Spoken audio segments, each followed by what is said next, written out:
Hello, people.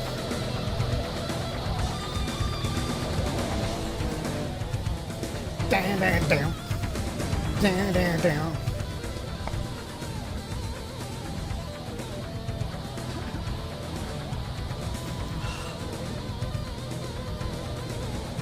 Hello, people. We're getting doubling up on the audio. Sorry about that.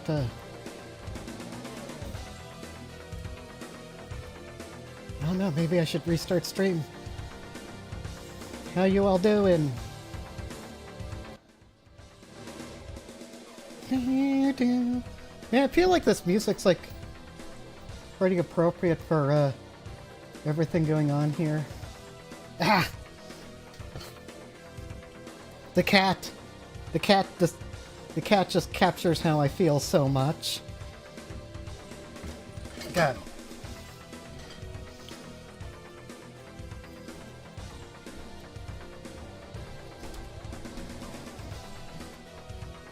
Hello, Josh. I'll troll you back. PCN, you deserve it. No, but like, seriously, like, I am this cat right now. Like, I'm not really upset at, like, Keffals or Mutahar or anybody. I'm just, like, so, like, dead inside. Just like, wah. After stream ends. Stream party? We gonna have a stream party? I'll be honest. Based on what I tried really hard not to spoil myself on this video, but based just on like other people's reactions and shit, like I feel like this is gonna be kind of a pain at scale. How long is this? Chinese cats. Not doing that. There we go.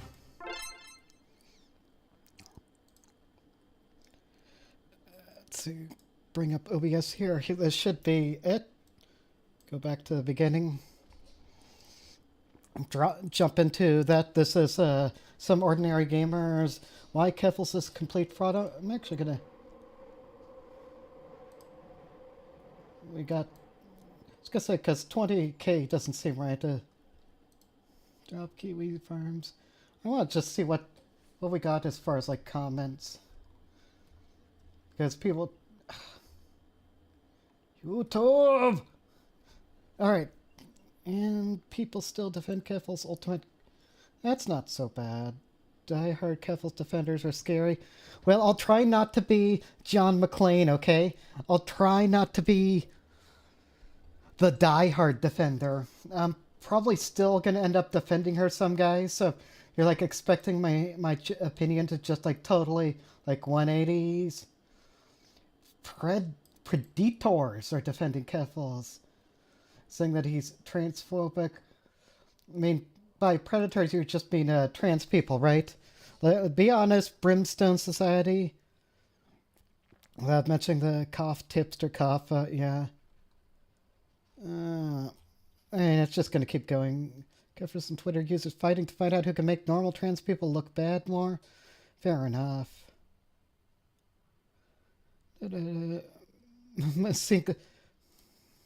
Hearing Canadian talk about moving to Belfast, saying how the police aren't militarized, the single most historically naive thing I've ever heard in my entire life. Yeah, that seems pretty... Doesn't actually keep up with any social issues. Cameras happening regardless of her as an example. She didn't even keep up with that based. It's a amazing real life trolling. It's not amazing, but ooh, she moved to Belfast and called it Ireland. Ooh, gonna have heard where it's Josh Kiss took all morning between things to listen to all of it. I never listened to Keffals' hit pieces. I mean, you shouldn't subject yourself to that shit necessarily, right? I mean, this one's kind of a little different just because, like, it is like a big content creator and it's been talked up a lot. A lot. Anyway, I don't know, his comments aren't nearly as bad as they were yesterday, but they're still... kind of some sussy shit here. Gonna drop that down. Start. Hear this?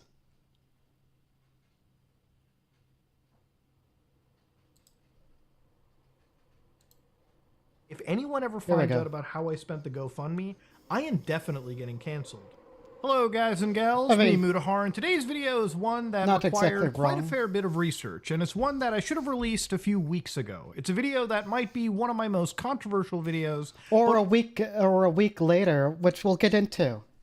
I was looking through like my logs, and it might be nothing, but I might have something on that. That this release date has been planned for a while. So people who are like conspiracy theory posting about, oh, he did this just to get back at Keffals the minute that she got back to Twitter. I don't actually believe that. I just believe that it's like convenient timing or whatever. Also, because I feel like this is going to be what they say, pain at scale for me personally. I'm going to pull up some crosswords. That way my autism brain go burr.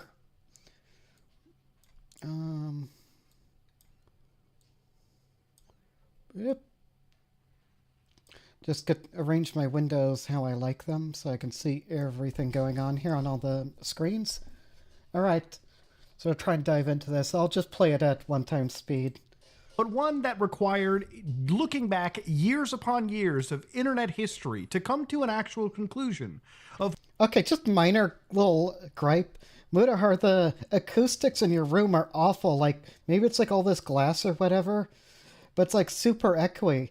You do have that cool curved gamer monitor, though. That's pretty cool. And you got a nice microphone, but... You just, get some like acoustic foam on those walls or something. It'll help so much. Like, you got money. You got the money to spend on it, clearly, so... One of the most dangerous people on the web. An international transgender activist that's... One of the most dangerous people on the internet. Just ignore, like, all the, like, actual, like, drug dealers, child predators, ISIS, actual terrorists, Yemeni Houthi organizations, all that shit going on. The people actually, like, organizing... like actual crimes, drug deals and such on the internet. No, we don't care about that. We care about this 2-year-old drama about somebody who doesn't even call themselves an activist, by the way. Who like totally moved away from this stuff like over a year ago. But it's okay. We've had this video in the works for a long time. Some of the stuff's going to be out of date. Some of you all may know as Keffals. Now, Keffals is not necessarily a popular activist. They're an online transgender activist known for fighting against the controversial website Kiwi Farms. Her campaign saw mainstream attention after a highly publicized swatting, where she alleged mistreatment by the Canadian police. And by mainstream attention, we're meaning like she got covered by like the CTV news affiliates and such. Like she was actually being covered by like normie media at the time for services. The online harassment escalated until she was forced to flee her home country to escape. With the media and an entire community backing her, she raised over $100,000 on GoFundMe to recoup her losses and pursue legal action against law enforcement. This is the story the public heard all the way up in 2022. Turns out her entire career and almost everything she said is a lie. Join me as I take you down a journey that involves SWAT teams, misgendering, do-it-yourself hormones, cat boys, and a scam many have tried to expose, yet for some reason almost no one is talking about. Before we get into the real meat and potatoes, I should probably explain a bit more about who Keffals is.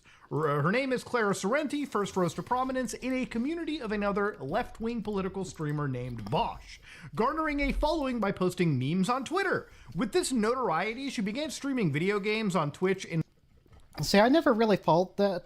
Like, I don't know how much, like, a Bosch orbiter she was. Oh, that pause face, like... That's probably going in thumbnail or something.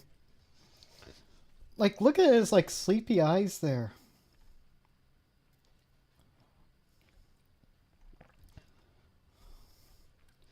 Muda's just like, dude, I so don't care about this shit. I feel you, Muda. Make it end. Also gonna... Whoop. Later that year, after a wave of in March of 2020, her focus shifted to politics. Later that year, after a wave of anti-trans memes on Twitter, with this notoriety named Bosch. He first rose to prominence in a community of another left-wing political streamer named Bosch, garnering a following by posting memes on Twitter. With this notoriety, she began streaming video games on Twitch in March of 2020. Her focus shifted to politics later that year after a wave of anti-trans legislation swept through the United States. She went on to raise $200,000 for a campaign for Southern equality to protect trans youth. By the end of the year, her $200,000, that's twice $100,000. Her Twitter surpassed 10,000 followers, and while most were on board with the activist, others grew very critical of how she used her platform. Clara regularly directed her chat to brigade targets by ratioing them. Ratioing, for anybody who's not terminally online, is when you try to get more likes than the original post in a quote tweet or a reply. This amounted to coordinating with her chat on stream, and even if you blocked her, she would just use alternate accounts to achieve this goal. It was through this... So like a ratio, he blocked both my accounts. And E43 is like a... was at least at the time like Vash's moderator. Like somebody important in that Vash White Forest community. Anyway. Is this dude like seriously comparing like Twitter ratios, which I agree, can be like slightly annoying, like or just slightly like weird to like the hate brigading, like hate rating other people's streams, like swatting them, sending people to their actual house. Like, dude, these are on like totally different planet. Like, especially like the IRL stuff. Like, are you that terminally online, Muda, that it's like, boo hoo hoo, somebody ratioed a tweet. This is the same as getting sent death threats through DMs every single day. That she got into her first real internet beef in early 2022. Yeah. On March 22nd, 2022, Clara had a spat with online notorious agitator Ian Miles Chong. Their back and forth continued for hours as she commanded her viewers to ratio him. Then at around 4:50 p.m. Eastern Standard Time, her chat was brigaded with hateful messages. Despite the timing, one of her mods would end up blaming someone else, another streamer named Destiny. Destiny is a kind of progenitor of the entire online leftist streaming space. His stream is where both Vosh and Hassan Piker got their start. These people used to be friends, and now... True. I don't know how much Destiny would like to admit that, but true. Nowadays, not so much. And that is reflected in their communities. The only evidence implicating Destiny was a quote tweet where he called her cringe. Ooh, the shock. It was posted 2 hours after the raid. Despite this, Clara and her community insisted it was his fault. Once again, there was no evidence he had any involvement, yet she... Well, who exactly told her? Her mods and all? We'll just say, like, Keffals, especially, like, 2022, Keffals, very much, like, slightly naive about that. Things like, get told something and just, like, believe it uncritically, like the Chud Logic shit, like DJ Mule, who's a shithead for a bunch of reasons, but, like, online LARPing lefty DJ Mule, I told her about Chud Logic being a pedophile, and she just ran with it with no receipts, no evidence. Used it as justification to deplatform him. Her first response was to try to get his Twitter mass reported and banned. She set her sights on his Twitch channel, launching what can only be described as a full-fledged character assassination. There are countless examples of her... As opposed to Mutahar, who only does justified full-fledged character assassinations. Legitimate slander and flat-out lies about Destiny. He detailed the worst of her behavior in an extensive document he published back in 2022. And I'm only going to touch on a few examples because this video is going to be... Well,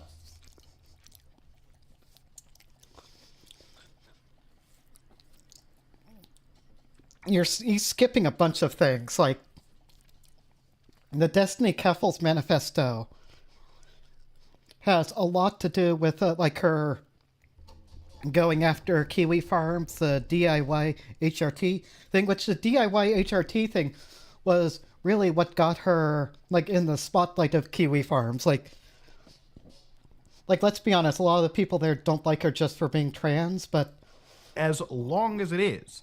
The first thing to point out is she was successful in depriving him of one of his main sources of income. She painted Destiny as transphobic for not supporting trans women competing in sports with cis women. Even if you disagree with this, that doesn't necessarily make Destiny transphobic. It's a fringe pressure point of a much larger, broader issue. It's a highly specific, contentious issue and an unfair characterization of his broader catalog. Regardless, her labeling garnered enough support to get Destiny banned off of Twitch within 24 hours for hate. well, again, you're trusting Keffals' framing of that at the time. And based off what we're going on here, Mutahar, should you trust anything Keffals say as, like, I remember this shit going down because, like, Hassan got suspended too, and it had more to do with, like, the sharing of private information on Twitch.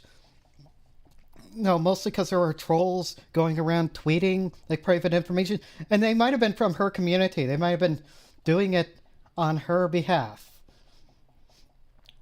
Like, oh, I hate this too, like, because I see Keffals fans do this too, where, like, oh, Mutahar is, like, doing this puppeteering act, pulling strings, getting people to say and do these things, harass these people. Like, that's not true. Shit's never true. Like, people have their own free will. Most of these people do these things of their own free will to try and get the validation of the creator that they are fans of. No other reason. Like, they were ever told to go after X or whatever. Just like, you hear about, like, Gamergate stuff, and, like, Sargon fans were never told to go after Brianna Wu or Anita Sarkeesian or whatever. They just did it anyway because it seemed like the right thing to do from everything they'd heard. Speech.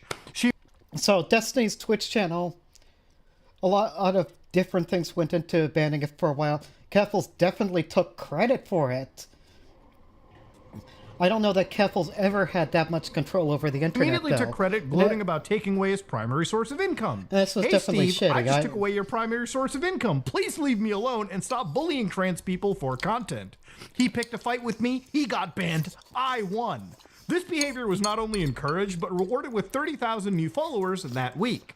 An important thing to remember is that if you're banned off Twitch, you cannot appear on the site at all. For the longest time, you couldn't even show his face on screen without getting in trouble.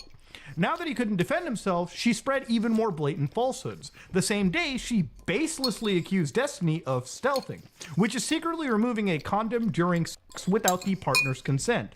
This is generally considered a form of you-know-what, which Clara brings up in her accusation. She's apologized for this, by the way. Oh yeah, meanwhile he stealths people, which is legitimately a form She's apologized for this over a year ago.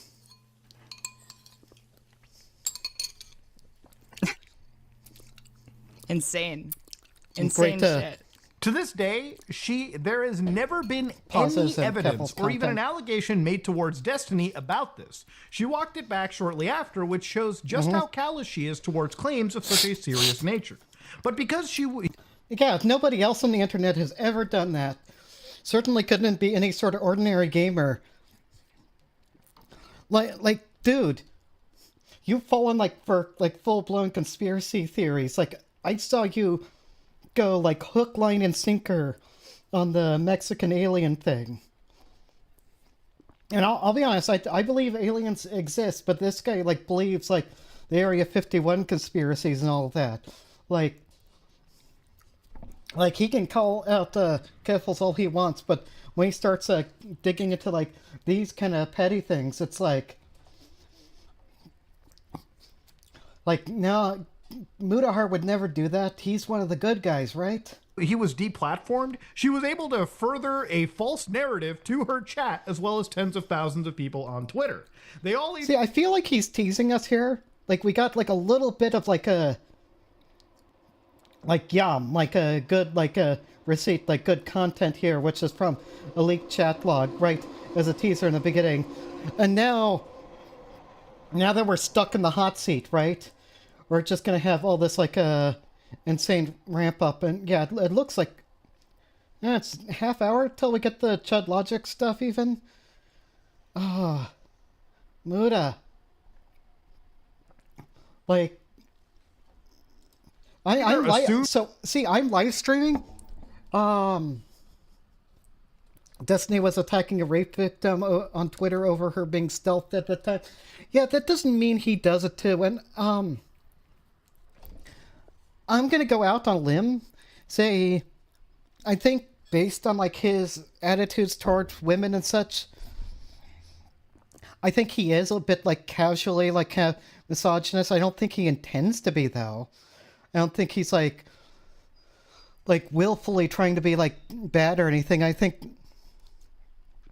he's also like a lot of these people like Mutahar himself, like very Johnny Depp pilled, right? That we should instantly question the victims of sexual abuse until it's proved positive. That no. Which in itself was all kind of a reaction to like the old Harvey Weinstein stuff, the Weinstein effect, like because Weinstein may have been a sex pest and a monster, right? But there were like a lot of people who got caught up in that maybe were a bit overblamed.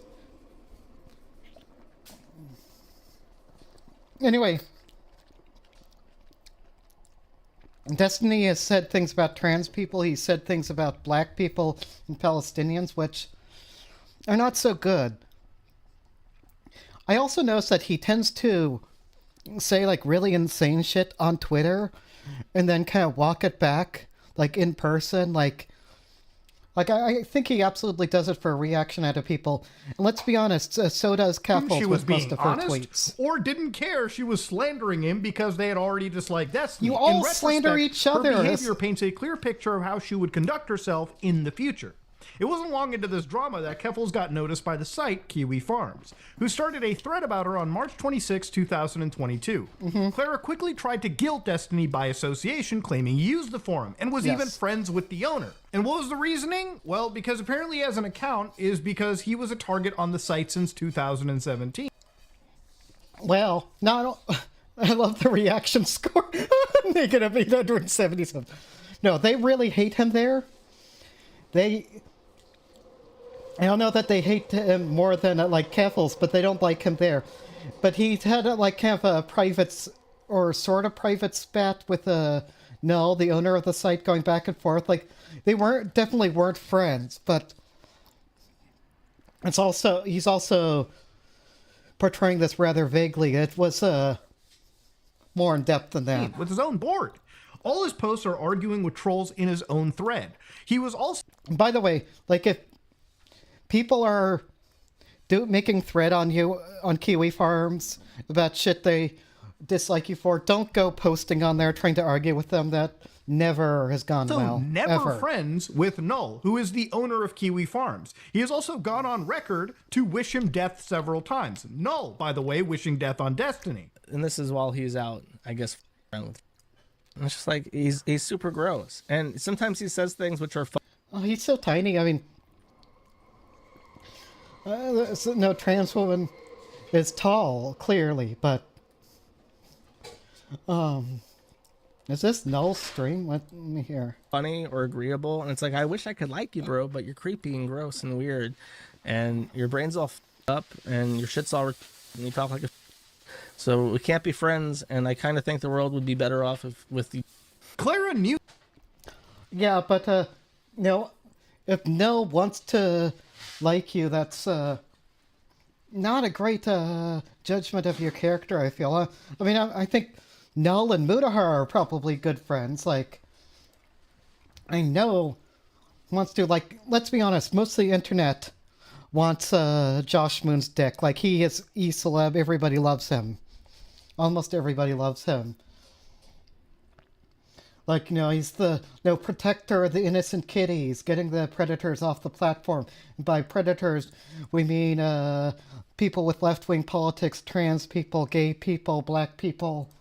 this, but intentionally spread a lie that they met 10 years ago on the game StarCraft. When confronted, she admitted, I know, I wanted him to respond to the accusation, it was bait. At this point, I should probably take some time to explain exactly what Kiwi Farms is. I mean, Mutahar would never do that. He would never bait people into a reply. He's never done that, guys. Especially on Kiwi Twitter. Farms is an online website dedicated to I mean, I'm just trying to give commentary on this, poke fun at some of these things, because ultimately, like, none of this petty shit, like, he's just padding out the video to go over everything, right? He doesn't actually care about any of this shit. It's really comes down to the DIY HRT and the 100K GoFundMe. discussing internet figures. Okay, you probably heard about internet lolcows, people like Chris Chan, Boogie2988, or Daniel Larson, who has his own legal problems of late. The website's composed of various threads where users effectively congregate to document and follow individuals with a negative lens, okay? Now, we have to acknowledge that Kiwi Farms does allow doxing, okay? On the site, it's permitted to post the personal information of any... So I need to look at something. Is doxing legal? Okay. Doxing is legal, but doxing may be carried out for reasons such as online shaming, extortion, and vigilante aid, which is not legal. Depends on your country, of course, but let's see, United States here.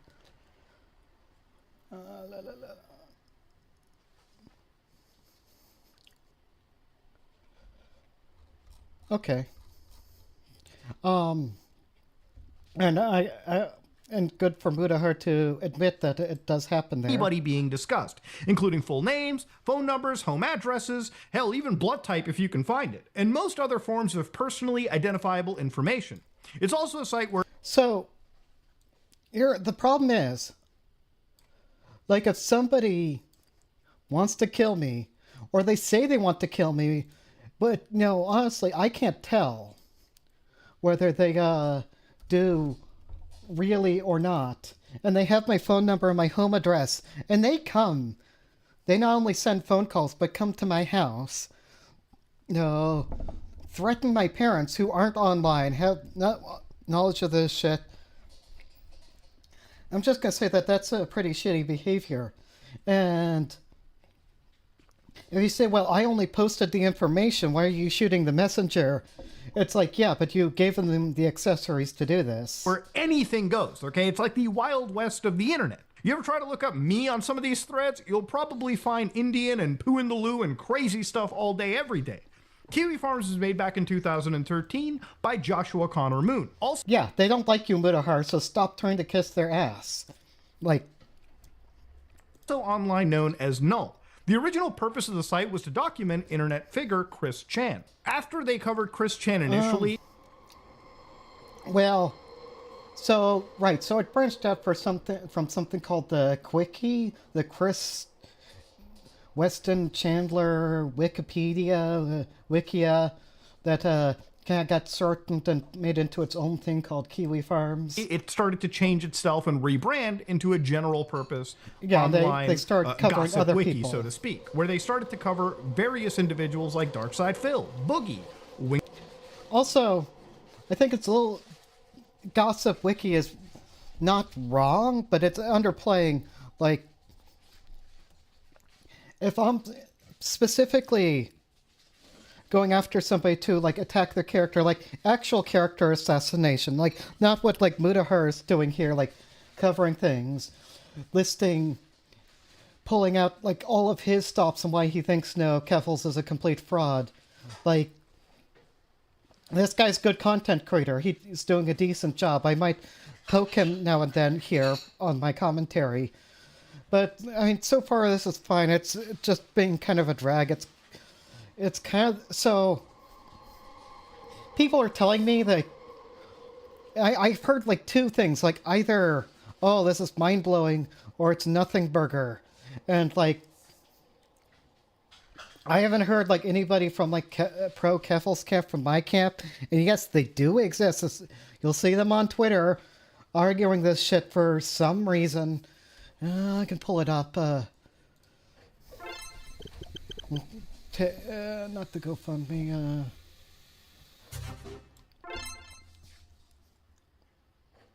It says like Keffals' own Twitter, but no, if I go to somebody like Gay Fish.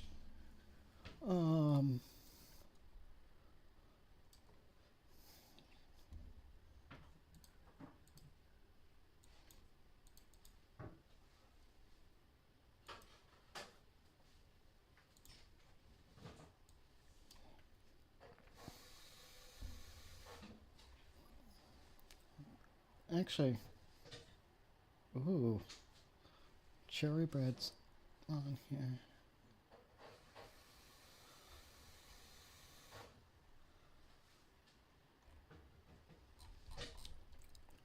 Actually, isn't really tweeting about that at all. Like, I know.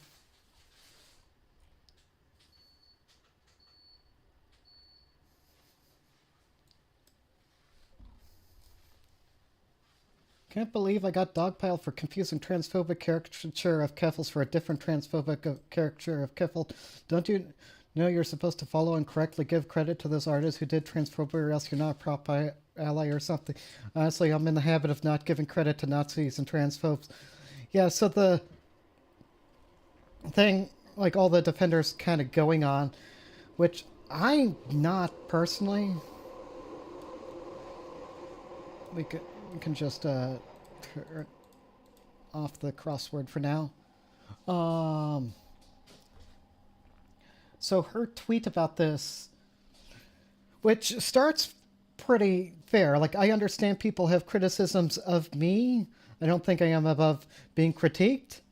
Yes. Don't do that. That said, was it really necessary to use a transphobic caricature of me in the thumbnail while also not using my pronouns in the video announcement? And what she's talking about is this. And I'm... Like, I've seen a lot of things about this artist, and she knows about this artist because she's talked about, like, how, oh, you used stuff from an artist who's a Kiwi farmer, like, to people who've used his art on stuff before. You know, but she's also used his Vosh art without asking him or giving any credit for one of her own videos. So, I all of his art is kind of in this weird sweaty style. Like, I don't know where exactly the transphobia is coming across. Maybe I'm just not understanding this, but I know people are talking about, like, I think if my actions themselves are heinous, you wouldn't need to dehumanize me to an audience of millions of people in order to make the points you want to make. The bar for this was incredibly low, and Mutahar managed to still fumble it. I don't know. I think... I don't think he's being dehumanizing in his video. I mean, if you're saying in the thumbnail, no, but... it's funny, Repsion, I, blocked this guy, but not for his views, but because he was, liking and sharing porn on Twitter, and that was ending up on my feed. And, like, dude, I don't want to see anime porn when I'm looking up this drama shit. Especially if it... Because it could have accidentally happened on stream. And I'm not talking about, like, there was, like, a... No, kind of weird ass like a Kiwi Farms meme image of her going around. I'm not talking about that. I'm talking about like panels from like actual hentai comics. So he was like making Gunnar comments over and zoom into crease. Yeah, we could do that. I don't think this is high def. I mean, we got the kind of hairline and such. I don't see it, and I'll go into part of why I don't see it. Anyways, I'm probably going to get harassed by thousands of people for standing up for myself now, so I'm going to go do something fun instead of that. See you all when it dies down. Absolutely. I think that's a fine stance to take. I don't know if she's following through with that, because apparently she's like going out of her way to like block people who are commenting on this. So I'll go ahead and like press X to doubt, but I mean, that's fine if that's what it is. But I just would have just said, no, I understand people have criticisms. I don't think I am above being critiqued. If he wants to critique me, he can go ahead. That's basically her response to the Willie Mac video, right? And then you make it about the thumbnail anyway. Like, this is my main Queen Bee saying, even if it was a hair, which it isn't, one random facial hair is like a mole. Okay. I think Matt Pitt or somebody on here was saying that, like, no, women having facial hair is just like objective reality, objective truth, right? Like AFAB, women need to shave. This is a thing. It's just a photo of you ran through image filter. Well, it's not even image filter. He actually does draw the art, but it is like actually traced off the picture. And I have some well, no, your first defense is to call transphobia classic Keffals move. Whimsical, who I like and whose art I like, no, it is transphobia. Explain how it portrays Keffals as distinctly undesirably masculine. No, distinctly masculine. This is the reference photo. And again, people put these side by side. You can see that it's like just, it's like traced off of this. Like the eyes are put lower. I think want to give kind of like more predatory gaze, like maybe larger forehead. And I mean, if that's what we're saying makes, face masculine or whatever, I guess. And I'll get back to that point in a little bit. Dark circles, fucked up teeth, and greasy hair aren't masculine features within seconds. And I'll be honest, like, I don't expect anybody named Captain Comes on Twitter to be anything but a shit poster. I'm not going to take him too seriously, but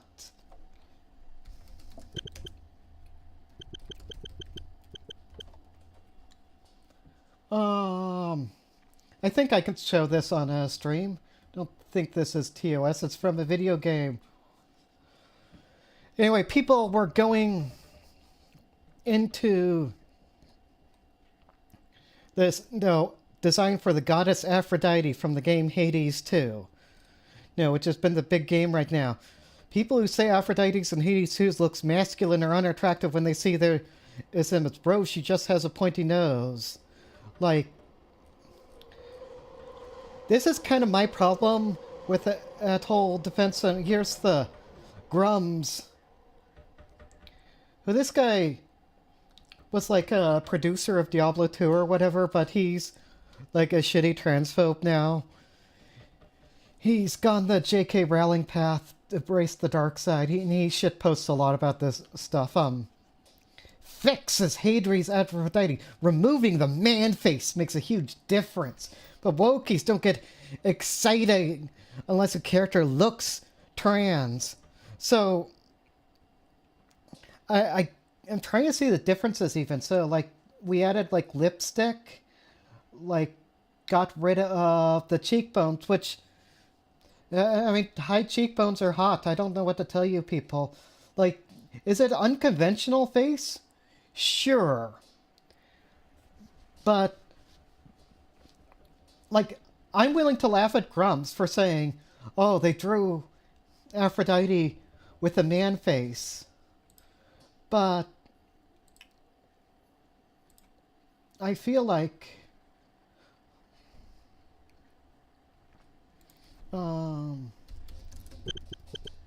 Aphrodite, because there's going to be people on my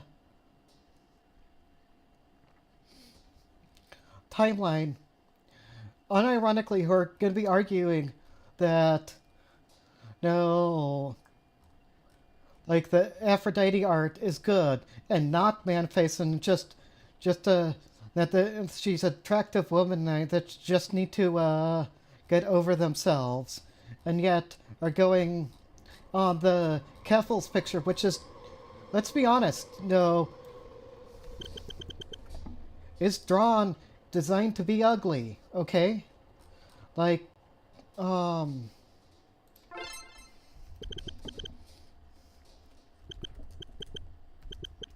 it's quite possible that this guy's transphobe. Like, I know he has connections with Kiwi farms. Like, yeah, here's his Vosh. He deleted his account. Like, he had just locked this to autistic art analysis for me. Lol. Yeah, I don't want to get too sidetracked here, but like, this guy was getting hate brigaded and mobbed by people for his Keffals art, and now his account is deleted. And I don't think that's fair. I don't think that's good. That's like his tipster art cartoons. Because I'm saying, yeah, a lot of this, which I guess that's what's from. Yeah, this is art from him that he did, Gwimbly, from Smiling Friends. Like, this guy's got, like, a legit art profile. He's done lots of shit. He's not just, like, some Kiwi Farms transphobe. Like, he's been paid, like, good commissions by people like Mutahar for thumbnails. So I think it's kind of a dumb thing for people to get at. I'll get back to the video. Wings of Redemption, who all actually have threads. And the site does have a propensity to make threads about transgender individuals. Anti-trans... Also, when he's talking about Bogey and Wings of Redemption, remember that this guy is one of the quote-unquote farmers for a podcast organized by Keemstar called LolCal Live, where Boogie, Wings, and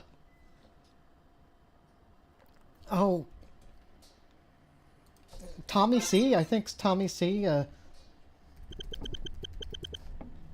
LolCal Live. They've gone through some things. Boogie, Wings, and Tommy C are on there. And so basically he's on a panel built solely to exist for making fun of those guys. Like, if you think, no, Munahar's doing this like out of the kindness of his heart for trans people or whatever. No, he's a lolcow farming. He knows exactly what he's doing. Like, I don't have a problem with it, on a but lot of major platforms.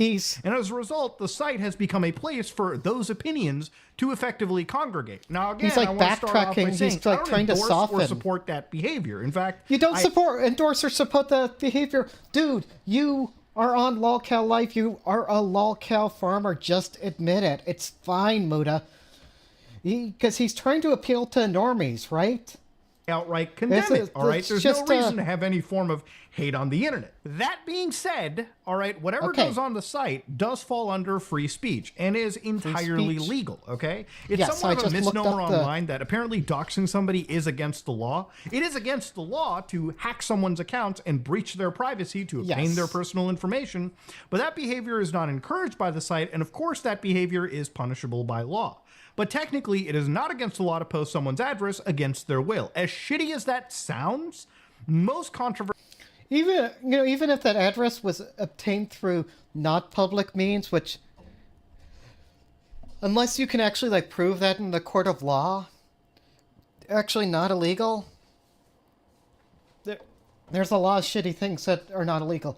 And you know what? Making a hit piece video about somebody not illegal either. Just gonna put that out there.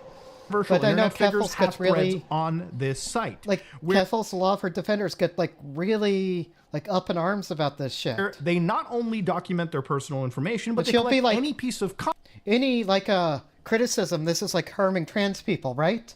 So yeah, I can beat both sides this argument. Actually look at this from my own perspective.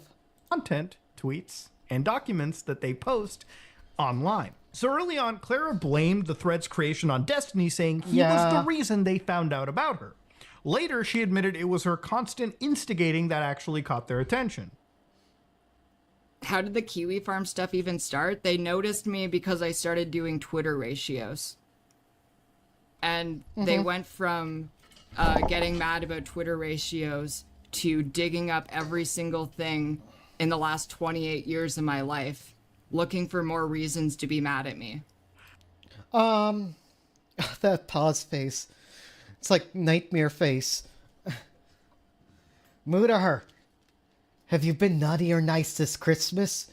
Mutahar knows. Alright, so I think the DIY HRT is a big thing. Like, I know Kiwi Farms, it's like a separate thread on like Bob posting, which we'll get into. I know he does talk about that all in this video. Again, hypocrisy and misstatements are going to be rife in this video. After Destiny got banned from Twitch, the owner of Kiwi Farms discussed their feud on their podcast. But yeah, the episode was streamed. Absolutely hypocritical. Pretty much outright lie from here. Okay, I get into this discussion a lot when it comes to Keffals stuff, okay?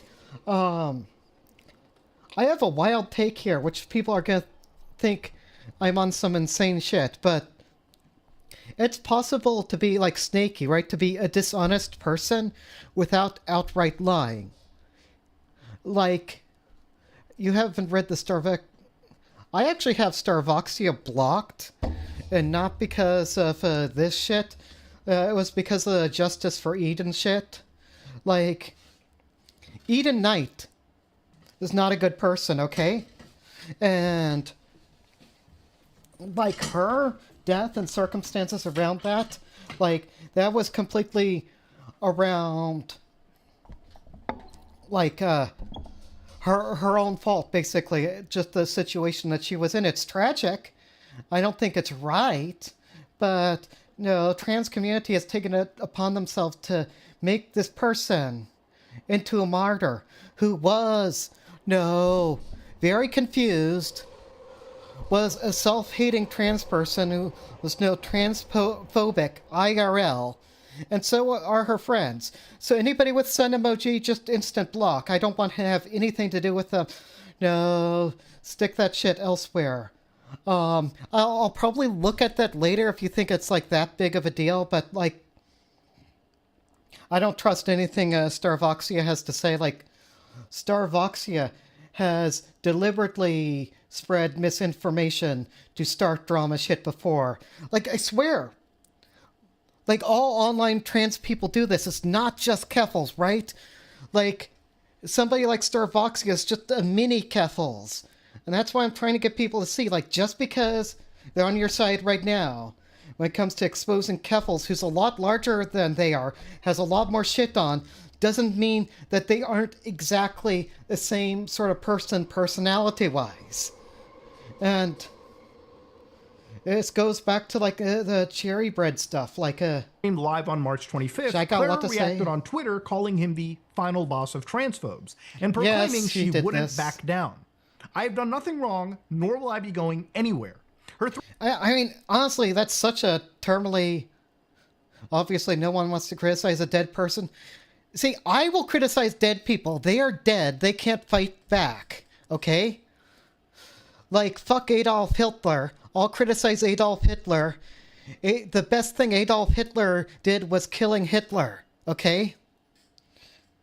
Like... I don't mind criticizing dead people.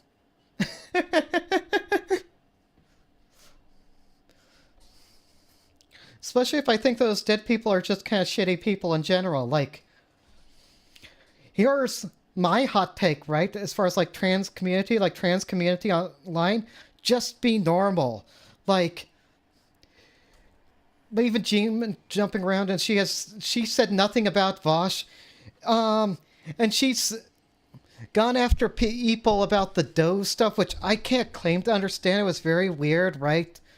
Like Cope and Seeth did like a whole video on that, which I think it was actually very disingenuous. Like definitely not those people's best work, but it's out there. Like there's like all sorts of shit that Demon Mama's done too. Like I used to follow her quite a bit, but with the Vostrom and such, and that's why it's like I don't know what people want me to say with this. Like all these people are mini Keffals. They're like 100K away from being Keffals, right? Like you have to do what like President Sunday does and make this specifically about like the 100K, like the fraud, and then we can go and maybe the DIY HRT, which I would say is illegal, should be illegal, right? It's definitely very negligent and has huge abilities to be abused, right? Like, there's a lot bad you can say about that, and I think Keffals was very irresponsible platforming that, and she just, like she tends to do, just kind of quietly backed away from that without, like, openly ever decrying it, and just kind of moved on with her life. I mean, and I think it is fine if she just wants to move on with her life. I don't think she's ever gonna, like, completely outrun all these allegations, right? But I don't know. Maybe she will. Internet can be a weird place about forgiving people. Like, I don't want to claim anything for certain, but yeah, I know. I just don't understand why people can't be normal and stop using "I'm trans. You have to respect me" as a defense. Like if we go back to that like Keffals Twitter post, like she makes this about transphobia. She makes this about being trans, and I understand why she does it, but Starvoxia does this, Demon Mama does this. Heck, I feel even like people like food shops do this to a degree where it's like, no, being trans is like the ultimate shield from criticism online. Like if you are a minority online, anybody who says something bad about you is just prejudice against that minority, and it's like a non-starter as far as discussion. And that was like her whole beef with Destiny. Like, I'll completely say Keffals irresponsibly and without good reason was working to cancel Destiny. I don't think she's the sole reason he got kicked off his platform, but she wanted to take credit for it. She gloated about it on Twitter at the time. It was definitely a very, very bad thing and a bad Thread look. was created the next day, racking up page after page scrutinizing her early life and online history. That included rumors of embezzling funds from her local Communist Party chapter. So, waiting for people to say I eat babies because somebody said in a tweet once, I mean, that's a shit post, but so Keffals got super doxxed, and in the process of deleting everything, with the cake being that she got ousted from her Communist Party chapter for embezzling funds. So, I mean, it wouldn't surprise me, like, given, like, the 100K stuff and such, but I would need to see, like, actual receipts on that. Like, if your receipt is that the pedophile VTuber said it, like, who is still, like best buddies with Stardust, by the way. Like, I asked Stardust about that on stream, like, no, Stardust is willing to say that Flamenco's problematic, that he shouldn't be going into Keffals' thread on Kiwi Farms, fine, whatever, but you still stand by him, like, I don't know. Am I crazy for thinking, like, pedophilia is worse than fraud? Am I crazy for that? Like, am I crazy for thinking sex criminals are worse than people who steal money? Like, does that make me a bad person? Because I feel like a lot of these people are against pedophilia specifically when it's concerning people they don't like. When it's somebody they like Flamenco, they just don't care. And I know Mutahar's not like that. Like, he and the people he hangs around, they have totally roasted Flamenco. That's fine. I actually don't have any issue with Mutahar. I don't have any issue with him publishing this video. I want to make that clear here. It's or You gotta opiates, keep and a going. supposed Discord server called the Catboy Ranch. Also, Keffals was definitely using funds, like using money for her drug habit. Like, she didn't go to rehab for no reason, right? She definitely was deep into drugs and had a drug problem. And like, cocaine, crack is not cheap. We know that. Remember that time Catboy Ranch had a bunch of under 18 Twitter femboys get collars with the name on it? Oh, it's Sleepy. You keep putting a surprise appearance here. That's fun. That's always fun. So the whole thing with the collar thing, because I've actually talked with some of these people. Nobody ever received colors. Like, I think that's almost giving Keffals too much credit. Like, no. She was unable to get, like, the logistics of a Wiggler plushie done. Like, we kept asking, oh, Wiggler plushies. Like, she got, like, a single sticker sheet that quickly sold out and was never able to get on back order out of White Forest site, and the logistics of that were handled for her. Like, I just don't think Keffals has the organizing capability, logistic capability herself to send out, like, personally monogrammed cat colors to everybody. And even if she did that, that's funny. Like these people are, like, clearly joking. Like, so if I say that, I got a color, no, I don't think most people who follow this really believe the color thing, but the issue was it was still used for promotion of a server that had minors in it. And, I mean, minors exist on the internet. I agree that, like, it goes back to, like, the Roblox thing, like I talked about on stream earlier, like a few streams ago, where, no, sus shit and illegal shit aren't quite the same, and I agree it's irresponsible. Like, it was definitely handled bad, but she also It was knew, posted alongside like, her and her no family's shit about personal moderation. information, Like, which she needed, like, a understandably tiff, made her very I think. upset. Clara spoke out about this, which led many people who'd been similarly They went after my mother, my brother, my partner, and not that Keffals would ever do targeted that, to right? join her in solidarity. Alejandro Carabello. This began what eventually became hashtag Also, can I just go on and say, like, anybody with a Puerto Rican flag in bio, instant cringe. Like, I'm not racist, okay? I'm not specifically targeting people out, but I feel like, no, people who are Puerto Rican, who have Puerto Rican flags, tend to have cringe politics. If they didn't, they'd be called Cubans, and they'd live in Florida, right? Drop Kiwi Farms. Hashtag Drop Kiwi Farms was a movement to So get the Queen site Bee, taken off the part of the thing is, and, like, the Kiwi Farms, such a whole argument is whether, like, LGBT issues in of themselves are NSFW.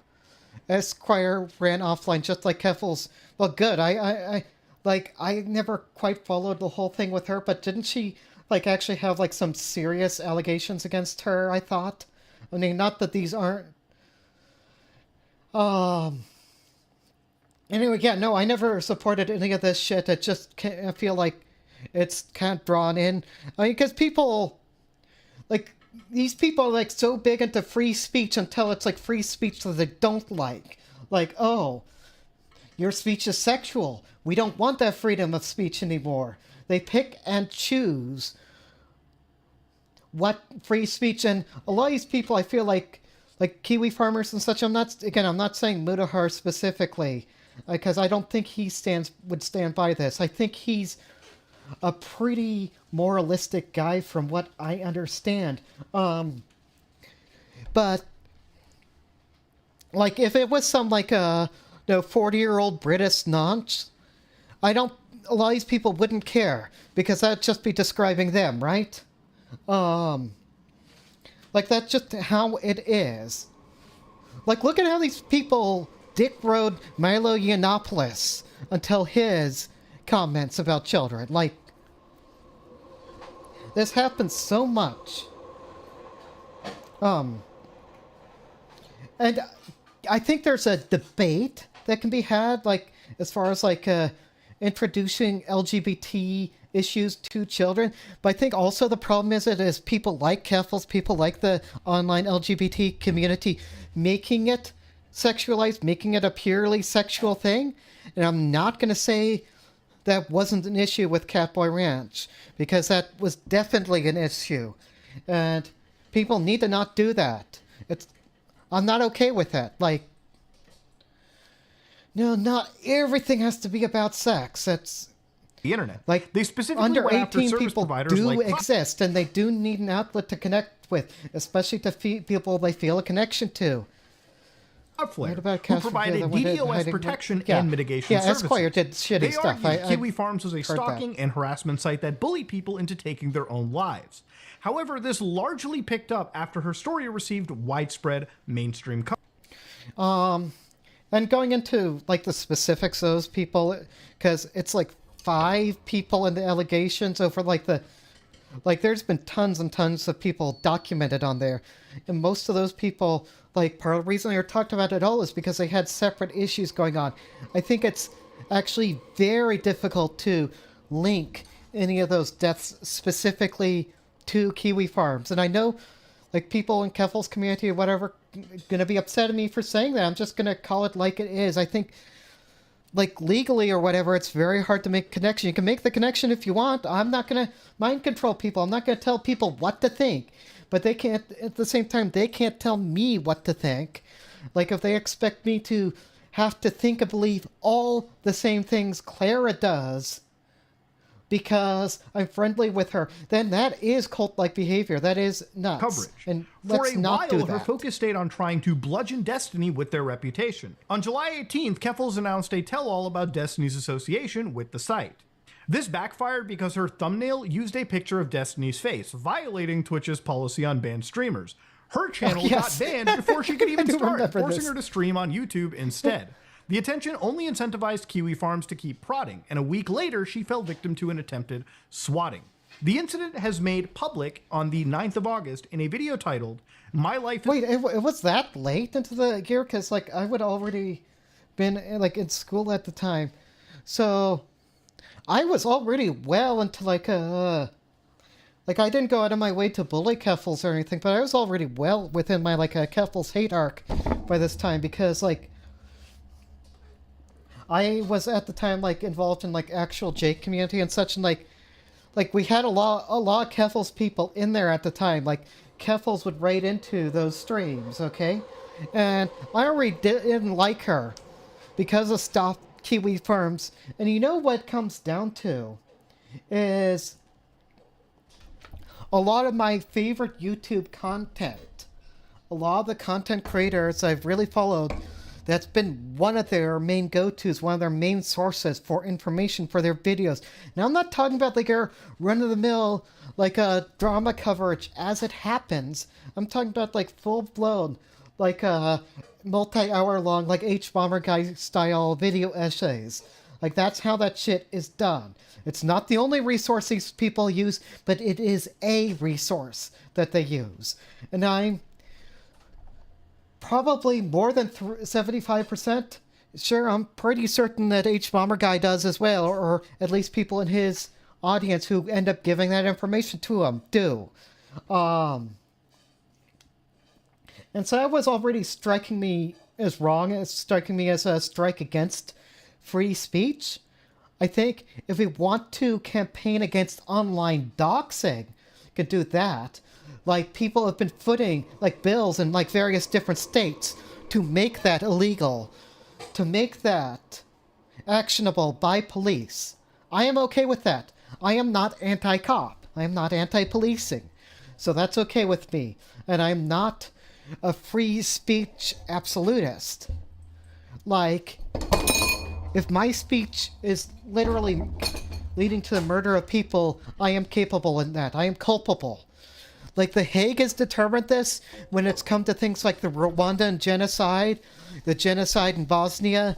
Like, there is precedence for that. is in danger. I need your help. But those are like much bigger Claire explained issues that too. 4 days earlier, on August 5th, she woke up to police services pointing an assault rifle at her face. On August 5th, I was woken up by London police let it play, services pointing an assault rifle in my face. And this is a little weird too. Her story about this is inconsistent, and part of what I think it is, like, I'm not trying to excuse this, I'm just trying to explain why her mind works the way it does, why she continues to behave like this pattern of behavior, and why, it creates problems, creates problematic persona that people have trouble with.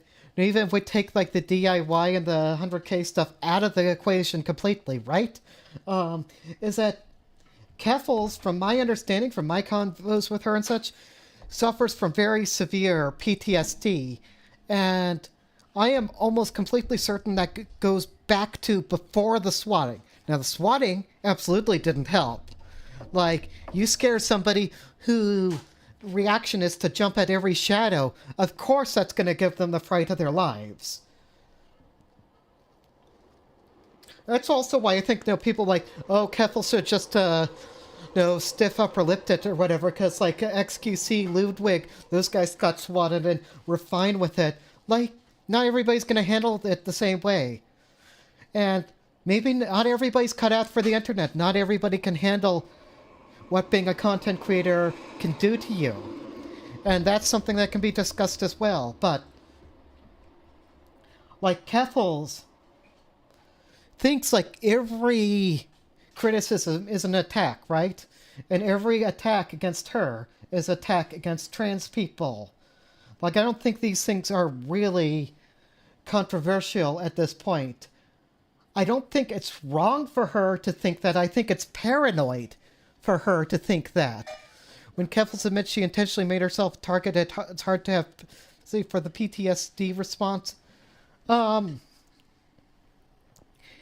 So if somebody has a PTSD already, like they're a veteran and they sign up for another tour of duty at war, like go back to war to do their service to their country, do we say, well, they don't deserve veterans benefits, they don't deserve services, because they already knew it going into it? That is exactly how that sounds to me. I'm not gonna lie. Like, but it's okay because the online left, like, you guys are also anti-veteran. I know this. Like, this is one of the things the left is just bad at, wrong about, is how they don't give a shit about veterans. Like, most of these people don't give a shit about vulnerable people who aren't like themselves. And I see this again and again and again. To every city council member in London, Ontario, threatening a mass. Clara was arrested, booked, and held in custody for 11 hours. They searched her apartment. Well, and B, one of the things you have to understand is that's why, like, there's the mandatory psychological evaluations with things like the military, because people who are not of sound mind or have mental issues, or, let's be honest, addiction issues, might make choices that are extremely, extremely bad for them and are going to have consequences that they don't foresee that are totally going to mess up their life forever. And that's why I'm not a fan of the whole libertarian rugged individualism thing. It works for some people. I'm not going to say nobody can ever follow that philosophy. But there are a lot of people who shouldn't be responsible for themselves. And I don't know that Keffals, like 2022 Keffals, was somebody who should... Because I do think she did instigate it, like, make this stuff bigger.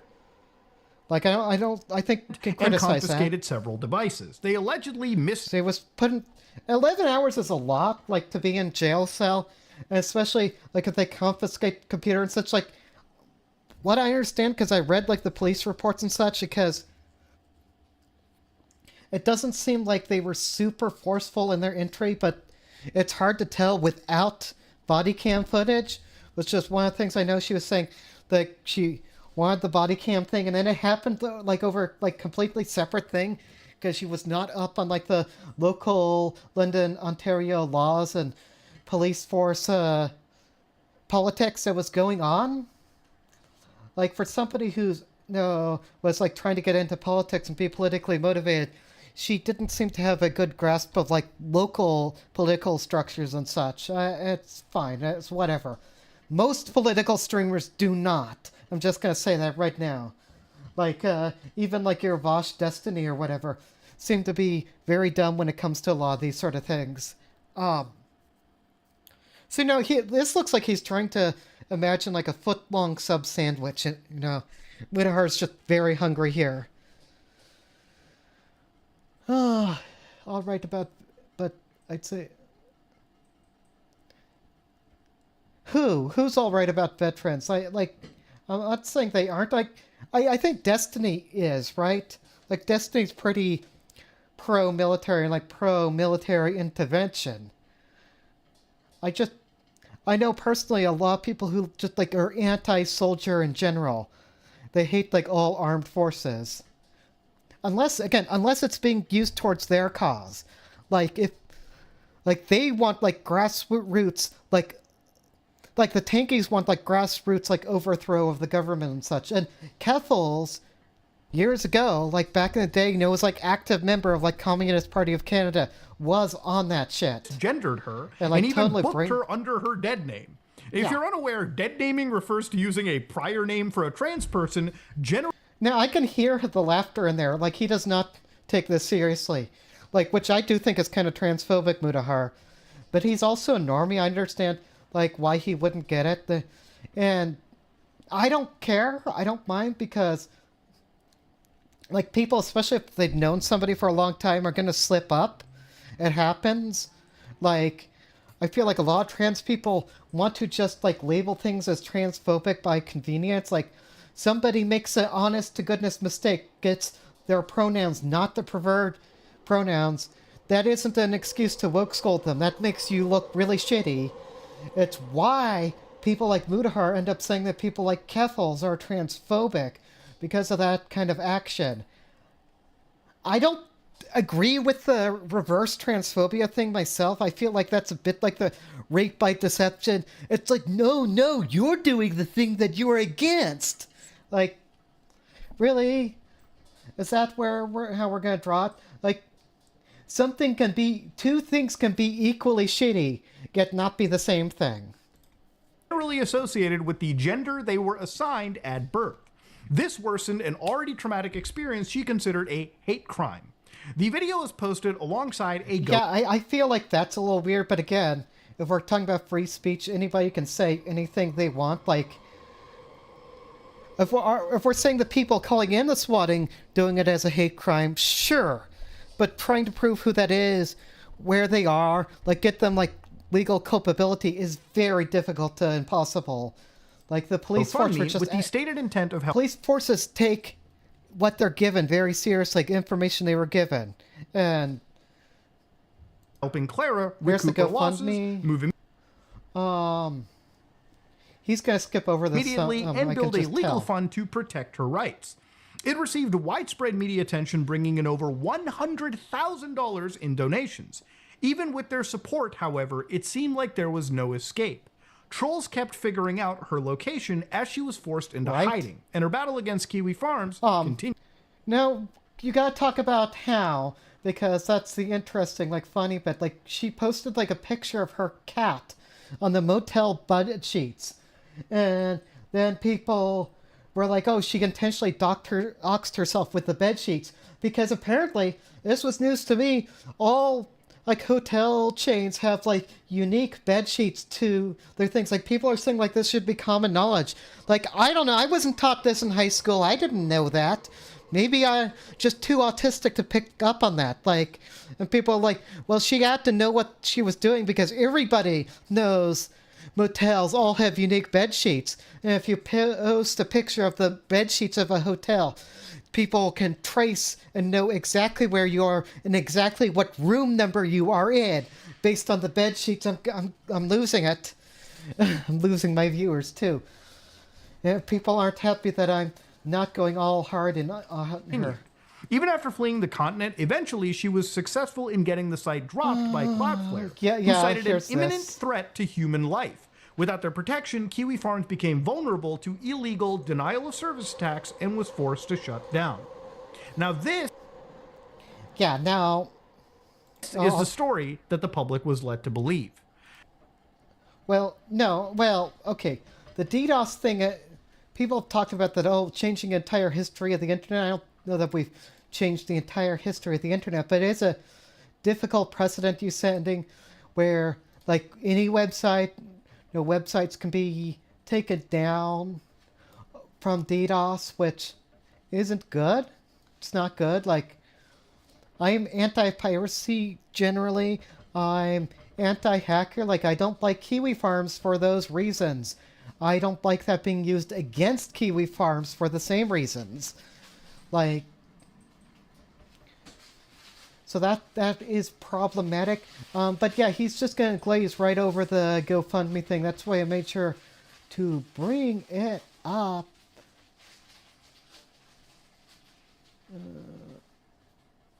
Because I have a tab open that goes over this. So what she actually said, the full statement is, I need your help because I can't do this alone. I started a GoFundMe after being victimized by the London Police Services for being the victim of a bad hate crime. This is like word crime, so like victimized for being the victim. Like which... Are you the victim of a hate crime from Kiwi Farms or victim of the London Police Services? This just doesn't scan very well. Not easy to read. I need to move immediately, recoup my losses, and build a legal fund. So, already... And he just hid and ignored these first two. Because that's not the narrative that the internet wants to sell. People act like these don't exist, but... right in the GoFundMe, it's saying here that she's trying to raise some money to move, and I get people didn't know like how much and far she was intending to move, but she intended to move overseas to Ireland. It ended up being her decision. And recoup her losses, like she had to get like all new housing, all new furniture. She didn't know if she'd be able to get her computer or any of what she owned back from the police, from my understanding. And that should cost a lot of money. Like, having moved myself, like, you can burn through $10,000 so quickly. Like, people who don't make money, who don't have jobs, or don't have jobs outside the internet, think $100,000 is a lot. It's not. I'm sure Mutahar makes more than that a year. $100,000 is a concern of him. The concern is getting somebody he doesn't like down for legal action for doing something that seems like it might be fraudulent. No, it's transparency on his part. I'm going to be good faith and say that he's doing this all in good faith, but it's about transparency. Now, she does call it a legal fund, and this video and the videos she made after are she's very inconsistent, very vague about the uses of this. Like, she makes it sound like it's all going to a legal fund, and it's not. We can already tell in this body of text, like, buried within this big-ass paragraph. Like, again, this is not formatted well, it's not written well. But she's not like an English major or anything. Like, I feel like if you're going to try and make this like a fraud case, it's difficult just because, like, the vague way this is worded. Like, President Sunday has gone into this. A lot of people have gone into this. It's very difficult. I was also subject to unjust seizures that not only affected my livelihood, but severely disrupted the work my fiancé is doing in their doctorate program. So, this is Althea. Now, from my understanding, and from what she has said, part of the 100K went to Althea, and Althea spent that money. So, and Keffals can't even talk about that, because she botched that part going into the, because she was very emotionally affected by the Xander Hall drama, which is relevant to the whole Mutahar video. We'll get back to this. But Xander Hall is the root of all of this. This is all Xander Hall. Everything you've seen so far, everything that you're going to see is all Xander Hall. Like it's like Xander Hall megalomania. It's insane. And Nick DiOrio's just posted some stuff that's like completely corroborating on this. Like, I was like, oh, that's an interesting conspiracy theory that might be true. And I see like actual like hard receipts that show that the conspiracy was right all along. And anyway, Xander Hall's gonna get his. He's gonna get canceled too. It's gonna be very sweet. I can't wait for that moment. We'll have to see when it happens. I think, honestly, the Mutahar video, I don't want to even say it's punching down, but it's like beating a dead horse, right? It's like he didn't know like where she was going to be at when this got published. Like, there was definitely impetus and reason to do this video on his end, but like, her reputation is already destroyed. Like, she's never going to get back that kind of following, at least not in the politics space. I don't think she should have been in that space in the first place. That was something I maintained back in 2022 when I absolutely hated her guts. It's something I maintain now. And I'm glad that she isn't streaming a lot of that kind of content. Update, original moving goal was met, but the hotel I was staying at while looking for a new place to live was doxxed. I am now in hiding. So I think this is what she on stream. I hope he goes into this. He might not. Says that everything over the original 20K would go to the legal fund. And so, based on like what I'm reading here and what was said there, I think the original 20K there went mostly towards original moving to the hotel with the cat with the bed sheets that she got the pizzas. I am keeping GoFundMe up. It's still up. You can still donate to it. Mutahar donated to it 3 days ago, $5. Food Shops donated to it today, 1 hour ago. Food Shops Yum Yum donated. I am not going to donate to it. She already gets donation money from me to be in her server, so I am just not going to touch this thing. I am surprised it is still up, but it seems like nobody here really cares. Like, Arif knows this is still up, right? He must. Like, I haven't seen him around to comment on stuff in a while. And a lot of stuff, like 2 years ago, people are sending in like $100, $200. Like, they're being very generous. And I have seen people online saying how they don't want their money back. Like, they gave this, like, freely out of their own will. It doesn't mean she was right to open this or word it the way it is, but no, a lot of these people don't feel like their money was stolen. And if they do go forward, like President Sunday, for example, I do feel like the responsible thing to do would be to offer recompensation, refunding. I've not seen any evidence of that happening going forward, but I don't know anything about that. Concluding a successful campaign, Keffals reiterated over and over that the site had been shut down. It only became more difficult to insist as time had gone on. Well, I mean, killing a forum, it's sort of like Kiwi Farms itself, came out of the Quickie, which was a merger of stuff going on in the wiki, right? The encyclopedia article, or not encyclopedia, Encyclopedia Dramatica. It was a merger of like the Encyclopedia Dramatica community and the Blockland Forums community. So Blockland Forums had a very, very loose moderation, by which I mean there was like no moderation. So you could dox people, you could call people racial slurs, you could go out and incite violence and harm against people on Blockland because nobody gave a shit about that game, nobody moderated their forums, and that's where Josh Moon did his stuff. Given it's obviously not true, Kiwi Farms is up to this day. And Kiwi Farms is up to this day.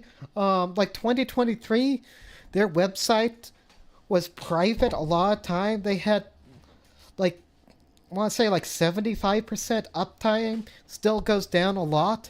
This is more about them having to keep it private. They had to get a different type of DDoS protection.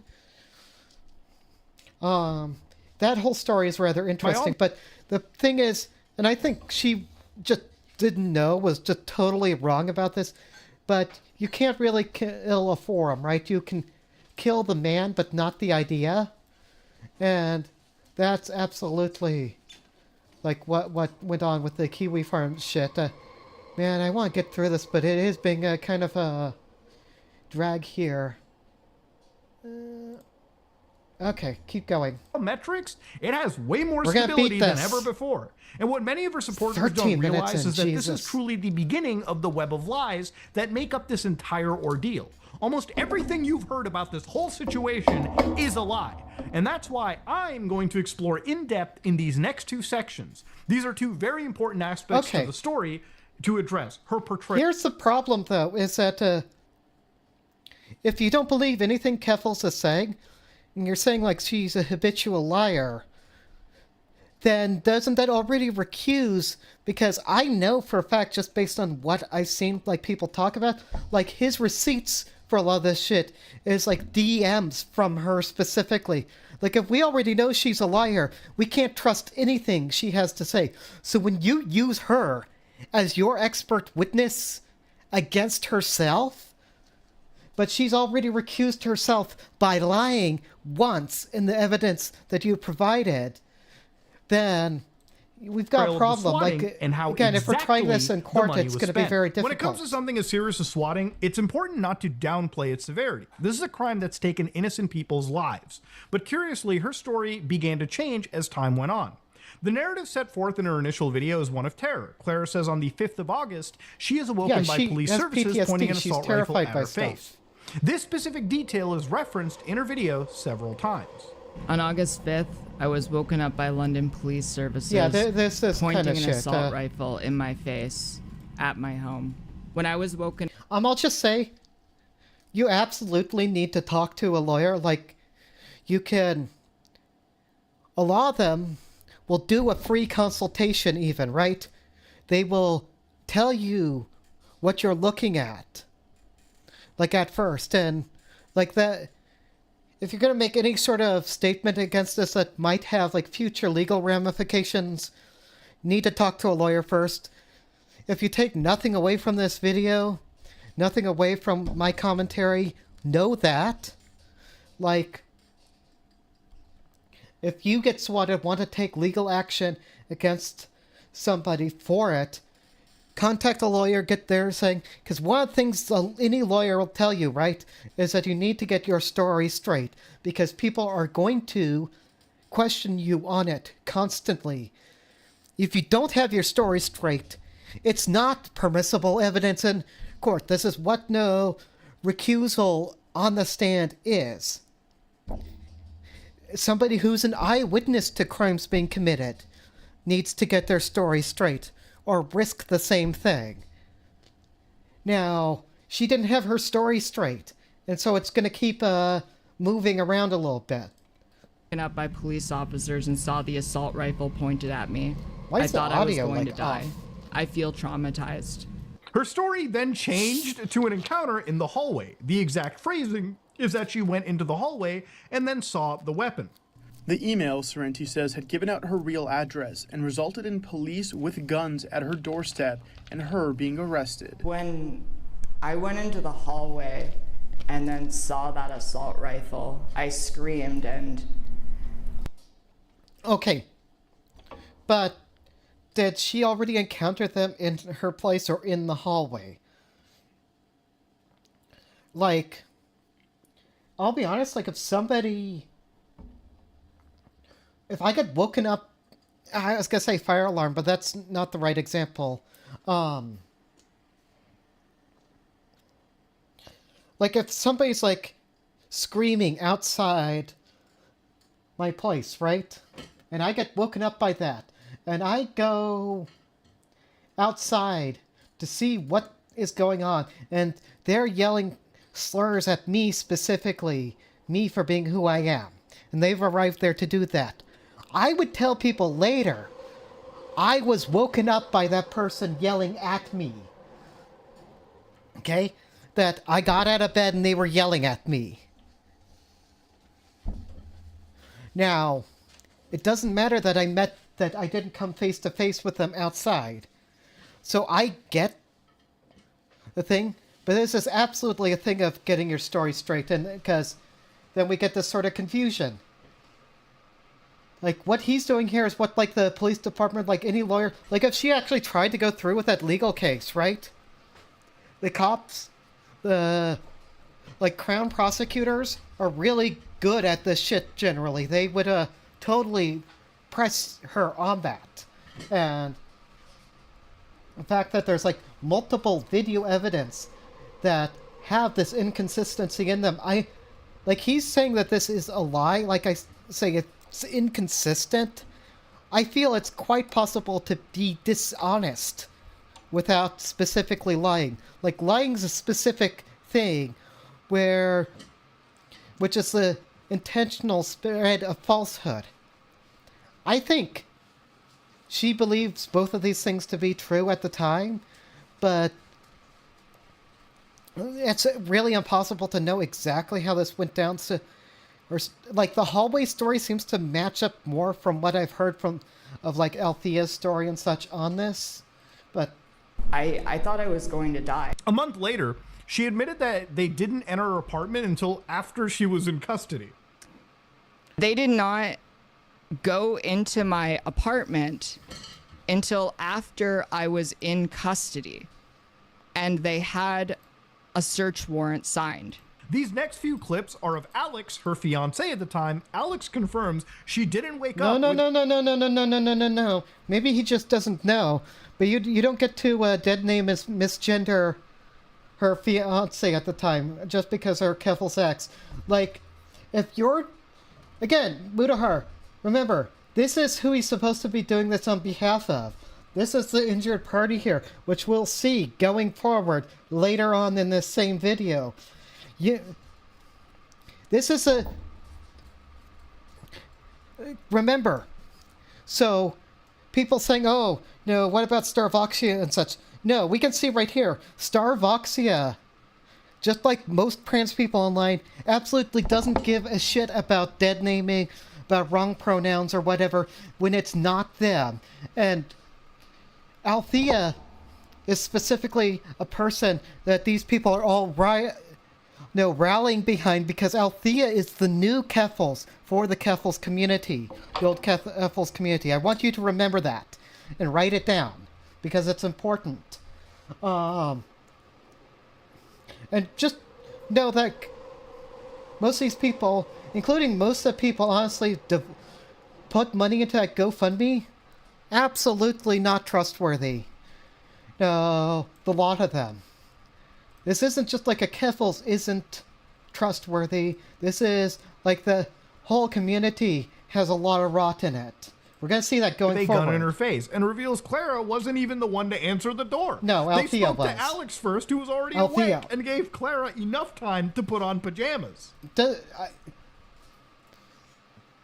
he... Now, again, this guy's supposed to be... He has a reputation for being very good about his information gathering, very good about his research, and he spent, like, months on this video.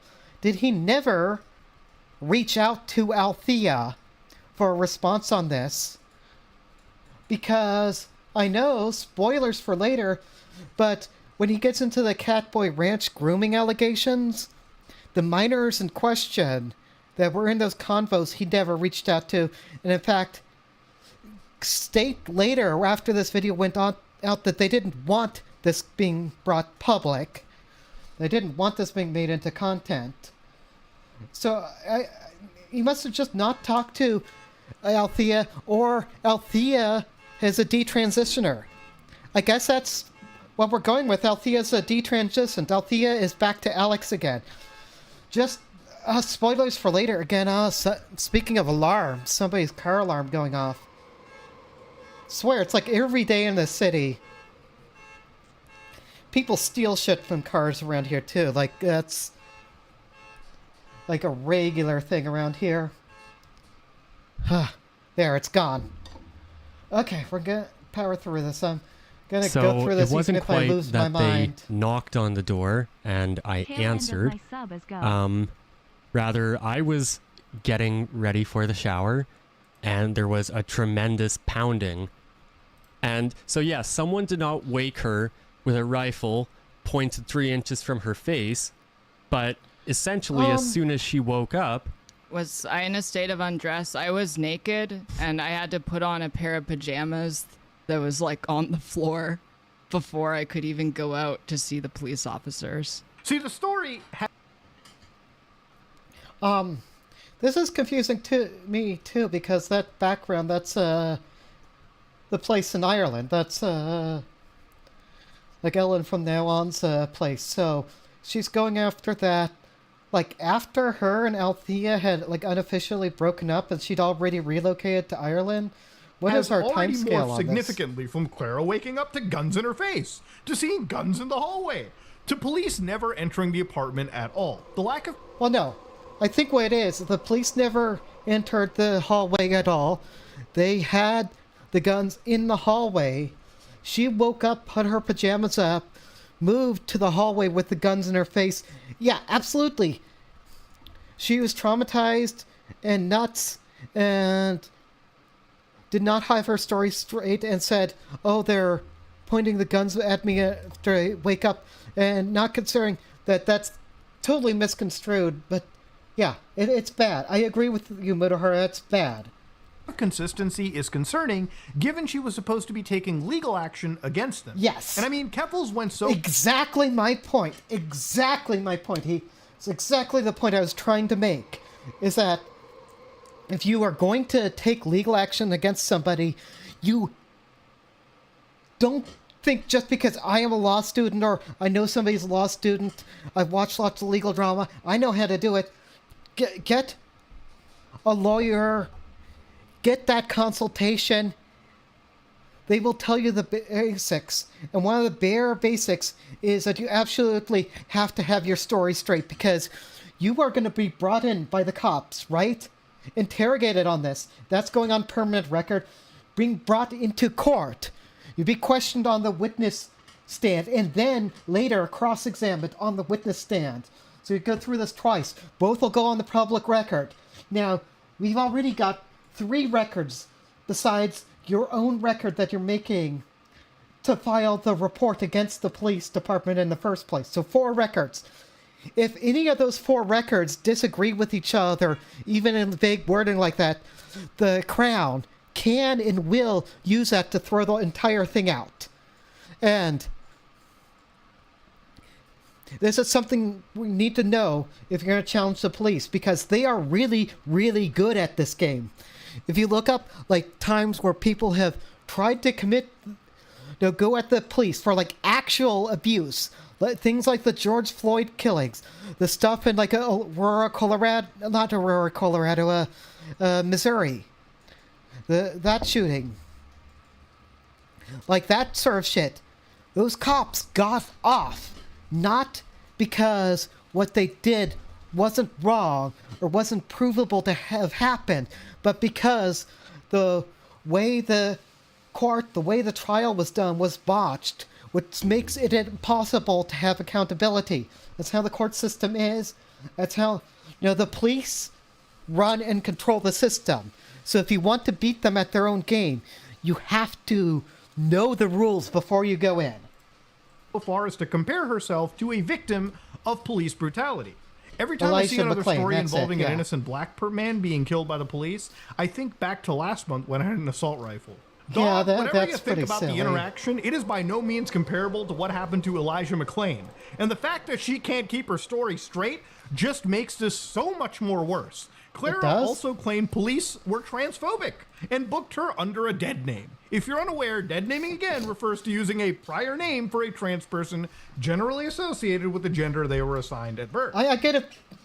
You've made it pretty clear by your statements you don't believe in dead naming.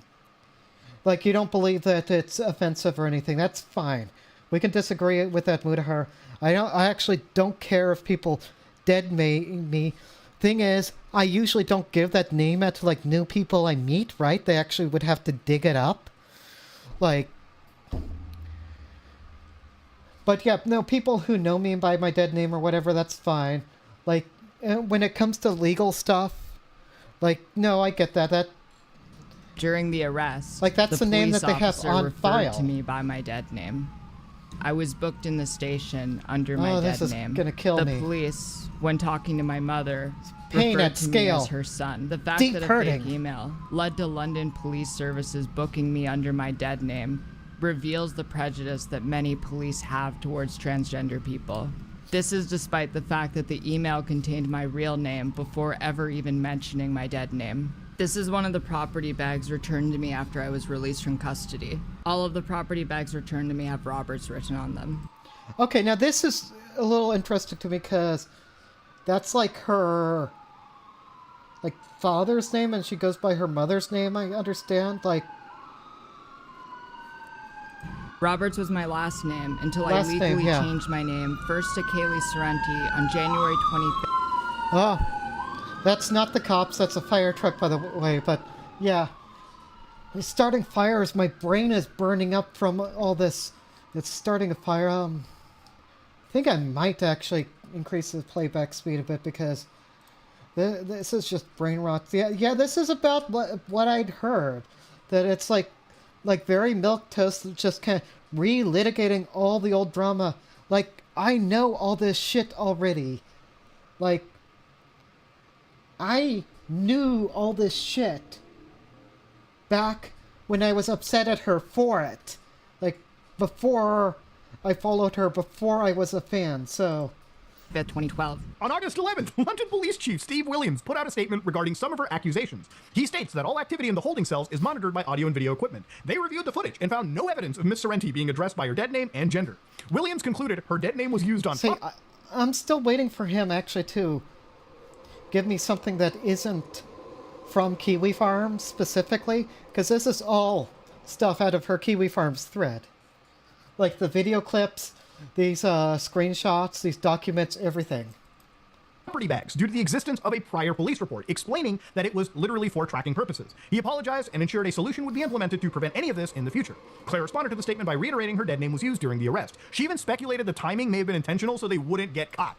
It's important that he said, while I cannot confirm any conversations which might have transpired during Miss Sorrenti's initial arrest, and that's when it happened. The activity in the holding cells is monitored, and I never made a statement about any bad things that happened while I was in custody. I would absolutely... This is just normal. Like, police do this shit all the time, and it annoys the fuck out of me.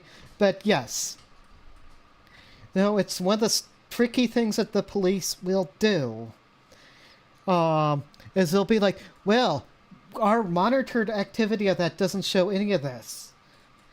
And the problem is, with this particular instance, right, it's always going to be her word, which is going to always have some degree of unreliability, even if we're in good faith, because of the inconsistencies that have been pointed out with this story, because she's basically recused herself of being a valuable witness when it comes to police action, legal action against the police, and the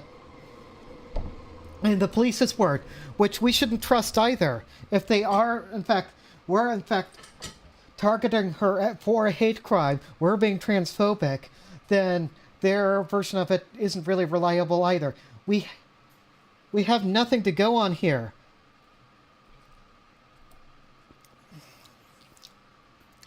No, what we end up with, when we take all of that out, is Keffals was upset, suffered very real emotional trauma, and lost property, and also felt unsafe in her community, wanted to move, find out later, like, she was trying to get away from that ex at the time, away from her family.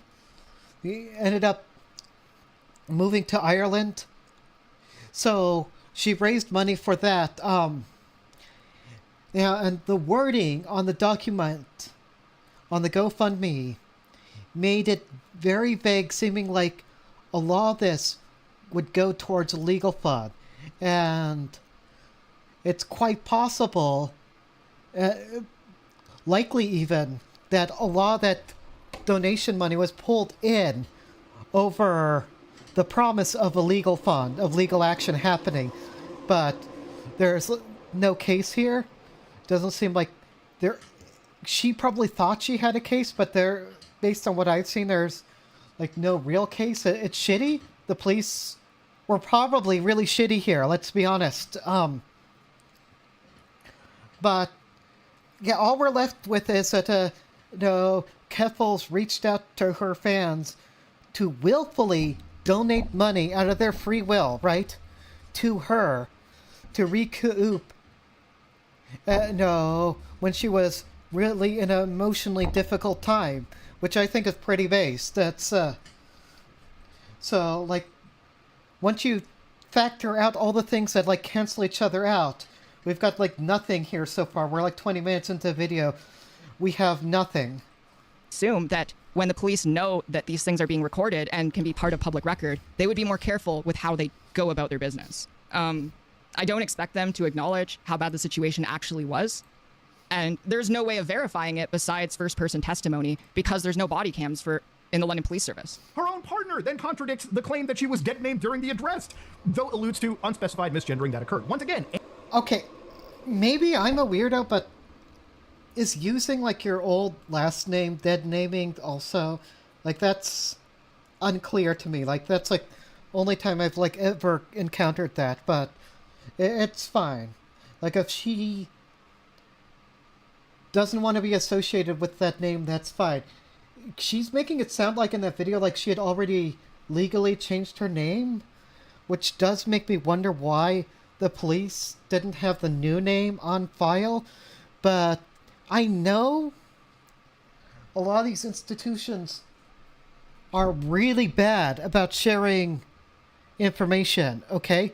The Canadian government sucks this way. Absolutely terrible. Canadian police forces, to the point that sexual predators, people who have committed heinous sex crimes multiple times, can escape across provincial borders and go unprosecuted just because the police department in the province that they moved to, the provincial police, never receive any of that information. They don't know that there's a warrant out for that person's arrest. Now, that's not illegal for the police to do, but that's terribly negligent. Like, you're actively letting people who are predators, who are victimizers, continue their illegal activity. It's a failure to police. It's a failure to run government correctly.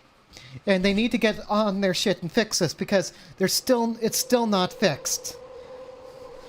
Like, RCMP is trying to get better accountability, but they are still, like, this is like Stone Age policing. They are so far behind, like, what people, the US, like UK, like, are capable of. Even when it comes down to things like their radio systems and such.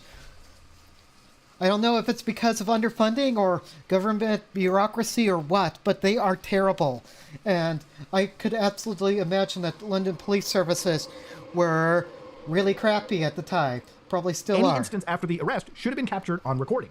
And they yelled at Clara while she was in bed, so she got up. No, because they didn't have body cams. We already established that. Like, they only recorded, like, what was they had in cell, like, in the station when she was in custody. Now, I believe it or not, like, law officers, Keffals isn't the only one who can lie about the events that happened there. It's quite possible that Althea, the police, all these people could be liars. We don't know. We weren't there. All we have to go on is the statements that all these people have been made. The police are supposed to be lawful and make the legal statements correctly.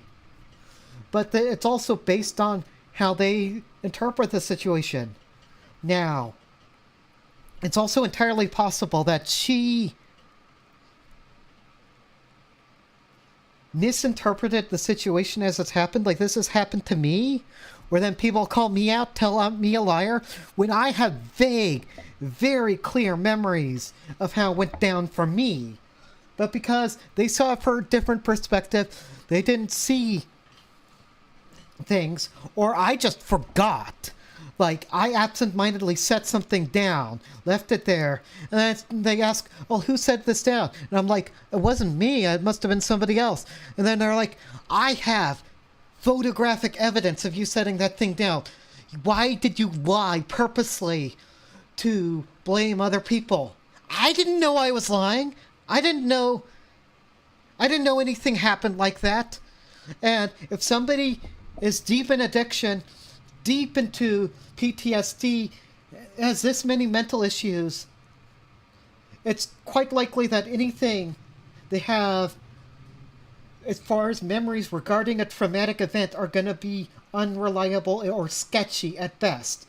That's just, from what I understand, like the psychology of it, just a normal thing. And that is usually taken into account on, like, police reports and testimonies. They were saying Clara Sorrenti. Note that they did not use her dead name at this point either. As far as I know, is there anything I missed, Alex? I think that's really the main gist of the arrest portion, which was really the most... Wait, so this is 2022, 09/15, debunking misinformation. And she's still talking with, who's still Alex at the time, from this particular room in Ireland.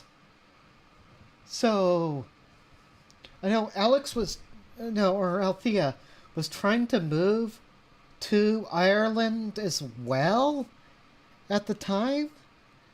And so, I'm guessing she didn't know Keffals was trying to break up with her at that time. traumatic in terms of, having the guns pointed at us. Word at face value, given her complete and total lack of credibility. Another key part of her story was that police had confiscated their devices, resulting in significant financial damages. They seized both my personal and work against... phone, as well as the work computer that I broadcast on Twitch from. Not only that, but the police seized Yes. my fiance's cell phones and laptop, as well as their external drive, which contained the only copy of this their is the old PhD room. thesis Yeah. and other important university documents. Because of the negligence of the police, Like, we were both we're going back in time now to the old room. He's presenting these things out of order, right next to each other, like... left functionally unemployed. that's confusing. And I have spent thousands of dollars replacing our computers and cell phones. Possibly And this is one of her justifications to misleading. I launch don't... the GoFundMe, to recoup her losses. I started a GoFundMe to move immediately, recoup my losses, and build a legal fund to protect my rights. But there were no losses to recoup. The devices were returned after 3 days. I eventually got my stuff back in like 3 days and got an apology from the chief of police. That's nice. So, yeah, that was really nice. Not nice how they responded to the situation, but I'll take it.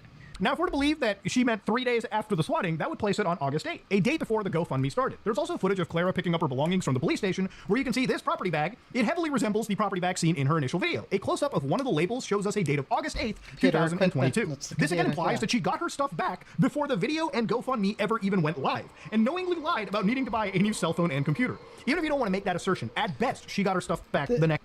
GoFundMe, though, never says new cell phone and computer.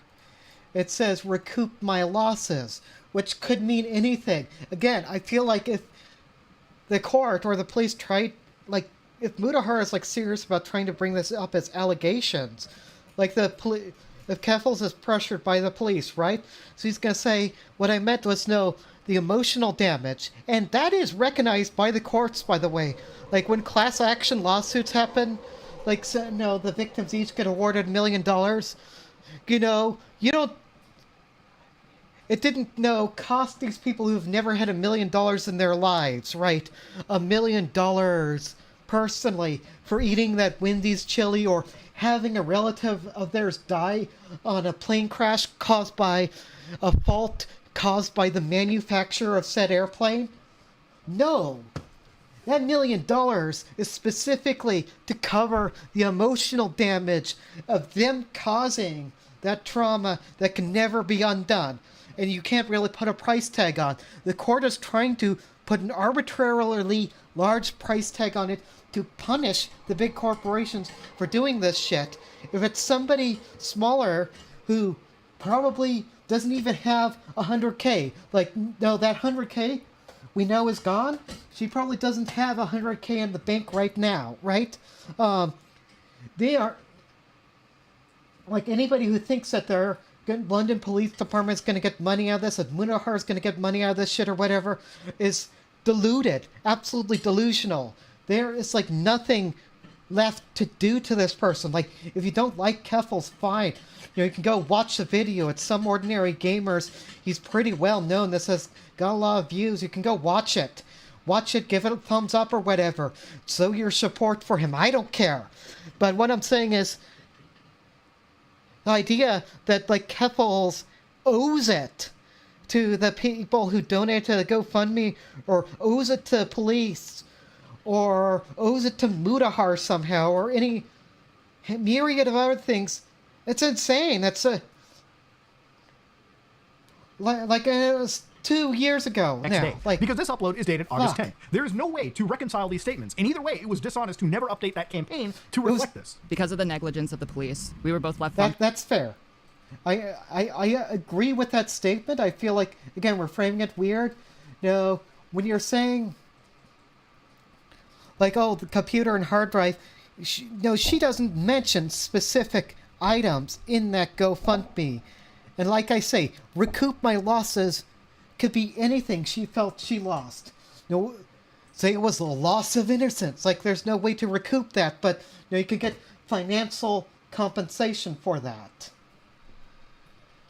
Oh, I'm gonna go insane. unemployed. 20 minutes And I have in. spent thousands of dollars replacing our computers and cell phones, so our lives need aren't this completely destroyed by crossword. what happened to us. Now, Keffals launched her GoFundMe on August 9, 2022 with an initial goal of $20,000. The page claims that if this amount was exceeded, the funds would be allocated to a legal fund to protect I'm done herself with the against ongoing GoFundMe and future drama. threats I've to her said safety. my However, piece this was about later it. changed too.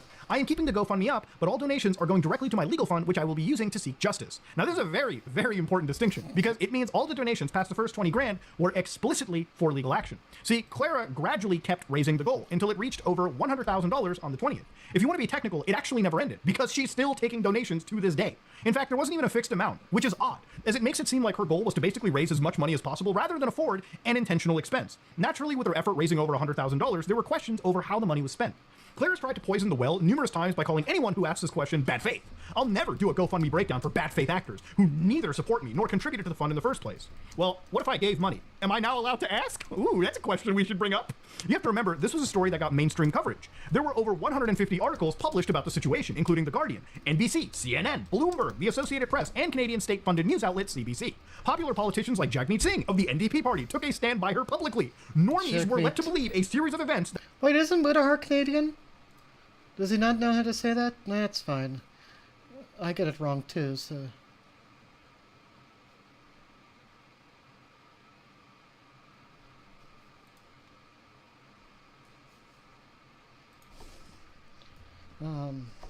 Just let this play. that did not occur. And there are regular folk out there who don't have the time or capability to ensure their funds weren't misused, especially when there is a limited amount of financial support for at-risk members of the trans community. There is nothing wrong with questioning for transparency of where this money went. In fact, more people should actually be asking where this money even went. Clara posted this photo in her Discord server, which was enough for trolls to bombard the hotel with pizzas. The next day, she uploaded a video declaring things had escalated and she was now in hiding. If you recall, another goal of hers was to move out immediately. Skipping over that, like, it was a couple pizzas. Somebody was saying that there were actually, like, cheese pizzas, like, she specifically asked for. And in her video, in fact, she says she's not upset about the... I'm not upset about the pizzas, I'm upset by the threat behind them. I don't know, it's... interesting.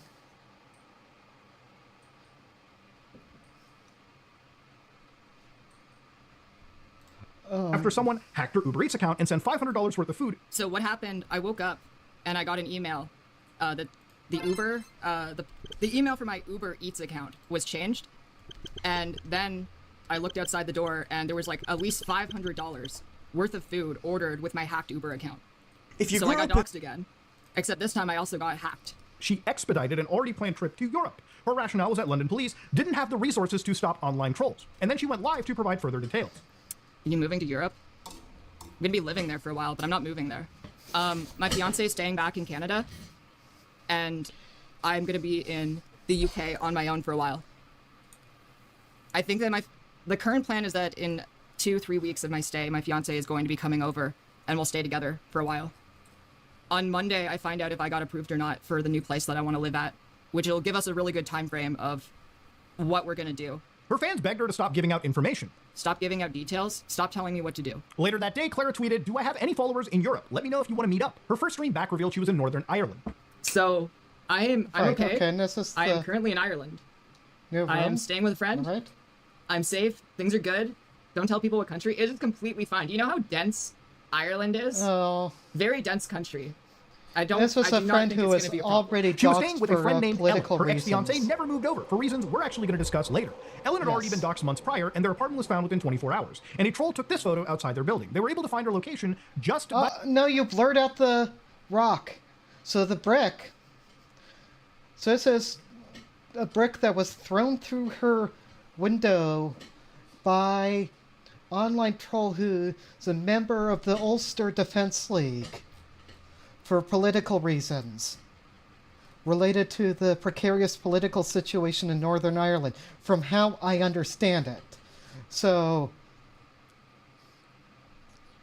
and it's possible she didn't know like just how bad political situation there is. I mean, it seemed like some of the stuff like, oh no, about like, oh no, cops less militarized there, whatever. It seems like she didn't know the full extent of how bad people in Ireland could be, so... using a doorknob. To be clear, I'm not endorsing any of this behavior or doing it, or even saying if you're careless, you deserve that this happens to you. My argument is that if you're willing to leave a continent to another continent to escape trolls, there is a lot you could do for less to mitigate the risk of doxing. For example, not buying equipment specifically for IRL streaming and announcing where you're going to be in advance. At one point, Ellen revealed they were going to go to visit a poutine truck in Belfast. The owner received bomb threats, which Clara used to tease an IRL stream on Twitter. Hey, maybe it's a one-off mistake, right? A day later, Ellen publicly fielded suggestions for future IRL stream locations in Ireland. I want to reiterate, if you are in hiding, why would you buy new streaming equipment specifically for streaming in the public and then also share where you plan on going in advance? By her own admission, she wanted to stoke the flames in order to maximize publicity. Wait. Source Willie Mac. And you are... now that is a little dishonest, Mutahar. I mean... Okay, good faith. I get where he's going at with this, but we are stretching a little bit, are we not, when we're saying that an unrelated video from before she moved at her old location. Look at this. This is for her Twitch streamer pillow and such. This was back when she started the Drop Kiwi Farms, right? I know this. And yes, she said, I want to intentionally stoke the flames at that time, leading up to her getting doxxed. Now, do you have proof of her saying this when she was in Ireland? Or do people always commit the same actions for the same reasons throughout their entire life? In which case, should I dig through all of your conspiracy and grift shit from years ago, Mutahar, and use that to paint you in a dishonest light? Because I'm not gonna take that. I actually do think you are being good faith here. Like, I do want to think that. Like, and I think there's some social motivation on the part of this. We'll go into it at the end, but I'll give my 2 cents on why Mutahar invested so much time into this particular online thing when he... Actually there's making people myself like a lightning Willie rod, Mac that usually so do I this could make sort of Kiwi online farms drama more vicious stuff. and attack me to the point where Cloudflare had no choice. Because every time they attacked me, I publicized it. One of the things that I did intentionally for the success of the campaign was make myself a lightning rod. I egged them on. I egged Kiwi Farms on. I egged them on. Yes, I wanted them to attack definitely me. said that. Because by doing that, I was able to show the world how fucking vile they are. In the past, streamers have been punished for similar behavior. Ice Poseidon was notorious for being a constant target of swatting. He was ultimately banned after streaming and getting swatted inside an airport, and while it wasn't his fault, at a certain point he was clearly feigning ignorance and enabling his troll's behavior for content. What makes Clara's behavior different, and what actually prevented her from... Well, okay, see now you are running on the assumption and using that assumption to base other assumptions on. Like, we don't have proof that she was intentionally doxing herself with the poutine truck in Ireland. It could be that she's just being very, very negligent in doing so. If you look into Ellen from now on, her content, even from before the Keffals stuff, has always been to do that kind of IRL streams. And I get it. Keffals moved there to be with her and wanted in on that stuff. Was it a good idea with all the harassment and all the doxing she was going through? No, absolutely 100% not. Absolutely not.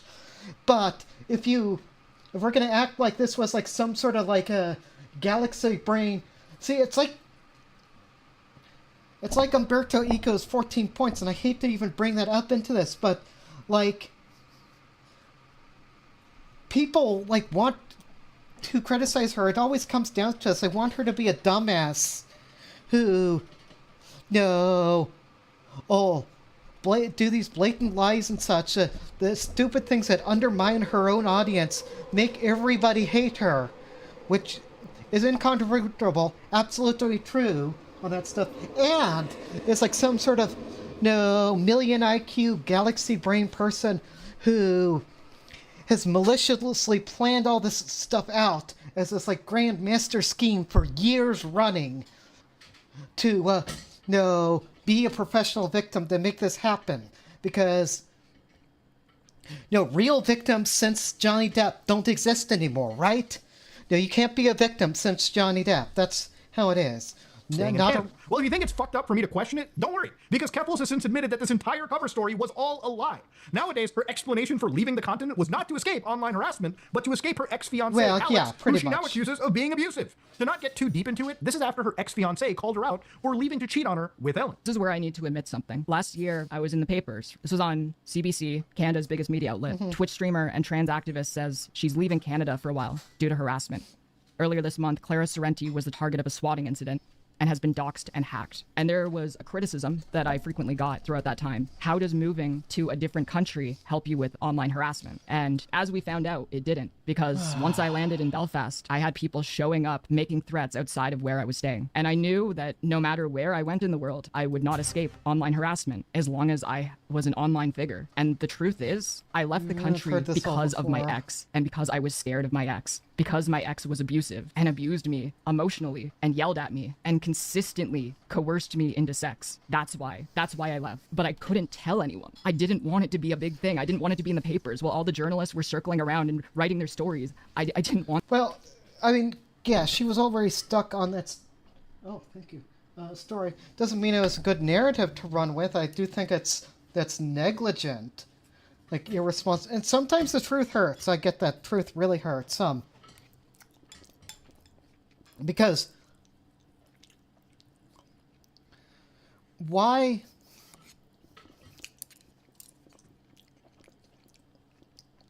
I'm gonna do Mutahar's job for him here, right? Why did she interview Althea after the breakup, after she'd moved to escape them, right? I'm sorry if I get pronouns wrong.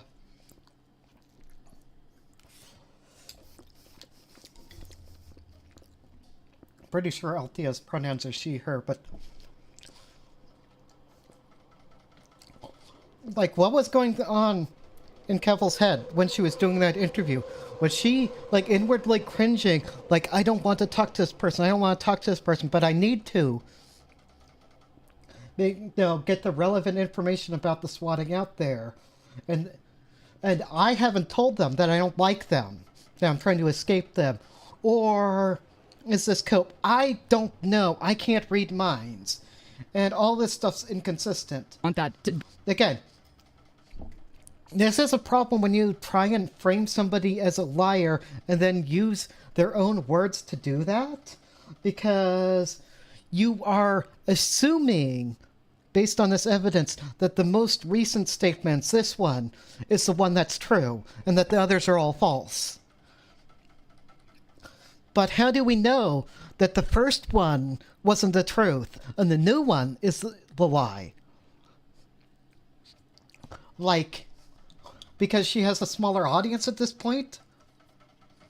Like, it doesn't really make a lot I of didn't want sense, any of this bro. to ever be out in public. So here's Her escape basically amounted to a paid-for vacation across Europe, evident by a leaked post from her closed Twitter circle on September 14th. Clara reveals she was staying in Ireland until the Yay! We got first of the cherry bread A-logging.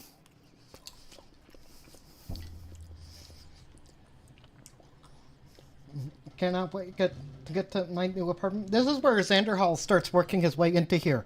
Hey, Josh, kiss. So, Cherry Bread pretended to be her friend. So Cherry Bread was Xander Hall's editor. Xander Hall and Cherry Bread got close to Keffals to document all this information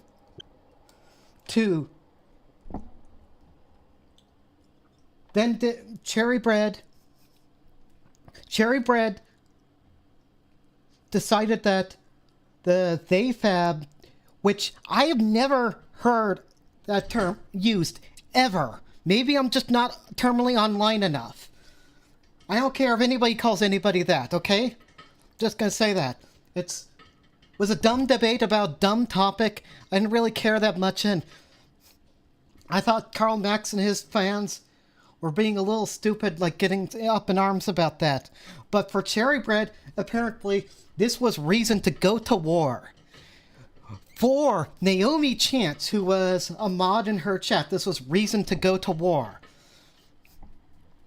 Naomi Chance specifically has harassed me in chats over that discourse. She is a bad person. No, she needs to be destroyed in Minecraft, okay? Now, Cherry Bread continued to be Clara's editor, specifically so that she could build up shit against her before she burned the bridge. So it was the Xander Hall drama. When it happened because of that debate. Because Cherry Bread felt that the interview footage, the debate footage, as editor, that Clara was asking her to edit it in a way that felt deceptive, to make it look like she didn't lose that debate so badly. I saw the VOD of that. I didn't think Clara did well on that, I'll be honest. So maybe Cherry's not even a good editor. So she's a bad editor as well as a bad person, okay? But she took all of these screenshots that she got of private DMs of Keffals' private server, these group chats between her, Cherry, Arif, and Tipster, and gave it all to Xander Hall so he could make a hit piece video. Xander Hall got cold feet. He decided he didn't want to do this to her. That no, he'd hurt her enough with the breakup and all of that drama, right? Cherry Bread burnt the bridge with Xander Hall as a result, because he didn't do that. Cherry Bread left Xander Hall to rot like the snake she is, like the monster she is, and she went to Nick Diorio, who she knew would do something with it. Nick Diorio didn't. He held on to the information, but Mutahar, who had a long history with Keffals and Tipster over shit from Dojangles and such, did want to go in on this. And Mutahar, Nick Diorio was okay sharing that information with Mutahar, who's no friend of his. They've done a lot of work together. Let's see if I can pull up the right tab here. Need to not have so many of these open.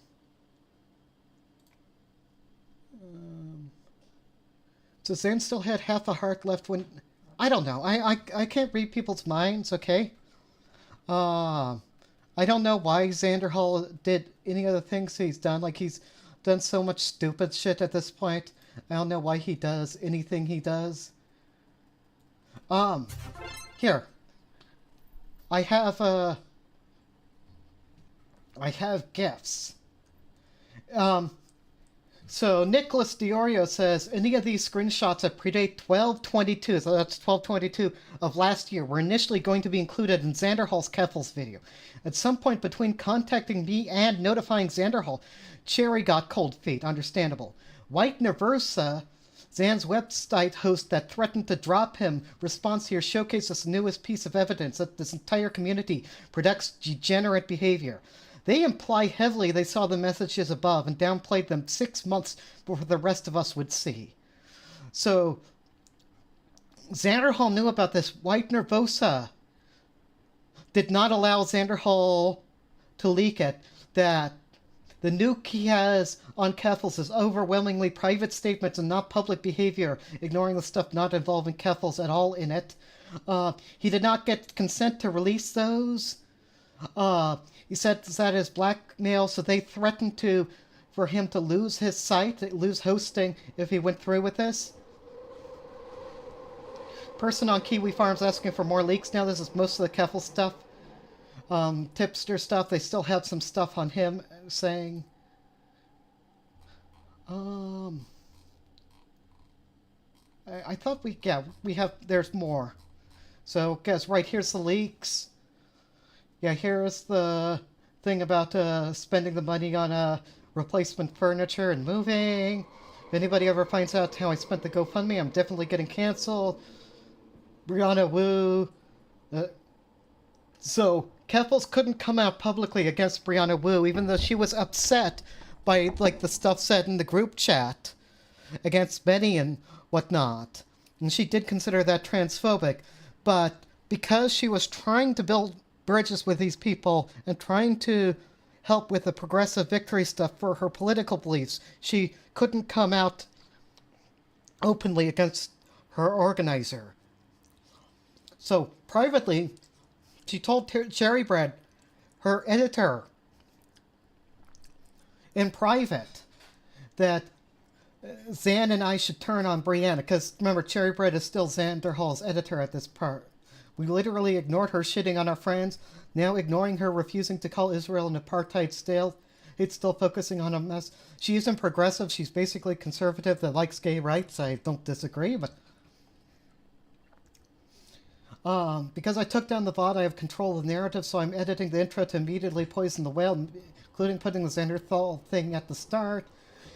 Sherry, we all have our debates. We don't do well. I understand. I understand so much that I am pretending to be your friend, even though I hate you specifically for this reason. I am going to leak everything. Destroy the reputation of somebody whose reputation... Crosswords is... I am going to destroy the reputation of somebody whose reputation has already been destroyed, because I secretly don't like you, but I will say I understand, even though just based on Cherry's actions, we know this to be an absolute lie. But again, like I say, this is the problem with Keffals engaging in like dishonest behavior in the past, dishonesty about the GoFundMe, dishonesty about the drop Kiwi Farms, is most of the people she attracted from back then, from that movement, and from leftist circles in general, are just as snaky, will lie to push a narrative agenda, because that's most of what leftism is lying to push a narrative. Discord, well, and Josh Kiss, I'm kind of less mad at Dan now. I don't like Zan because he's a dumbass, okay? And he's proved that ultimately more and more times with his actions. He's more of a dumbass than Mutahar or Nick Diorio, okay? He can't see the future a month from when he does anything. Like, he continues to do and say stupid shit that could have been easily fixed with any forethought. Even like the banking thing could have been so easily taken care of if he, like, he literally, right, just had to go to a bank and open up a bank account. Like, if he had that much money and had the collateral, like, that's the main reason why he couldn't get one in the first place, as I understood it. Like, and I don't blame people who are poor, have overdrawn bank accounts, or have a history of that, or bad credit, being unable to get bank service. It's sad. That's how the system works. It's a for-profit system, ultimately. Anyway, I feel less bad about, like, upset with, like, Nick DiOrio and such. Because, again, all the stuff he says here, all of his actions are consistent with his beliefs and the sort of channel and platform he runs.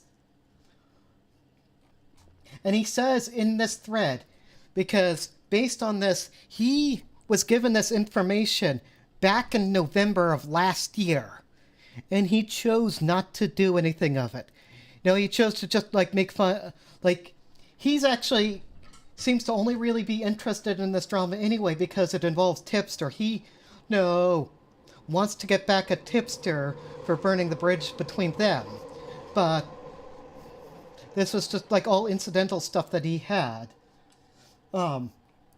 So this is their Discord server used to collect dirt, stalk people. They came to be blameless victims of, I mean, is any victim blameless? I think the thing is, Nick DiOrio sees everything he does as, like, justified vigilantism. All these people do, right?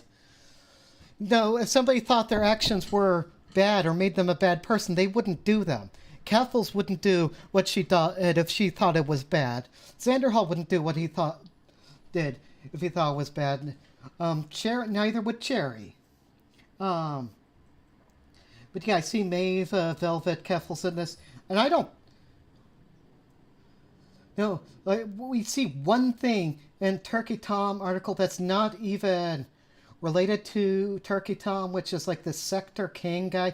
Keemstar also had Salvo Pancakes YouTube terminated, which I think is already known drama at this point. Like, I think from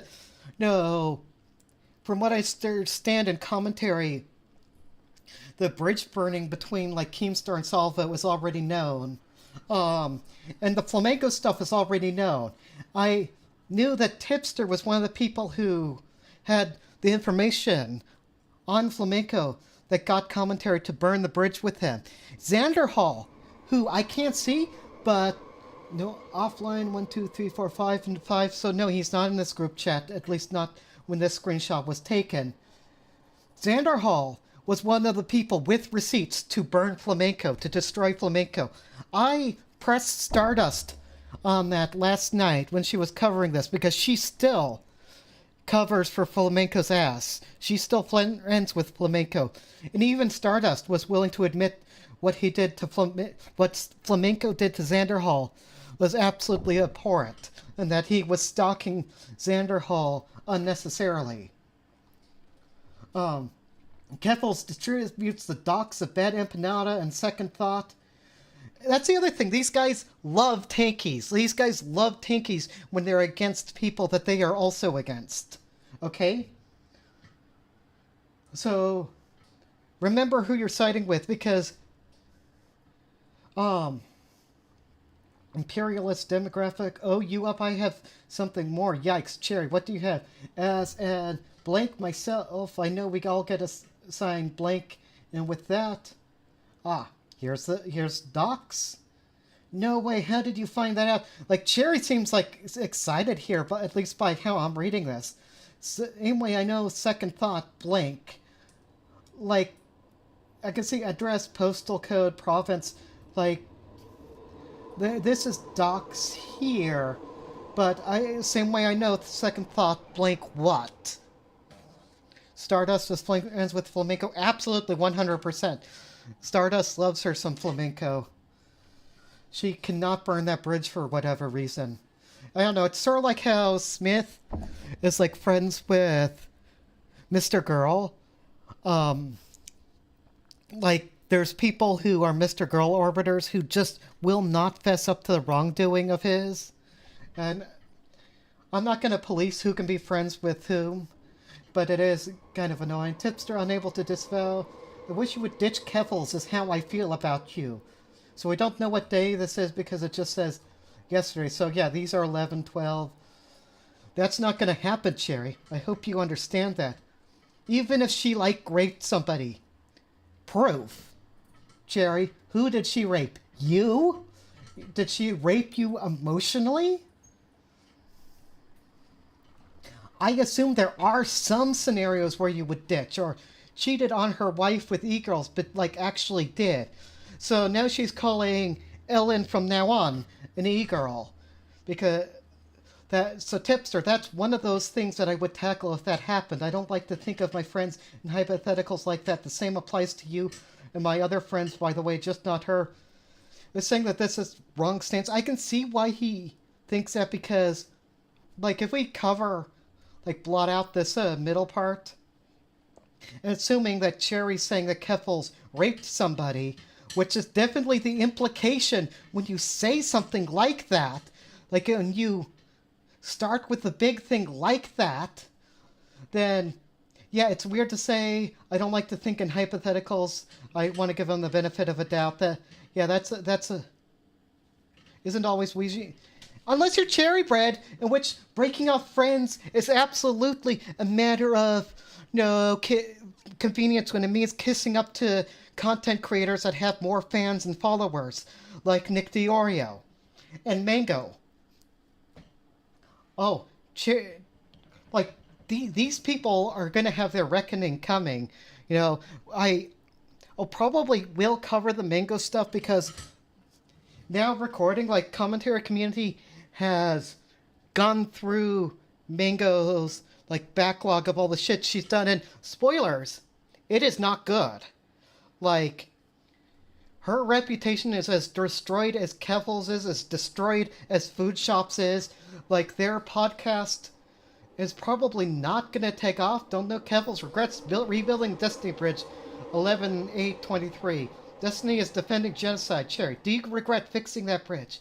Keffals, he said he's pro-Israel. He literally said on stream he hopes the genocide happens. Yes, I do. Zan told me about that today. Jesus fucking Christ. He's a gross person, and I hear so many connections trying to fix that bridge. Okay. 12:17. I told Chud Logic about these screenshots. Some of these are the ones White Nervosa threatened to delete Xanderhall's website over. Chud Logic said way too much over stream, almost blew the leaker's cover. Good. Base Chud. No, rare Chud Logic W. Tipster's personal group chat suspects Cherry has flipped on Keffals. They ultimately choose not to heed the warning and let us collect for half a year. Like, that's the thing. Like, Tipster, from what I understand, was still friends with Cherry Bread. Like, up till this video being released. Like, and then these people are like, well, the Poppy Xenia shit is really kind of weird when you look at how people like Trans Person went through pretending to be their friends for months and months. Cherry did this for 6 months, for half a year. Zan's editor sent me a bunch of shit, so 12:17. This is while the Xanderhall drama is going on. And it's going to go nuclear on Keffals. Holy shit, no way, let's go, more content. Can I say anything about it? I will keep your name secret. Ha ha ha, absolute banger. Also, I may have said a little too much about Cherry thing. Apologize if you get any blowback. I didn't mention your name. Too late, Lamau, ha ha ha. Just said I heard a rumor that there may be a leak. Cherry heard and had a good panic. Good. I want Cherry to live in fear. Like, Cherry, you are going to get doxxed one of these days, and I'm not going to do it. I don't want anybody to do it.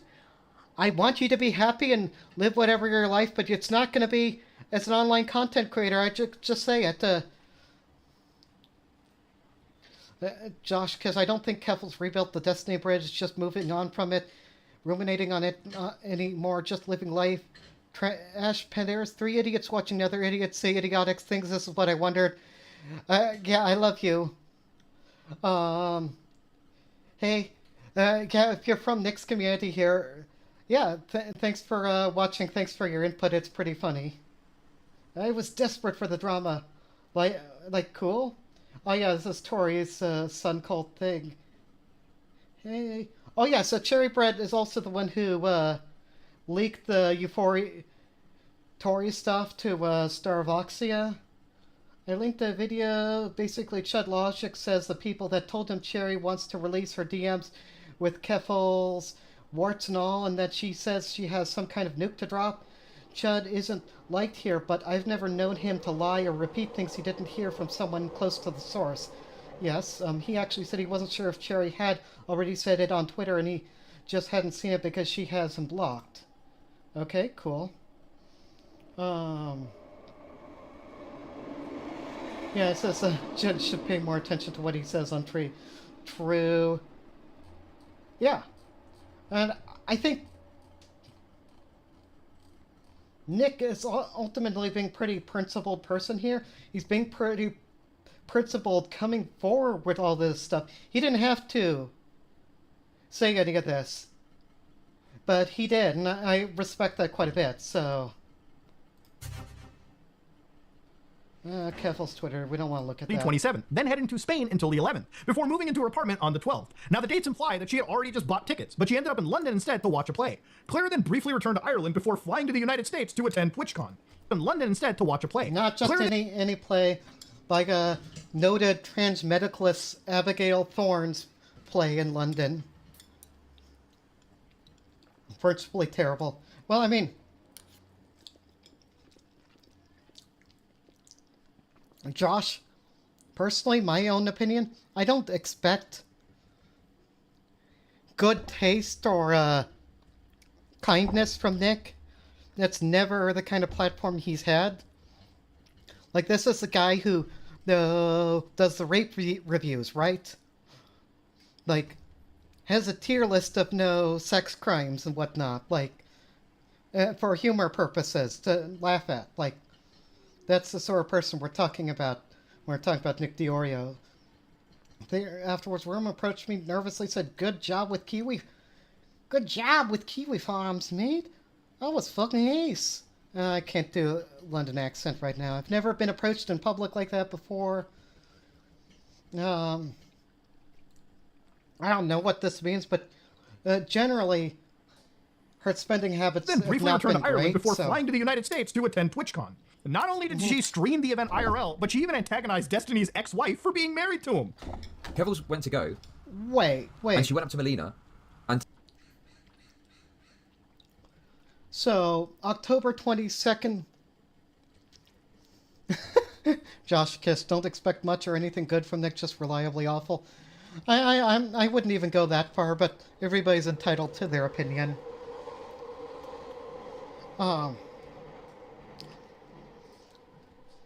Melina, because Kelly Jean, I understood this drama. So, wait. This confuses me, because unless I'm confused with the timeline, right, she didn't have permanent place to stay. This is October 22nd, before that stuff. Mutahar, dates matter. And yeah, if you're saying the Josh Caswell, I don't know what to think of him. I mean, there's plenty of assholes on the internet. I'm talking about a couple of them right now, right? I'm not going to say who I think in here is one or not, but also, like, Melina and Kelly Jean are snakes. Like, bad people all around. I'll say that. But I think most political people are. Like, I'm just coming to the conclusion, like, leftism is just not a principled stand. No. Most lefties, most liberals just do not have principles that they stand by. It's whatever's convenient to win them popularity. Josh just know what to expect. I will say that for Nick Diorio. I get a good feeling of what sort of person he is. I generally know what to expect out of him. I don't necessarily expect that level of accountability, so I appreciate it. So it's good to hear about all this stuff, get the dots filled in, because we had like the shape of like the llama for the dot to dot, right? But now we have like the actual line connecting the dots, and we can say, oh, that's a picture of an alpaca, not a llama, right? Something like that. So maybe I'm the one with my dates off, but like if we're talking about like VidCon that happened later in early 2023 in Washington D.C., absolutely. I don't even know if that was from the GoFundMe money. She might not have had any of that left at that point. No, where are the receipts, Mutahar? I do know her spending habits haven't been great, but she's also still had a pretty big following and platform at that time. And want to be part of that progressive victory thing, want to meet with Destiny, all that. And apologize to him about this shit that happened at TwitchCon the year before. She was shaking. Like, it was like she was so anxious or so angry she was shaking, right? And she said, Good. Tell your husband, if he doesn't stop coming for me, I'm going to get his YouTube channel deleted. Yeah. No memes. That happened, okay? So Yeah, that Keffals was moved into her pretty new shitty. apartment on October 12th and used some of the GoFundMe money to pay for a full year's worth of rent in advance. Mm-hmm. So just a quick update. I have an apartment for October. I'm moving then. I have it. I've already paid. I'm putting it, I'm using the GoFundMe money to pay an entire year in advance.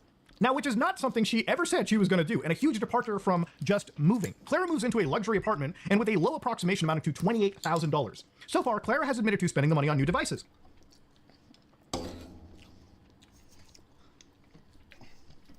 Mutahar, you're a wealthy man.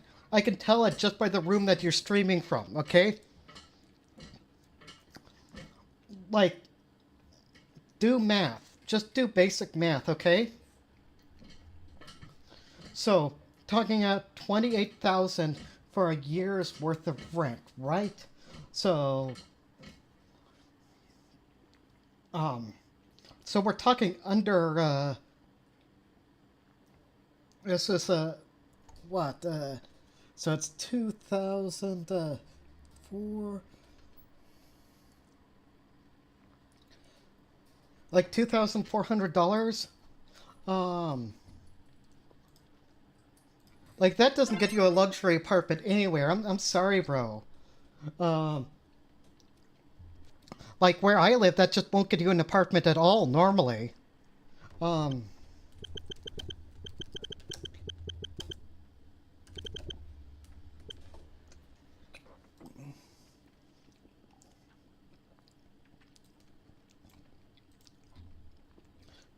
Property to rent. It looks like you can actually rent rooms for pretty cheap. I know that's not what she did. Because I'm going to assume that she went more for something like one of these. And the pound, even with like Brexit and such, is still pretty strong off the... No...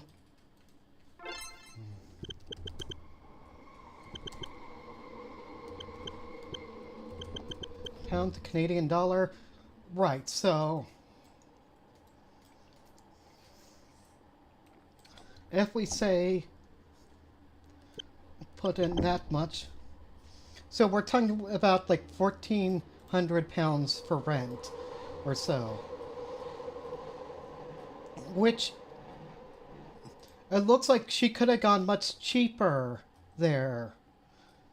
We also have to consider location. But a lot of the ones I'm seeing, a lot of the rental properties I'm seeing are actually more than that. Like, I'm guessing that she didn't want to rent a single room. Like, she probably should have gone with that. That would have been, if I was doing doing it myself or had the ability to advise, like, because just because you have money, have a windfall at the time, like 100K, doesn't mean that you should be frivolous. But no, that looks about consistent with the properties that I'm seeing. Like, are we going to call this a luxury apartment?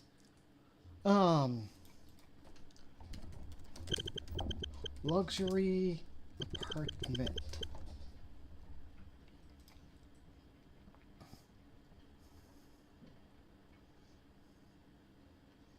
$173 per night. That's a lot more. Let's even look that fancy. Booking. Ultra urban Belfast.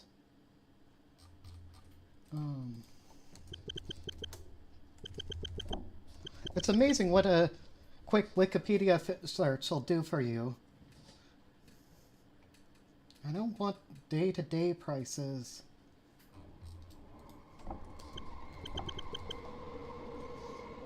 Is month's rent uncommon there? So, like Airbnb, this is saying like a $3,500 a month or so. For what looks like pretty nice place. This place is $291 a day. Keep in mind, like, a lot of places these days, like hotel rooms are over 100 a day usually. Oh, and that's another thing talk about with when it comes to like Mango stuff, that because apparently Mango like won't stay at cheap hotels, so like she only stays at the more expensive hotels and gets other people to pay for them. It's a whole thing. $1,900 a month. Just a worm. My point is that when you break this down, it's just about average. As well as equipment for IRL streaming. She traveled across Europe, planning to visit Spain from Ireland, but ended up at a play in London instead. She then flies to TwitchCon in the United States. Oh God, that stuff is so expensive. Like, I am just renting sound equipment, okay? And like, just like a good microphone can cost you a couple grand.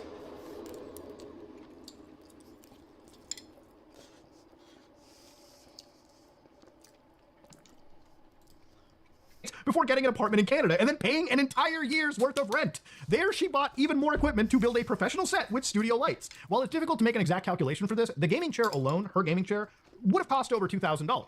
I had to take extra caution with the set that I made. It's not even a set, it's just like part of my home.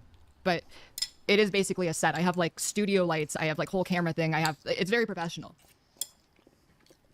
So I had to go through all of this November as soon as I got back from 2022. TwitchCon to make sure that I could just like return to my life before I was swatted. But see, that wasn't the only thing she admits to spending some of this GoFundMe money on. Claire also says she contracted a security company in September to keep herself safe. I consulted with a security company and they made all of my devices hack proof and they gave me tips. We're jumping a bit because this is like December, is it, or whatever? On not getting doxxed again. They also helped me with a whole bunch of other stuff that I can't talk about because I signed an NDA, like a non-disclosure agreement. I already hired a lawyer, and all of the information between me and my lawyer is privileged and confidential, and I can't talk about it. So the money towards a legal fund is being utilized, but until the point where I can actually talk about what I'm doing, I can't say anything. So I use the money to find a place, to contract a security company to keep myself safe, and to hire a lawyer. This raises an interesting question on what the security company was doing beyond making her devices hack-proof. That same month, she confronted a prolific member of the Kiwi Farms thread. Keffals tried to intimidate the user with their personal information, claiming to have hired a private investigator. I know the PI will get me more, though. He's still talking to the family and school officials. Well, she also said she had the lawyer on retainer. Now, if you look,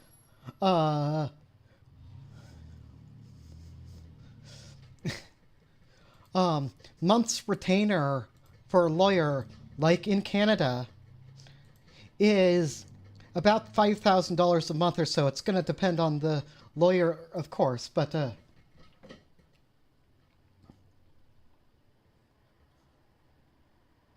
Winter here is punished Nico, from what I understand. Maybe I'm getting it wrong, but Winter is a Kiwi farmer. Not as smart as I think, Brian, telling you. Like, this was like a Kiwi farms person who, like, worked their way into Keffals' like, inner circle.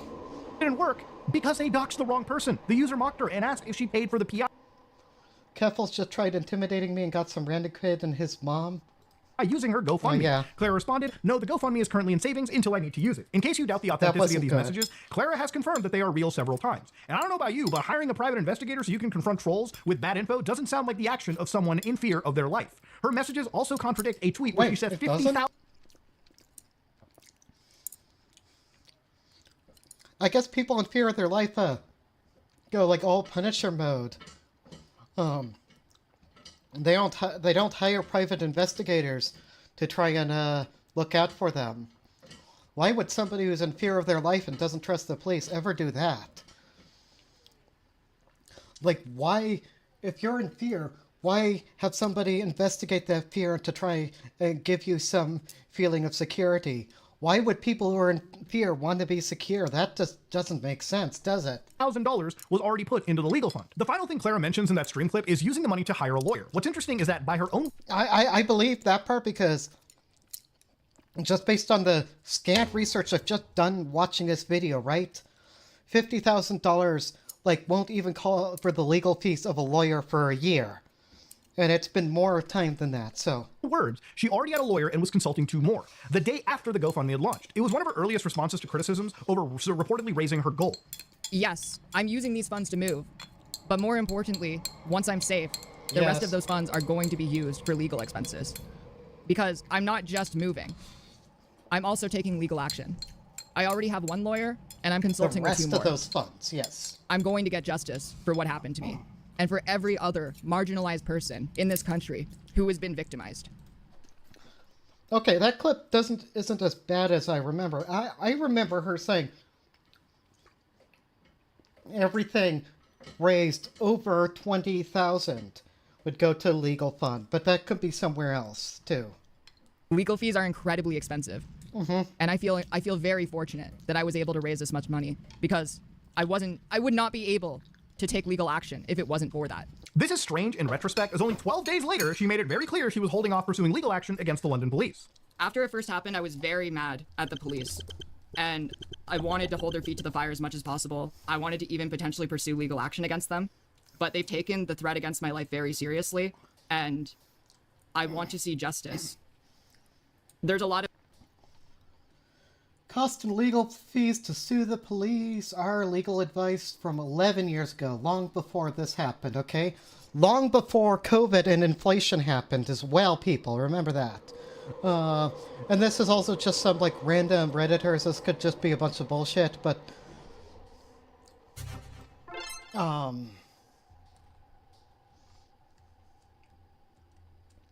high or prohibitively expensive. And yeah, I don't think she should have taken this course of action.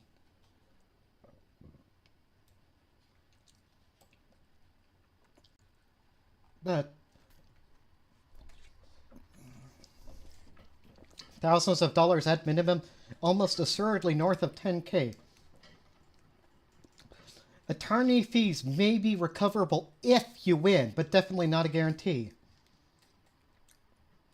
How much was a plaintiff injured? Did somebody die? What entity are you suing? Let's assume no one died, no injuries. The police mistook you for someone else and threw you in a holding cell for 18 hours. We'll go with NYPD. So, basically, exactly like Keffals' case here. Let's assume that if they're going with mistaken identity, that they have a better case for legal action here then, but your damages would be minimal. In addition, even if they're wrong about your identity, that doesn't necessarily mean they did anything wrong, yes. Unfortunately, it's very hard to get the police on some of these things. The problem with all your is highly fact-specific. 1983 actions suing the police are very, very rarely successful. Here's a punch list of expenses. This is going to be for the U.S., but this initial expert witness report confirming basis for claim, $2,500. Federal court filing fee, $400.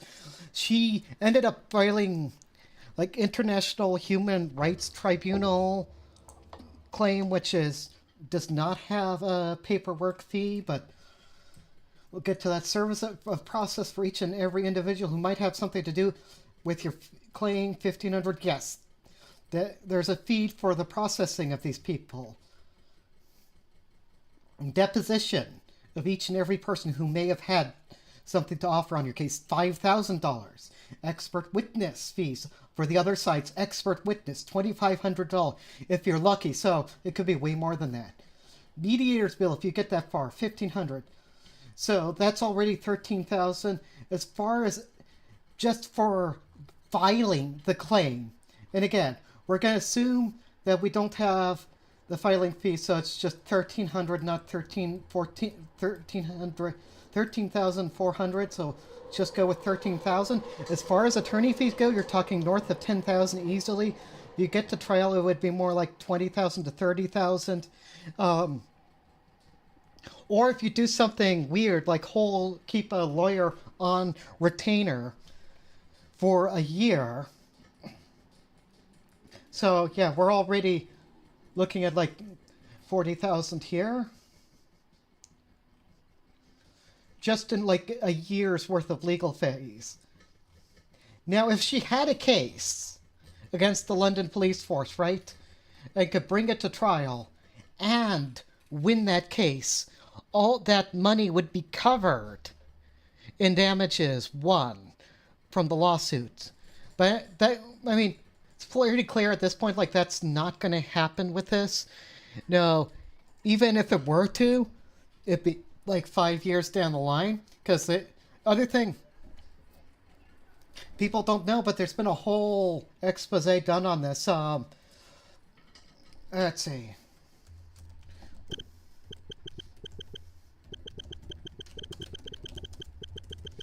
Canadian police taking too long to go to trial.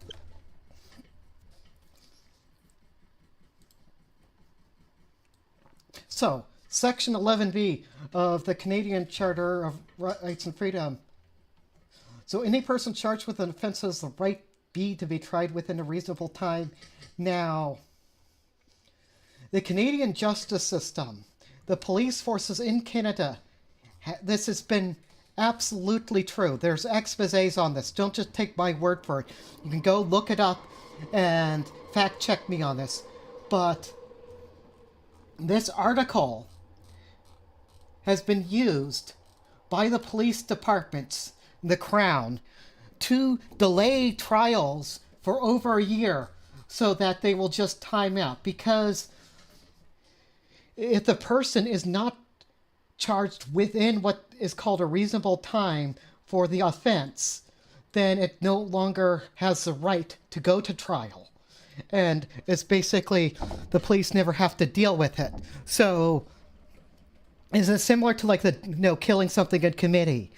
They will just not, wait on the paperwork for more than a year. And a lot of the Canadian government stuff, like 2023 was an especially bad year with COVID going on, 2022, I mean, that if you file a claim, it usually takes about a year anyway, so we're talking like 2 years just to get it looked at, just to get it, to court, often. And based on what it is, if there isn't a case there, they'll just throw it out. And you're taking 2 years, like 2 years worth of legal fees, just to find that out. Like, this is just a fucked up thing with the Canadian legal system that they're trying to work on fixing. people have gone before the Supreme Court of Canada to argue this very issue. It has been an endemic issue. It's been a problem. Of leads right now, and they might actually be able to catch the person who swatted me. And with what is going on and the connections to Kiwi Farm. I got doxxed again. I'm leaving the continent. So Silent Hyrax, by the way, is a Kiwi farmer who re-uploaded a lot of this stuff. You can see it's just like a Rumble or whatever also. So... Knowing that they're monitoring the thread, we might actually see something happen. Now, at around the same time, she told the Kiwi Farms user the money was in savings. She claimed she never said she was going to sue the police. Yeah, that's all I said. I never said that I was going to sue the police. I wanted to be very careful with the language that I used because I don't know exactly what the plan is. And this is true. We just looked at the GoFundMe. It doesn't say money to sue the police, which means any, like, fraud allegations fall flat on their face. In fact, I really want to go into... Like, this was, like, the excuse for me to air out all my stuff about this, the 100K stuff and such, because,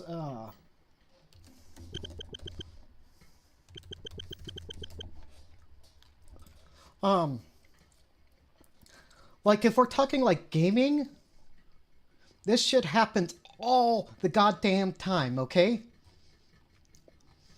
Does anybody watching this remember a game called Dawngate?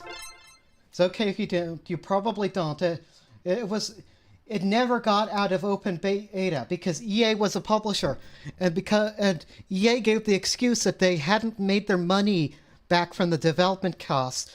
This was supposed to be a League of Legends killer, and is the trailer even going to play? And because it didn't meet their expectations of killing League of Legends, they pulled the plug on the entire thing, refunded the entire project.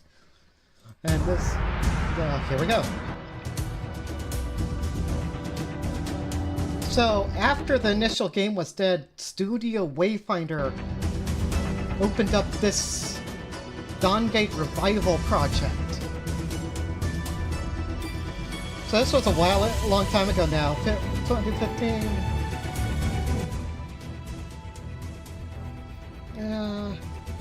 From 2017. We have worked to reopen it. By the way, there's a little bit of spoiler ahead, but so this GoFundMe, actually Kickstarter, it's a Kickstarter project. What they're using the money for is to try and buy the licensing rights to the game from EA. So the developers of the game can't even work on their own game because EA owns the license, and EA killed off the game. They have no interest in running servers or anything. Oh, you're gonna get back your t-shirt. 925 Waystones, which is an in-game currency to pay for stuff in-game. A Shaper skin, which is like the Summoners in League of Legends. Ward skin, avatar, pre-alpha game key, name included in game credits. So that all sounds pretty cool. They were only asking for $50,000. They got $99,000. And I think, is this closed or is still last updated September 21st, 2020. So I followed this real closely while it was going on, what they were doing. Nothing ever happened. After this Kickstarter closed on August 17th of 2020, they never heard from these people again. Like, clearly they weren't able to do whatever they said they were. They just took the money and ran. Many such cases. 3 months ago, anyone have any insight on what's happening to Project Everything went radio silent? If you click through a few times on their website, you can find that the replacement game is called Dreambound. So, and it's volunteer development. It has been for nearly 2.5 years. So they are using kids to program their shit for free.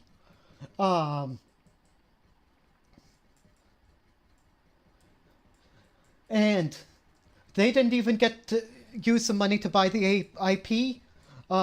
They just took the nearly 100K and, I don't know, bought furniture with it or something. They took the money, and it's not coming back.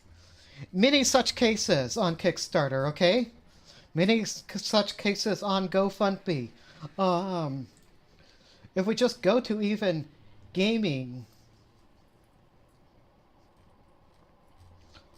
like, let's try and find something that we're probably not gonna get. Maybe not.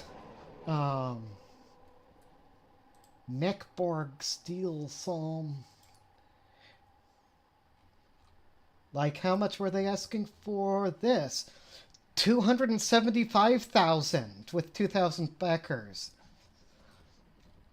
Now, this is a much cleaner looking, like, better looking, like, as a Kickstarter than a Keffals thing. Like, you could see they already got, like, samples of the books and the documents. Like, they've already put money down into producing this. So, like, the likelihood of actually getting something back for your funds is pretty likely at this point, it looks like, just based off the profile here. Back when I did, like, shit from, like, something awful, I followed, like, a Slow Beef and the Retsu Prey, and one of the things they looked at was Kickstarter non-starters. And there are many such cases, more than you could ever imagine. And lots of people have lost money. No, a lot of them never got refunded. And so Keffals isn't extraordinary like this in any way. She's just got a lot of exposure about it. Been put through the ringer about it. Like, she's been on the crosshairs of these people. How much money has gone into Progressive Victory? How much money has Brianna Wu personally gotten from undisclosed donations to political causes based on what she's doing? How much money has Destiny gotten? How much money has ContraPoints made off her grifting? No, there are many other cases of this shit going on than just Keffals. Like, if you think in any way that, like, running off with 100K over a poorly worded GoFundMe that didn't see in, that was all voluntary donations that saw no real evidence of actually being acted upon, which isn't true because Keffals did move to Ireland. We are seeing stuff. Like, it just benefits her, and not in the way that the donors necessarily intended. Like, they actually wanted, like, people wanted legal action, right? And that's why they donated money. Like, she would have never gotten this much money otherwise. I'm willing to share that point with Mutahar. I think it's good to call this whole thing into question. I'm just saying that within the, not just the internet, but just Twitch poll, this is happening all the time. Like, almost every single day. And you just don't hear about it because it wasn't made a public spectacle. Those ones didn't require the public outreach that this one did. And this was, based on getting, like, young Gen Z, Gen X, Zoomers on YouTube, on the internet, going into this shit. And that's...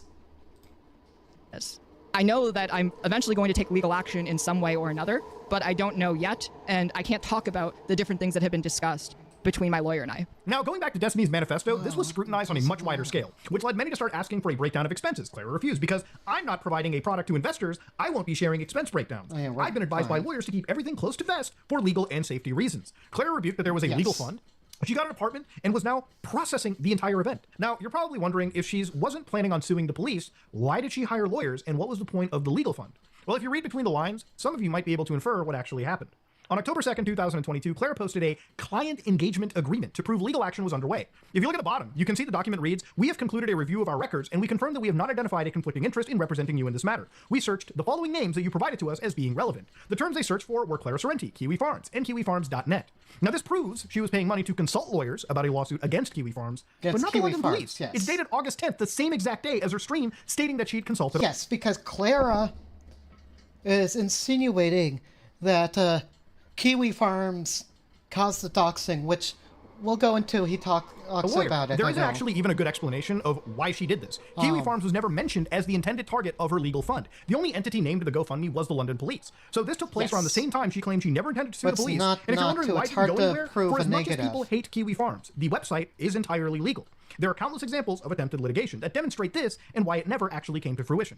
One thing I also want to address is some people have said, whoa, did you get some of your evidence on the Kiwi Farms? Even if I did, that doesn't make the evidence inadmissible. A lot of the Kiwi Farms evidence is actually cataloged on archive websites that capture a snapshot of a webpage and tweets and whatnot. This is to ensure that nothing that I'm showing you is actually altered and it was as it was originally posted. This makes the evidence admissible. It's kind of like saying, wow, did you find that perfectly good piece of evidence sitting in the middle of a neo-Nazi compound? Yeah, trust me, I get the whole building surrounding it is pretty shitty, but that doesn't mean the evidence is inadmissible. It's still perfectly good evidence. I just wanted to address this point because it's a common deflection and one that I absolutely need to nip in the butt. Suing Kiwi Farms was actually something that I previously considered and was consulting with. I like the fit going on here. The shirt that's pretty cool. I was consulting with lawyers. Why is her posters censored? Like, what's going on in the corner here? Oh, it's the chat.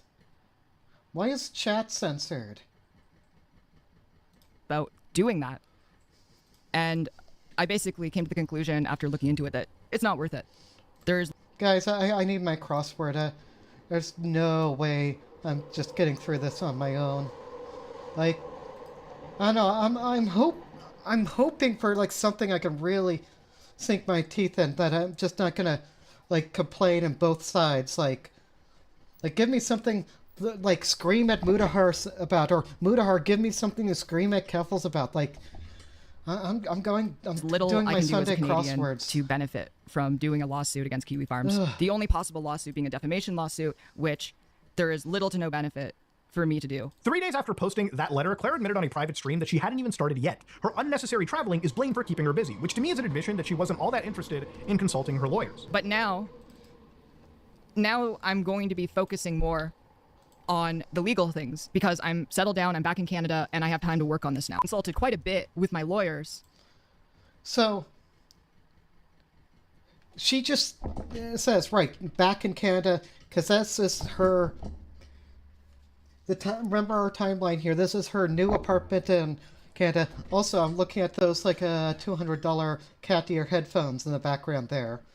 That, also not cheap. The Majora's Mask Light, like, her spending habits, she's a bit of a high-maintenance person. I'm not going to complain, I am too, and I'm also perpetually broke.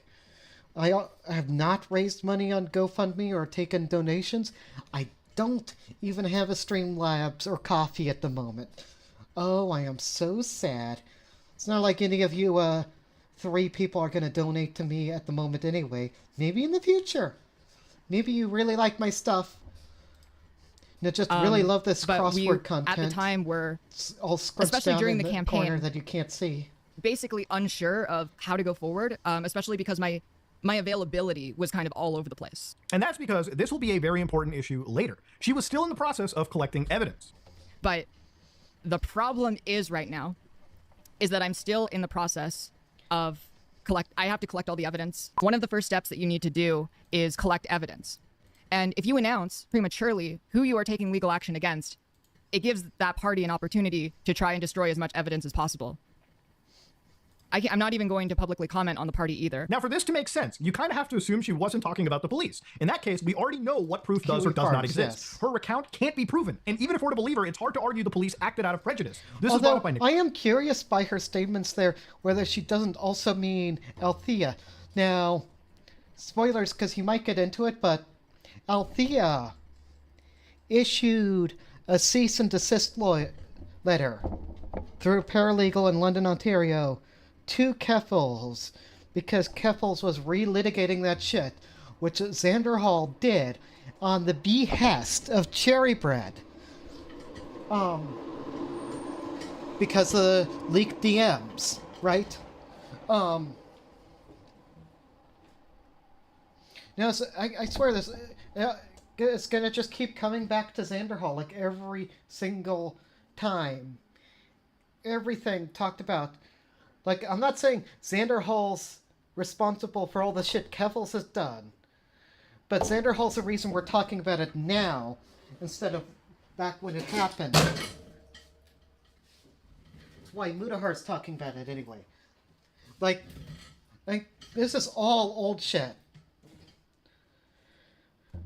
Like, I haven't seen anything here that's, like, been stuff like even 2023, 2020, and certainly nothing 2024 related. Like, remember, this is supposed to be the big nuke that's going to reveal things that we didn't know.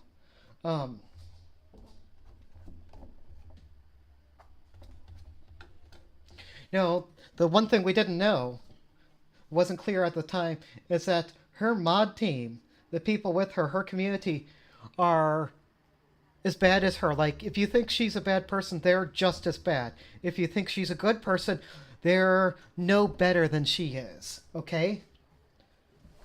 What? People need to keep that in mind. Nicholas Diorio, who got some interesting answers out of her on stream. The first clip is Clara stating she was still engaged in legal This is action kind of against the police. interesting, yeah. I wasn't aware you were still engaged in legal action of the police. I am. It's just like Does anybody know why she and then went like on? immediately after like getting back from everything, I had to move, and I like just got unpacked like 2 weeks ago. Claire describes a specific incident in Like, which she did was she dead think named Nick while being put in was gonna handcuffs. be, like, good However, she faith? admits it could have been an honest mistake, and the officer didn't know what a dead name was. Now, there are questions as to the dead naming taking place. They claim they have no footage of you being dead named once you get back to the precinct, and you claim there was dead naming. So the only time... Like, I don't know why Keffals did this one. I don't know why Keffals did the Keemstar interview. It's like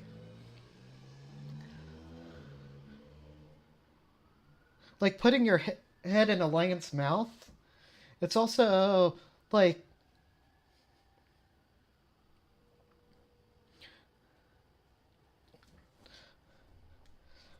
you have a Jewish banker and they're like, I'm gonna try and prove that I did not commit financial crimes, which me and everybody in my community knows I didn't, but I'm gonna go do a sit-down interview with the Gestapo to prove I didn't. Because, those guys are known for being good faith. time that could have happened is And during yes, I just compared Nick Diorio to a Nazi. So people who watching this hate Nick, there's your candy. swatting itself. Yeah, it's a freebie. Is that still okay? something that you claim? Yeah, that was something that happened with the constable that arrested me, like when I was actually being put in handcuffs. Look, I don't have a problem with spicing up the story a little bit, but... And I understand... Wait, what? Oh, no, Nick. Because you have a problem with it now. Mutahar has a problem with it. No. So, either... Because Keffals could totally be lying, but for all of his statements to be true, the only way that makes sense is that Dorio was deliberately lying for her to keep her talking, which I don't believe. I just don't believe that the dynamic at the time was different. And that shows that it's a lot more about social situations than anything else, like a lot of this drama. Like, how this upset you and your family. But it really does sound Maybe I like need to watch you this whole kind of thing. slandered those cops. Like, I don't think I slandered them. I mean, if we're like, taking them at face value, right, for that they thought when they were going into your house that they were think like he's got a potentially dealing with somebody who was planning to shoot up a public office building or something like that with like politicians, then like it's totally possible they thought that was your name, like that you went by that name. So I don't know, that's because biggest the email, problem. did you read the email? Yes, I did read The it. first sentence of the email is, my name is Clara Sorrenti. But then it was signed with your dead name. It said, my name is Clara Sorrenti, and then my dead name is blank, and they put the dead name. So they made a decision at that point that they thought that my name wasn't actually my name and dead name was a real name. The officer that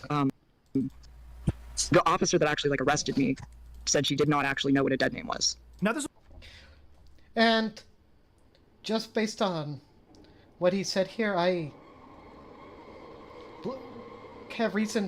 would reasonably think that Mutahar back in 2022 would do exactly the same thing. Not necessarily to be mean, but because the way he frames this is like he didn't know what a dead name was until he started looking into this. So this is where the story starts to take a very drastic turn. In the same private stream, Clara states that she had 2 years to take legal action due to the statute of limitations. Her plan was to start sometime in December or January of 2023. A timeline of how things are happening. I have a total of 2 years to take legal actions. That's a statute of limitations. yes. I want to start before this year ends, ideally. Like if I can kick things off sweet in child of December or in summer. January in the new year, Sweet that would be ideal. child That's of what I summer, want. I talked to my lawyer today, and it's looking like January is the month where I'm going to be filing against the London Police Service. Once the video is out, everyone will know like all of the details of the case going forward. I've already been told that the case that I'm about to start could take up to 5 years. This never came to fruition, with the activist drifting away from politics and stoking the flames of online drama. She started fighting with people like Keemstar in her own community to the point that Drop Kiwi Farms officially denounced her. Her self-destructive behavior drew a lot of concern, which eventually led people to discover that she'd actually relapsed into addiction. It was leaked publicly on February 19, 2023, and a few days later that Clara admitted herself to inpatient rehab. Now, I'm not here to shame Keffals about her addiction. It's important for people to take recovery very seriously. But the timeline of events also can't be ignored. The relapse occurred after the attempted swatting. Clara says after settling into her new apartment in October, she began drinking excessively. And at the start of 2023, she started doing full-blown Colombian. And I'm not talking about no coffee, boy. I got really depressed. Yes. I lost interest in Absolutely politics. true. I lost interest in basically all of the things that helped me build a platform in the first place. And around the end of 2022, I started drinking, which made me spiral. It was around the time that I was in fights with Keemstar. I started drinking, and then as more and more shit started happening, I started doing cocaine at the start of 2023. Near the end of the month, she went on an 8-day coke bender before finding out that some of that coke was, I guess, cut with meth. 8 days into a cocaine bender, I found out that the coke that I was doing was cut with meth. So for 8 days straight, I was doing coke and meth. This took place a few days after she had said the dreaded R word, ooh, which she later blamed on withdrawals, apparently. Her spiral worsened as she started doing coke, meth, benzos, while attempting to buy H on the dark web. Started doing coke and meth and benzos, and I was planning on ordering from the dark net. After the backlash, Clara went into rehab on February 22nd. In the next few days, I will be admitted to rehab. The doctor said that because of the drugs I'm addicted to, without medical supervision, detoxing will kill me. Like I don't think that's very funny, Mutahar, that somebody you don't like nearly died from an overdose. Like, Now, I'm inclined to I think believe that's a her on joking this, given that matter. she didn't return until about a month later. Clara later admitted that she spent more money going to rehab than she ever had on actual drugs. I was in rehab for 34 days before I discharged. Oh, yeah, that I went to rehab's the expensive too, addiction yeah. rehabilitation Toronto facility, and it was one of the best decisions I think I've ever made. okay, now that I'm hearing all this shit and knowing about her spending habits, I'm more like, how did she stretch like 100K as far as like she has? Like, Addiction Rehab Toronto doesn't have prices listed on their sites. Aggregators like Recovery.com price a 3-day stay at the facility at 20,000 Canadian dollars. And that is a fourth of the entire dollar amount. It's hard to believe that expense, on top of buying enough drugs to end up there in the first place, had no bearing on how that GoFundMe money was used. One of her mods admitted the habit went a bit into the fund money at the end. However much a bit is, we might never know. Her relapse began right as she was supposed to initiate legal action. That this is somebody else who has like totally turned like 180 on Keffals. That's fun. by her own admission, hadn't even started. Remember, she was apparently collecting evidence to beat the statute of limitations. And after a vacation across Europe, new stream equipment, TwitchCon, hiring a private firm, security firm, and private investigator, consulting lawyers about Kiwi Farms, and paying an entire year's worth of rent because fuck it, why not? She spiraled, necessitating a month-long stay at a rehab facility that cost approximately 20K USD. Sorry, hold on a minute. I'm having a little brain fart. Canadian dollars, okay? Big difference. With the latter beginning in the exact time frame she claimed to finally take action Yeah, against they're like London dollarettes police. are like Now, of course, half there is that. one last hope for the GoFundMe So money it's going like towards twice anything as vaguely much. resembling those initial stated goals. In April of 2024, Keffals' lawyer, Justin Annisman, filed a complaint against London Police Services with the Canadian Human Rights Tribune. The application hereby argues she is the victim of discrimination. So wait, so 24,000 on rent, right? No, plus like no, we're gonna say like 30,000 or so for the rehab.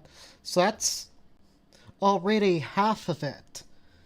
If we're only using money from the GoFundMe, which is a stretch in itself because it's not been her only source of income, but let's say it is, to humor this argument. Now, so that leaves 50,000 still for legal defense. Now we know she also spent money on the gaming chair, furniture, new computer, whatnot. So we'll probably knock out at least like 5,000 to 10,000 there. Like we're left with like 30 or 35,000 for legal fees, and we already know just by looking at the cost of it that holding a lawyer on retainer for a month is like $5,000. Having a legal and having private investigators are also very expensive. So having this looked into over a year, like I'm just trying to figure out how you could do that on $30,000. That seems like way too little. So it seems like she had to have spent like at least 50,000 of the 100K on pursuing legal action on what seems to me like a non-starter trial, but maybe there's things there that I don't know about. The whole thing seems rather weird and reactive to me personally. I have no clue. I actually, be honest, I don't really care about it that much. So, even if she was spending part of the fee on moving, on relocating, buying new furniture and such, all of which is covered by the rather vague wording of like the one paragraph statement for the GoFundMe. It's still about half of it that has gone towards legal fees, and she has to have spent way more than 100K in like the past 3 years. Like there's no way that completely covers everything here. Discrimination by London Police Services. Referred to henceforth. See, that's part of the problem, I think, when people look at this, is when you just have 100K, it's like this huge lump sum of money. Like, as a lump sum of money, like, that's a lot of money. But when you break it down to, like, all these things, like, if she had, like, in good faith, like, only intended to use the 100K for the legal defense fund for pursuing a case, against Kiwi Farms, not the London police, like it states in there, okay? I still don't see quite how it was doable. And this is with the free human rights tribunal thing. Because this shit is expensive. It's why normally you have businesses or do something as a class action that you have a legal representative of a group. Because this shit is hard to do on your own. Like, and this isn't like Clara exclusive. You can go look at like the Jim Sterling stuff that happened with the digital homicide back in the day. Like, that shit was a net negative Jim Stephanie Sterling at the time. Like, having to deal with that shit. Just because calling out those particular grifters, right? So, like, there was, and they filed that false lawsuit against them, and that was all insane. And the wheels of justice turn very slowly.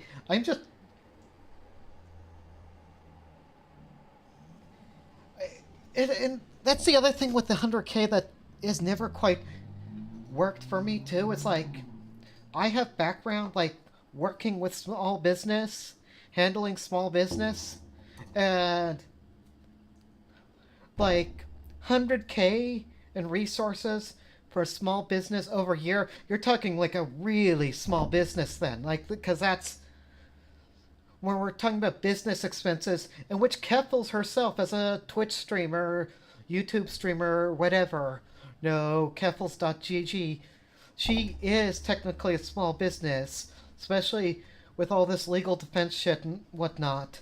Like, but no, like, actually maintaining, like, an actual business, like, plumbing business, electrical, or whatever, and trying to keep your running fees under 100K per year, like, especially for including, like, personal, like, things like rent and food and all of that, it's difficult. I have done bookkeeping, okay? I know this shit.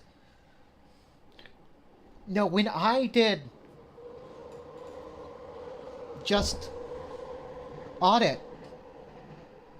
We just do the yearly audit on the stock of the family business I worked at, right? Just in stock we had about 100K, okay? Just worth of saleable items.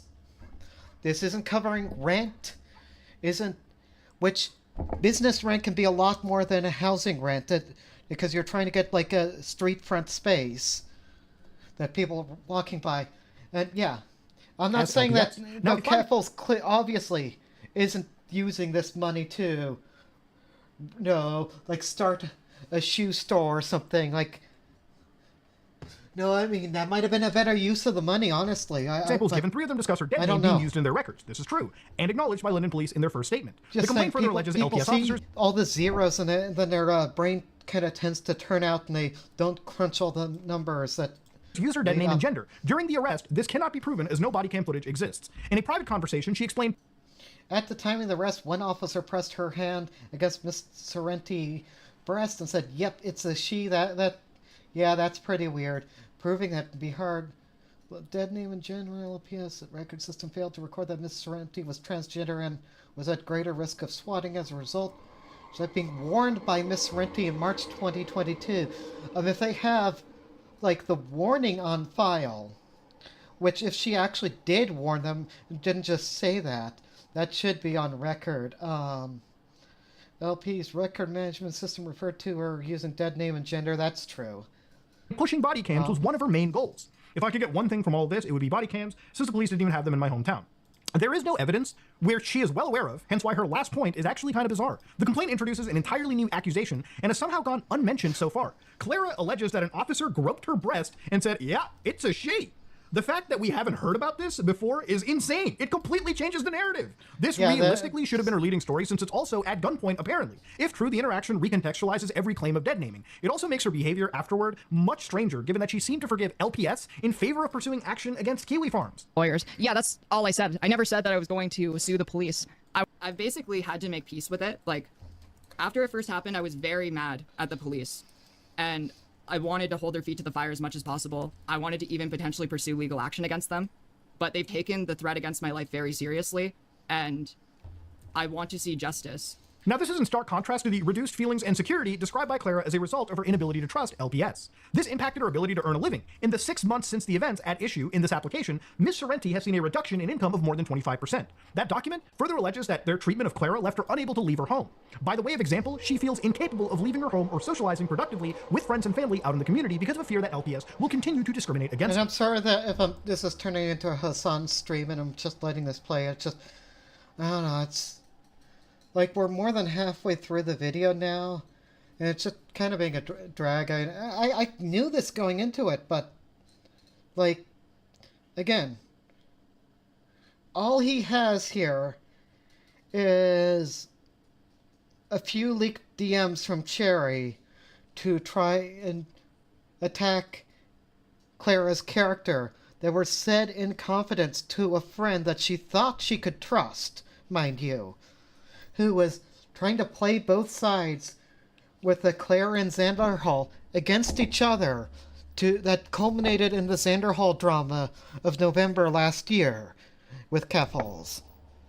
That turns out to basically be the launch-off point for Cherry and Mango to start their own commentary channel with widespread support from these guys, and it's not happening. I should bring something else up, because I have receipts. If you get nothing else from this stream, I have, because I'm sure they probably deleted it. So I'll be clear. This isn't like a proof of anything specifically. I'm not trying to slander Cherry Bread or Mango or anybody.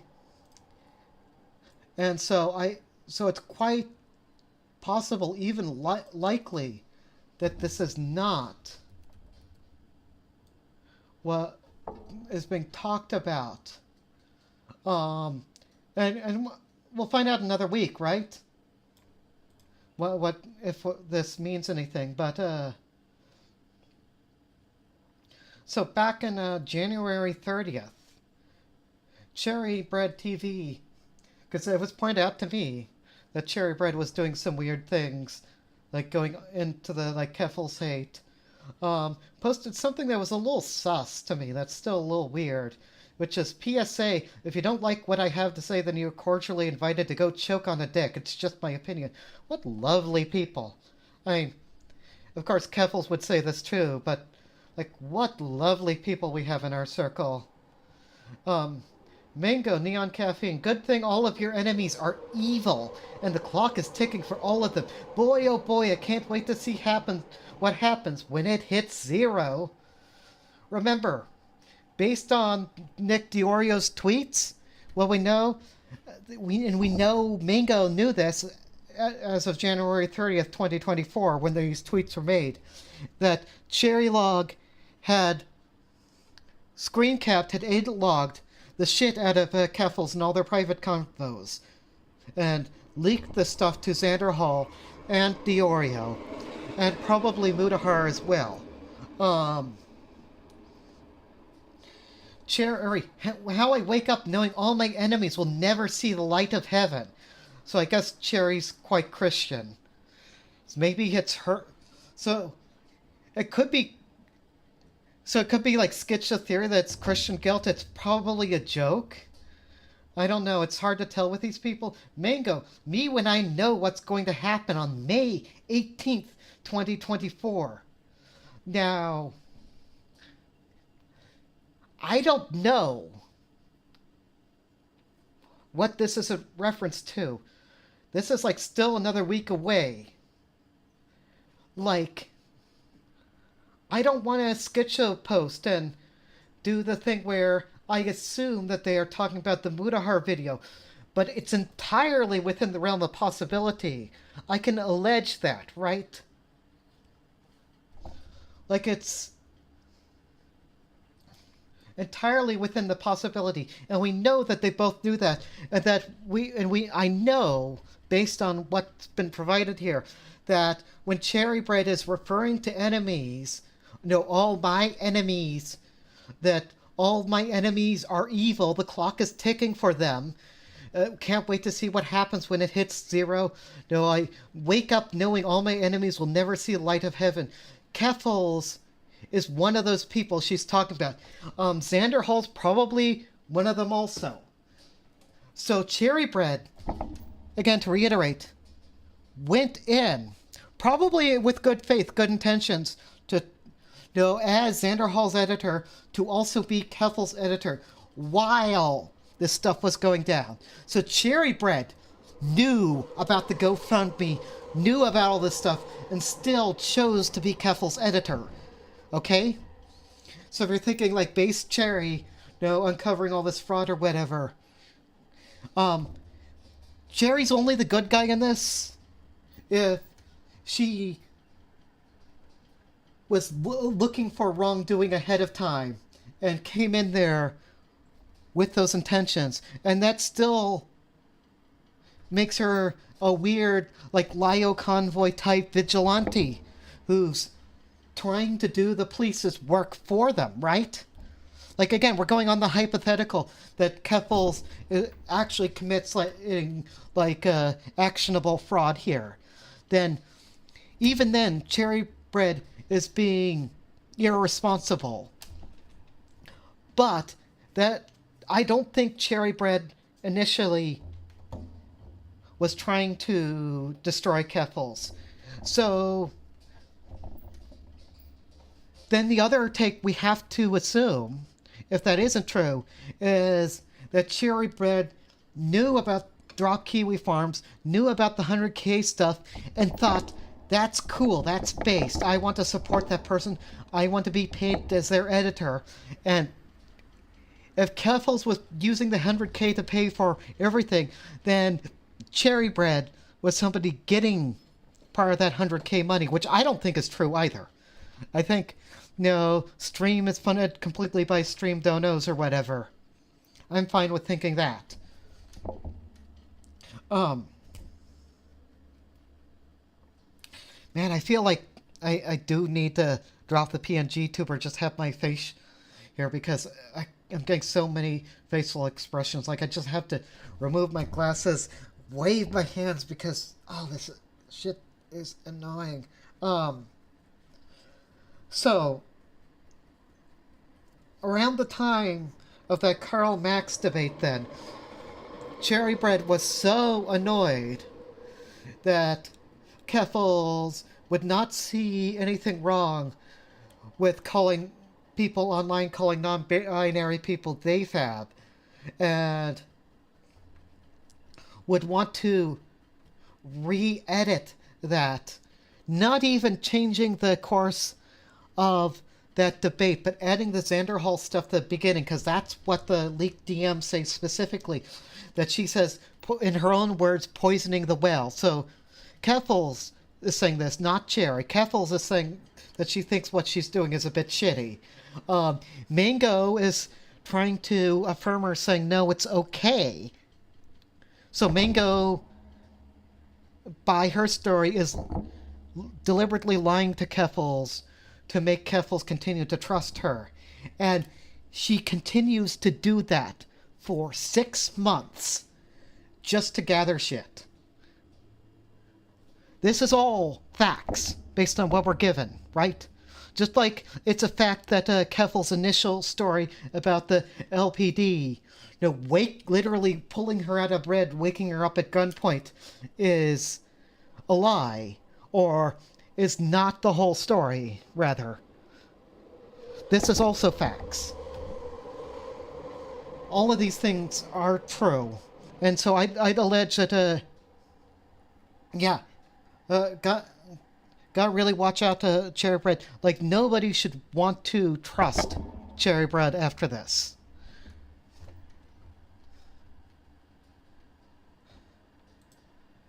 This is patently untrue, given that the time frame is when she traveled across the world. It also doesn't make any sense to blame London police for that reduced income. And it only gets crazier when you realize the complaint seeks $125,000 in damages.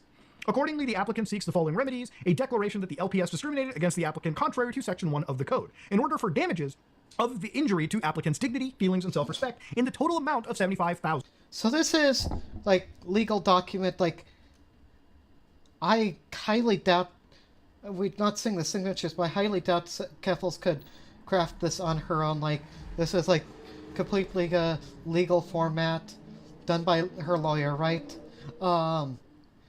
So that amount does seem high to me, based on, like, other similar suits that I'm looking at here. Saying, like, again, it's exactly what I was saying, that what the recoverable damages is dignity, feeling, self-respect, which the court does put into consideration. But they also want to make this, like, as a hate crime thing, like, result of discrimination to $50,000, which I think is probably more difficult to argue. I'm not a lawyer. I'm not a cop either.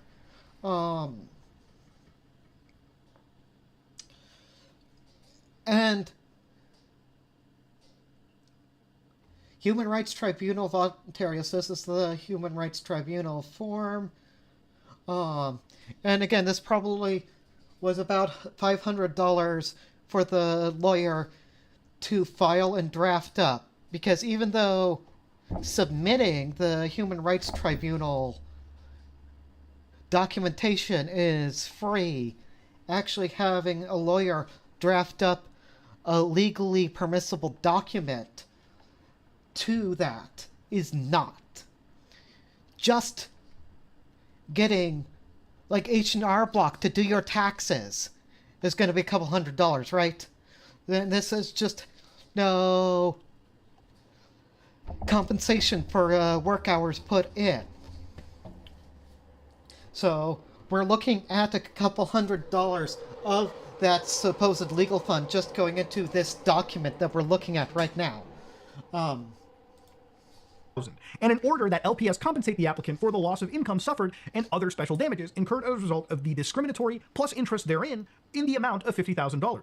Now, I can't claim to know the intricacies behind the actual lawsuit over here in the Human Rights Tribunal. To be honest, I've tried researching this and I've called around as much as I can, but obviously information on the case, if it's pending and ongoing... I'm back for good now. Nick Diorio is now live. I don't care. I'm going to keep streaming. I'm going to try and finish this shit.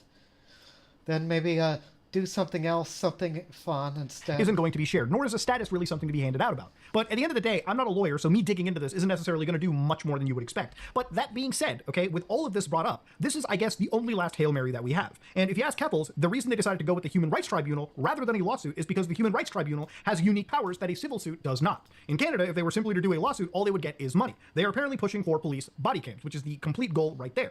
And papers have been processed and they're awaiting dates to appear in the tribunal. And I'm told this could take a minimum of 2 years at best, and 6 years at worst, depending on if this gets escalated to a higher judicial body. So again, I'm not an expert at the HRTO, and this section might be pending. And because Keffals is, I guess, quiet these days, I'm blocked, so I wouldn't really know. There might be updates to this, there might not be, okay? But to end this... Wow, that's so surprising, Mutahar. You're blocked by Keffals on Twitter? Who would have thought? Section off, to recap, Keffals deliberately tried to raise as much money as possible. None of her reasons make any sense. She didn't need to move and used the money for a vacation in Europe, it seems. She didn't just use the fund for moving expenses, but a full year's worth of rent, something she never said she was going to do.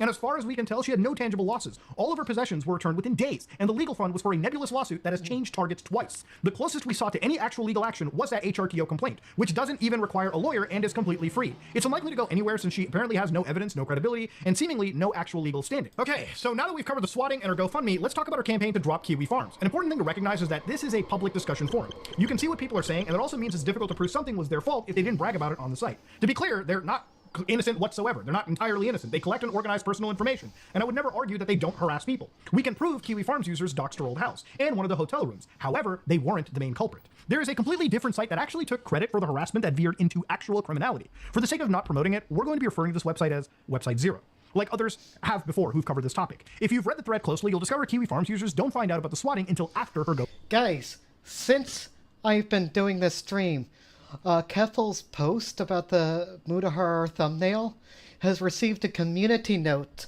on Elon's Twitter, on X, saying, readers added context they thought people might want to know. Like, B, if you see this, you're gonna love this. The artist draws everyone in this unflattering style. Any similarities to transphobic images are simply just a coincidence. Boop, I'll snip that. Well, I'm going to keep this up because I'll probably come back to not that particular tweet. On August 21st, Claire's Uber Eats account was hacked. You'll discover Kiwi Farms. Now, Mutahar, it's okay if you're getting information from the website, but when I see you screen capping Kiwi Farms, and also what the fuck is with your ads? Like, my dad got the Memphis Bass Pro Shops pyramid. Love Imgur. Like you're going around screen capping Kiwi Farms and then putting it into your video.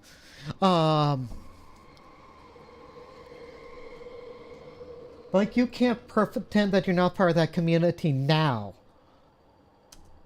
Users don't find out about the swatting. And I could tell right away just because of that dark background. Because they want to look like the evil empire.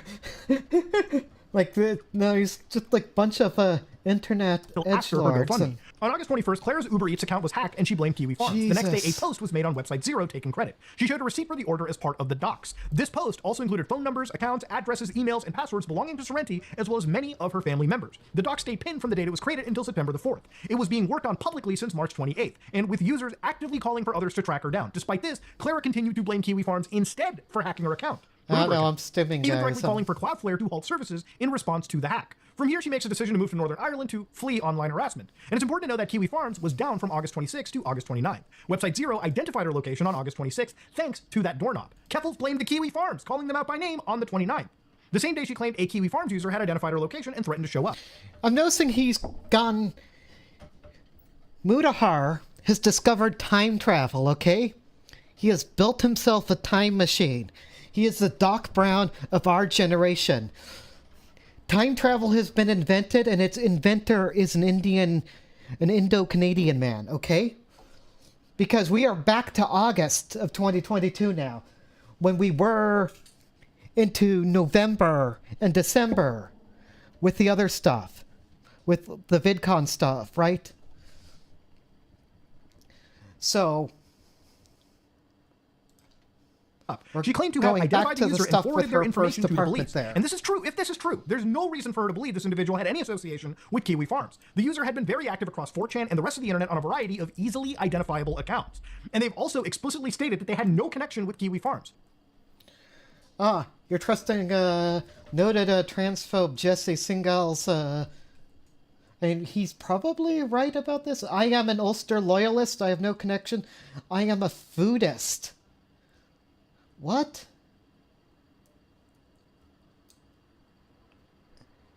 Foodists aren't food shops fans, are they? Like, no, I'm stupid for thinking that. I must be.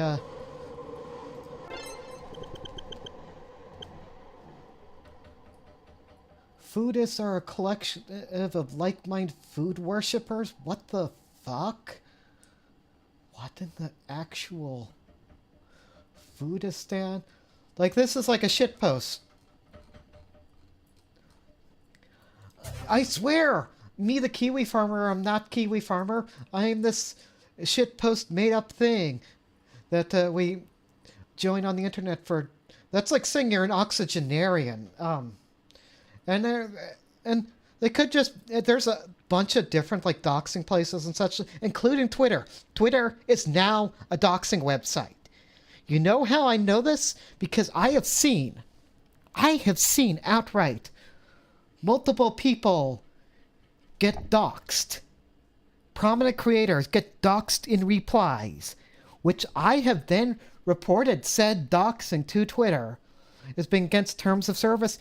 Twitter has looked into it and said, no, this does not violate our terms of service. So, Elon's Twitter, X, is a website that you can legally dox people on. They will take no action against that. Don't dox people. I would never tell you to dox anyone. I am against it on principle, but apparently the admins at Twitter, the mods at Twitter, don't give a flying fuck about that shit, okay? Yeah, this is the brick thrower then, because they had the brick written about being an Ulster loyalist. So this person's motivation, so Ellen from now on had already been doxxed for like publicly endorsing positions of the Sinn Féin politicians, from what I understand. I could be wrong about this, but now people on the unionist. There's been this long divide between Unionists and Republicans in Northern Ireland. Goes back to the Troubles. You might have heard about the car bombs and all that shit go on before, right? Maybe you've seen Patriot Games. No, sexy Sean Bean versus sexy Harrison Ford. No, killing his family. Anyway, so this person egged Ellen's place as a political statement because they support Ireland's remaining part of the United Kingdom. And I will say, if you're looking for places to move to avoid no issues of violence and strife, no property damage, whatnot, for this sort of shit, Northern Ireland, probably not the best place. Bulgaria, probably not the best place. Bosnia. But yeah. She already knew that this person was from 4chan, even showing the original thread. Yeah. In one of her tweets. When we spoke about his plan beforehand, he left comments on Website Zero, and Website Zero was never mentioned. Ulster British. Okay, I'll be honest, I hate this Website Zero shit that these people all do. Like, it's like so much like creepypasta, like, no, if you watch this video, you're gonna die in 7 days. No, if you mention Website Zero's name, Website Zero will go after you. It's literally the bye-bye man, right? Like, Website Zero is the bye-bye man of websites. So people who don't know, like the shitty horror movie and the story it's based on, like Bye Bye Man, if you say his name in the movie, they literally say Bye Bye Man, which I think they completely. If I understand the story, like he has a stupid name in the story because the author knows he can't write down the guy's real name because otherwise he would kill the author and he would kill anybody who read it. If you read out the Bye Bye Man's name, he will find you and he will kill you. That is the point of that horror story. So yeah, all these people, it's like Website Zero. It's a Bye Bye Man of websites. If you say Website Zero's name, then Website Zero will target you until you're Robloxed, and it's so dumb. Once in her account. Clara later claimed that this resulted in another swatting, stating the same thing repeated itself, except Northern Irish police did not put a firearm, did not pull a gun on her. Apparently the police were called to investigate a made-up stabbing. She noted they were very friendly. This followed me. I leave Canada, now I'm in Northern Ireland. The same thing repeated itself. Yep. Except Northern Irish police did not pull a firearm on me, so that's cool. That's Ellen. Ellen and Claire in Ellen's apartment there, which is shown in that photo of the doxing. Thank you very much, Mutahar. I mean, it's all public I appreciate knowledge. that. But... Oh yeah, no, like someone called in saying that there was a stabbing in the apartment I'm in, and they just sent 2 police officers and they were knocking at the door. Like compared to what happened in Canada when I got like an assault rifle pointed at me, that's nothing. Cops are playing with a cat here.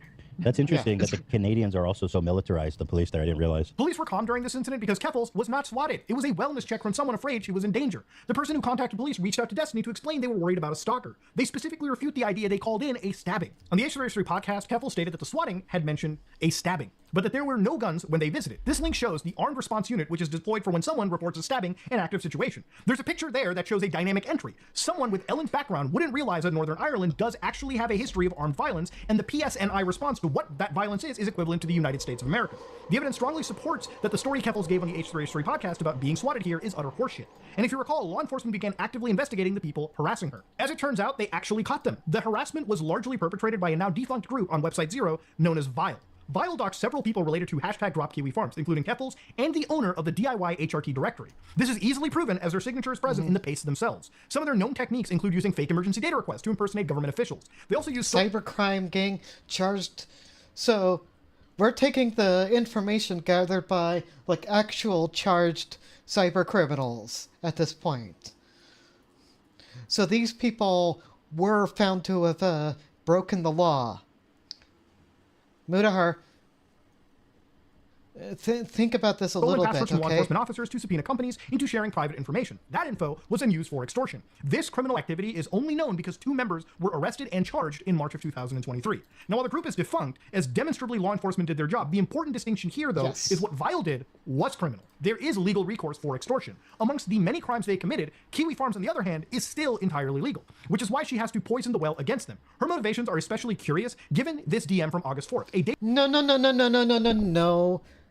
I have looked into it, okay? Take my word for it. Kiwi Farms has... I'm gonna go with their fucking creepypasta. Has direct links to relevant articles on said Website Zero in those postings, okay?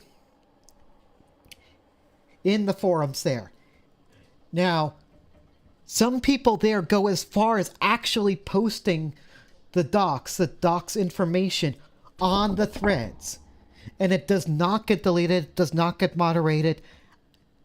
I had to look at that hell site firsthand to see this and see that it's true. So know when I say it, it is true. I am not going to play it on stream because I am not Mutahar, but I know, just like I know, I have seen similar docs on X, on Twitter, spread around. So I agree, taking down Kiwi Farms does nothing because they are not really the instigating factor in a lot of this shit. But they certainly have no problem spreading it. They have no problem doing it. Before her swatting, where she let's flatly not pretend stated that she they didn't never want to did talk about anything. Kiwi Farms anymore. Later on, Clara admitted she targeted the site not because she was in fear of her life, but because it was opportune timing. All of us are here talking about like website X. We're all talking about how Also, why is like Nick Diorio's like whole stream censored? Like how bad it is, how it's like a secret. Because this is, if I remember from actually watching the stream, what's going on, this is actually like Keffals Raft gameplay footage. How we don't speak the name of it, but everyone knows it and everyone's worried about it. And it's like, it sounds like the perfect website for a campaign for them to get dropped by their fucking service provider. I don't know what the I don't think the momentum is there for that, though. Like, with the Drop Kiwi Farms campaign, it was just really opportune timing. I had all this media attention on me, and journalists were, like, following every fucking thing I said and did. Mm-hmm. And I didn't even know about the second website until they went after me. Yeah, when you describe it as, like, a worse version of the same website, but whoa, please don't talk about it. That's crazy. Well, it's very revealing that when I actually have a problem with that, too, because that, again, is the whole creepypasta thing. Like, we never talk about it. I don't embodying know. the very thing she accuses Kiwi Farms of doing. See, I didn't. I was completely different. Well, it's reasonable to know. I wasn't even sure if it was real or it's just like some sort of thing memed into existence until I watched that convo between her and Diorio there, which again, I still don't know why it happened. Still don't know why she thought talking to him was a good idea. Maybe it was drugs. I have no clue. As during the time that all that shit was going down, so. Want others to find it, that doesn't justify blaming Kiwi Farms for the actions of another separate community. It's her refusal to acknowledge the actions of Website Zero as the actions of Website Zero that necessitates its mention. When asked, she fails to address this in a satisfying way. Question, Keffals, to you. So basically, if there's another website that's doing things as malicious or more malicious than the Kiwi Farms post, I'm wondering, like, why not draw attention to that website in particular if they seem to be more inherently dangerous? I don't think they're more inherently dangerous. They also don't have as many active users because the people who... Also, it's interesting to note, like, after this, like, Keffals really... Like, Keffals blocked Nick and, like, went really, like, hardcore, like, anti-Nick Diorio.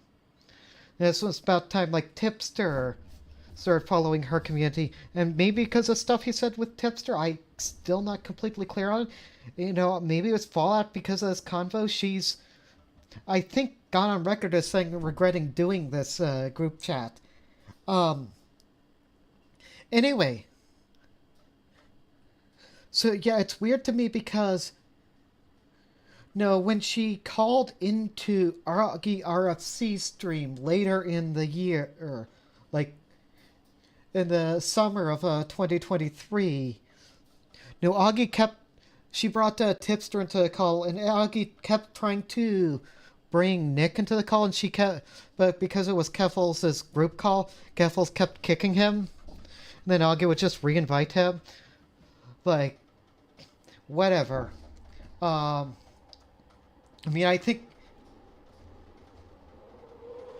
Keffals kind of realized that it's just going to be trolling, like, just, having a laugh about stuff when he's trying to invite Keemstar and Leafy on into the call also. But, yeah, that whole thing was... On the other side, the people who do it, they're more technically skilled in what they do. But also because they had more extensive documentation of my family, and I didn't want to put that out there. I think that's reasonable, right? Like, I don't want my family to get hurt. Sure, if you don't want your family to get hurt, that's fine. But the opposite of what you're saying right now was your justification as to why you have to go after Kiwi Farms. Like, this place is doxing you. This person's posting tons of your information. Why do you defend Kiwi Farms so much? I think it makes you wonder if she... Oh, whoa, wait. So that's part of the reasoning, part of the thing. That, Keffals later outed Nick as being part of, like, the inner circle of Kiwi Farms, right? At least that's how she claims it. Like, when the Xander Hall drama happened, one of her knocks against Xander Hall, one of Xander Hall's terrible things was being friends with a Kiwi farmer. And by that, she elaborated what she meant was that Xander Hall had Nick Diorio as a moderator in his chat. And Nick was in chat when they were having, like, their post-breakup debate cope stream. Xander Hall was having his cope stream. And Nick was there specifically to make fun of Tipster because Tipster was chatting with Xander Hall there. Which Nick do as Nick does. I don't mind that at all. But Keffals then used this as like negligence on Xander Hall's part, that Xander Hall chooses to be friends with Kiwi farmers despite knowing how that would make her feel, and she's never said anything about it. And that makes him a hypocrite for not wanting to be friends with her over Shoe on Head, which we know now because of this video, right? Because of this video and because of the leaks, that was never the reason. Like, I didn't think it was the reason at the time, but now we know Cherry Bread and Cherry Bread's leaks were the reason, that Xander Hall must have felt like all these leaks, because he was given all the same leaks, all the same information that Mutahar here was, that it was enough to burn the bridge over, but he didn't want to make it public why the actual reason was. Josh Kiss, fun fact, I was banned from Zan's chat during the tipster call. I might have been too. Xander Hall bans a lot of people. Like, Xander Hall is another person who bans anybody who dares criticize him. Like, he's a lol cow in waiting, I think. I mean, the commentary community, people like Nick Diorio have already gone in on him, made fun of him, so, I mean, based, but yeah, and what was it? It was like axolotls and cream or whatever. Because I remember,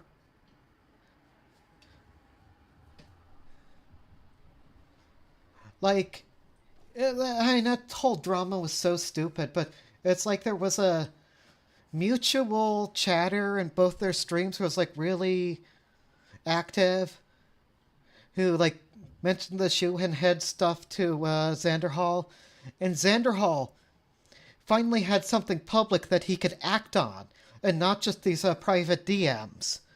So Xan wouldn't even let Keffals look into all the Xan shoe lore. On President Sunday went over that. Like, it was kind of weird anyway. Like, I was a Xan viewer and supporter at the time. In fact, one of the only reasons I got into Keffals, got over hating Keffals, was Xander Hall talking people into his chat into giving her a chance, into actually checking her out, and not just hating on her. Like, I would 100% be in the comments of this video, no, following the crowd on the Keffals hate trade, if it hadn't been for Xander Hall, and if it hadn't been for Poppy Diabolic.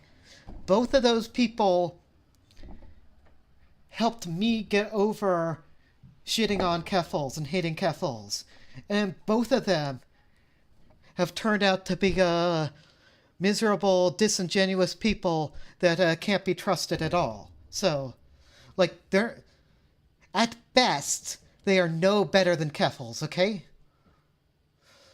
The chatter misrepresenting what Keffals said with regards to shoe, yeah, that was axolotls with cream, as far as I understand. Although, I thought Naomi Chance was on that too, but Naomi Chance had already left at that point. Like, Naomi Chance had been a moderator, but I know Naomi Chance has slandered Keffals and a lot of people's chats, like,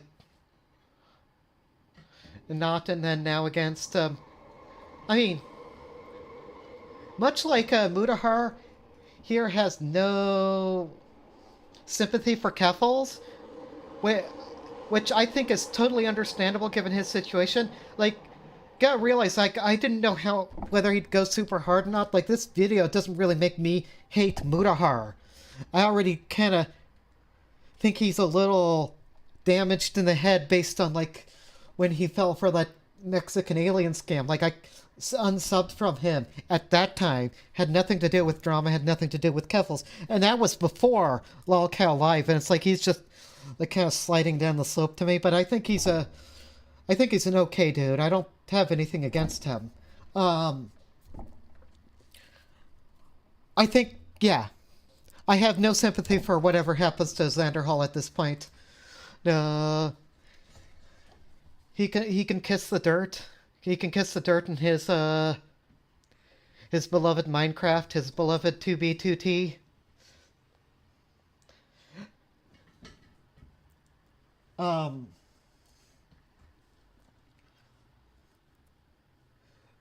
Like, but yeah, like, that's why it's like I see, like, Poppy and Xena, like, cavorting with people like, Naomi, and it's like, I feel like there are people in the trans online space, right, who are bad people. Like, they haven't committed, like, $100K of fraud bad, but they are, like, parasocially bad people. Like, people you do not want in your chat, in your community. That if they try and come into my chat stream, into my chat, I will ban them. And, no, Cherry Bread TV / Fruitcast is one of them. Naomi Chance is another. There's plenty of others out there. I'm not going to label them out as name. Now, these only come up because they're relevant to this video and this drama. You can't see it based on my, like, static image, but I'm, like, pointing my finger like crazy. I'm just gesticulating this driving me If she wasn't willing to go batty. after the site because she was actually afraid, why did she target Kiwi Farms in the first place? Why continuously lie about the site being down through your followers? Why accuse anyone with genuine criticism of you as having used the site? Is there something that she was trying to hide? So 47 minutes in, you probably...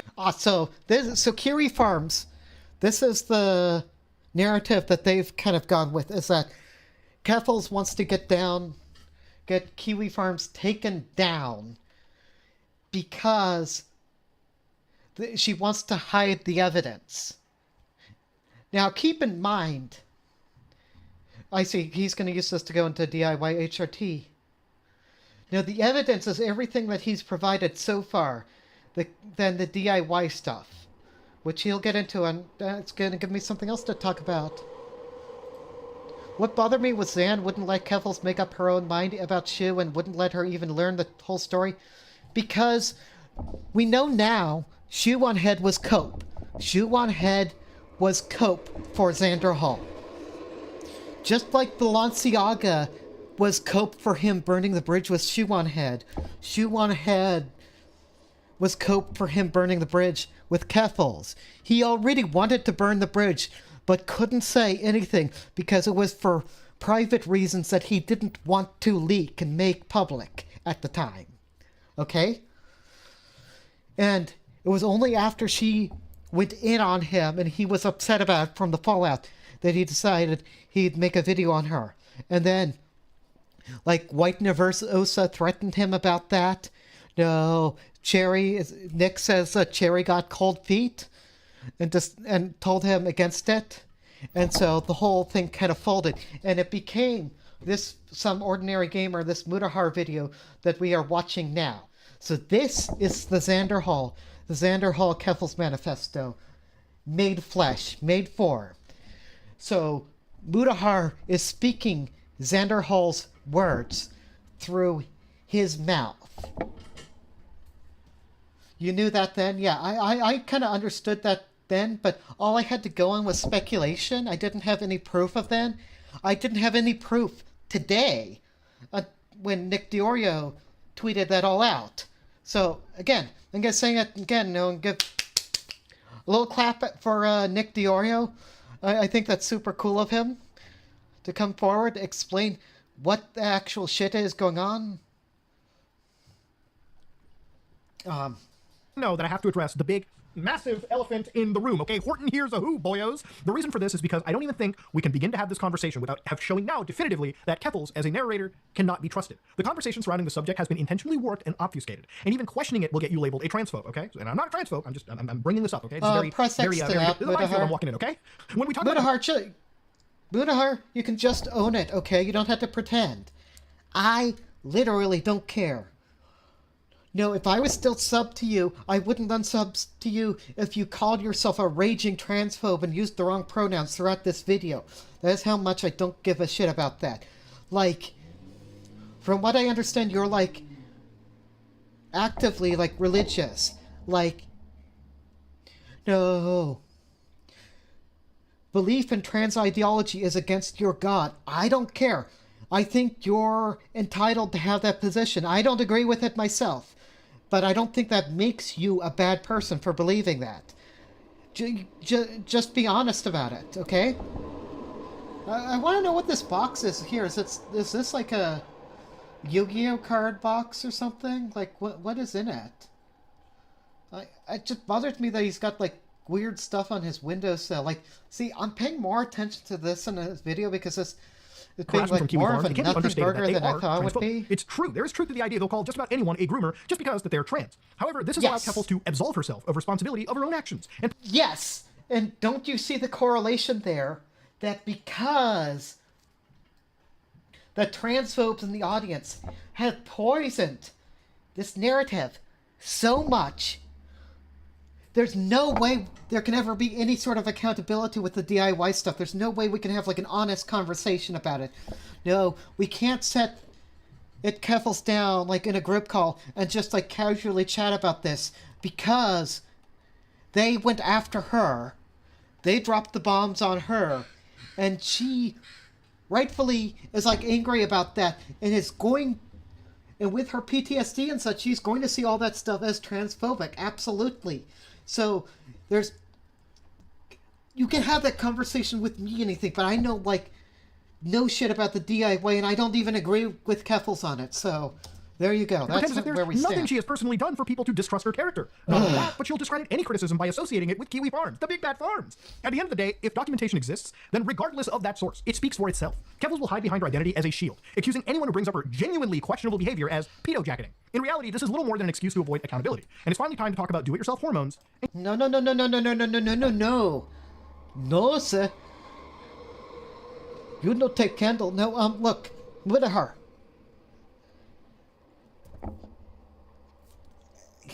You are online. You read the Keffals thread on Kiwi Farms. You see the pedo-jacketing. You either didn't know, you either are blind, you don't care, or you think the Pelagao allegations are true and you're trying to hide that fact.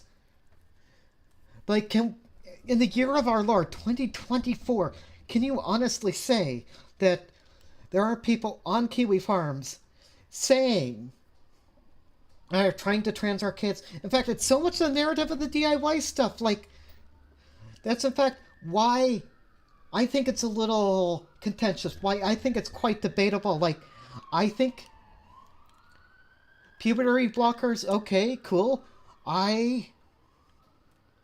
It took me a long time to transition, not until I was an adult, okay? And I regret that constantly. But the fact of the matter is, when I was a teenager, and I still felt the way I do now about myself, I couldn't admit to it. I couldn't come clean.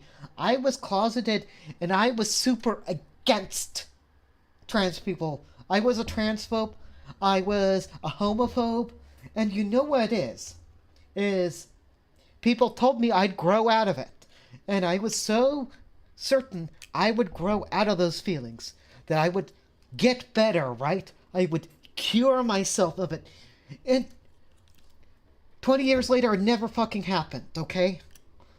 20 fucking years that I could have been happy.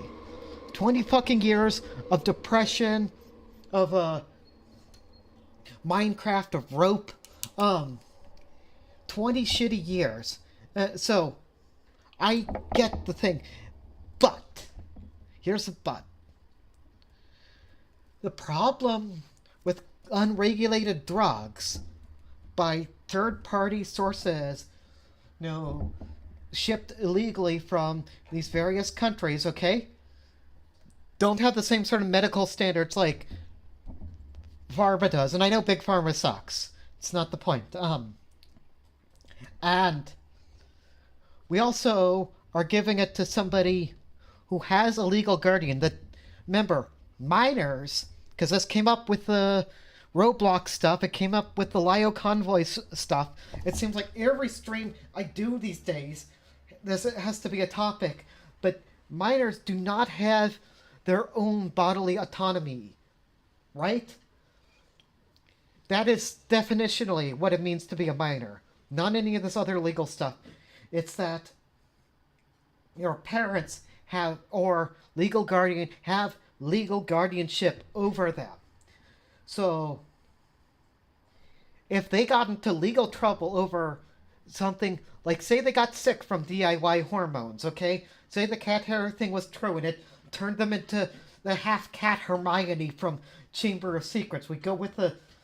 And that's ridiculous. It wasn't even cat hair, by the way. Like, I think he talks about it. I keep seeing that circulated. People won't even fact-check this basic thing. It's the cheap plastic used on the bottle is not graded for that. And fragments into little filaments. Which is still fucking terrible, okay? It's not better than cat hair. But it's like the vaccine stuff, like vaccine skepticism. Even if there was cat hair in it, the cat hair is not gonna like poison you with kitten DNA or whatever. Like, well, like you can put cat hair. I swallow cat hair, okay? Not on purpose, because I have a cat in the room and she sheds like crazy. In fact, it's gonna make me sneeze right now. It won't hurt you, it won't kill you normally. Josh, because I was closeted gay in junior high, high school, and wouldn't admit to it even myself until I was 21. Wanted not to be, and have had depression since and thought I'd go to hell. Yeah, same. Absolutely same. Actually, I used to always describe myself, right, as a male lesbian. Especially because, like, I was really into British comedian, like, only good Britbonger, Eddie Izzard. Only good Britbonger. And Eddie Izzard being non-binary for a very long time. The girl mode, boy mode thing. And then eventually, more recently, came out as like, yes, I am on her hormones. I do identify as she, her, and would like to be, in girl mode for the rest of my life. So I am trans femme. But it took a long journey to get there. And yeah, so I had to go through the journey, like, at the same time.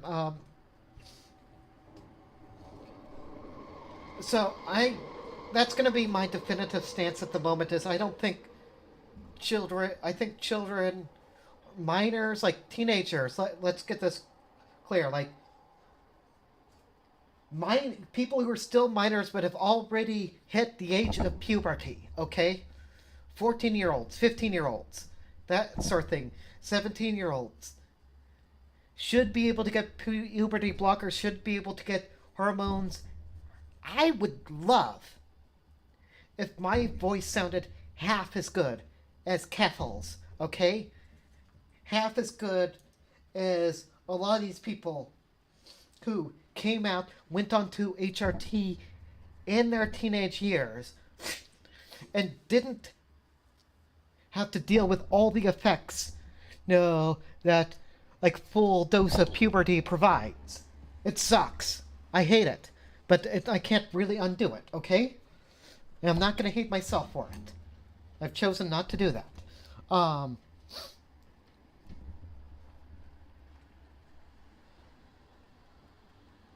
Oh, Josh, did you delete the message? Whatever, it doesn't matter.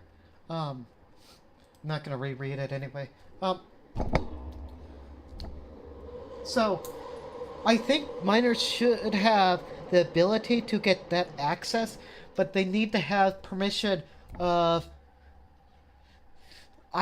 either their parents or a legal representative. If they're if they have transphobic parents or parents that are not going to let them, again, those parents still have control over them to a degree, but they can emancipate themselves in a way of speaking by finding somebody else to sign those documents, like a third party, a therapist or something. And they should definitely see a therapist. I had to spend money. I had to go through a therapist, had to go through a doctor to even get my hormones. It took months. And I'm happy now that I'm doing this. But I had to go through therapist. Then that therapist sent me a referral to an endocrinologist who's able to get the dosing right.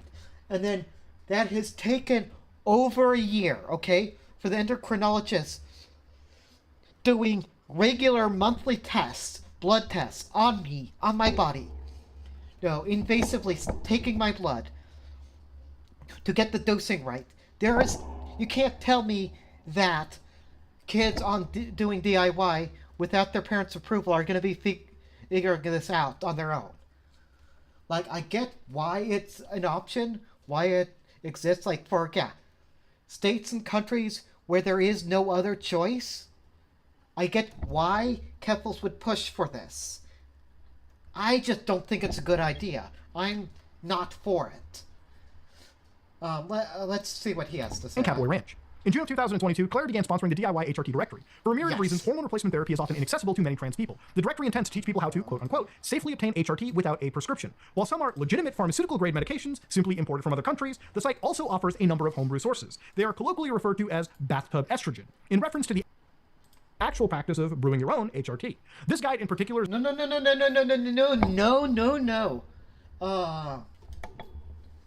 Which, this is shitty too, because he's actually showing the article here. It'll say ethanol, beaker, vial, crimper, ethanol. There's linked to Otokonoko Pharmaceuticals, which is also... Oh yeah, there's a lot I could say about not good about this.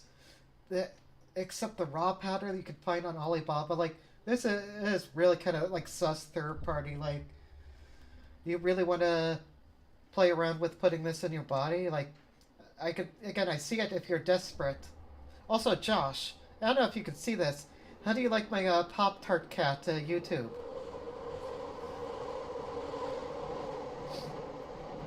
It's so cute. It makes all this YouTube cringe so much more bearable for me.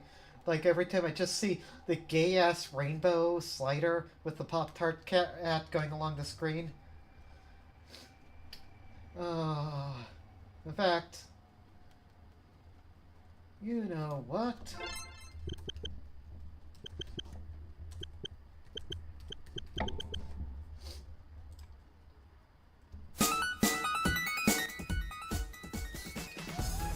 listed on the directory.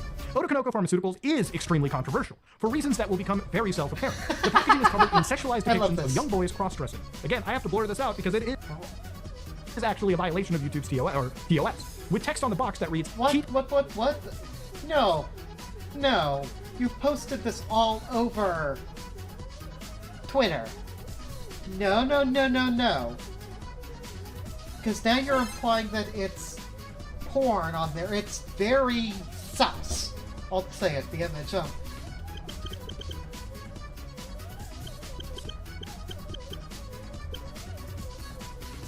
Tokonoko.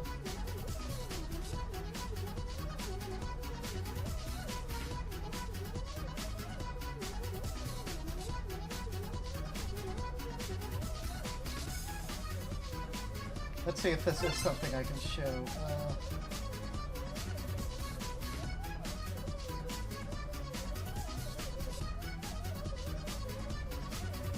So what he is talking about,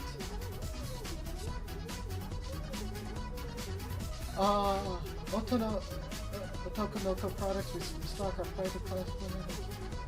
Fucking J-list, like, yeah, really good sources, but no, he's talking about this, like, it's anime, it's degenerate anime, okay? Like in fact, the shiny box, I've seen it. Like, it's lolicon? It's lolly, but, like, got boobs, it's a whole thing, it's weird. I'll be honest, when I was 13 years old, I would have thought that would have been, like, the coolest shit ever. I'm glad I'm older. I got better taste, but if you're hiding that thing haram, like, is Is he Muslim? I thought he was Christian, but maybe he is Muslim. Haram. And blurring it out. Like, he's making this look worse than it is. It's sussy wussy, Josh. It's not good. We'll put it that way. But he's making it out like the box is like actual porn, rather than just like it's like a lolicon girl in her underwear with that like ahegao face. I have seen it not willingly, but because people like Mutahar keep showing this picture uncensored on Twitter, and now he's acting like it's so bad he has to censor out it. of reach of parents. And it's that disgusting and is- clearly falls under the category of shota or loli, which Keffals has given her own opinion of in the past. It's already questionable to endorse what are effectively unregulated drugs. It's even worse to explicitly advocate for their use by Jesus, take the wheel. God save us.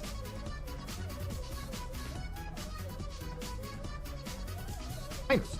Keffals bragged about donating thousands of dollars a year to the site to help people get access to HRT before the age of 18. She said, "I do not give a single shit what you think. I am doing nothing wrong, nor will I ever back down." The directory was even added as a link to her website. Within a And by the way, if you've seen anybody else's stream, like, cover this video, like, I am doing this right. This is, like, objectively, like, the best way to view this video, okay?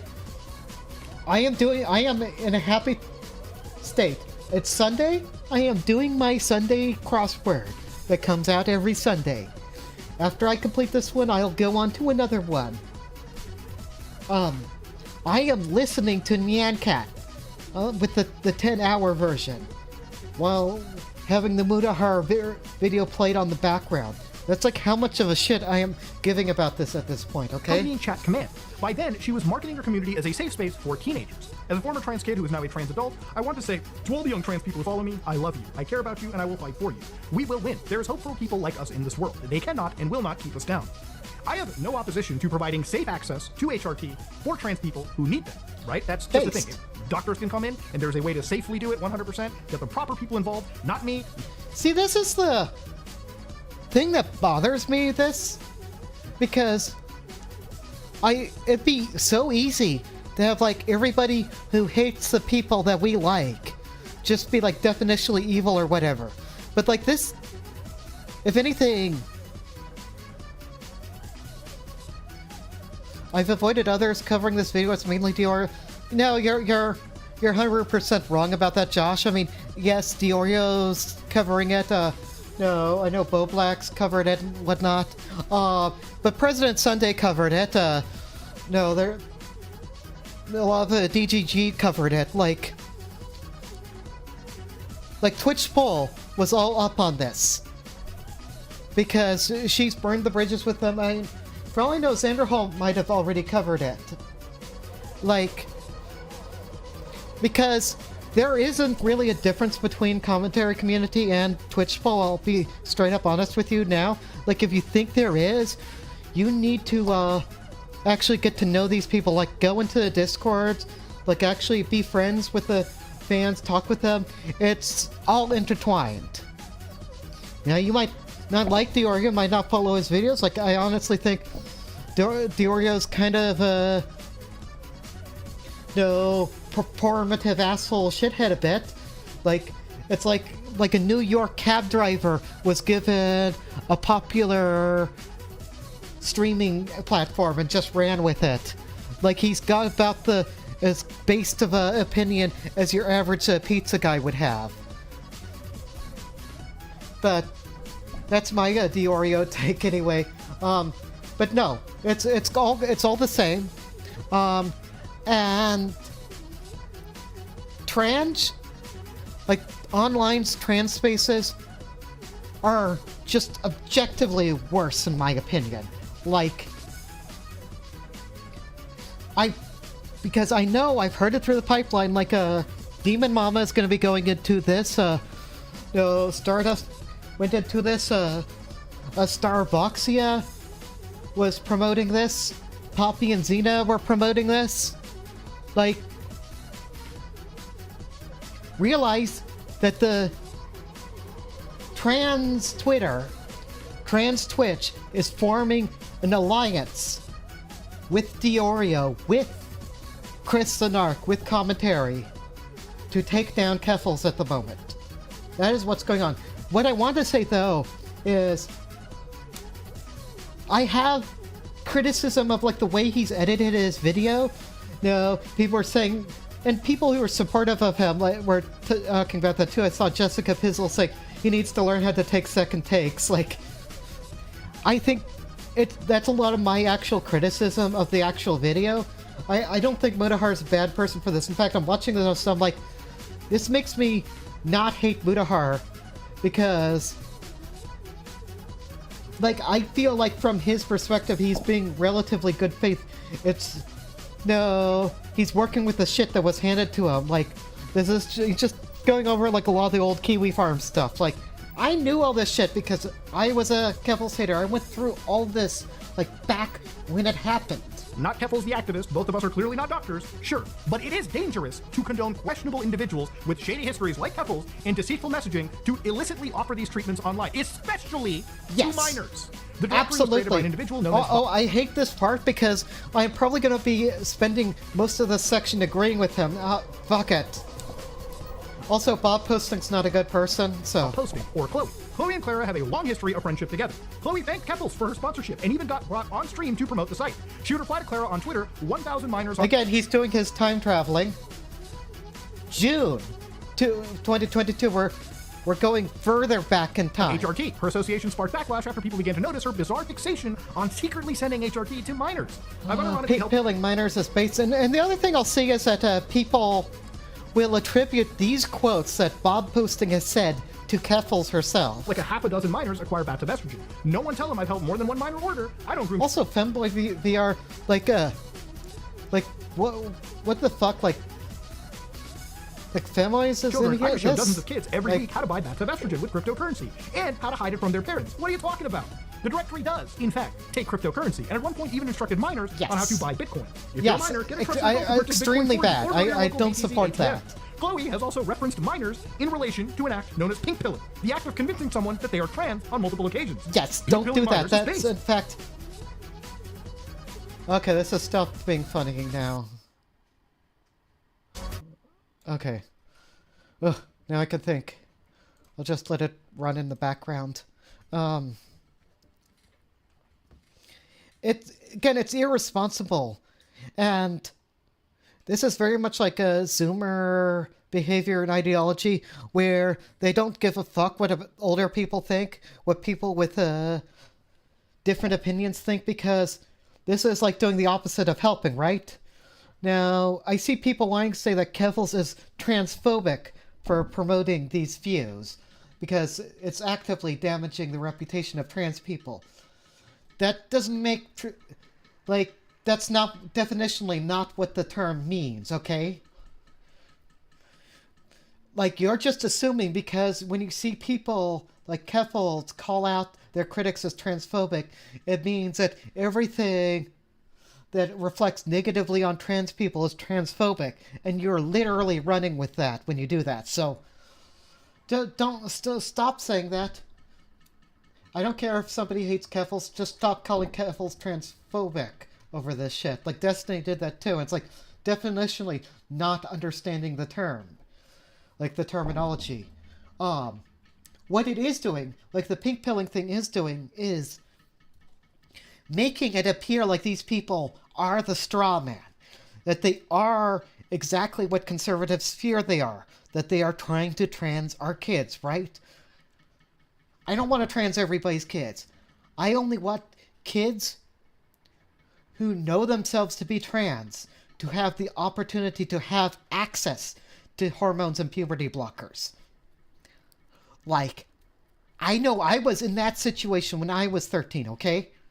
I don't want people to have to go through the sort of teenage years that I had to go through in the era I went through them. I think future generations of children should have better opportunities than the generation before them. I don't think that's a wild take. But this isn't the way to do it. Actually, if they reach out and express a desire for HRT. I have unironically pink-pilled like half a dozen minors. And by pink-pill, I mean point them to HRT resources after they reach out. So when this was brought to the public's attention, several changes to the site were made. They removed Otokonoko Pharmaceuticals and implemented a site-wide age warning. This seems to contradict their explicit advocacy for minors to use the site. 2 days later, Chloe announced she would no longer be involved in the directory. Remember, this is September. This is before the Destiny shit. This is before the swatting shit, right? Similarly distanced herself. Actually, no. I'm sorry. That was August. Need to get my months in order. So, right. So this is a month after that stuff. It's before the move to Ireland. So it's happening in the middle of this. Vanished. I just had to get that clear because he's like dividing this into topics, but not chronologically, and it gets a little confusing for me. She has tried to downplay her accusation ever since, and this is what she had to say earlier this year when questioned about the directory. Like, Keldoge was going in on me, like, or not me, but like the editing of like the Toastify tipster hit piece about it, like bearing the lead, but I could follow along with it because it was all laid out chronologically, like everything, all the dramas as they happened one after the other. This is like all over the place. I gave editing. It's like $500 a month, and they put my website. This is like psycho editing. This was the extent of my involvement. I have never produced or distributed or even purchased DIY hormones. I didn't sell anything to trans minors, and I wasn't involved in production or distribution. Claire didn't just endorse it; she was friends with the creator, who openly gloated about pink pilling minors. She even joked about it with Clara on stream. I wanted you on the stream because I have a lot of trans youth who watch the stream. So okay, why is he censoring Star Fox? Like, we gotta cancel Mutahar for that. Actually, I can fix this. I can fix this.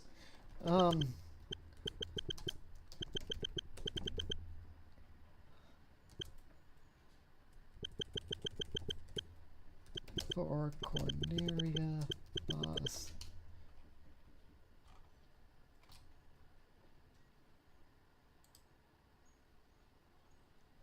There, I'll fix this for you.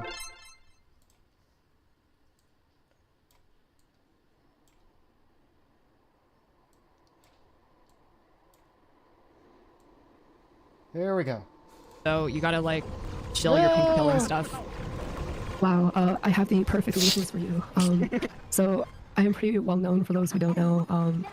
People know me for like being knowledgeable about DIY HRT and how to access DIY HRT. And so I have a site which people are already sending a link in chat is DIYHRT.github.io. If the mods want to like plug that would be amazing. So while Chloe has since disappeared from the internet, there was actually a new development. It was discovered that shortly after I retiring, fixed Mutahar's video. Oh, I know why he did it. He doesn't want Nintendo copyright claiming because he's monetizing the hell out of this. See? Because reason this is released. Hi, Musashi. Yeah, let's just broadcast known Kiwi farmer who's been A-logging Keffals for years throughout this thread to the entire world. He's doing this for the money. This is completely about money. It's money, money, money, money, money. That's why anybody does this shit. It's why Keffel streams, okay? They gotta follow the money and understand that money is the root of all these things, okay? And also, Keffels and Tipster have history with Dojangles. So Dojangles has been anti-Keffels from like the very beginning. So Mutahar's in a relationship with her. So just on a personal level, he's got like personal interest in disliking Keffels. A bank in 2020 on February. Which again, I don't blame him for. Like that's fine. Nobody has to like anybody. It's just I'm just calling out.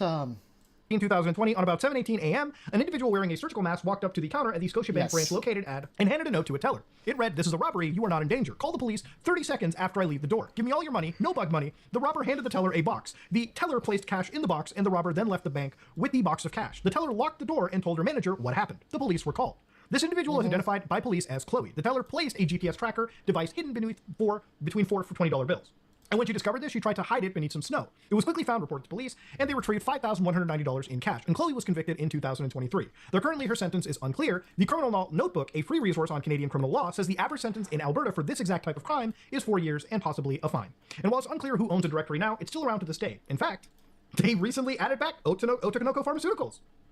In fact, they even added back that filthy Otokonoko Pharmaceuticals, clearly waiting for that public backlash to die down. And his source is Kiwi Farms. Needless to say, everyone involved in this entire situation has exhibited suspicious behavior. Oh, he showed public backlash to die down.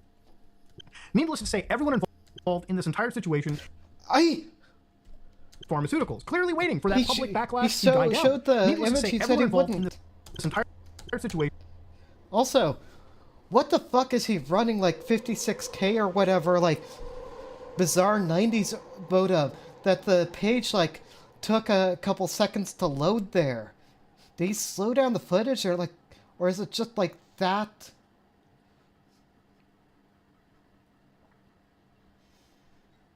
Oh, man.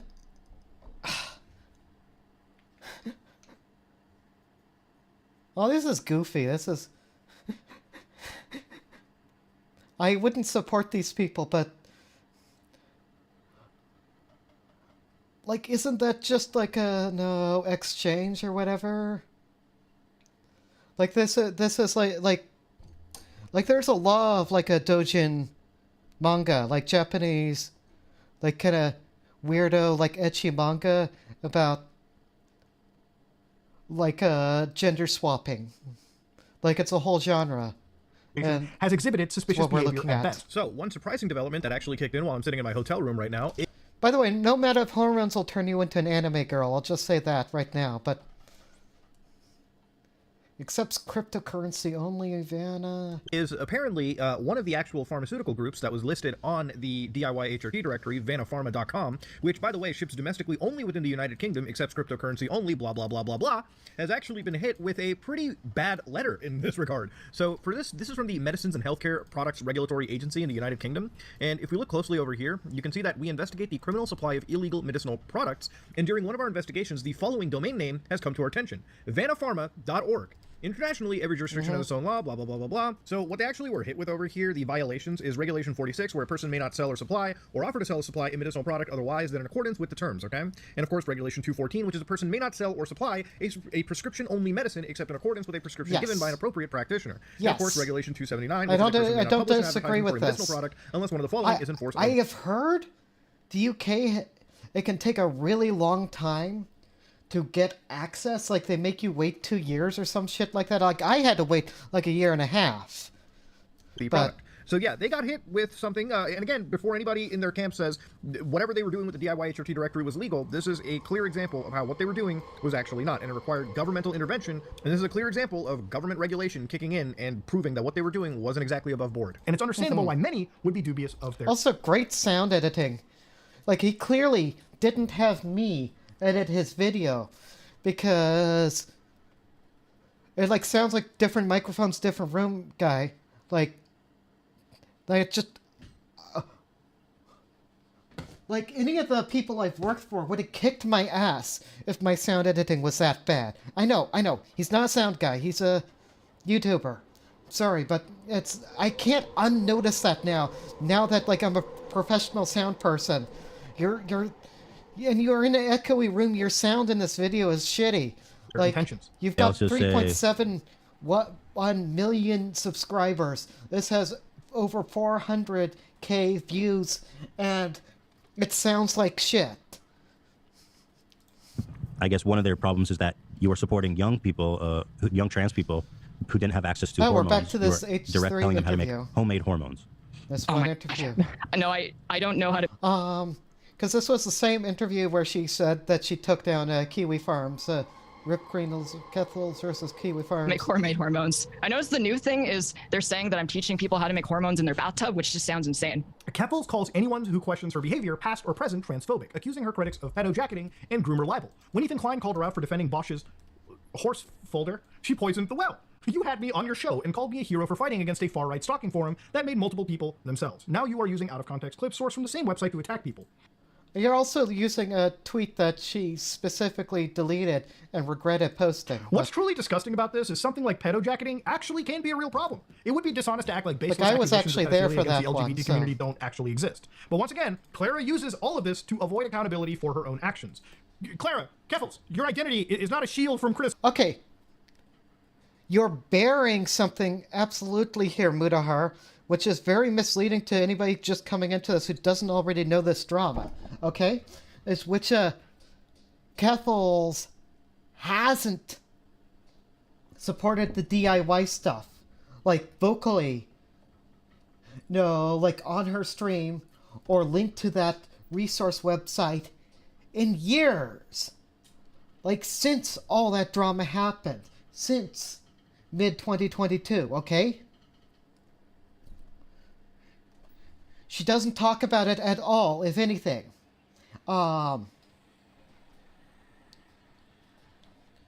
Also, why is he censoring Pedo Jacket? Like,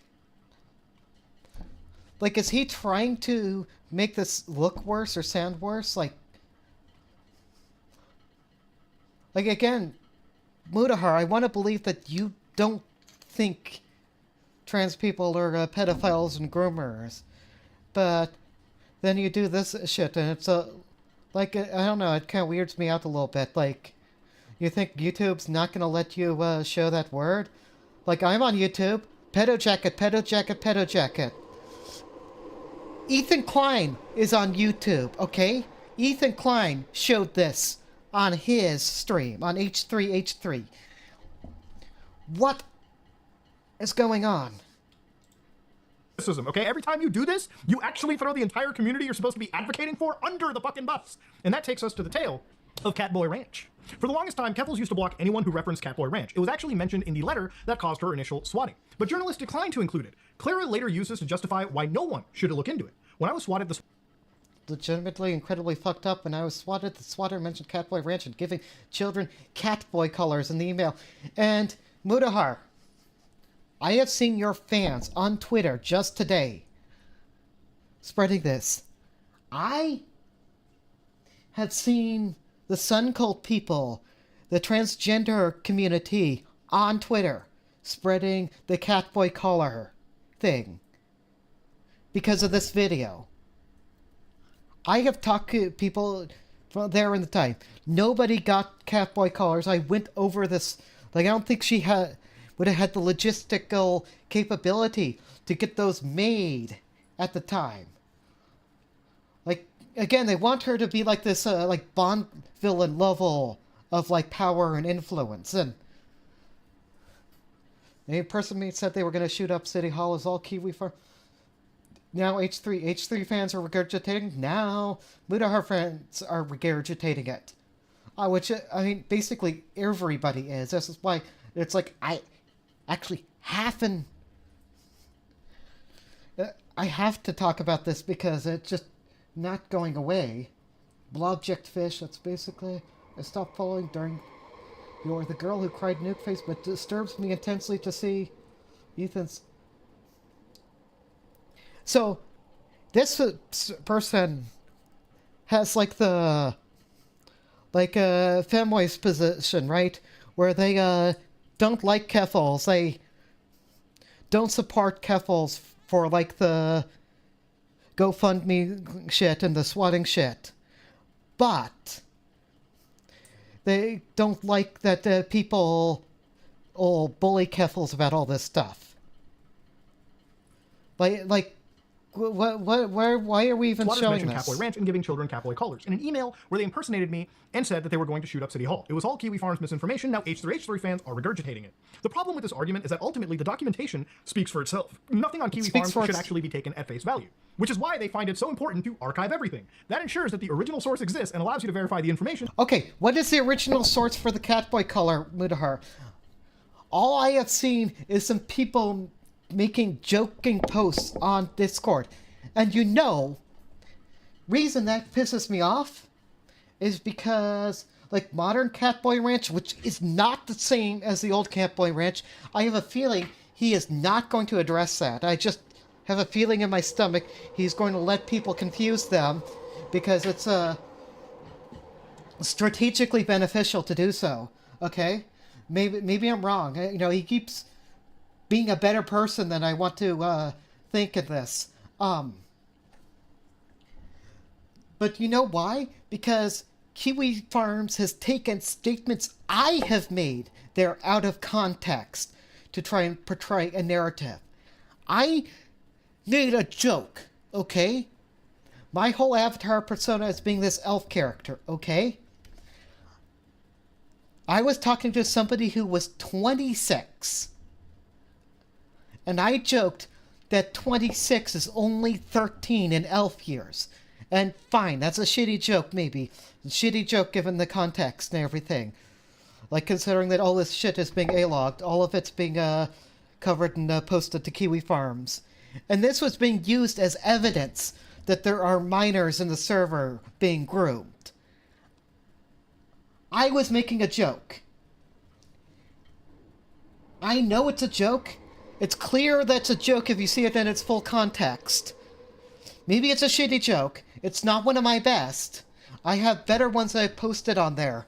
But the fact that that's like my single claim to fame on all of this is trying to take a joke out of context because it is calling somebody 13 years old when they are not, in fact, a minor. Like, what are we doing? For yourself. With how much misinformation and perhaps disinformation has been spreading about what Catboy Ranch really is, it's about time we look at the facts and try to understand what it actually was. When I first mentioned the subject on Twitter, she posted a link to the supposed Discord in question. By the way, the server is still up. That is not the original Catboy Ranch server. Okay, in fact, it was created in response long after, in June of 2023. The story of the actual Catboy Ranch server starts with a Twitter account she owned by the same name. It was created in 2020. The plan? To create a Twitter meme page directed at femboys so I can herd them all into my ranch. It was someone... Okay. Now, I have always assumed that the Catboy Ranch account is in fact her, but I've also not really seen good evidence for that. Like, Kiwi Farms has always claimed that they are, but no, the thing with alters is always just based on like writing analysis, like proving, like their proof will be like, who they interact, if they interact with the same people, they do this stuff. So I don't even know if that's true. And if he's talking about the facts, like I gotta mention that. Somewhat gimmicky with close ties to Vosh's community. Most of the posts were submissions made by either Clara, her friends, or people in her... Actually, most of the memes I made myself were made by friends, people in the Discord fan submissions. DMs. And the page was overtly sexual, and she did public calls for God, I want to fuck a Catboy so bad. By either Clara, her friends, or people in her DMs. And the page was overtly sexual. It's like anime Catboy. And she did public calls for submission. See, I remember, was it Letterman? No, I think it was Jay Leno that would do this, right? Where you like censor like politicians, like put in like bleeps into their statements, make it sound like they are saying swear words or like saying really bad or sus shit just by taking words out. So, like, yeah, if you want to do this as a joke, fine, but like, and invitations. Like this tweet if you want to be added to the Catboy Ranch group chat. It was by any metric an adult space, with pornographic art posted on the account and used as the Discord ban. Okay.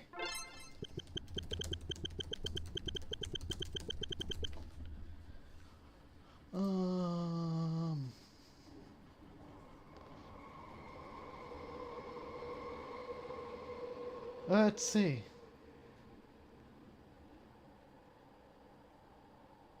Unnecessary censorship. I actually think it's funny. I just... See, I'm probably not going to find it now. See? Oh, that sound. I'm just wondering if he hates all anime. If that's what it is. Because I've seen this picture that's blurred out. I can't find it right now. But it's the same thing. No, it's like, you can see that even with the censor, right? That we got, like, pink swimsuit. Like, if these pictures in the Otonoko box are what you're going with as pornography, Sports Illustrated is pornography. Sports Illustrated is selling pornography. Larix's account is sharing pornography. Yeah, that's right. Mutahar, your friend Lyrics is absolutely a lolicon by what your definition of what is and is not pornography. But you not showing the original images and censoring them as if they're too spicy for you to makes people think that it's hardcore pornography. And there's no easy way to fact check this. And you're saying that this is the absolute and legitimate facts. And so that is pretty snaky, okay? And there are endless, and I mean endless tweets that... Is there catboy cheese? Yes. After tasting the recent batch of catboy milk, I forgot because I was a fan of Cirrus. And Cirrus set up a... He might not do it anymore. I think...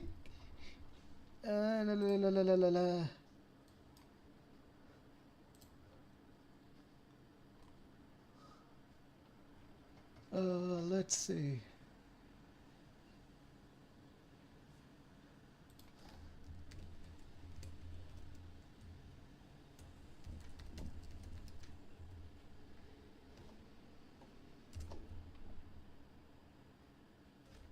Oh, no, he... Interesting.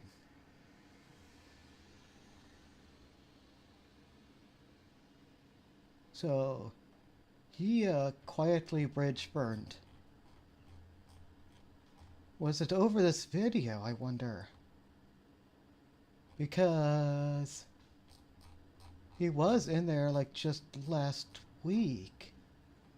Interesting. Interesting. I might have to look into that guy.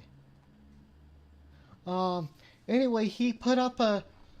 No, he had a jar of Catboy milk with his, cat avatar, his VTuber avatar, in solidarity with this. I forgot about that. That are very explicit in nature. For example, my biggest regret about getting bottom surgery is that I never had the chance to... I forgot about it because I was, like, all up in arms against Keffals at the time. Hated that shit. In a Catboy, I'm coming out as someone who likes to get their prostate slammed and or slamming someone else's prostate. I really wish I was for Catboy until he starts crying right about now. The account reached 8,000 followers by early 2021. It was around this time her page got marked as being adults only. A recurring theme throughout her post was the idea of ownership, which is when things get really strange as we approach the Discord server. The Catboy Ranch Discord was created in December of 2020. Within 3 weeks, the server amassed over 650 members, partially because she promoted it under her viral tweets. While it doesn't appear any archives of the chat exist, what is public has raised a lot of eyebrows. At one point, Claire... So this person, I want color. Still gotta get my Catboy Ranch collar tag with the collar tied up nice. Share photos of 2 collars given to members of the... Oh my.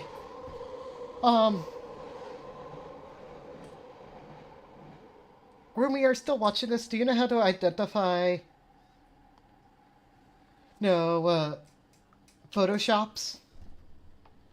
Because, like, this isn't even a very good Photoshop, like, I feel like I did the text on my thumbnail. That I did a better job on integrating it than the text on these. In fact, I am going to look...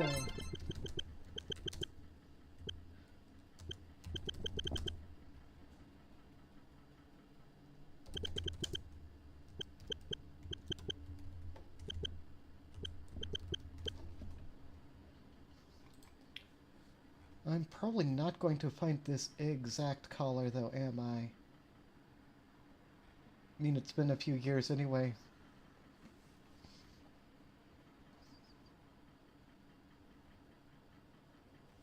Actually, hold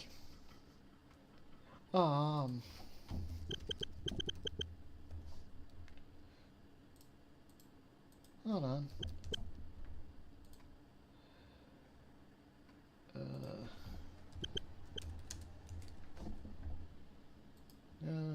Okay. Right.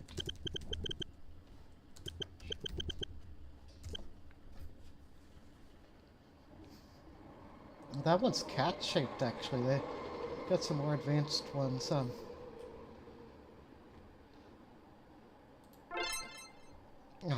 Man, I love the sounds.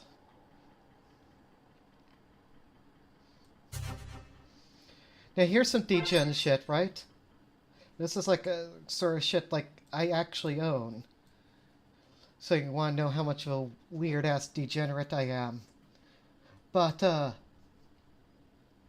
yeah, you can totally just buy these colors. These aren't cat colors.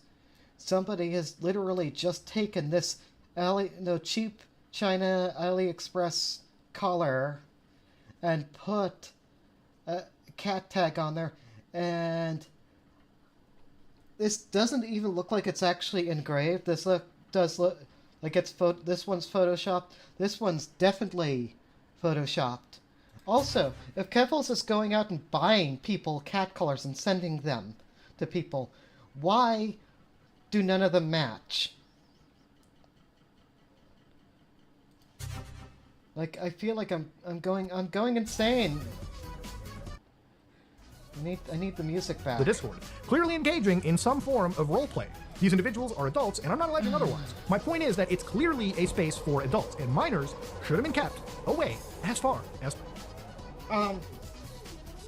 Is joking about cat colors a thing you had to be over 18 to do? Is talking about LGBT issues something you have to be over 18? I feel like we can argue this. I feel like internet does, yeah, there's serious problems with grooming that occurs, which is why we tend to segregate these spaces. Like nightclubs, whatever, there's important functional reasons for this. But I hate that the internet wants to pretend like puberty happens at 18 or something, like nobody else as a teenager, like no other teenagers have sex with other teenagers. Like, because there's people who are minors who are definitely sexually active and will talk about sex stuff when they shouldn't. And if it's with adults in a space, the problem with it on online spaces is you get like very diverse age groups, and you can have minors talking about that sort of shit with adults, and that's not okay. I can see the problem there. But no, if a 15-year-old and another 15-year-old are making edgy jokes like that's literally what locker room conversation is. Like, did these people skip PE? as possible. Keffals has reiterated that the server has explicitly 18 plus and required photo ID to join. No, However, she also Captain stated that Rumian, no. Personally, I don't think the colors are that weird. I could picture teenagers joking about stuff like that. The only reason to be concerned is the labeling of someone as...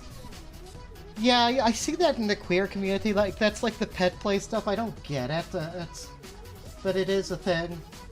Also, you can't even say that, Captain Rumia, because, remember, Mutahar thinks cat colors are something you have to be over 18 to see.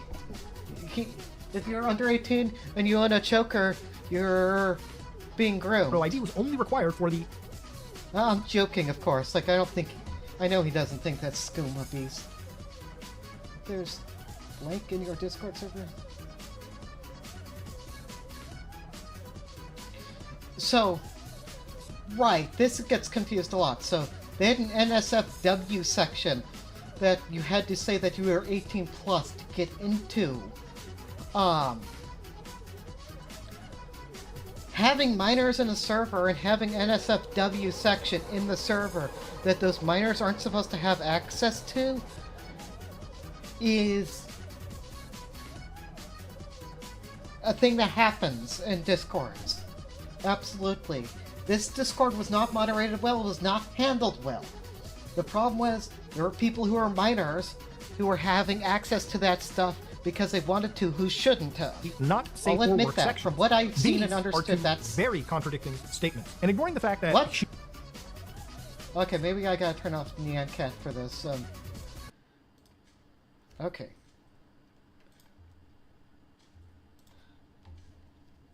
as explicitly 18 plus and required photo ID to join. However, she also stated that photo ID was only required for the not safe for work sections. These are two very contradicting statements. And ignoring the fact that she shouldn't have been interacting with minors on Twitter either, Wynn, also known as at... Okay, trans women aren't allowed to talk to minors anymore. Like, that is the vibe I'm getting, though. Am I not? That it's like just talking to minors will groom them into wanting to be trans. It's like it's a thing that we want trans people like in a containment chamber.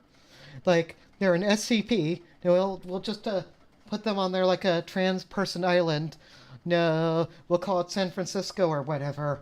And no, and people like Mutahar can raise their kids the good Christian way. Femgirl VR was followed by Clara on both of her accounts. Oh, by the way, this is relevant.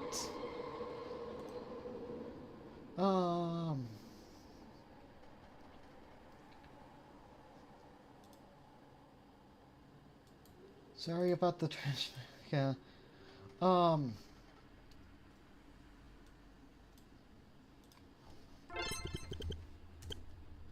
I don't want to look at your Twitter.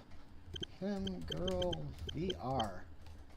Because this person is still active and 18, no longer a minor anymore. 2 years is a long time. Femgirl VR. Win. How is a shit... How is a shitpost about me being a fan of Keffals, which I no longer am, to be clear, a sign of wrongdoing on her part? Why be disingenuous and tie hope and shitposting to pedophilia? Even if Muta has a point with any of his video, it is clearly not a trustworthy source. Mutahar seemingly misread implying as alleging in my post. I want to clear up how he implied grooming. He talks about my interactions with Keffals directly after talking about the NSFW section of the Catboy Ranch server, in which he implies minors are role-playing. Yes, we just watched it. If you read the post, none of them are problematic besides maybe the one where Clara calls me cute. Why talk about sexual interactions with minors and then Keffals giving a kid hope for her future, unless you're trying to continue the theme of sexual impropriety with it?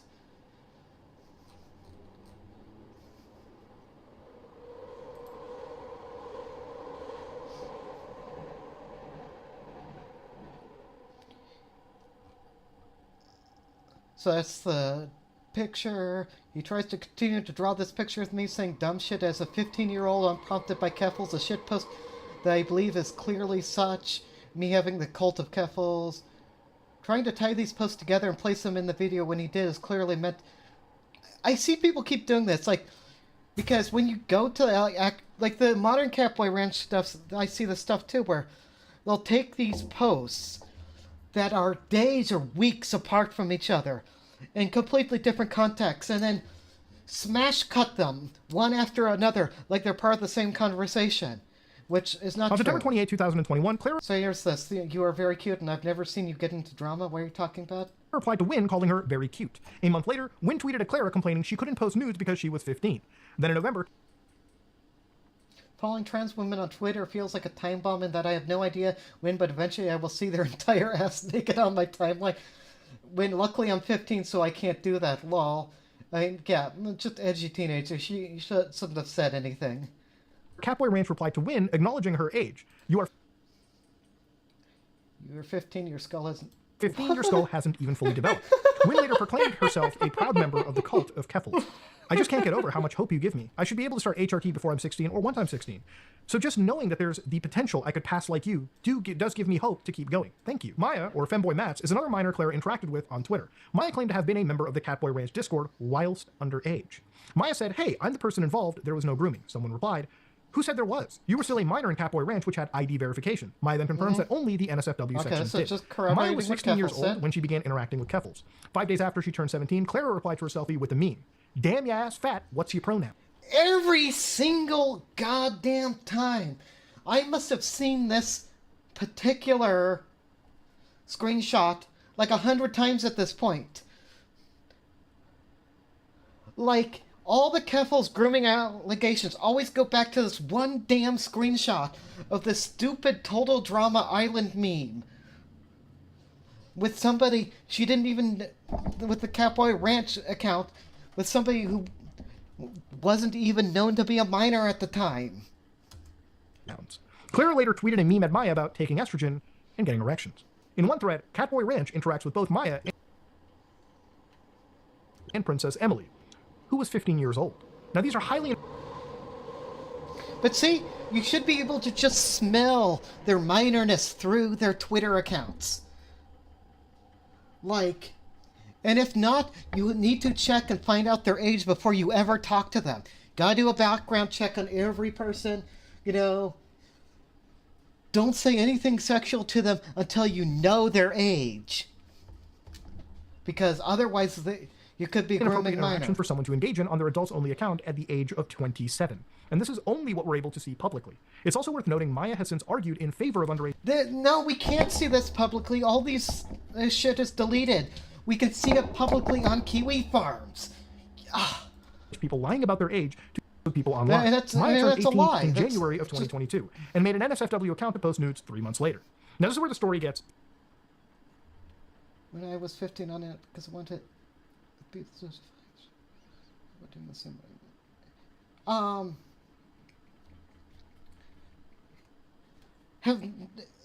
I'm gonna go crazy. Has nobody been 15 before? Like...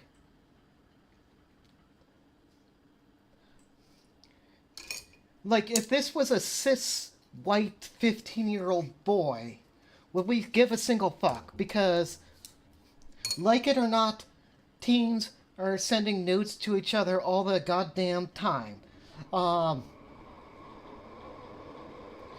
Like, just casually admitting to catfishing people and to committing sex crimes. Yes. I mean, it's stupid to post that on Twitter where everybody can see it. But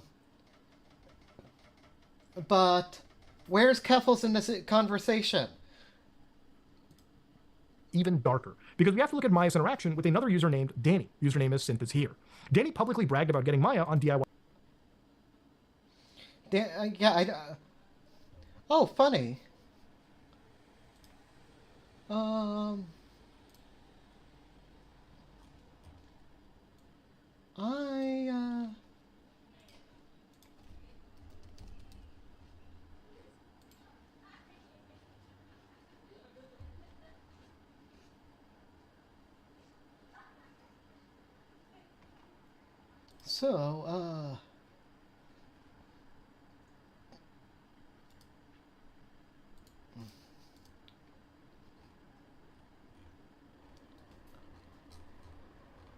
I literally just, ran into this person online for the first time recently. Got when she was a minor, so I can get called a groomer online by massive content god. Yeah, I mean, that's cringe. I'll grant you that. When she was a minor. About to start bragging that I got Maya on HRT when she was a minor, Maya began ordering from Otokonoko Pharmaceuticals a month after turning 17. I'm about to take the pink pill, still cis though. This all was with assistance from the DIY HRT directory. A year later, she was so unhappy with her results, she actually called out and blocked Chloe on Twitter. What happened? She got pissed about her hormone results? I mean, that wouldn't be Chloe's fault because that's not something... Like, these are literally people in the server, like... she can control. Everyone reacts differently to that stuff. Also, there's different dosages. The two would end up having an argument. And this other Humegalol got blocked by the other person who Keffals shared a funny meme with once. Like, I'm watching your video, I'm going through this step by step, like... Specifics of HRT. What? Chloe calls Maya an idiot, and Maya says this. Fuck DIY, fuck all... Also, like the... I want to say the femboy math stuff, the... like all this Twitter stuff, like talking to the,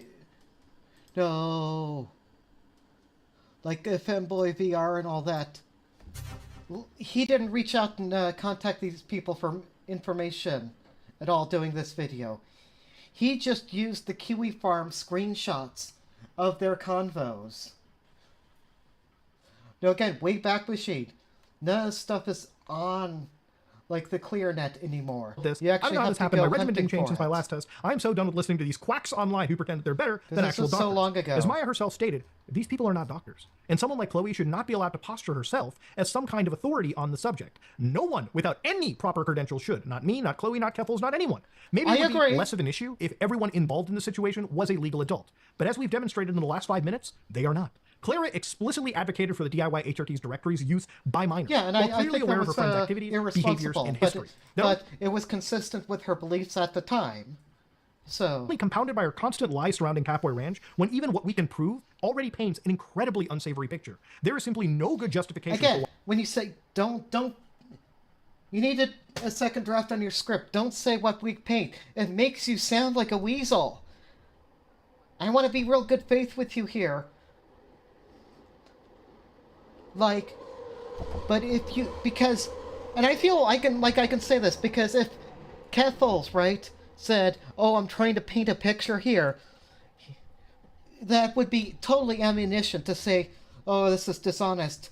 So you didn't have to say it that way. Like when you jammed all those tweets, disparate tweets together, and the people in those tweets are saying that you never contacted them, got them to give their 2 cents on this, that they didn't want to be in this video, and were very supportive of this stuff as it happens, even though they are no longer part of the Keffals community or fans of her now. Like, why Keffals, while being overtly sexual, was interacting with and befriending underage. Remember, being overtly sexual was posting a Total Drama Island meme. Like, I have been looking, because it's like James Randi, like his $1 million challenge, like to prove magic real. Like, if anybody can give me proof of like Keffals, like grooming minors, like coercing minors into sex, even if it's like cyber sex, online, I will burn that bridge. I'll be clear. Proof that is not one of those 2 screenshots. Like, not the, no, you're cute screenshot, no, but I'm only 15, or the total drama bullshit. Like, something where I can see, like, actual criminal action, not just people making jokes online, okay? Like, I have been looking for that shit. Like, see if it's present in any of this shit, and it's always the same thing. It's always that one screenshot out of everything she's ever posted or said. It's fans. And these people are so obsessed with her, by the way. They collect, archive, log every post that she's put into her Discord, every Twitter post she's ever made, even her DM logs, like the Cherry Bread DMs, because people are trying to mine her for stuff that they can catch crimes on. And place they really feel safe talking about being trans is on the internet. I feel like if it existed, And it so should where do you be guys out do this? there. Is it like a Discord or something, or so like a why do community? we keep getting the same total drama picture? This is why I had to bury this shit, because, you know, I was wanting to go after her so hard, nail her dead to rights, and then I look at this shit, and it's like, it's all such a milquetoast bullshit. Like it's a, and again, I have absolutely no problem with people disliking her for any of this shit. Like, I think that's legitimate reasons to dislike a person. That's fine. I'm not trying to convert anybody to her fandom. But the onus on somebody doing a hit piece and me watching it is that they got to give me something that is going to make me rethink my participation in that community. Okay? Oh, just on Twitch? Yeah. So it's all just out in the public? Yeah. Like I'll be dead ass serious, like straight honest here. Nicholas Diorio, alright, was more effective in that regards with that one tweet I went over earlier than this entire hour and a half video has been. This is just Like, this is, like, complete... This is... Like, we're not even getting a lot of those cherry bread tweets. Maybe he saved it for the very, very end. That's probably what he does, but... Like, it's been nothing but... I mean, I'll be fair. It's educational for somebody who doesn't know any of this stuff. It's just going to give the one side of the drama, of course, because the way it's framed. But, like, none of this is news to me. Because they make it sound like you have some kind of secret or some community spot that's not publicly seen where you're talking with kids and stuff. But that's not even the case. I knew this was paint on scale, but wow, that's interesting. It sure is. They really are just straight up lying, huh? Now, there's a lot of misinformation surrounding Catboy Ranch, including the circulation of several alleged screenshots. And to be clear, these aren't from a server Clara owned, but an acquaintance named Femboy Cooking. Femboy Cooking is infamous for saying this. Well, and Catboy Colonel Overdose or whatever, like, that person was pretty cringe. Like there's definitely people who were very weird and sus in the community. Like, this has been the same stuff that people continue to tar and feather Femois over. Like,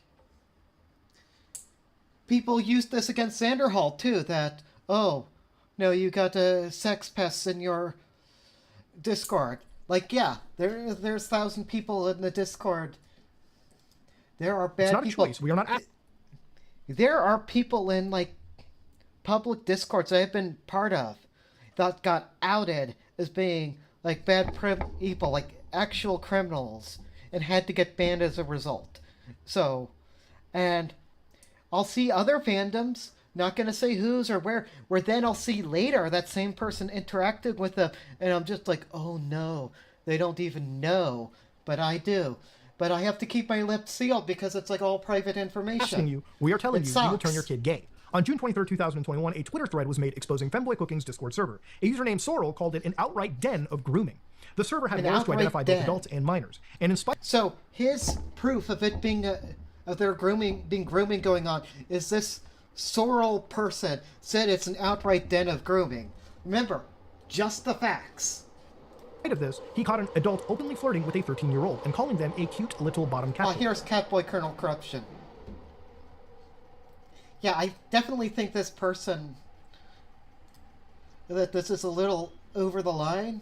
Like, if I was a moderator in there, I would have told them to stop, or, like, put them in containment, or just kick them, because if they didn't stop, like, then you are a little cute bottom cat boy. What if I hear your aunt wear a skirt? Like, when confronted, admins defended the server's practice of allowing underage users. Why would we bar minors from the server on the off chance? I am losing my faith in humanity. Why would we bar minors from the server on the off chance that they'll be groomed? Again, not Keffals. This person no longer involved in the community. Keffals does not associate with either of these people. On the off chance they'll be groomed. Don't you think that there are better ways to fix the issues of grooming and blank on the internet than just barring children from using the internet? No, I mean, I don't think Mutahar specifically wants it, but that's what a lot of these people want. A lot of the right wing want. They don't want the children on the internet. They want, like kids' version of the internet that they control, of course. Chance that they'll be groomed. Like, god fucking damn. I was a 15-year-old on the internet once. I was a 15-year-old on the internet back in the days when the internet was like 90% porn. Okay? I think most embarrassing thing, it wasn't even by choice, okay, was doing a Google image search for Japanese McDonald's back in the day when I was like 13 years old as part of a group project on a school computer, and it showed a picture of Ronald McDonald carrying a severed penis right there in the top of the Google image results. This was before Safe Search. It was before Google really got this shit right. And I didn't even know, I was so young and naive and such a minor. I didn't even know what I was looking at the time. I'm like, oh, we could use this. It's no Japanese McDonald's ad. And the person with me is like, I think I know what that is. No, we can't. I'm glad it never got as far as showing that in class. But the fact that...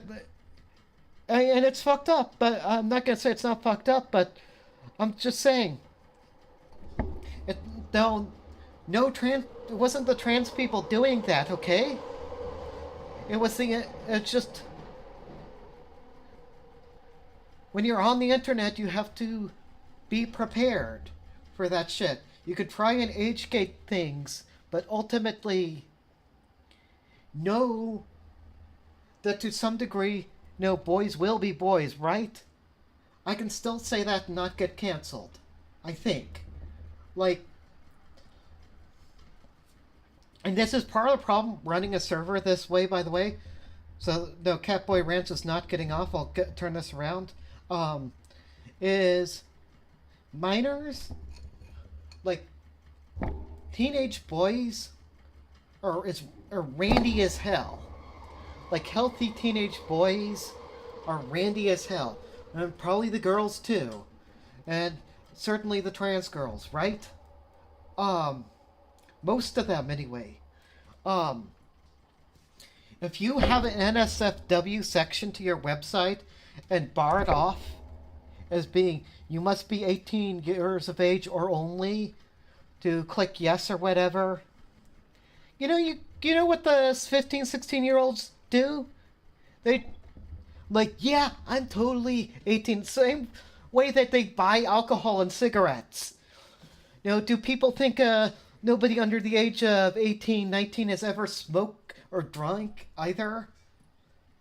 Like, no, the teenagers are doing all this shit, and no, we should try and discourage it, try and stop them. It doesn't mean we shouldn't try and stop them, but, we shouldn't be like,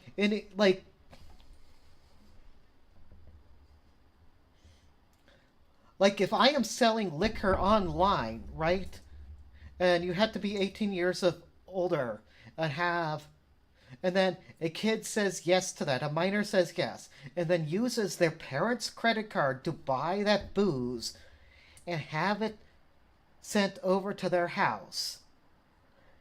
Is the seller, like saying I'm the seller in that hypothetical, am I personally responsible for letting those minors drink? Because this is the exact same thing. How if they have been talking about having with men, you can show me where, but your sexuality is a part of you. There's nothing wrong with it. You're kind of the one introducing the adult-oriented element. It's kind of weird. Keffals admits that she was in the server and called the screenshots disgusting. I have absolutely nothing to do with that Discord, and I think that is disgusting. I'll warn people about the Discord. Someone replied, by that you mean you'll leave the Discord. And she said, already did. I wasn't aware or active about any of this until now. Bruh, I was joking. I didn't know you were a part of it. That changed after the person who made the call out got suspended. Clara celebrated the thread's deletion, even though she admitted it had evidence of an adult flirting with a minor. Those are her own words. A just wrote an entire thread. So you think about me from behind a block and tried to get his... What? You just showed the deleted thread, though. It's this.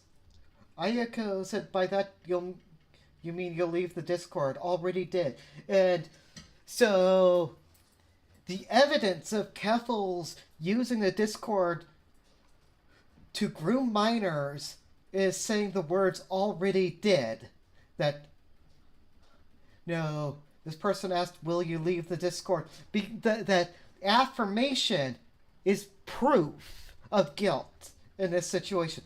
Because that's how this Ayako person took it. And because Keffals ended up blocking this person and deleting this thread, that means that they were correct.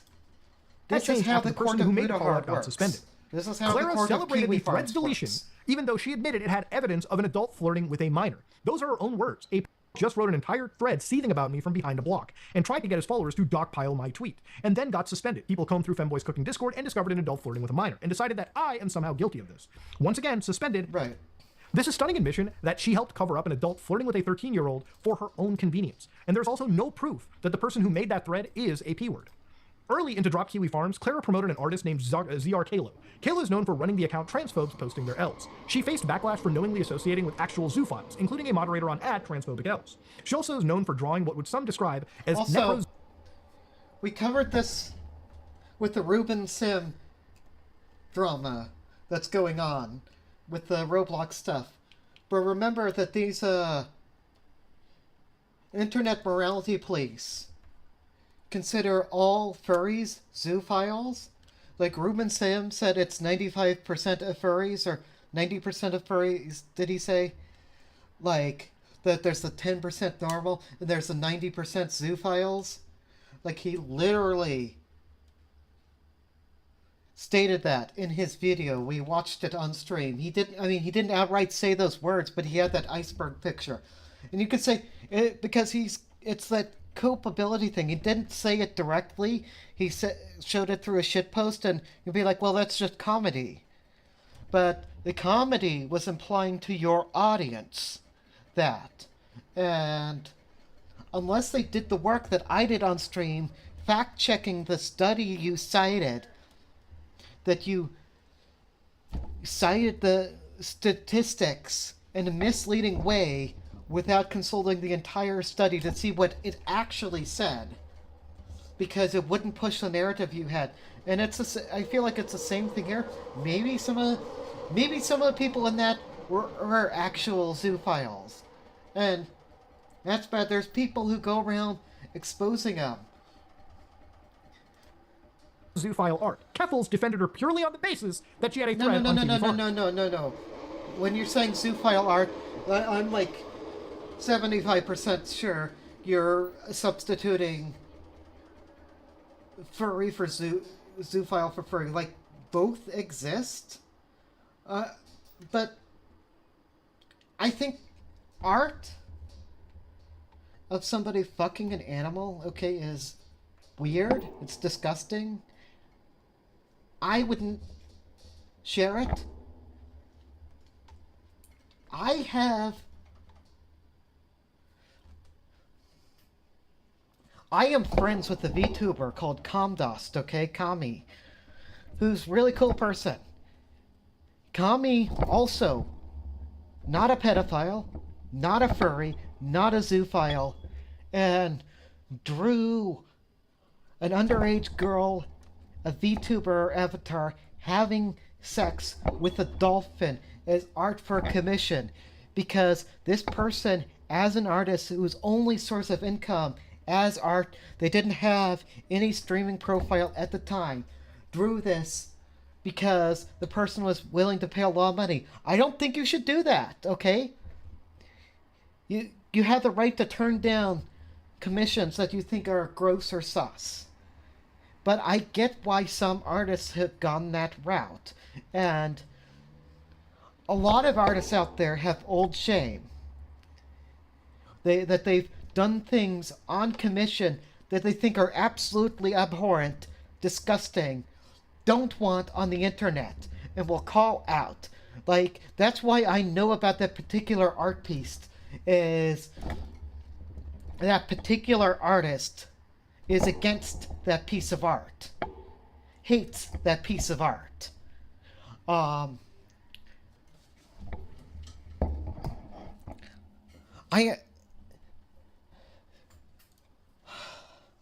But the thing is, like, I know they lie about literally everyone, so why would I believe their claims? Like, they're calling Zerkalo a necrozoophile, and it's like, they call everyone everything.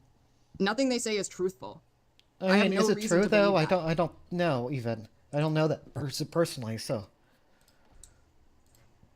I don't know that Keffals knew that much about them.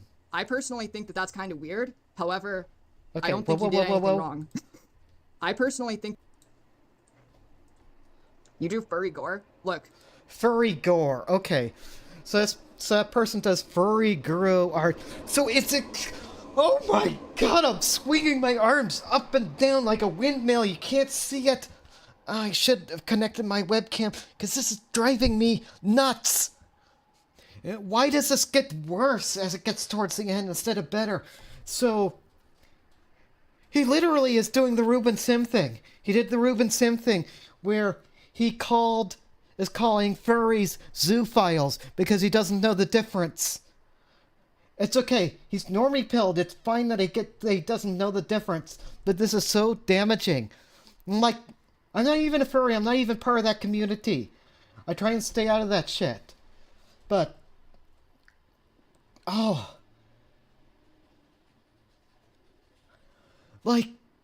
This is crazy. Nobody told me about this shit. I am getting mad at this for, totally unforeseen reasons that I didn't even know about going in. I don't care about the Keffals criticism at all. It's all stuff I've heard before. It's all pretty milquetoast. I think he's doing a decent job of covering all the drama. I think some of the selective editing, especially with the Catboy Ranch stuff, is weird. I think he knows exactly what he's doing with that stuff, but it's basically this is all the Willie Mac Keffals videos put together. Is all this really is. It's all this really has been. But then he does shit like that, and I personally think it's I want to educate him on what furries actually are. I don't think he did anything wrong. What does a dying giraffe sounds like? Keffals derangement syndrome?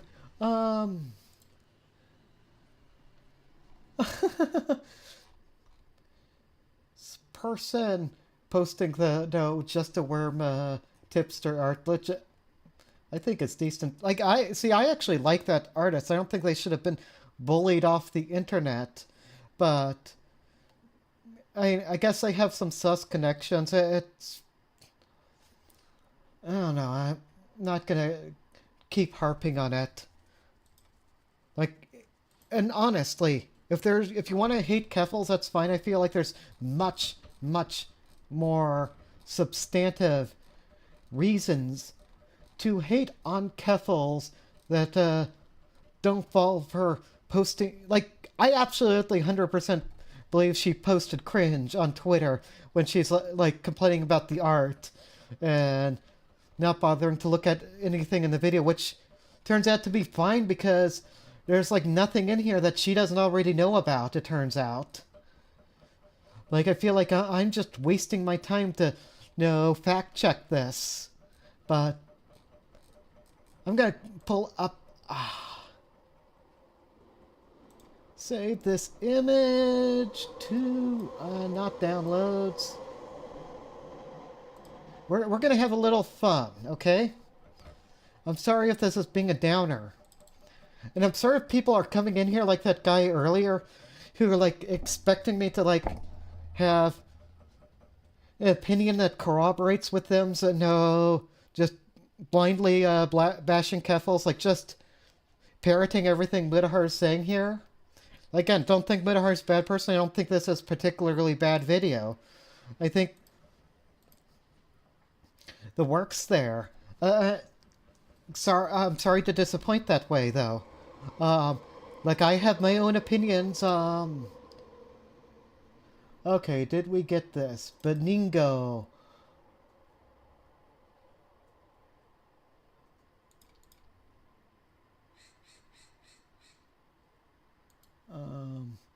Goddamn.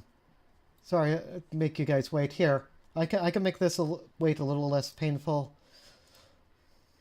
Now, if I make this into a segment, I'll definitely edit this part. Not. I mean, that's cute, but not that. Here, have some Nyan Cat. Well, you're still going, lol. Yeah, I want to get to the end of this. Then I'll do another crossword. But it's definitely a pain at scale. I don't know. The video's mostly just kind of boring to me. If somebody's fresh to this drama, I think a lot of these people watching it are, they're gonna be new to all this, and it's gonna be interesting. But the only new thing here are the Mango leaks, which Diorio covered in one tweet. Diorio has better evidence against Keffals, for me personally, than this entire video on that one tweet.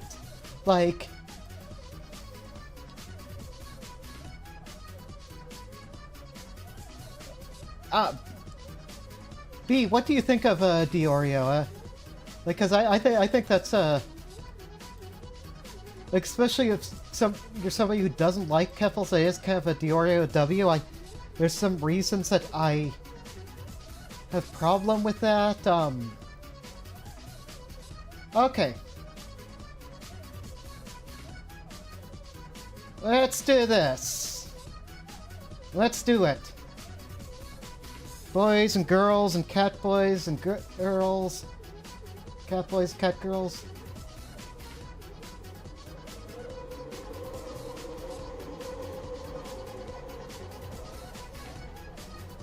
Okay. Man, I feel how aged this when it has the Chris Weston Chandler stuff. Okay. Diorio's biggest flaw is he's a Destiny worshipper. I swear! All these people are. Like, either they're Voshites or they're Destiny worshippers. Like, I'm weird because I'm not either. Like, maybe I'll simp for Chud Logic, but I don't even think he's that great, honestly. Okay. Then, we did get Bathtub HRT, right? Well, we got LPD Just Not. Although I feel that's a pull. Damn you ass fat, what's your pronouns? See, everybody knows about this. We got former mod cameo. We had the Vosh Guiltby Association. We had Trans Shield. We had Shoda account. We had the Stop Kiwi Farms was to cover up the evidence. Yeah, I think that's completely fair, and I think he's been pretty responsible and even relatively respectful with all this shit. Pop-Tart is covering the bottom left. Or I can move it. Or we can just get rid of Pop-Tart Cat. Catboy Ranch. The Tactical Day. So this is funny to me. This is why I think it's partly like posting cringe. So, see, now my face is blocking it. I mean, we can fix that. Okay? Actually, we'll just do this.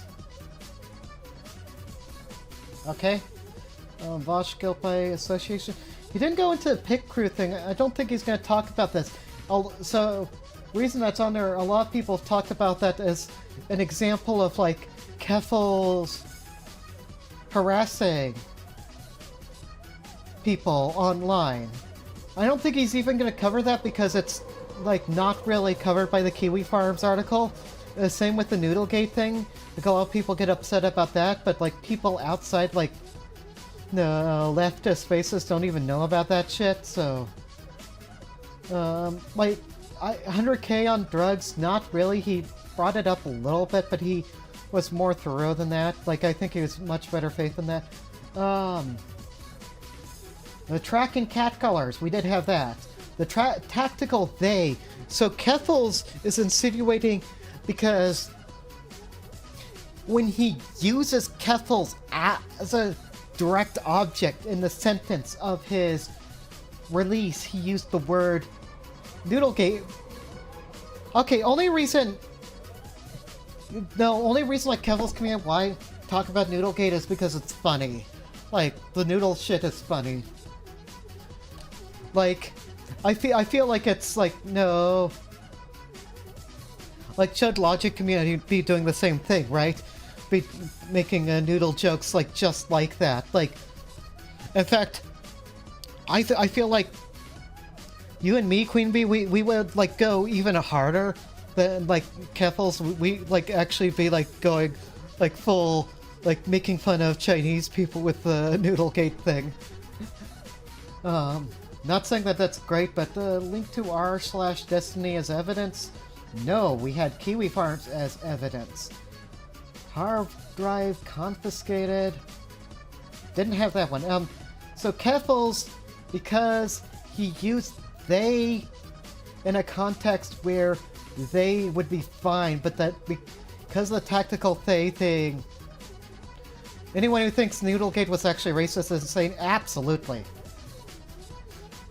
I mean, let's be honest, a lot of lefties, like authoritarian left people online, are not okay. Not that named. It's actually not that bad. I mean, the CWC ones kind of ruined this for me anyway, but R-word, this is not a Nick DiOrio video.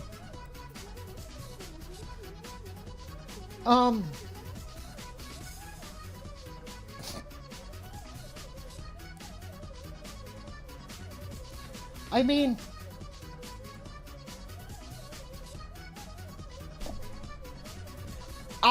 B, you're talking about the pig crew. That hasn't come up in this. I think that shit's funny. See, that's actually the kind of shit that makes me like Keffals, because, like, that reminds me of, like, Chud Logic or a DiOrio shit or such that I find funny. Like,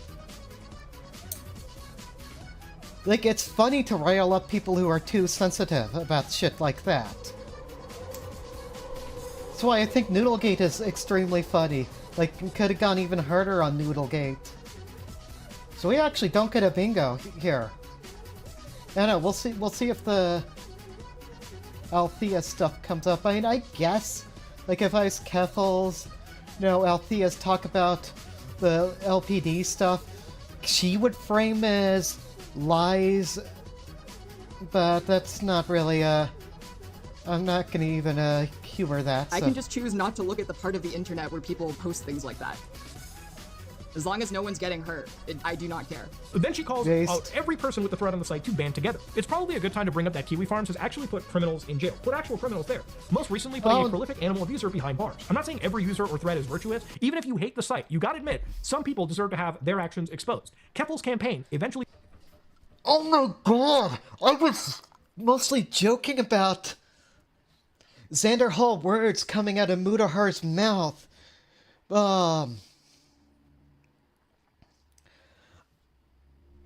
I don't think it's good to do while you are purporting to be a far-left activist. I agree. I don't think Keffals is. So you keep asking people not to call herself an activist. Yeah, in fact, I think her activism stuff is dumb. I mean, remember, all that stuff, the Drop Kiwi Farms, the GoFundMe, all that stuff happened while I was a Keffals hater and was corroborating evidence for me to hate Keffals more. And people like Xander Hall and Cherry Bread saying, no, here's actually a really funny video, really funny thing of like her and Leafy clashing, or her and DiOrio hanging out. I'm like, oh, cool. Like, okay, maybe this person isn't as bad as just trying to be a lefty activist in the Kiwi Farms era. Yes. And I think that was dumb. I don't think that's who she is the, like, active problem. Because it's sort of like how Chud Logic has kind of come out of his shell more, right? Like, I like her for being an edgy shit poster. That's the shit I like to see more of. Like that shit is funny. Chan, who she brought on for an interview right after I don't like good purity testing. No, trans advocate Keffals. I like down in the dirt commentary pilled, like. But you didn't even know who Keffals was until like 9 months ago, so my time doesn't really exist. No. I've known who Keffals is for like 3 years at this point. Oh, you didn't know? Yeah, no, I've known who Keffals was. I've been against Keffals longer than I've supported her right now in my timeline of knowing about her. So, and in fact, it took me having to swallow a lot of this shit, like the 100K shit, to really get over. Yeah, I didn't. I'm sorry, I just misread that is all. Because there's having IQ, it's relations fine. with their mom. Hilariously, she had to keep up the lie that Kiwi Farms was still down. A lie she maintained for years.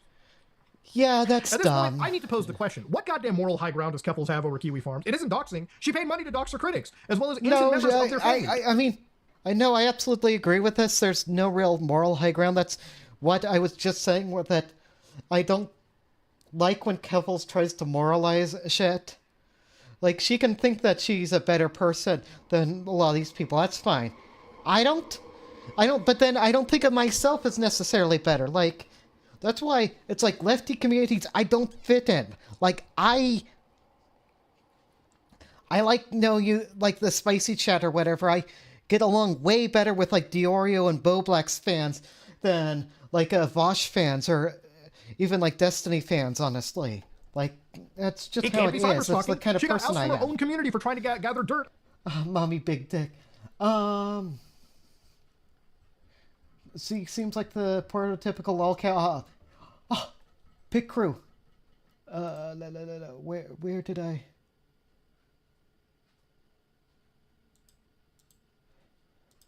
There we go. We got it. It did come up. Okay.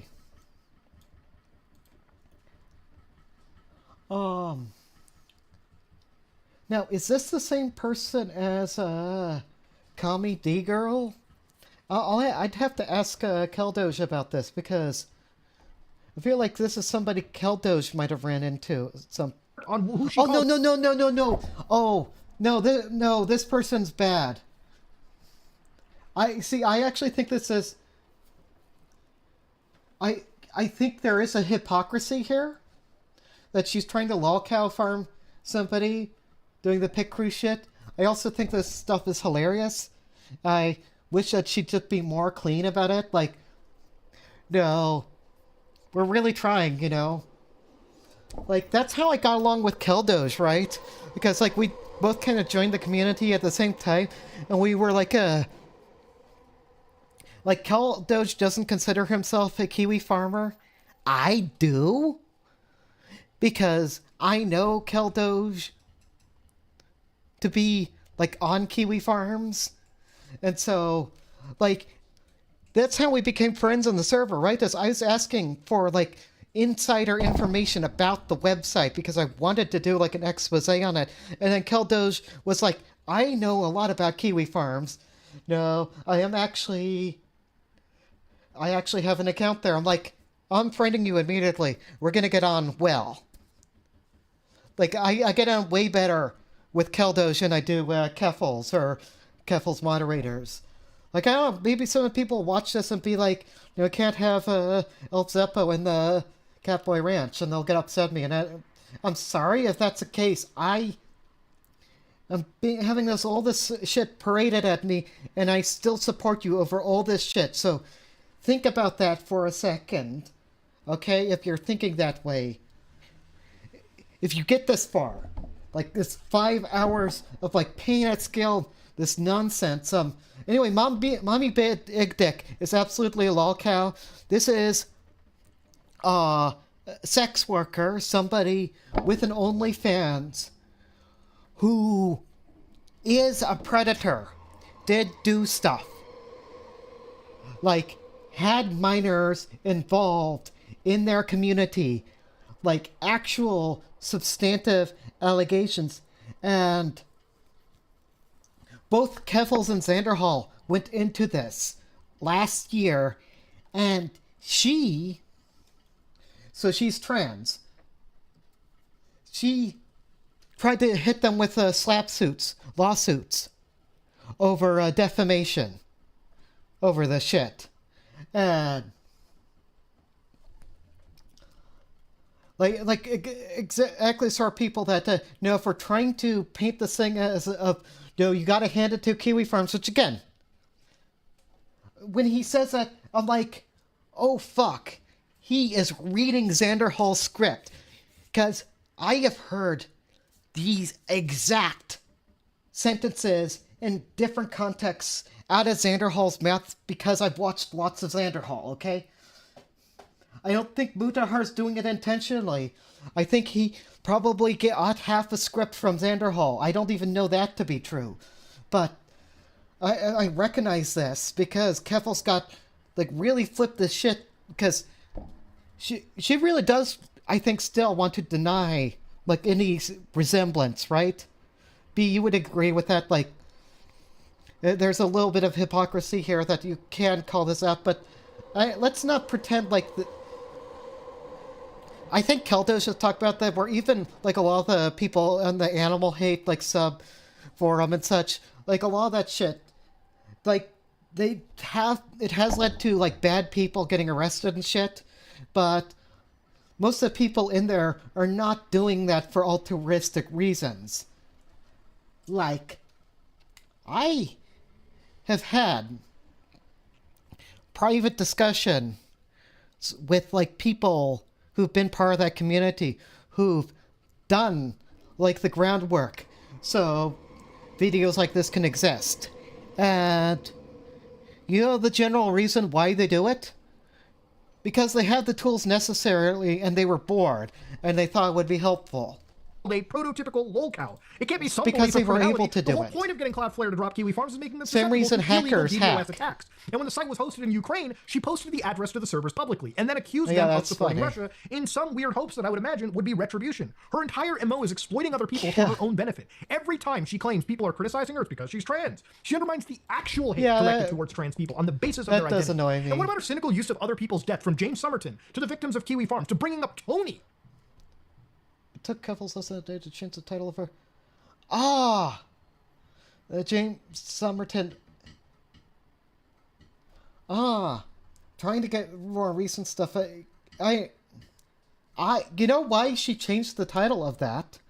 Why that all happened is people like me were complaining at her in her Discord, calling her out for that.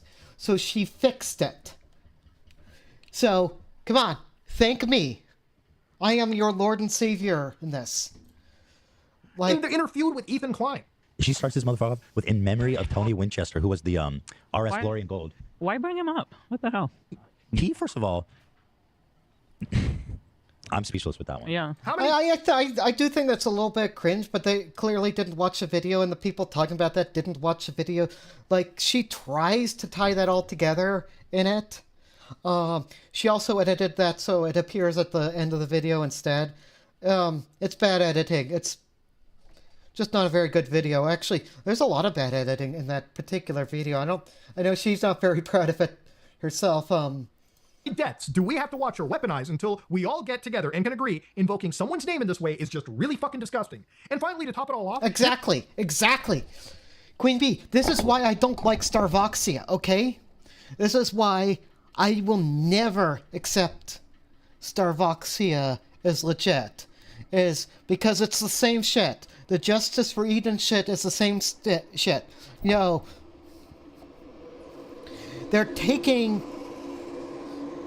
the tragic death, the tragic suicide of a self-hating, transphobic trans person from, very transphobic Saudi Arabia Muslim community, right, with Muslim family, and trying to weaponize that as, the harm that how, everybody wants us dead in this shit.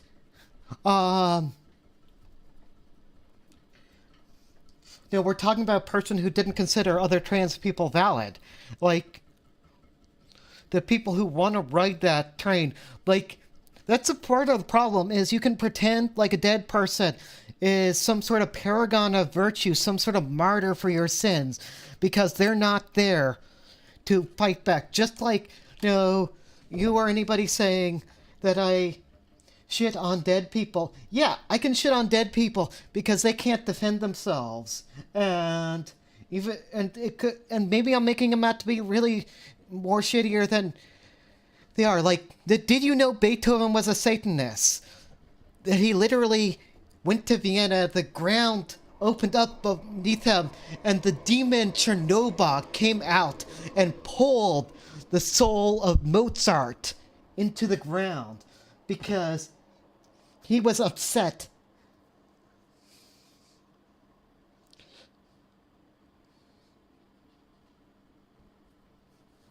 Do you know who Vermiviathan is? He has a son called thing in his bio, but I don't know what community he even comes from, Keffals or Vosh or both. I know a lot of those people hate both. A lot of them are like trans or trans ally. Or, by the way, so I've come to a decision based on my experiences online. If you consider yourself an ally, if you had to be vocally talk about how you are an ally and be like #ally, I don't want to know you, okay? Block me on whatever, it's fine. You're not my target audience because...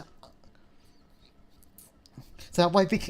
Yeah, God punished Beethoven with deafness for his evil. That's absolutely what went on. Oh, I am such a spurg when it comes to, like, bizarre, like, classical music trivia. Like, I can tell you, like, real things about Beethoven. Did you know, for instance, that Beethoven was the legal guardian of his nephew, and he wouldn't allow his nephew to join the army when he became age of majority, and so his nephew tried to commit suicide by shooting himself with a dueling pistol. It didn't take, but he did run away and never speak to Ludwig Beethoven ever again. Here's a Beethoven fact for you that you probably didn't know. We got a few minutes left. Let's get through this. There is no transparency surrounding the GoFundMe. She seems to keep inventing new details about her swatting, and many of the criticisms thrown in her face over the years are rooted in reality. So you're just going to summarize. All of this is that Clara Sorrenti has no morals. She will completely disregard the truth for her own gain and profit. There is no scenario where you can take her at her word, because she is shameless in her attempts at manipulation. If you are someone who felt sincerely invested in Kiwi Farms being taken down, then she has failed you. The site is stronger than ever, and they've raised over $150,000 for their own litigation fund. They've already seen results in getting a company to retract their libelous claims. Dropping Kiwi Farms proved to be a terrible business decision for Cloudflare, who stated it caused a loss of potential customers and significant adverse feedback. And now everyone knows exactly. Again, I feel like there's been like a whitewashing of Kiwi Farms done here. This is why I assume anyone who says they are trans ally is a chaser, personally based. Man, see, I knew we would get along, okay? Because we don't agree on everything, like, politically or whatever. But, like, even, like, when I was, be, like, in Queeman's chat, and, like, you making fun of Keldos, I thought that was funny shit. Like, and I'll be honest, I feel like, you know, so when Keffals stopped streaming, there was a little bit of a Keffals-sized hole in my content consumption, and you know who I moved over to, who started getting my patronage instead, was people like Queeman, okay? And it was because of Keffals. I didn't even know who that guy was, but Keffals signal boosted him to go after food shops, okay? And I'm like, okay, I'll start watching this guy's stream, see what he's actually about, and it's like, no, even his Keffals stuff is funny. It's what she was trying to hide after all this time. Now, the final section of the video, I have to preface with some caveats. When I first announced I was going to be working on this video publicly, several former friends and editors reached out to offer their perspective. They expressed feelings disillusioned by her behavior and provided what appears to be pretty damning screenshots, one that I started this video off in the beginning, as you can imagine, regarding what Clara did with her money. The reason why I waited to introduce this is at the very end is because I wanted to show that you can make a strong case with what is already publicly available. I have also been very honest about the extent of my knowledge regarding this evidence. Okay, I have to be very honest here. Keffals has fake DMs in the past. Even... Wait, what? Fake DMs? I am gay and... Oh... Okay. You know what that is? That's because Keffals is a shit poster, okay? Like, I don't know if Mutahar's ever done this, but I know people in commentary do this. No. Because I know, like, Boblax does this, for example. Like, that's why he started the whole feud with them and really kind of burns me up inside because he thought she would find a throbbing horsecock funny. Because and that's why he was upset at her blocking him over that shit, which I kind of low-key agree with a bit, where, because there's like some hypocrisy there, but no, it's just like she was very personally hurt by that. It's like, I think both things can be valid and true. Like, but yeah, but they're a similar sort of person. I feel like, no, she does, like, if you don't like Keffals for a lot of this stuff, like, yeah, she does front a lot. Like, try and be like, oh, I'm a clean activist. I would never harass people. I would never. And then she's like, I want to be funny. No. And then DM's quartering, I am gay and eat poop. Doing so on stream before posting them as if they're real. Keffals and her camp have demonstrated being actual disinformation agents, and having to vet screenshots are actually a serious concern. This is why I say I never believe in actual messages. Mutahar, you know what comedy is. I know. The problem with... Let's just be honest here. The problem... That's not a good example. Better example is like the LPD thing. The discrepancy in the accounts of the swatting based on the time they were given, okay? Like, there's a lot of, from the horse's mouth Keffals statements that tend to be very inconsistent with each other, like, based on how she was feeling at the time and how she was seeing things. And it makes it really hard to discern fact from fiction. And what's just like getting like irrationally angry response and lashing out. So it's hard to know what the good, honest opinions are sometimes. Like her tweet saying, no. Like, the bit of her saying, I understand people have criticisms of me. I don't think I am above being critiqued. Like, I think that's pretty based. Like, I don't think Keffals from even 1 year ago would ever have said that, okay? So she's,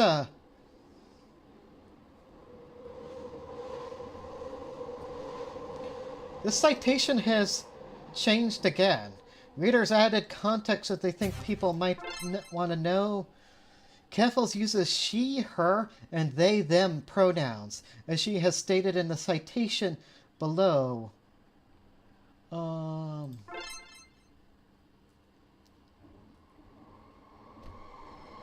April 3rd, 2022. Yeah, this is why the tactical they, them has always confused. I will never put pronouns in my bio because I refuse to give conservatives the ability to say pronouns in bio, because I feel like it's sort of a fear response, like, because I know people like from Kiwi Farms have used that in the past to try and like de-gender her.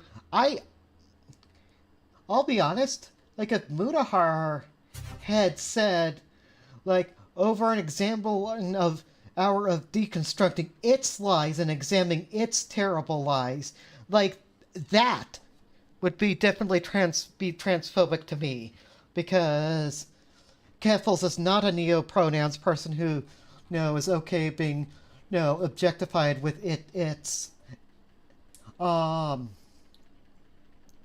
So one can see in the tweet picture that Mutahar uses female pronouns 3 times and a general they once, and like direct object.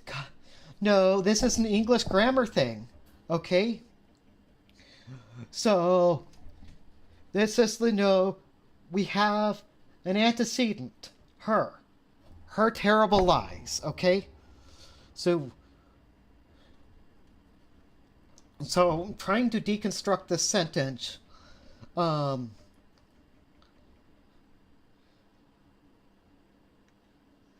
so this is like declarative without like a general subject, so it's already a little weird of a sentence. Like, in other words, it's fine the context too, but like if it was we over an hour, we will deconstruct her various lies, that would be better grammar, I think, but it's fine.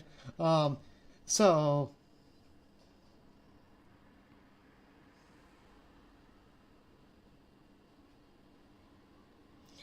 So yeah, I feel like the they them is very general.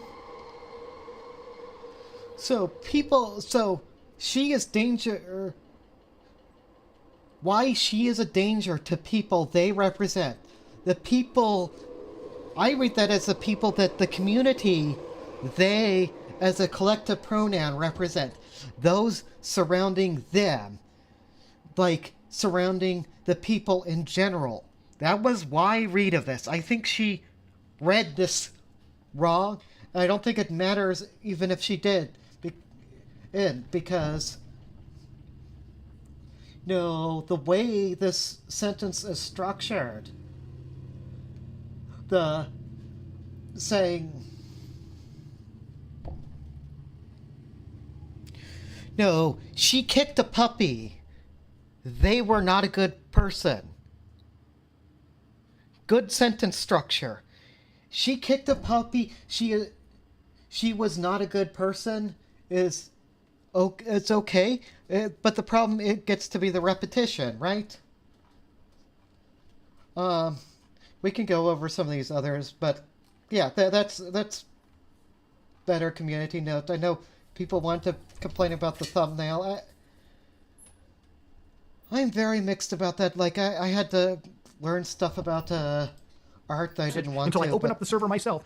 Oh, B, if you're in here still,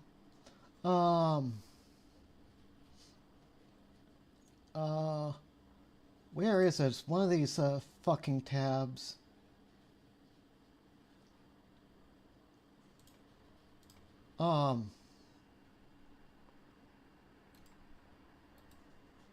Okay. Would imply that the puppy is not a good person. You're right. You're actually right. English is funny. Pronouns are funny.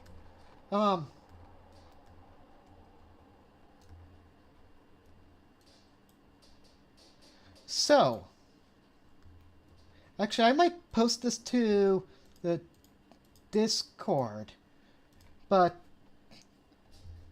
so here we have a work of fine art. Now, this artist was trying to go for unconventional beauty here, even. Notice things like hairy armpit, wrinkled face, high forehead.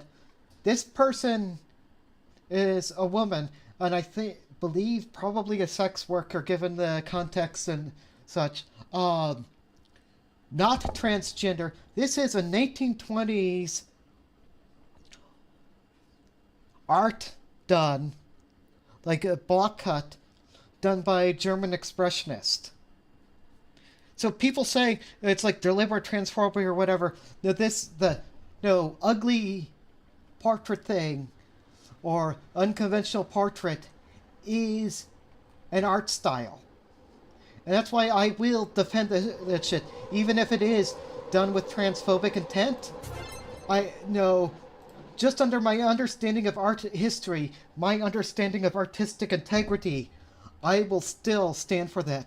Like, look at how this guy's drawn. This is a self-portrait.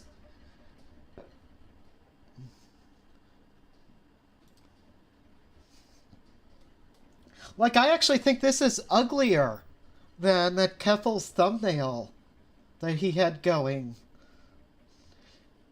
Like,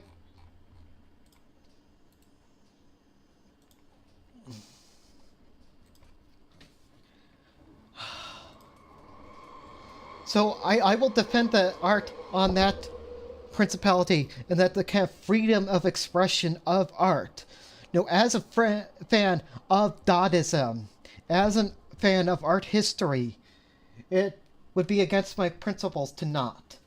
Refresh and see it with my own fucking eyes. I don't just believe any screenshot thrown at me. With all Keffals has fake DMs in the past, even doing so on stream before posting them as if they're real. Keffals and her camp have demonstrated being actual disinformation agents, and having to vet screenshots are actually a serious concern. This is why I say I never believe an actual message until I open up the server myself, hit refresh, and see it with my own fucking eyes. I don't just believe any screenshot thrown at me. With all that being said, this is what I was shown. The first is from a screenshot from a private group chat dated November 30th, 2022. Feels really bad watching the GoFundMe deplete. The rest will cover a year's rent and my psych fees if I talk to a psychologist. Now we're getting the cherry bread DMs. Just once a week for the next 11 months. Ellen tried to comfort me by reminding me that it was an emergency fund. I kept trying to think of how it depleted so fast, and it's just so many little things. Travel and replacing furniture and helping my friends out buying new streaming gear and clothes. Ellen's right, but I definitely understand that feeling. Whenever I've had a windfall that wasn't originally planning on having, I still felt bad when it was depleted. You know what, Ari? I can sympathize. I have also been in that situation. And in my financial situation last year was so grim. You know, I had to apply for disability. The very concept, I had been raised so much on the sort of neoliberal concept of people, welfare recipients, being drained on society and such, and that I had come from too wealthy of a family, too wealthy of a background, to ever rightfully take away welfare from poor people, from people who grew up in poverty. I felt sick to the stomach doing that. And I have, I don't know how I would have made it to today, just from last year, just the last couple of months, without doing that shit. It was so, hardest, most brutal shit I've had to deal with in my life. And And if I started a GoFundMe and people gave me $100,000, I would have spent it on myself as well because I would need it. Like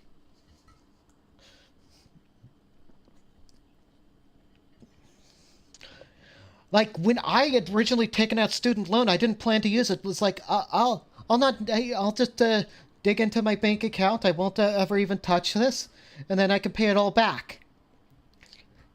No. 5 months later. No. $16,000 just gone. And that's just like food and clothing. Food, clothing, rent, that shit. It'll deplete so quickly. If legitimate, okay, this is an ambition that I'll the tell you what, GoFundMe I'll had greatly look depleted at that after just 2 this. months. It also calls into question if she actually did buy new clothes and equipment for a friend. That isn't even remotely covered by any of her stated goals. Claire seems to understand this, going on to state, if anyone ever finds out about how I spent the GoFundMe, I am definitely getting canceled. And these messages were deleted, 7 minutes later? If you recall, in September of 2022, Clara mentioned hiring both a private investigator and a cybersecurity firm. This conversation, dated November 12, 2023, appears to shed further insight as to why. The source first sent a tweet from Hey, this is more of the cherry bread stuff. YouTuber Bat Empanada, who had criticized Keffals in the past. Clara responded by sharing his full name, date of birth, and home address. When asked how she obtained this information, Clara gloated she was insane before revealing the name of another YouTuber named Second Thought. Does Kiwi Farms have this info? No, I did it myself. I never published this info. It's just like a game for me. Clara continued. I'll have more soon. I paid for another information request from an Argentinian PI firm. Honestly, my dream is to retire from streaming and be a PI. Dox people professionally. The lady who wants to drop Kiwi Farms, ladies and gentlemen, used the money raised under false pretenses to indulge in her fantasy of being a professional doxer. Allegedly. Given the nature of these screenshots, we have to be very careful about their legitimacy. However, I did end up reaching out to both of the YouTubers targeted to verify if the information was legitimate. And unfortunately, I did not get a single response back, as sad as it sounds. I think at the end of all this, the real harm that Keffals has done is not necessarily just to herself, but for the people that she quote-unquote wants to advocate for. Look, throughout covering this video, I've learned that the trans people that I've talked to just want to exist. And in most cases, they're just average people. And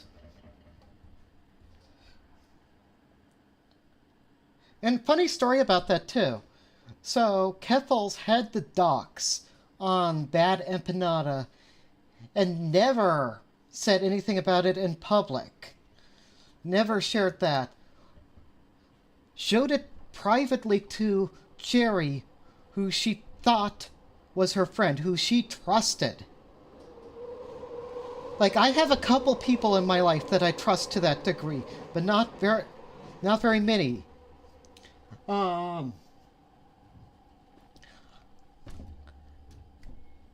If anybody does that to me, to that degree, they better watch their back.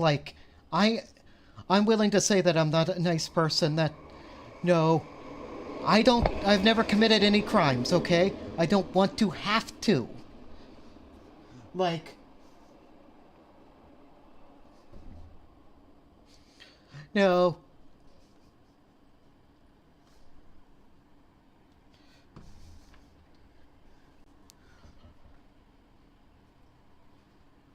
I'm just saying, Cherry Bread better alarm all her doors and such, because, like, I don't think,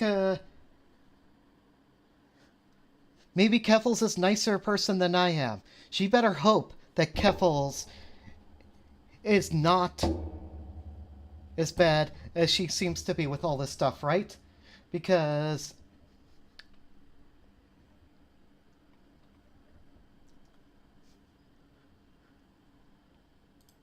people, and their identities like are this is the sort of shit that gets people swatted and shit. Like,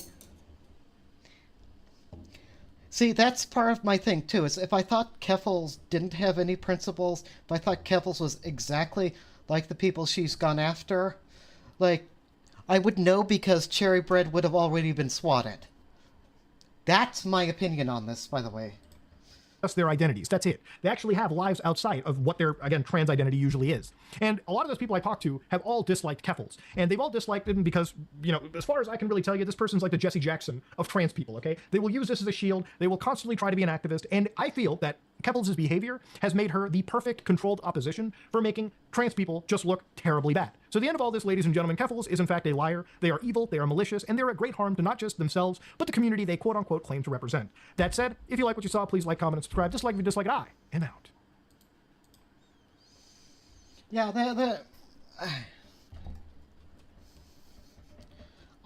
I really don't have much, I mean, it's hard to fight back against Cherry because Cherry is behind the scenes editing. Cherry is not Keffals' editor anymore. Hasn't been since the Xander Hall drama, okay? Like I say, Xander Hall's like Jar Jar. Xander Hall's the key to everything. It doesn't mean that you have to think Keffals is good or that anything that Mutahar says is factually incorrect. What I'm saying is, I can see what's going on, and it's the trans community coming to eat their own.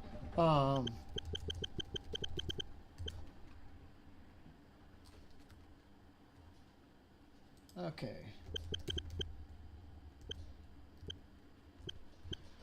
I'm gonna have such a hard time even finding this person because they're like does it feel so nice to be? God, this profile is such cringe to me. Like Demon Maxwell warned you about.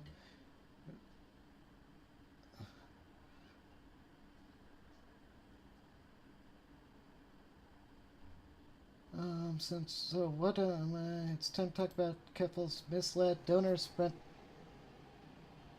It's dead. Editing feels okay. This is just the same thing, like skipping past the Arif stuff, and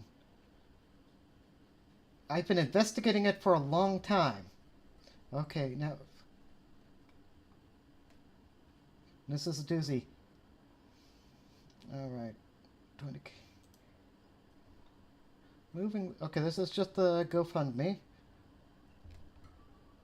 Okay, we looked over that.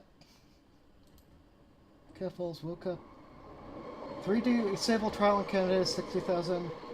Yes, we looked at that, and I don't think it's ever gonna happen. But okay, and we saw.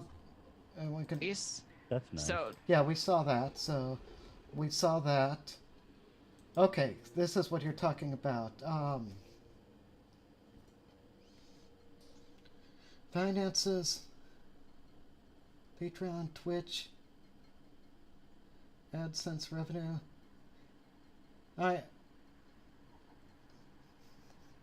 See, former editor of Keffals. Gee, I wonder who that could be. Shared with me a copy of Keffals financials from.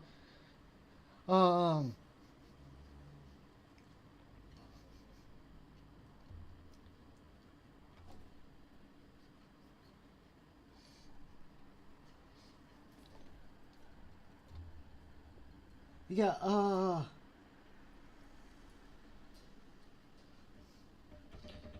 so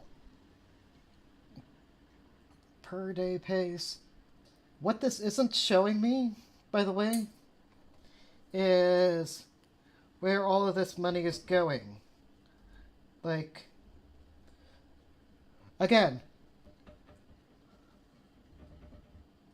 this Cherry created content for herself besides this one podcast episode with Mango.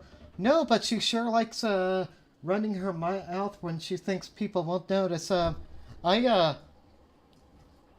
showed some of her old poofed tweets because yeah, she was gloating about this shit with friends like back in November. Like, because I was looking into that, like, as soon as, like, the Xander Hall drama happened. And, like, because I liked Cherry Bread at that time. I wanted to reach out, see what was going on. Then I saw what Cherry Bread was saying and doing. And I realized I wanted to be wrong, but I was like, you know, it seems like you snaked.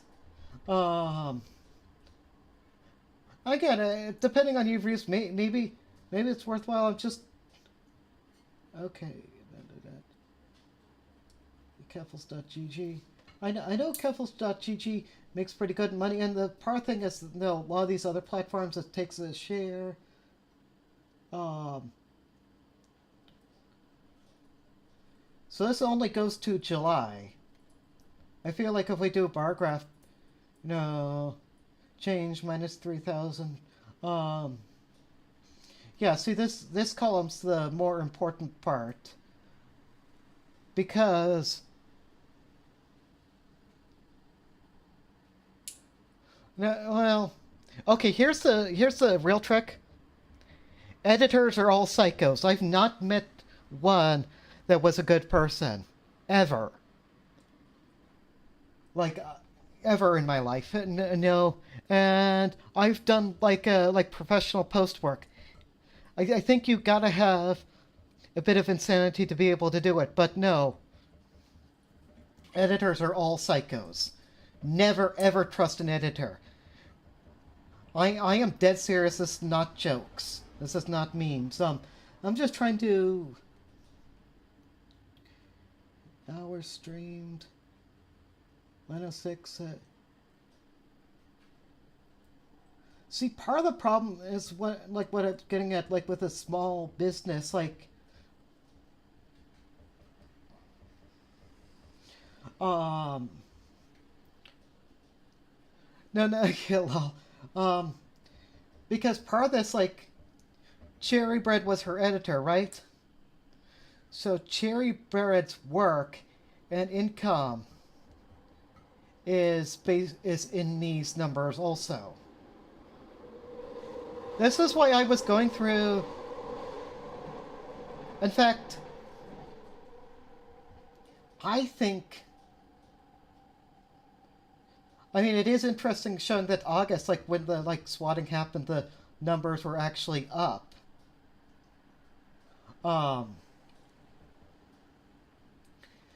That, yeah, absolutely that. But it's going into like the 100K that.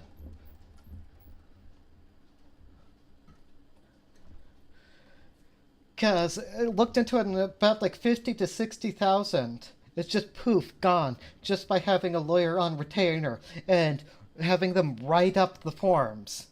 This is for that free to file human rights tribunal, not anything fancier, which I don't think is going anywhere. It just, like, so, and yeah, I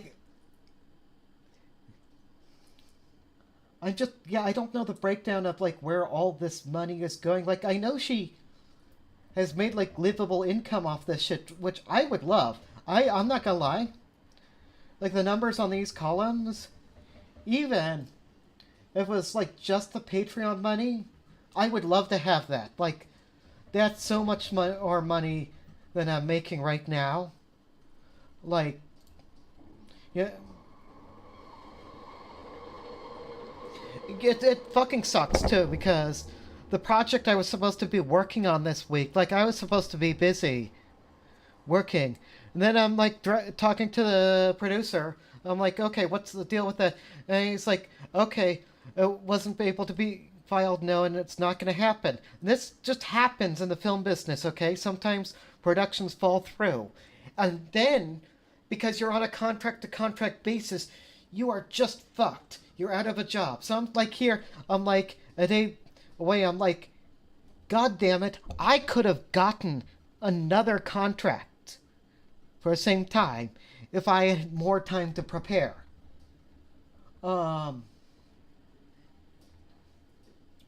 Did not have... very also didn't use the 20K to relocate to Ireland, and instead paid at least a significant portion of it out of pocket. Yeah, I said the same thing when I went, compiled the finances, because when I crunched the numbers, there wasn't any money left for traveling to, Ireland, then Spain, then back to Canada and the US for the cons and such. No. I just crunched the numbers. I'm like, if she spent the money on the $2,000 gamer chair and a new PC and all this shit based on the confiscated stuff, like, no. It's like, okay, well, that's already $10,000 down the drain. And it's like, no. And I know from other leaks, right, she had like 20K, 30K, something like that, invested in crypto, which seems weird, but fine. Okay, by 9/4, next day she would have the infamous convo with Winter. I don't know why this convo happened. GFM is currently in savings until I need to use it. In this exchange, you can also see how she could afford this.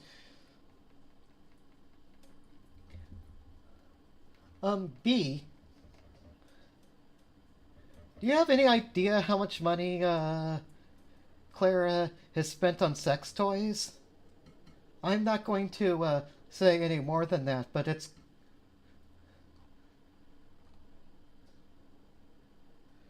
But I was already saying that she's high maintenance like I am, that, no.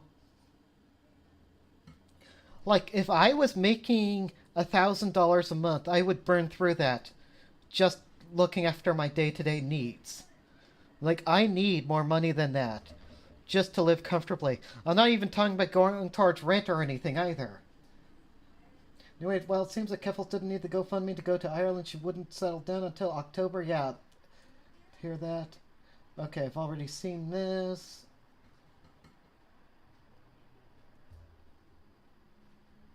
Traveling, furniture, friends, new stream gear. Did not need that. Yeah, that absolutely true. I'm closed. Okay, where was the... I mean, I spent a lot on clothes. The therapy's really expensive, yeah. Oh, that's right. I was going to say that's... big. She spent $30K on the rehab. I forgot about that. The rehab was like $30K, we figured out, on this shit. Year of rent and therapy, which was outlined by the GoFundMe, and it's so vaguely worded, it's hard. Can't tell you how much she spent on it. Muda already told me. Love living in Ireland, 2,400. Yeah, yes.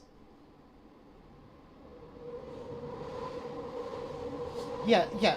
Okay. Oh, that was her Canada rent. So, no, she's not living in a luxury apartment. What in Ireland? What the fuck, Mutahar? Like, no, he just actually got his facts wrong here. So, because I did think the timeline was confusing, because he had her paying about 24,000. No. Was it 26,000? Yeah, 26,000 out of the 100K towards rent, which, if it's 2,400 a month, would make sense. Queen Bee, do you live in Canada? Do you, like, the city I live in, you can't get an apartment for that sort of price. Like, I'm not fucking kidding. Like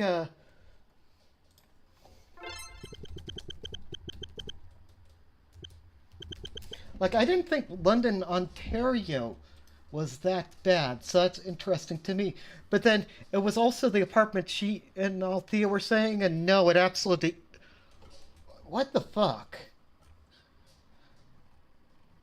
Like, these are all, like, around, like, 2,000 range. This one's 4,000 a month. 2,900 a month for a townhouse.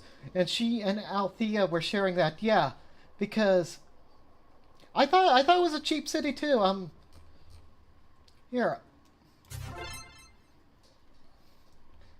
But then I thought Belfast was cheap too, and I looked at that and rents there's like 2,000 a year. So I wonder if she did get a single room, because the single rooms we were looking at were like 400. Yeah, it looks like she definitely could have gotten a lot cheaper. Yeah, I live in a Vancouver area. You cannot get an apartment for under 2,000 around here. Normally. Not anywhere that you want to live. I'll put it that way. I know, okay. 1 bed, 1 bath. That looks pretty good. That's about the similar sort of deal that... I'm not gonna dox myself, but... Like...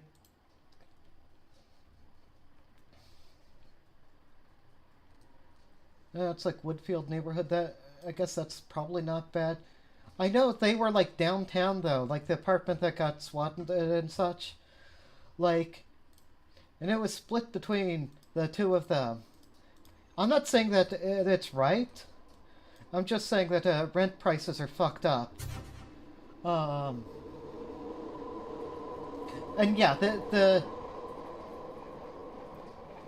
this is something I keep reiterating, is I think it's completely possible to be dishonest without outright lying. Like this Keffals backup tweet here is doing that, right? I love living in Ireland so much. You know, this is June 17th, but to 400, so I'm building some savings. Must be nice to have savings. Must be nice to not be thousands of dollars in debt. Couldn't be me. My visa just got approved. That's... I thought you were coming to Belfast. It's good for now. Good legal case.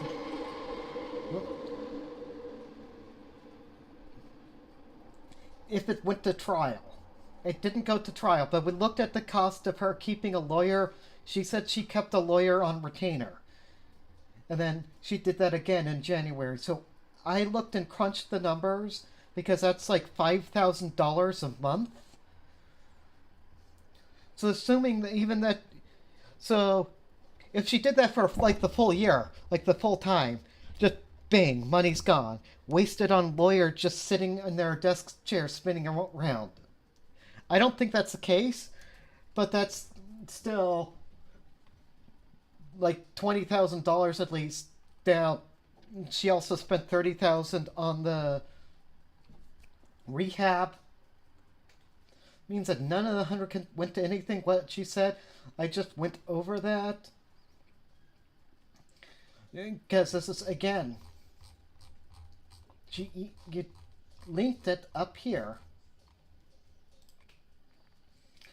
That says 3 things. I have been subject to emotional damages, financial damages, blatant violations of the Human Rights Act.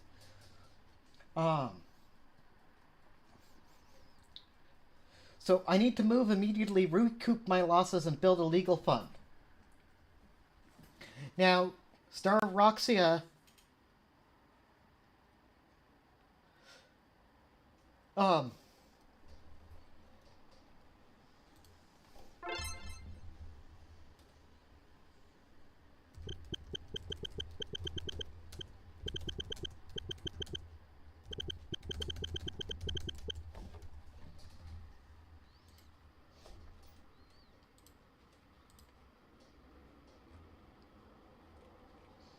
Okay.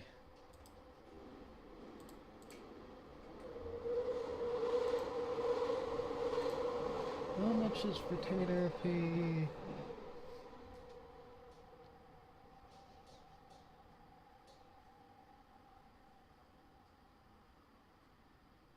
If a lawyer thinks your issue can be dealt with quickly and easily, may charge a lower retainer fee. No, B, I disagree with that. Like, I don't have your legal... Where is Kildos? Is she avoiding any streams? She's a... Yeah. Said she'd seen this video, like, 2 times.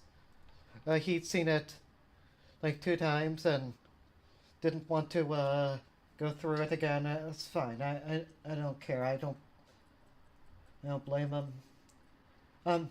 No, but you are right. I'll 100% agree with you. Like, if you're looking for, like, a damaging stuff on Keffals, like, this thread is, like, it's enlightening stuff. I'll definitely say that. I'm just trying to... Yeah, Kaufman. Part of the problem is the way this is worded, and I know Sunday went over this. Okay, this is...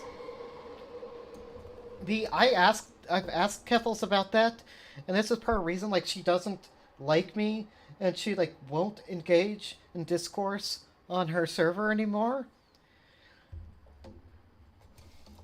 Because I'll ask her things like that, and then she just won't talk to me ever again. Like, I confronted her about the jail and stuff, and then she said, no, it was, that I'm a drama frog. Which, fair enough, call a spade, but... Yeah, exactly. Just even, like, a bank statement to show this. Like, the contract with the lawyer. Any of those receipts. I just don't think... She's just not good with money, is my feeling. GoFundMe description. Okay. So this is what I thought. This is from her video statement on the GoFundMe, but not the GoFundMe page, which is potentially confusing. And I feel like that's fair. I feel like she may have not even thought it was a lie at the time, but $20,000 for recouping losses, remaining $80,000 for legal fund is absolutely, definitely not true from my breakdown of this. But I'm just going off, the documents I've been given. I don't have, like, you're right, I don't have any, like, actual financial receipts. Like, the closest thing I have is that table, which isn't even about this GoFundMe money. But part of the thing is that she's putting a price on emotional damages, which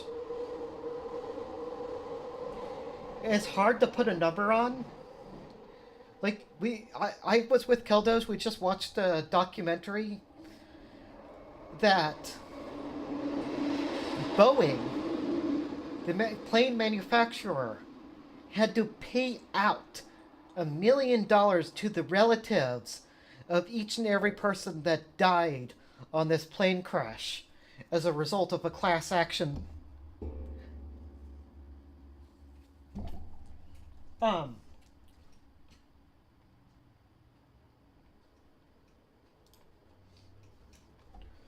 My father got paid somewhere in this sort of ballpark on a class action that he wasn't even part of because of the company he was laid off from and the illegal ways that they went about doing that. Also, yeah, don't trust big tech companies. They might pay you well, but it can really bite you in the ass. Cisc XDK.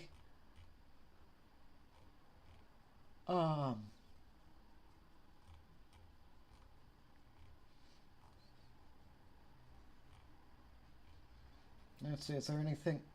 No, yeah. Okay, this is the legal document. And okay, and here's the lawyers signing it. So, This is not doxing, by the way. Legal person. Okay.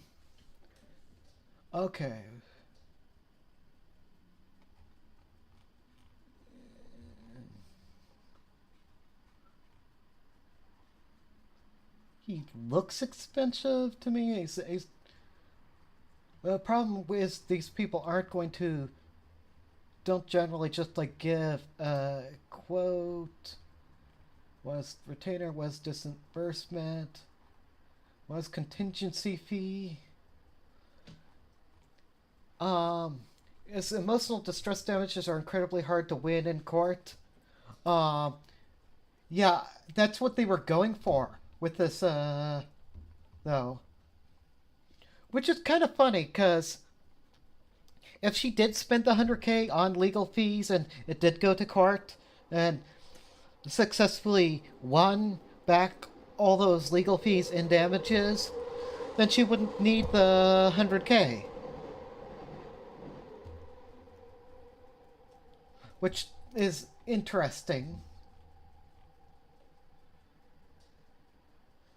So Justin W. Anisman is happy to work on either an hourly rate or a contingency fee, depending on the circumstances. So, B, I don't know your legal views on this, but I think my feeling is that, no, he probably personally didn't think that there was much to go on here, but she might have pushed for it anyway. In which case, no, any like chance at contingency fee is waived because he's not giving up all these 100 work hours or whatever for free. But it's also, again,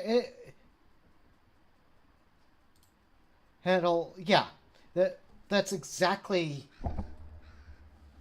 like, I feel like you'd be a pretty dumb lawyer to take this on contingency.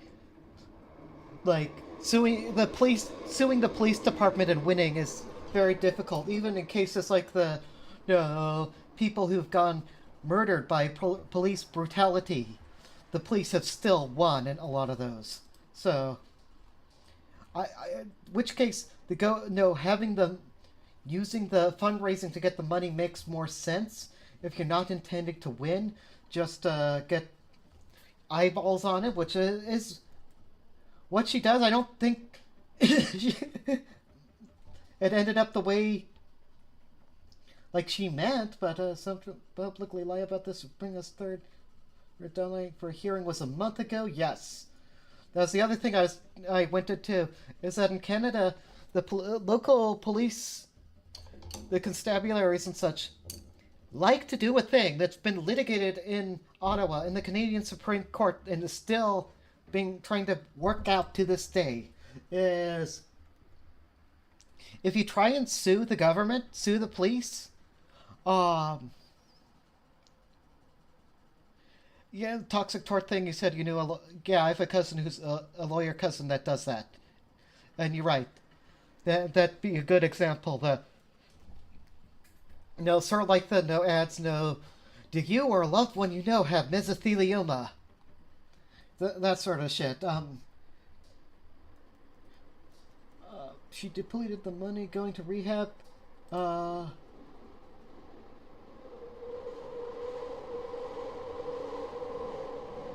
out of money. See, the problem is that there's a handful of interesting receipts here, but most of these things are just like cope posts from a person that I don't trust any more than I do Keffals, to be honest. I have personal reasons to not. I mean, she admits in the beginning that she's followed Keffals since the GoFundMe to try for a logging attempt, going for the hat trick. A second fraud that you've exposed, like this person's like the trans Leo convoy, so like you don't have to agree with me on that, but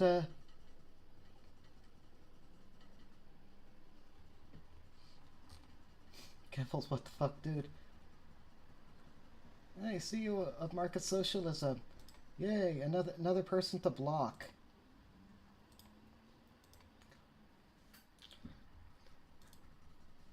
Sun and bio. It's how I operate. You get out of sun and bio, I block you. Do you find it?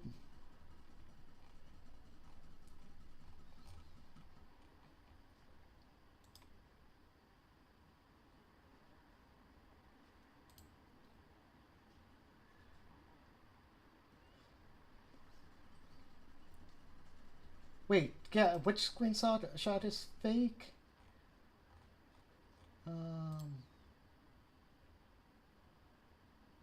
Fan isn't more careful. Well, no, I know absolutely why, because this is actually the shit that Eden would do, because Eden was a fucking transphobe. Like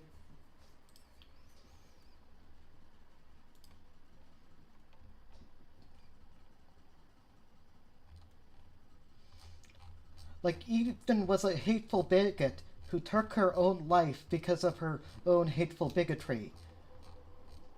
Like, nobody else caused it, so...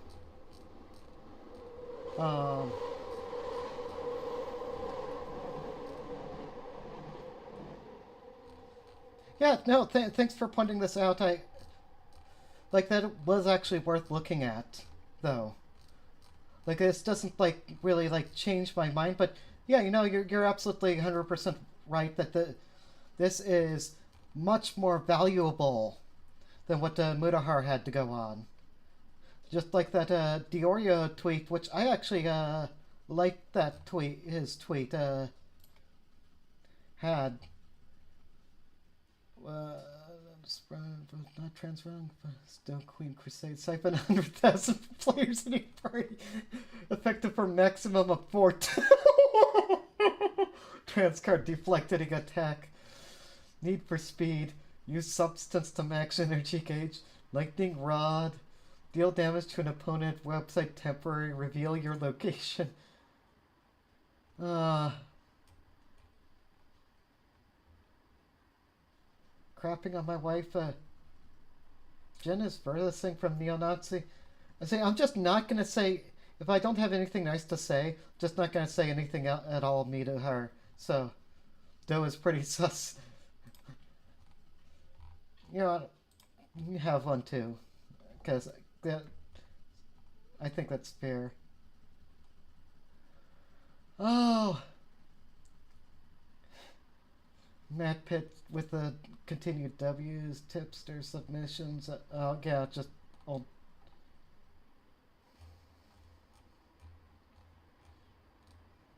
Okay, I'm not even gonna look at that. It's fine.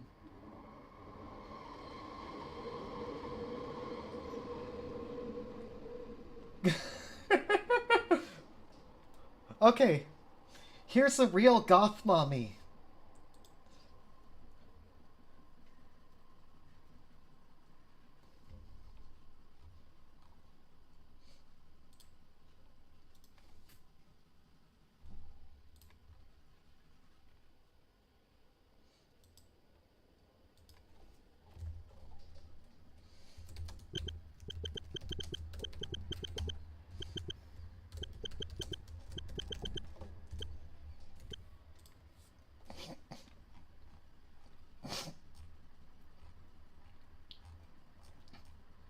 Oh, Cybersmith's just too funny of a lol cow. Okay. I think I'm done with Twitter. Done with that. I'm gonna look up something else instead. Yeah, thank you guys for powering through this with me. No, I'll do fun stuff. I mean, fun for me. It might not be as fun to watch, but hopefully it's fun. Lords of Thunder OST. Yeah, we gotta get like the full. Oh yeah, this is the ship. Okay, I gotta rearrange my windows a bit.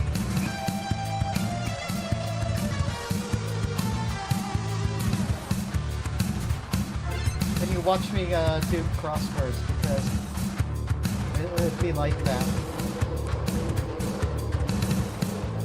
Can't believe I didn't even get much of the crossword done, because I just ended up actually finding way too much to talk about with it. It's like I'm just gonna ignore this shit and talk about the crossword.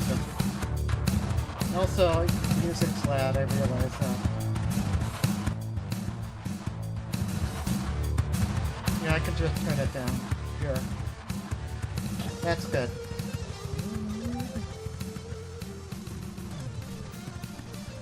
This soundtrack is so good, guys. Oh. Like, that's the... This is the intro music. This isn't even the music that we get... We haven't even gotten to the menu at this point.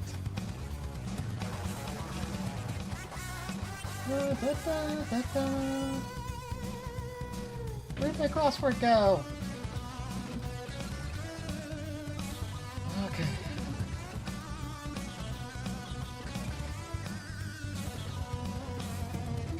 Yeah, and if anybody's like actually happens to be in chat at this point, and is like still watching the stream, wants to help me with this crossword, like crock pot, this I guess it's soup.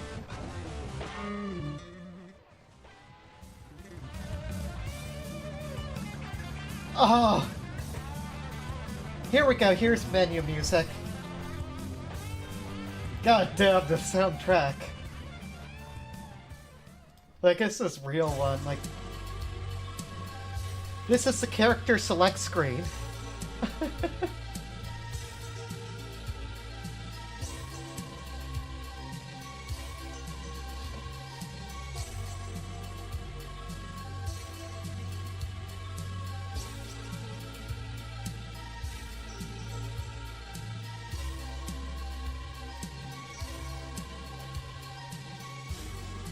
Daunting journey, that's illness. This'll take a while. Oh, Ludwig play that was originally titled Opera Luffy.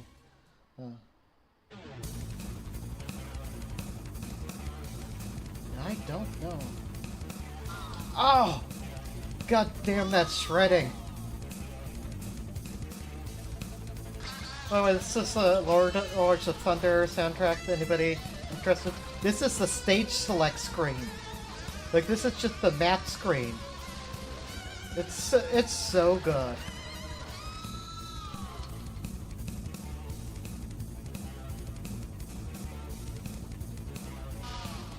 You know what? We can hide me too. Don't need that. It's easier to see this.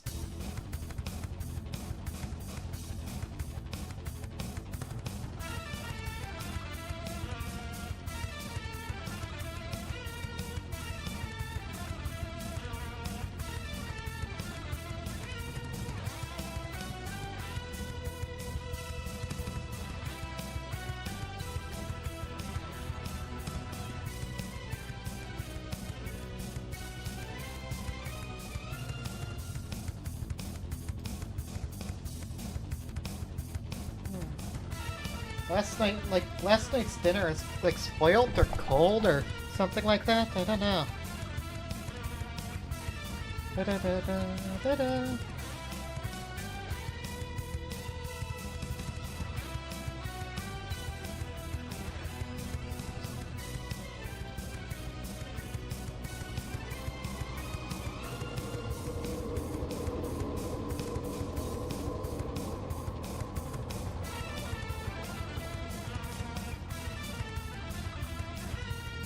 Having no key is atonal. I wasn't getting that before. I wasn't thinking music. Nice. Leftovers, breakfast, leftovers podcast. Oh, it's 5 letters. It's not going to be something long. Oh yeah, this is the first stage music. But, you know, you can pick the stages in any order, so... Oh.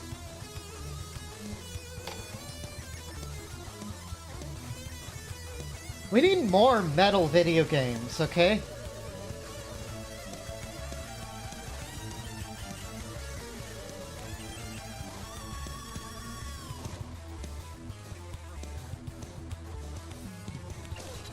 Lunch. Oh, like a packet for lunch. You might be right.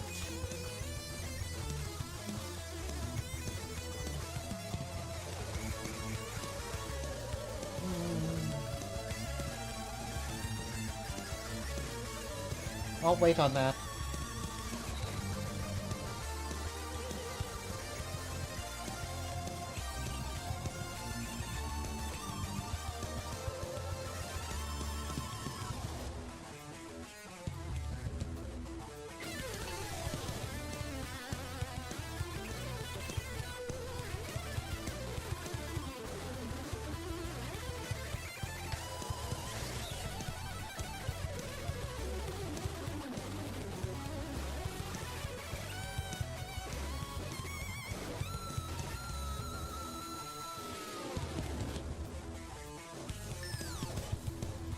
Emo, not only the music of sadness, it is the music of change, uncertainty, and desperate joyful connection, per Spencer Kornhaber.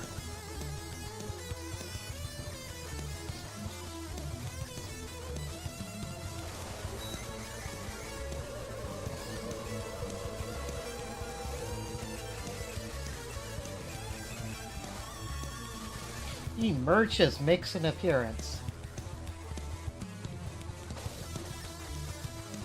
Oh, so like last night's dinner, it's eaten.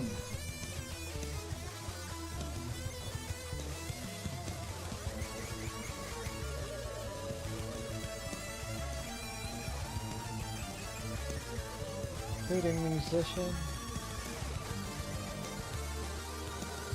Oh, the soundtrack's so good. I know I keep saying that, but... Ah.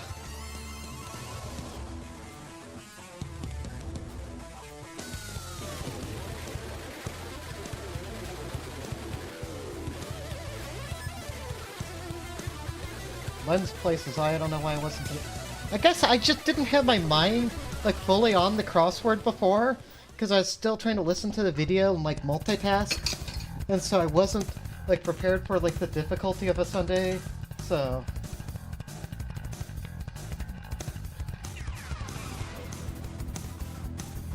Oh! We haven't even gotten to my favorite track on this yet. It's just so many bangers. So this is a good one, yeah.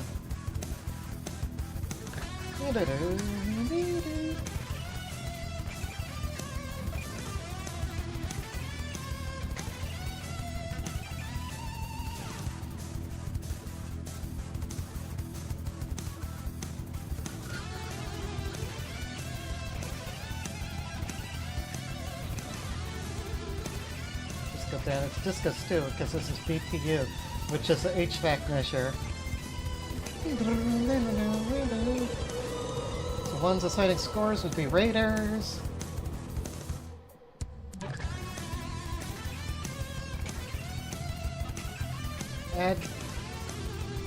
No, adversary. Huh.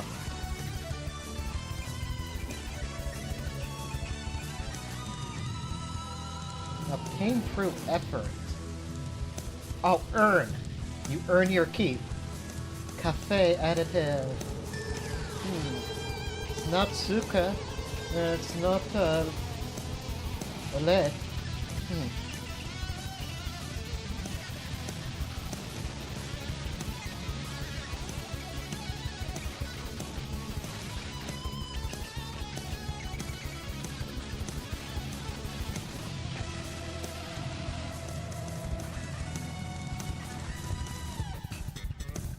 Oh, that bass solo! Captain, do you like bass solos?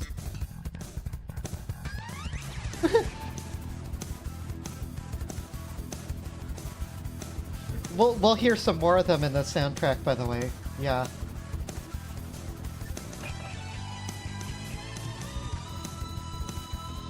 Doctrines. Upright as a posture. Pizza boxes. Oh, ovens. God damn it.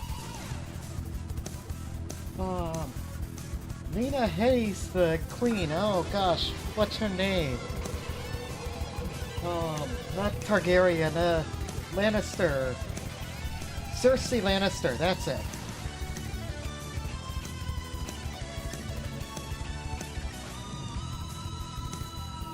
Erect.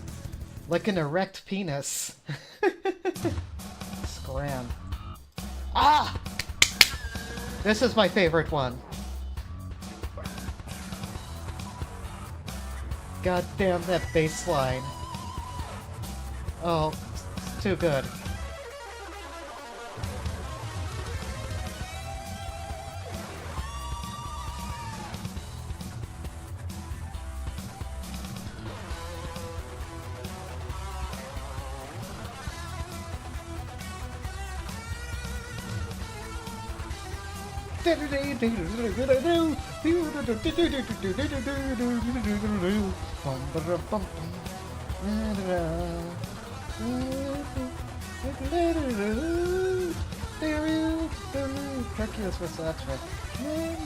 Crema, there we go. Executive. Once you get good return on investment, I guess they do. Venice, City of John Barrett's book, The City of Fallen Angels.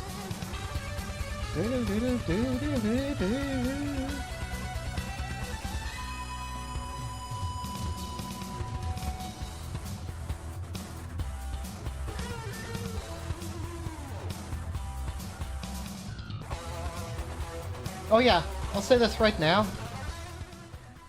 Way I'm feeling like went over all that stuff doesn't change my opinion of like any of these people, except for Mango. But then I mean Cherry. I already hated Cherry though, so no, it doesn't change my opinion on any people.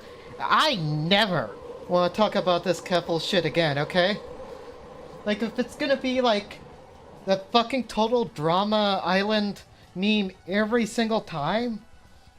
Like, unless we get, like, actual, like, receipts of, like, finances or something, like, it's, like, something I can actually sink my teeth in.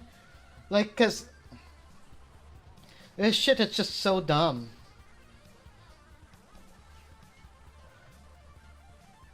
Like, this is, like, this big nuke. The big nuke. It was supposed to be a big nuke. I don't know. Doesn't shift my opinion at all. I tried to say things his way, and I get why he would going that dumb, but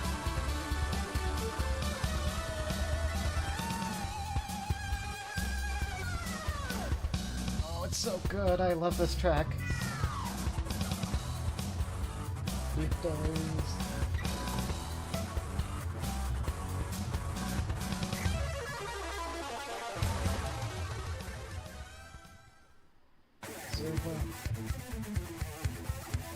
Adversary.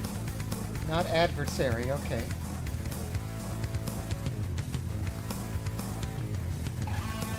Mosque.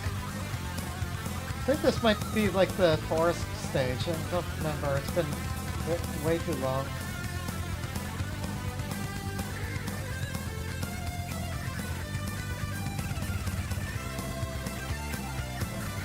One delivering the hut bomb. What is that? Is that like a Jewish thing? Keldosh, is that a Jewish thing?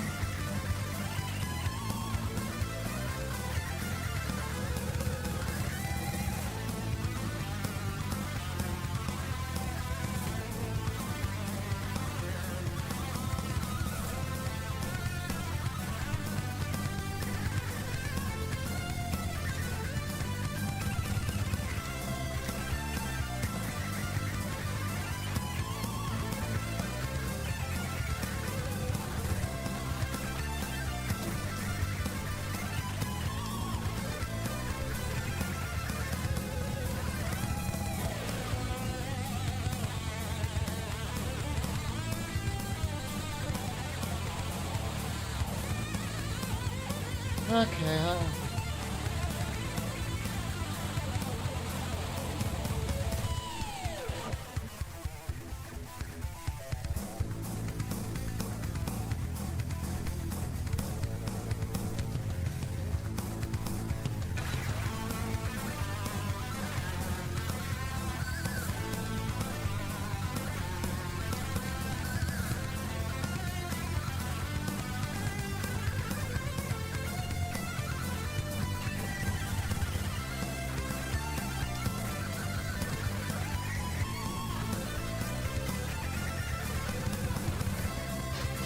I'll beg my friend to hop in here. Work with me on the stream. Yeah, I'm not above begging.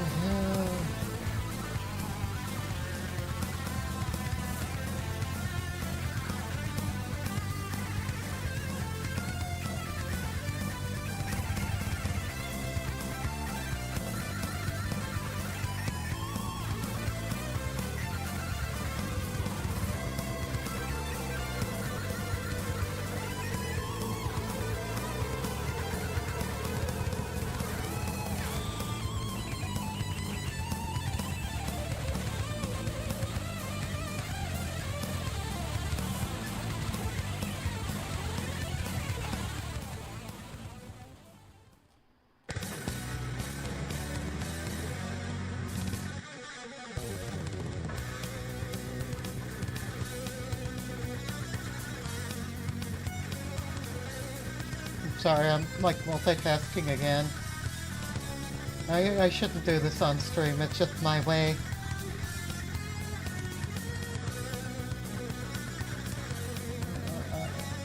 Yeah, hop into my stream.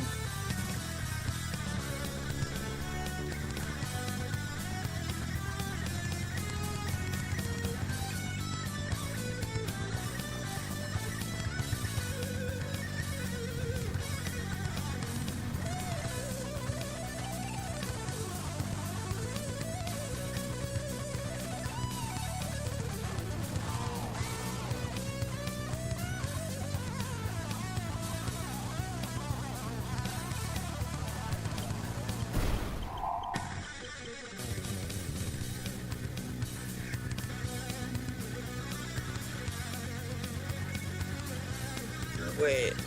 Can Hello? you hear me? Yeah, I can hear you. Got someone. Oh God. Is it?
So good. Oh, god damn. Still got plenty more of the soundtrack to go, too. All bangers like this.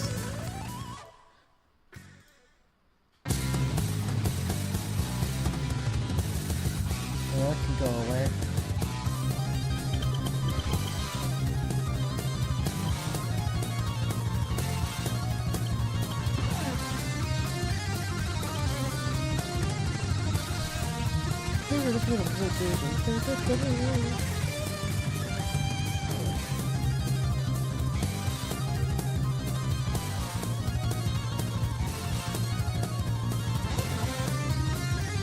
okay. Now it sounds normal. Sorry about that. Hold on, I'm gonna get you onto my screen just a second. I was gonna say, I can't help you with your crossword unless I can see your crossword. Yeah, okay. Try saying something? Hello. Ah, works. Chat. Nice. Nice-oo. I'm actually gonna move you over here so then we can have me, and I'm gonna shrink in size. I'm gonna take a shrinking potion. I'm just gonna open up your chat. Yeah. Where is you? Where is me? Why does YouTube hate organization? No, search my name.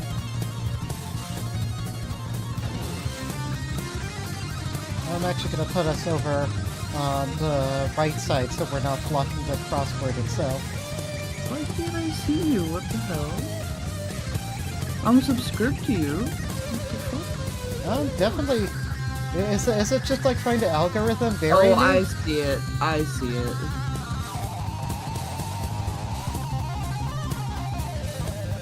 Okay. Oh, it's B and Captain Lumia. Ah, yeah. Yeah, B was actually like very helpful with this stream in particular. I don't know, that was such a downer. Like so you've seen that video twice now, huh? What, the Buddha video? Yeah, I have. Like, honest opinion? Did you think it was a nothing burger? I mean, I'm not gonna lie, there wasn't anything in it that I didn't already know. Same. I mean, I am a kind of a Keffals historian at this point. But that's why, I was like calling out like his editing because he'd like, the way he had it edited, the way he had it segmented, he was like jumping all over the place temporally, like in time. And I could call that out because I know like how all this stuff, like I've looked into this stuff a lot. Like probably as much as anybody who, besides like Clara herself, I feel at this point. Because I'm even looking at like a lot of these, like, oh, supposedly like, damning, like that Star of Oxia thread. And now I'm able to like call out some of the things I'm noticing that are inconsistent with that. Just based on my knowledge, okay? And I didn't do this intentionally. I was just like, it was me seeing like your debate with Malcolm, right? And I'm like, I am never going to be that person. Like, I'll call myself a Keffals fan. If people want to debate me on Keffals, I am going to know my shit. So, if they ever try and call out anything, sneak anything past me, I will know it all. Like, I'll be... And things I don't, like, I can easily search up just with Wikipedia and Google, right? Like, how much does it actually cost to have a lawyer on retainer for a month in Canada? Something you don't normally need to know, but for this context, it's relevant. And it's like $5,000. What? Oh, on retainer? Yeah. Yes. Because she kept the lawyer on retainer. She didn't... Like, he offers to pay by the hour. She chose to pay him by retainer because she had the money from the GoFundMe. So she spent... Like, I wouldn't say... I don't know if it's like 50 grand in total, but it's more than 10,000, like, on legal fees, just based on my estimates, trying to break this down, so... Man, I would need to ask Flat. Okay, I wouldn't, okay? Because I've asked, and she doesn't like people asking, so... Oh, you need to ask Flat. Oh, I see. Yeah, no, I thought no, you meant ask no. Keffals. She doesn't... No, she doesn't want to be Keffals. bugged with that shit, yeah. No. My roommate is like a third-year law student. Yeah. Honestly, So, I honestly don't she know how has long a she lot of- could. Like, I don't know how long she can avoid it, but just because, like, it's people in the trans community who are latching onto this because, like, that Star Voxia thread I saw has, like, 500,000 views, okay? Like, I don't know if I honestly don't know. I legit, like, when I use Twitter, I just fucking mute people that annoy me, so Yes. Yeah. No, funny story about that, like, almost all the people I've, like, blocked and muted are, like, trans activists, quote-unquote. Because those always seem to be the people I have a problem with. Like...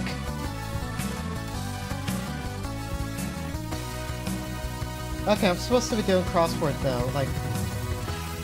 what is, like, a pick-F, like, for pictures? It's not pick-through. 5 letters, ends with an E. I am stoned, by the way, so I'm gonna be a little slow. Good. Sorry. What do you think of the tunes? I can't hear them, and it would be really distracting if I were listening to them. Although, I'm sure they're nice. Hold on, I'm shit at word puzzles.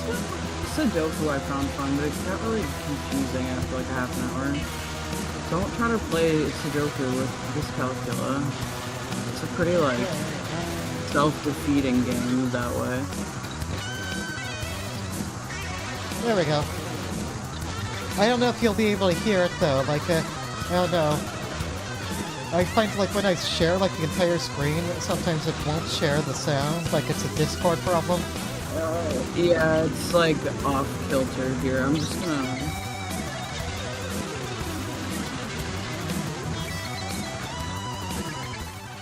Sorry, I have this thing because, like, with music and how much music I do, if it's, like, not, perfectly, like, what it is on the record, it, like, gives me some kind of weird autism rage thing. No, I was just gonna say, like, with the Keffals stuff, honestly, you're not gonna get a ton of good content out of me because, and not that, I'm saying that to be mean, I'm just being honest. No. Just because, like, I'm trying to think of a good way to word this. I just feel like it's a dead horse at this point, and It is. Like, I feel like I've said everything I have to say, like, in regards to it. Because he went over just about everything, but none of it was new. And so basically... It does give me some other people to look into, though. Also, what do you think of, like, Mutahar doing that? Because I was going into this thinking, oh, I'm gonna be so mad at him or whatever. Like, no, I thought he did it. I think some of the editing was deceptive, but I think he did a decent job. I think it was better than the Toastify tipster video I covered, so. Oh, well, it was definitely more entertaining than the Toastify one. The Toastify one was boring as fuck, and I don't mean that in a mean way to him either. It was just very repetitive. But like, I mean, he doesn't seem like a mean guy. Like he, you know, I was hanging out in the Boblax's stream for a while, and like Boblax and him and Diorio were like all playing like a digital poker with each other, and they were chilled out. Like, honestly, Muda's like a person with like any commentary person really, where like. I hear so much conflicting information about them. I don't appreciate the way that they've handled the Keffals situation. I think that at this point, you know, like, they're really negatively contributing to the conversation. I think they need to just be like, okay, like, it's all out there. Like, give her some time to just breathe and, like, get better. I have more. Yeah, I 100% agree. I have more issue with like his comment section than anything like he said. Like, oh, I don't care about comments or fans or anything like that. I just never do. But that's my thing. Is like I don't appreciate it, but at the same time, like I don't know. Like I try not to be too judgmental, but I also, as I've said in the past, I'm a person that likes to like hold their cards a little bit or closer to me than it might like seem. Oh yeah, so, I'm the same way, and I've been very vocal during this whole thing. Like, I was like a Keffals hater before it was cool. Yeah, I know. Like, so that's why I know a lot of this shit already. Because, like, I'd already, like, heard it. Like, from commentary and such, so... What I'm more interested in... Oh, sorry. It sucks about Xanderhall, right? Because Xanderhall was, like, the person who got me to actually, like, give Keffals a chance. You know what's kind of funny? I feel like a fucking, like, hipster saying this, but, like, I've always, like, kind of hated him. Like, he just seems like... He's just very abrasive, but not in a good way. Like, I don't know how else to explain it, but... See, I liked him. I felt like he really provided, like, that, like, cis-het white guy perspective that the space really needs. And he was big enough at the time to, like, be a good rep for, like, leftism. But a lot of his commentary is, like, in the end of the day, like, so brain dead. Like, I feel like I could have done a better job. I mean, it's the same stuff like I used to be a big fan of Actual Jake, but I've always thought he was... I think the corn cob thing is funny. I'm not... Like, don't get me wrong. That's third fire truck I've had during stream. It's the CIA. It's summer. But... Oh, do we got more? No, that's cops. Yeah, they're all after me. They know about my Keffals connections. Oh no, not again. But... Oh shit, I lost my thought there. Hold on. Xanderhall. I don't know, he just... I would watch his streams and, like... So, you know, you can watch somebody and you can tell if they're kind of copying a format, but, like, they're still being themselves. Yeah. Like, to him, it was like he was trying to be Vosh, and it was a little bit weird to me. Oh, he was definitely trying to be Vosh. But, like, too much, though. Like, you could say that I agree. You know, take inspiration from, like, Keffals and, like all, or, like, Vosh, or, like, all, like, a little bit from everywhere, right? But, like, he was like, I'm gonna be, like, a clone of this person. Well, here's the thing. I take inspiration from those people, but I also feel like I take a lot of inspiration from the people, like, you guys, like, but which I mean, like, us, like, Keffals community, typically don't like. Like, I think that should be kind of obvious, like... Well, yeah. I don't think there's anything wrong with that. No, there's nothing wrong with that. I'm just saying that's the person I am. So, some styles popular in the 1980s is mullets. There's utilitarianism and diversity, okay. Oh, Actual Jake does hate trans men. Yeah. Oh, I mean... Not only that, he's been... I mean, what Hannah, like, did to him was not good. Like, Hannah was a fox lady to him. Oh, no! Yeah, and these two were, like best friends since high school. But here's what sucks, like, for Jake. Like, I feel like Jake would have been probably kind of transphobic if he didn't, like, have, like, trans best friend to, like, kind of teach him about it. So, like, normie, in other words, right? Yeah, I usually, IRL, I usually am that. Yeah. Okay, so, me too, I'll be honest. That's the problem. Okay, and... Just because we're all too normal. And for Jake, I think it was also really uncomfortable, like, his, like, best guy friend from school, who they'd hung out for so many years together as, like, two of the guys doing stuff, right? Who comes out as trans woman, and then, like, as she is having second thoughts about her marriage, like, they're both married people at this point, and is hitting on him in DMs, like, trying to start a serious relationship. Maybe I'll go into look at that drama, because I don't think anybody's really talking about it right now. Corn cob. Is that like the psychoanalysis, like, origin of the corn cob? Is that why he does the corn cob? You know, I know why he has the corn suit. He puts it on to forget about who he was. Well, his chat, it's like sort of like President Sunday with the Theory Squid and such. Like, his chat actually pays him money to put it on. If he doesn't get enough money, doesn't get, like, the hype train high enough, he doesn't wear it. How do I get these weirdo chatters that give me money for doing shit like that? You guys are all too fucking critical and we need to find some kind of genre of chatter that will just be like, "Oh, you will wear a fucking raccoon costume. So you have a dog avatar, $800. right? But you're not actually a furry. We've talked about this. You're a closet furry. What? What makes one a closet I blame Josh. You can go yell at Josh about that, okay? Oh, I see. You're in the Peter Coffin nipple cult now. Trying to haunt my fucking nightmares. My point, why I bring this up, is because we have like your community, and by virtue of my community, have some of these sort of memes. And for Jake, the corn thing was a meme like that. Like he had, somebody who was active in his community early on who was from Nebraska, and kept bringing up corn. And so chat was always full of people making corn jokes to the point that it became his thing. Okay, what if, so this is a weird idea maybe. If I tactically did light furry stuff so that weirdos would give me money, would actual furries beat the shit out of me? Would they get really mad and flame me? I think a lot of actual furries I run into are trans people where they don't want to necessarily convert you. I don't want to put on that panic, but they if Wait, people. What is this? Some kind of weird cult? Is this another one of those weird spicy cult things?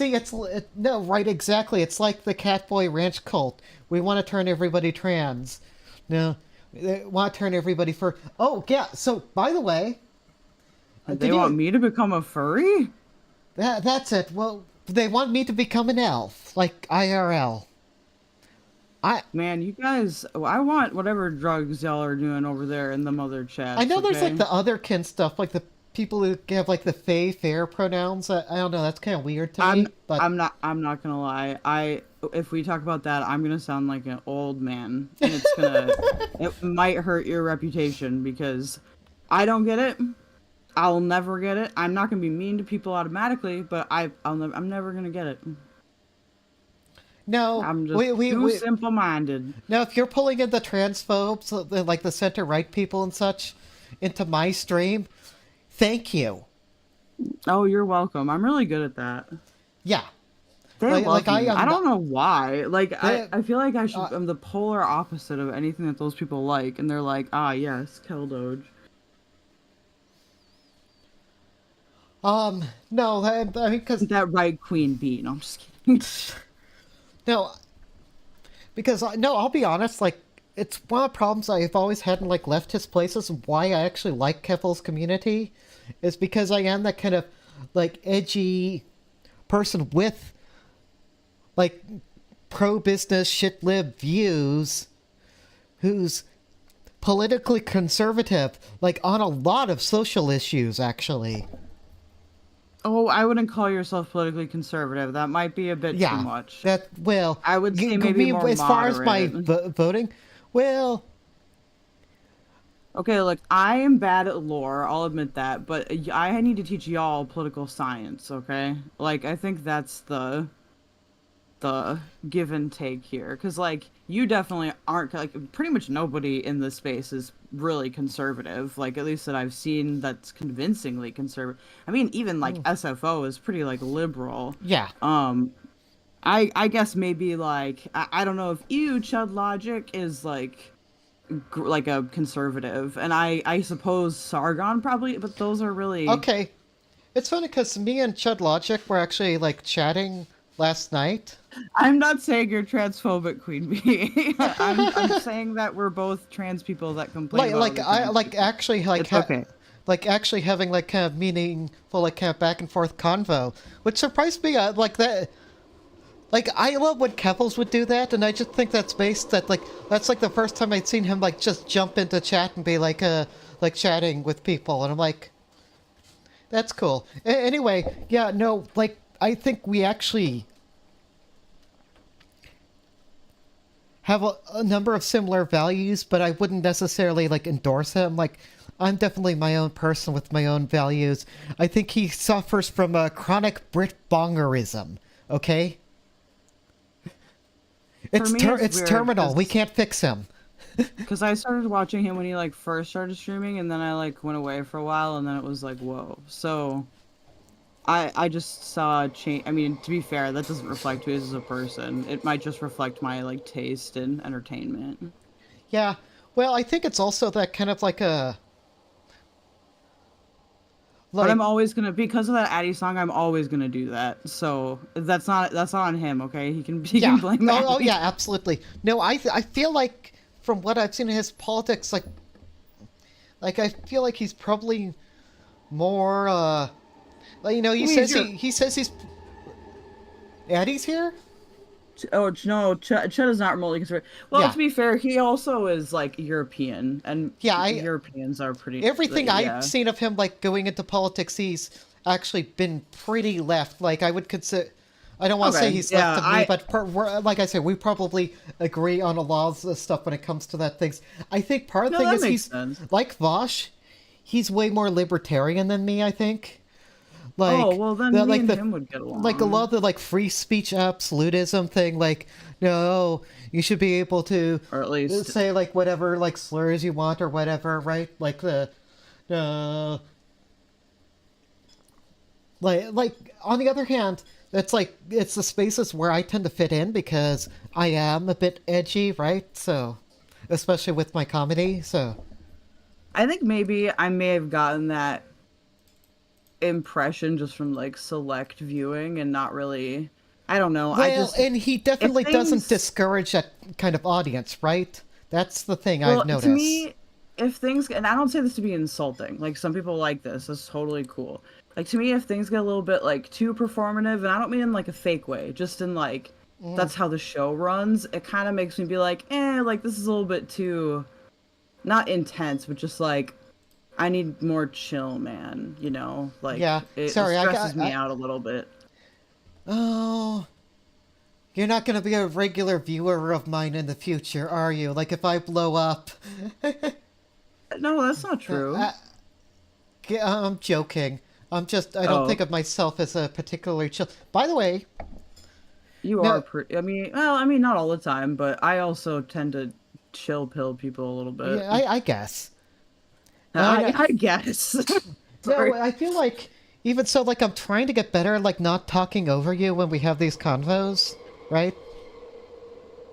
I do talk a lot. So no, I talk a lot. The thing is, you do talk a lot, but you'll get used to it. Like one thing I've noticed is like just taking time to pause sometimes and just kind of like listening if other people really need to get a thought out there. I'm always going to be bad at it because of ADHD. I so want to do another stream together with the Femoys.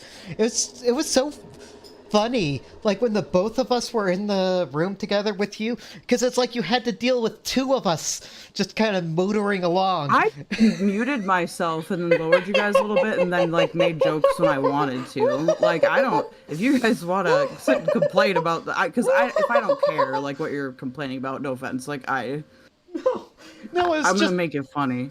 It's just funny because like I think I kind of had her pinned where like she tends to kind of talk and engage the same sort of way I do, where it's like the two of us are just like motor mouthing on about things like at hyper speed. Like talking both of you should talk to Destiny at the same time. Oh God, the three of us?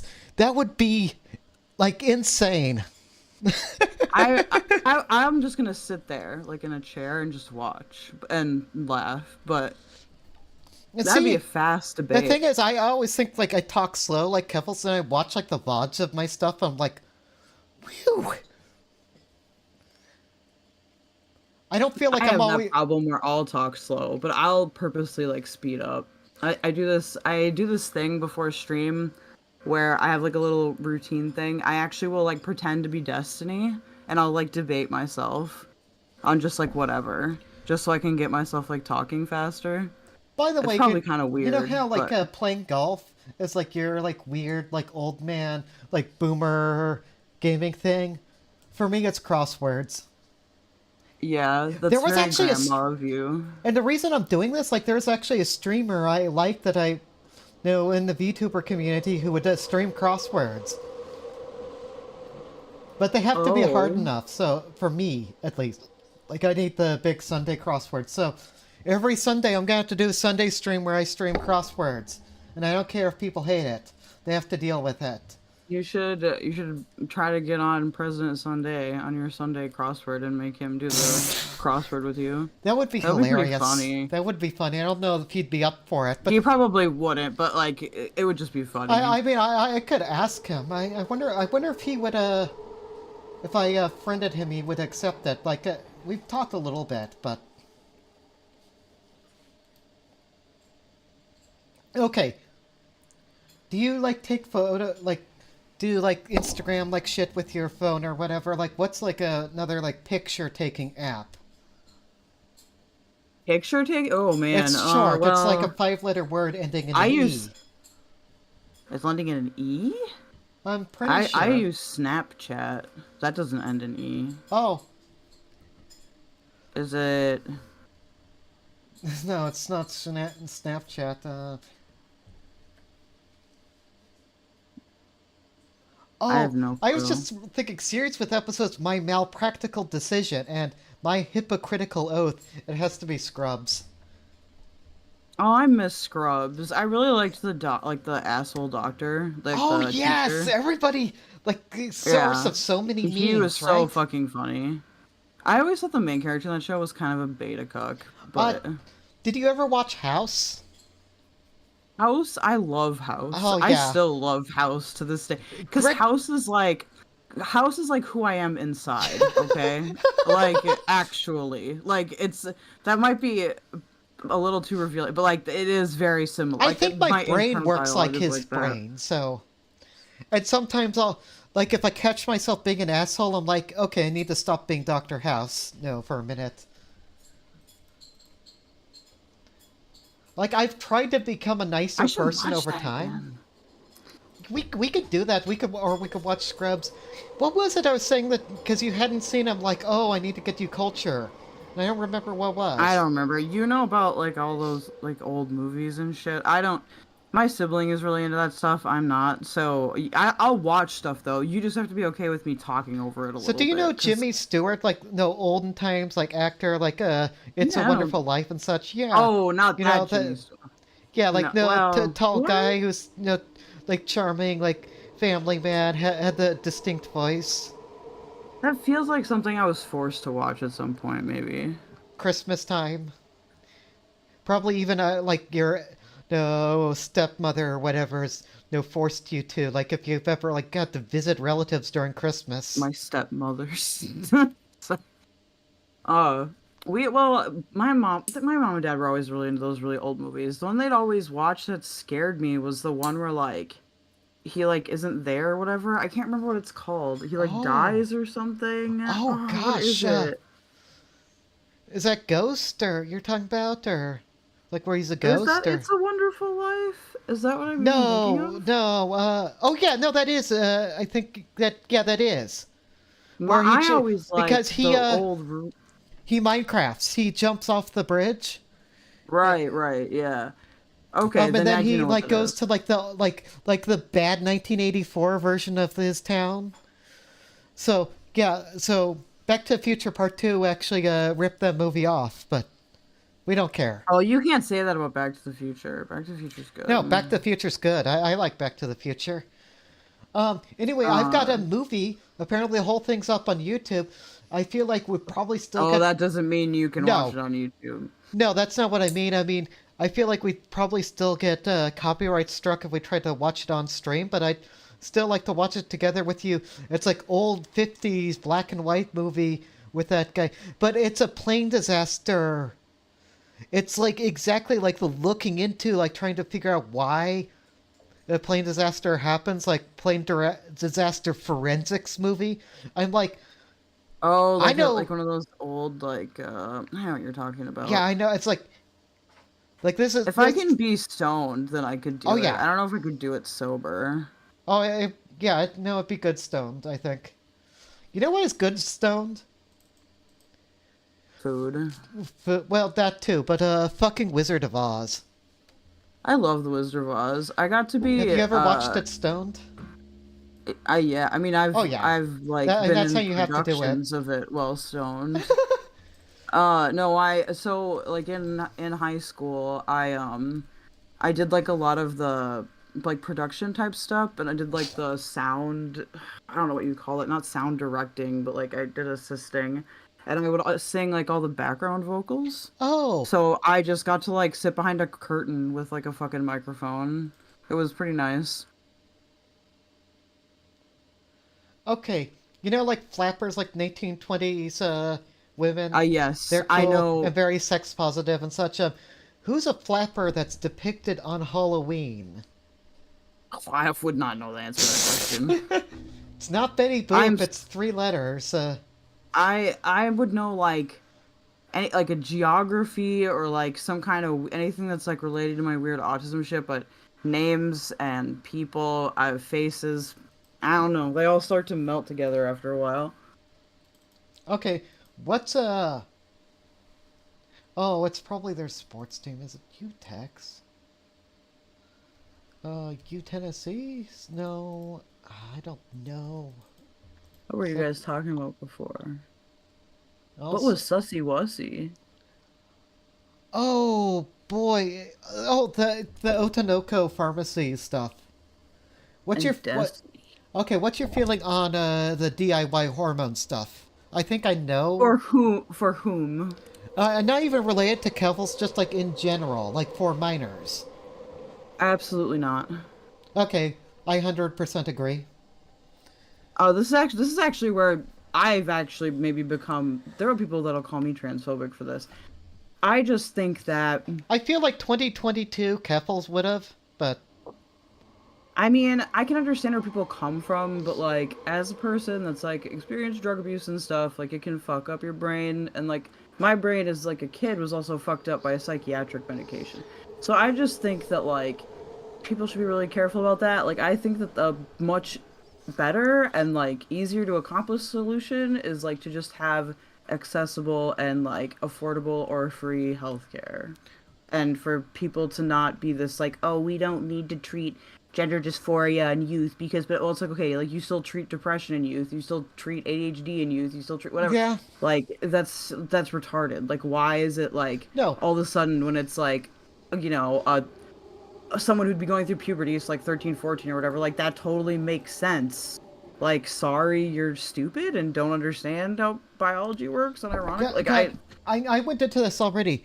Like, if I didn't have, I wish, all right, that would have even been an option for me.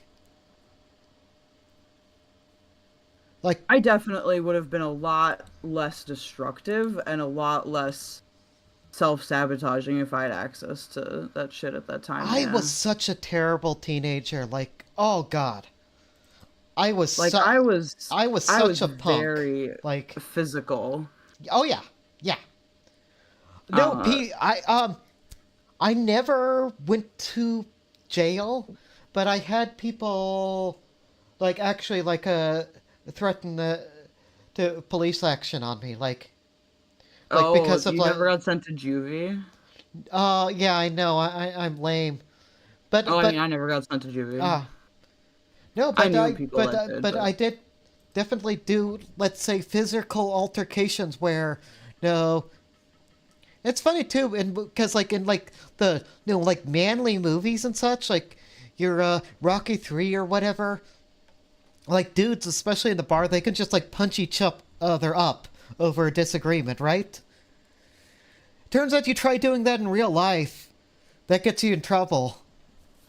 Yes. Growing up, my parents just let me and my sibling beat the shit out of each other, which probably was not a good thing. I don't know, like, we never went too hard on each other, but, like, I don't know, I was always very, like, but I was always friends with all guys. So, like, we would, like, beat each other up and shit. Are you a fan of wrestling? Not really. Oh. I think like BJJ is interesting and some other things are interesting, but I was more of like I would just fucking hit people, like yeah. Have you ever seen Yu Yu Hakusho? Of course. Ah, see, I identified with that guy like as a teen. Yusuke? Oh yeah. Yeah, I think at the time I didn't identify with him, but that was probably a denial thing. No, because like that's like absolutely the sort of kid I was. Actually, you know who I always wanted to be was a Kurama. Like everyone wants to be Kurama because Kurama is beautiful. Kurama is one of the few men that I'm like, yes. Like no, and that I find out later it's like an egg thing. Like transvians like all love Kurama. Well, then that makes no sense for me. Well, no, but no, because I actually he's sexy. highly identified with like Hiei because I was a fucking emotional piece of shit at the time. Oh, absolutely. Because in fact, I would go further. Like I would actually like steal lines from Hiei and then use them at school. Oh, that's cringy, but I understand. Well, that's like what the Japanese call like the chuninbo, like not terminally online, but like the like pop culture, like wannabe edgelord, like.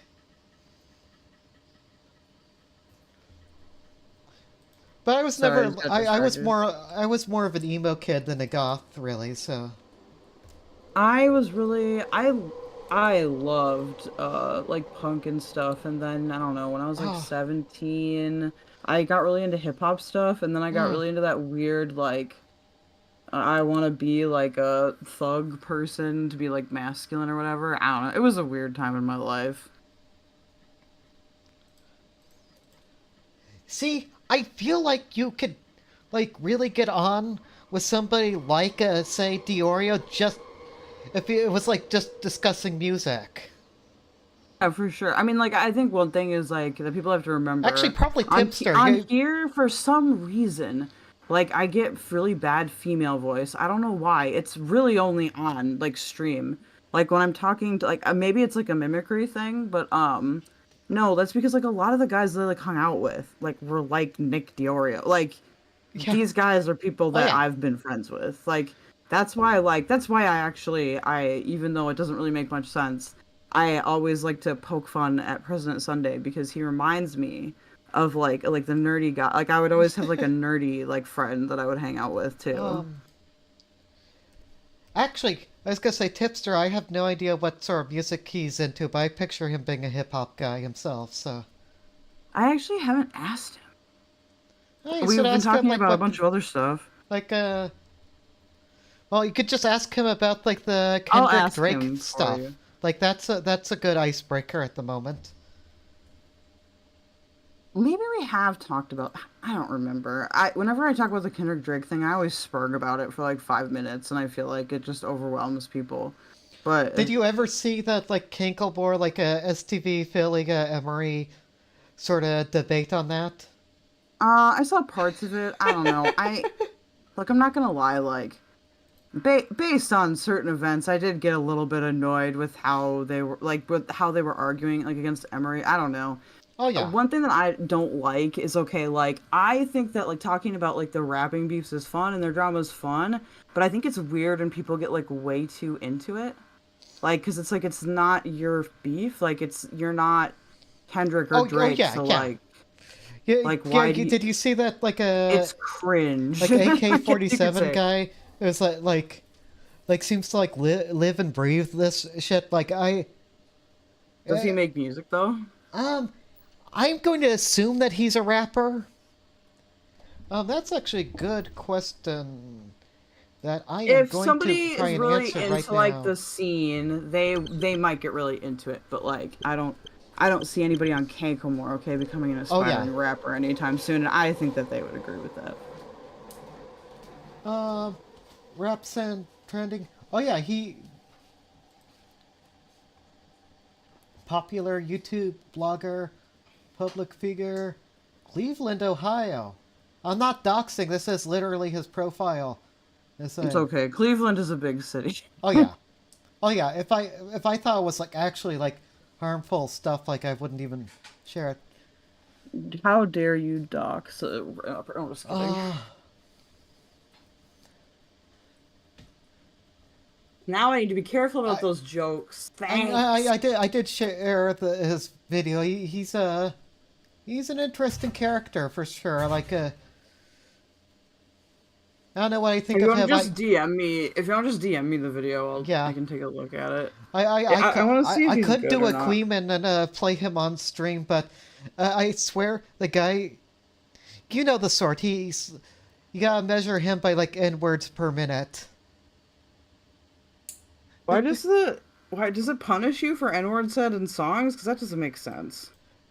No, I just mean like he's got the pass, right? That guy, because like he's not just black. Right. He's like real thug, like wrong side of the tracks. Like, well, I'm gonna guess that guy from like Lakeshore, Cleveland area.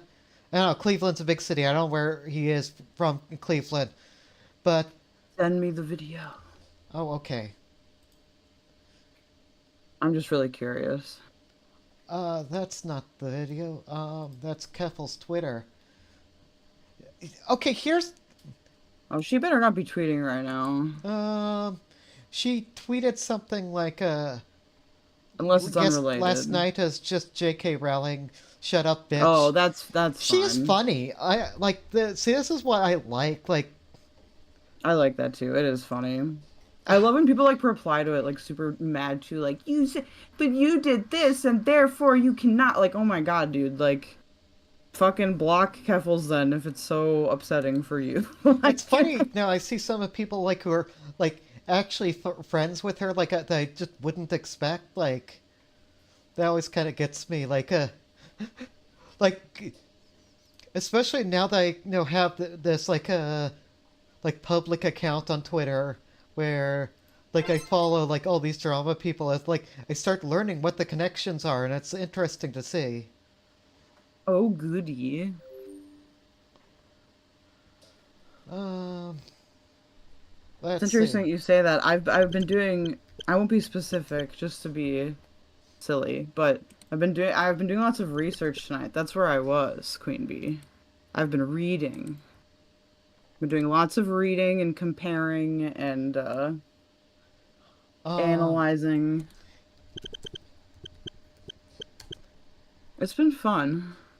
And are you coming to a decision that no, some of my taste in content creators isn't good?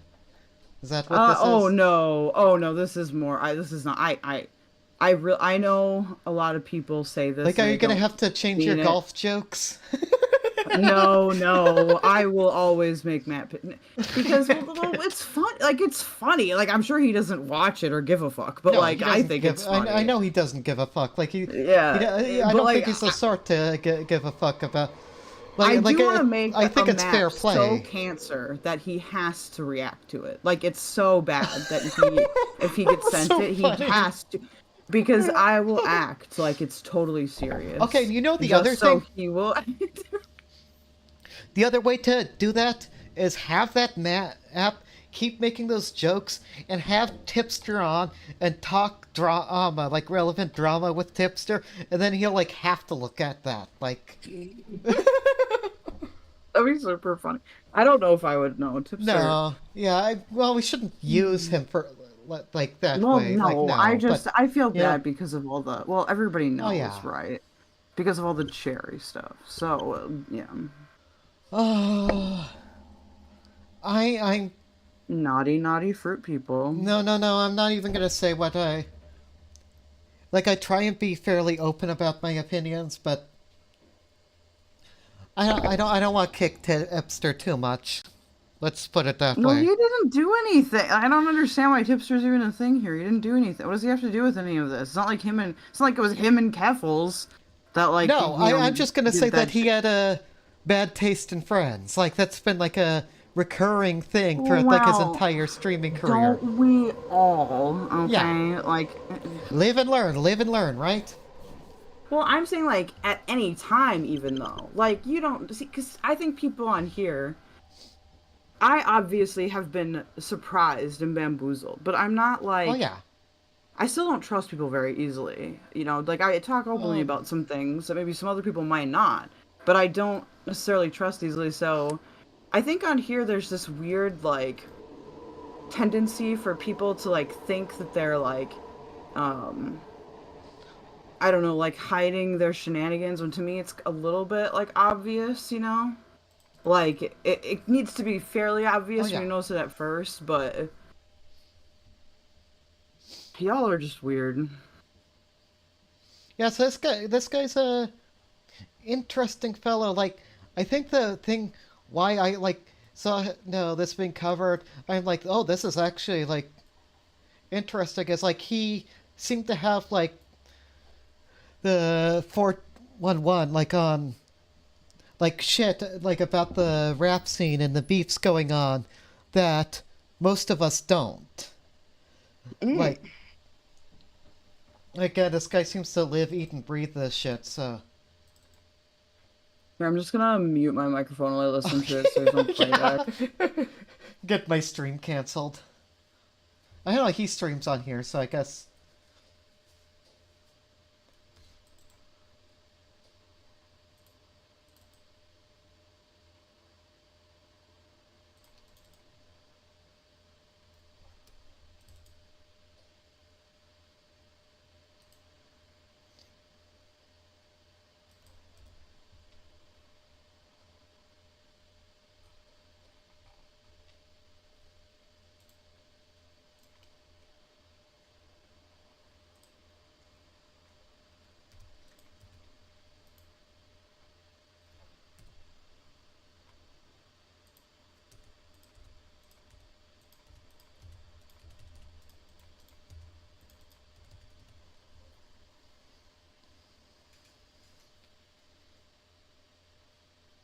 Guy's legit, I think.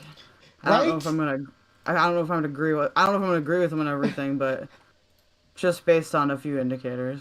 Yeah. I subscribed. I thought you might find that interesting. I like that shit, but I don't. My thing is, I also think some of it's really stupid. If it's stuff from like, if it's like actual street shit, I think that's interesting. But if it's like, oh, like you like slept with my fucking girl or whatever the fuck, like, I think that stuff is dumb. Because like, come on, like you guys are like famous, like you're all, you know, hoes are everywhere. I've noticed. If you even have like a teeny weeny bit of clout, which is really sad. Yeah, well, even just like in these like YouTube streamer communities, right? So that's what I mean. Like, why? Okay, like, listen, like hoes out there, why are you giving it away for so like, why are you being so easy? Like, don't. What are you doing? Like, you guys can do a little bit better. Come on, just be a little bit less crazy. Just a little bit. I am gonna actually, you know, BRB. Like, you could chat to. That's it. In fact, you can keep a stream entertained. Oh really? As I BRB, because I've been streaming for what, 8 hours now, and I've been sitting here, haven't taken any breaks. I've been like a really good streamer. Oh yeah, go take a bio break. I wanna. Who's still in chat? There's gotta be one of you guys looking in here. Looking in here. Oh, maybe not. Damn, I don't know what to do without chat. This is like when I would just like waffle about before. Well,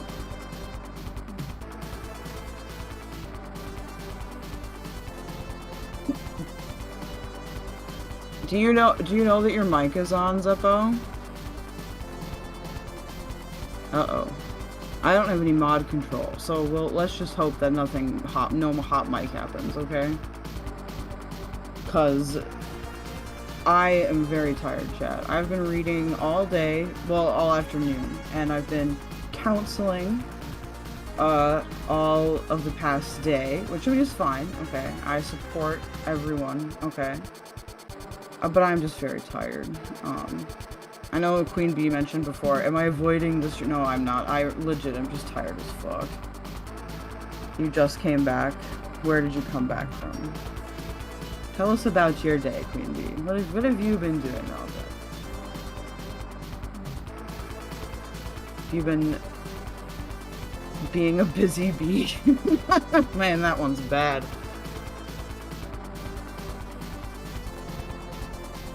But yeah, I don't know. I just am so bored of the fucking Keffals discourse. I don't know, because it's like, people say one thing and then you say the other thing, and I'm like, well, my priority here is trying to, like, encourage people to change for the better, and they're like, no, you're stupid, she's evil. I'm like, oh, okay, well, we'll just disagree. It's just like, can we just move on to something else? Like, can we talk about even, like, fucking, I don't know, who's the newest freakazoid? Like, who else can we talk about? Maybe there's an old freakazoid that we can talk about. Like, what's Ethan and Ralph doing? Me and Tipster watched Wings of Redemption the other day. No, Keffals is deaf boring at this point. Yeah, like, there's nothing else there, you know? But there is no other content now either. There's gotta be somebody. I guess besides Drake and Kendrick. Maybe that's why other people have been wilding out so much. Hey, they're trying to, like, create their own content, but you can't do that. Like, you can't just create, like, the magical spark of a lol cow, you know? It has to be birthed, and normally a very fucked up situation. Yeah, I thought, you know, I watched part of Claw's stream yesterday when he covered lolcow commentator. Like he's not really part of the commentary community. He's like does lolcow content, but yeah, there's some really like genuinely sick people out there. Like, that's how I found out about like the Caro the Wolf's shit. And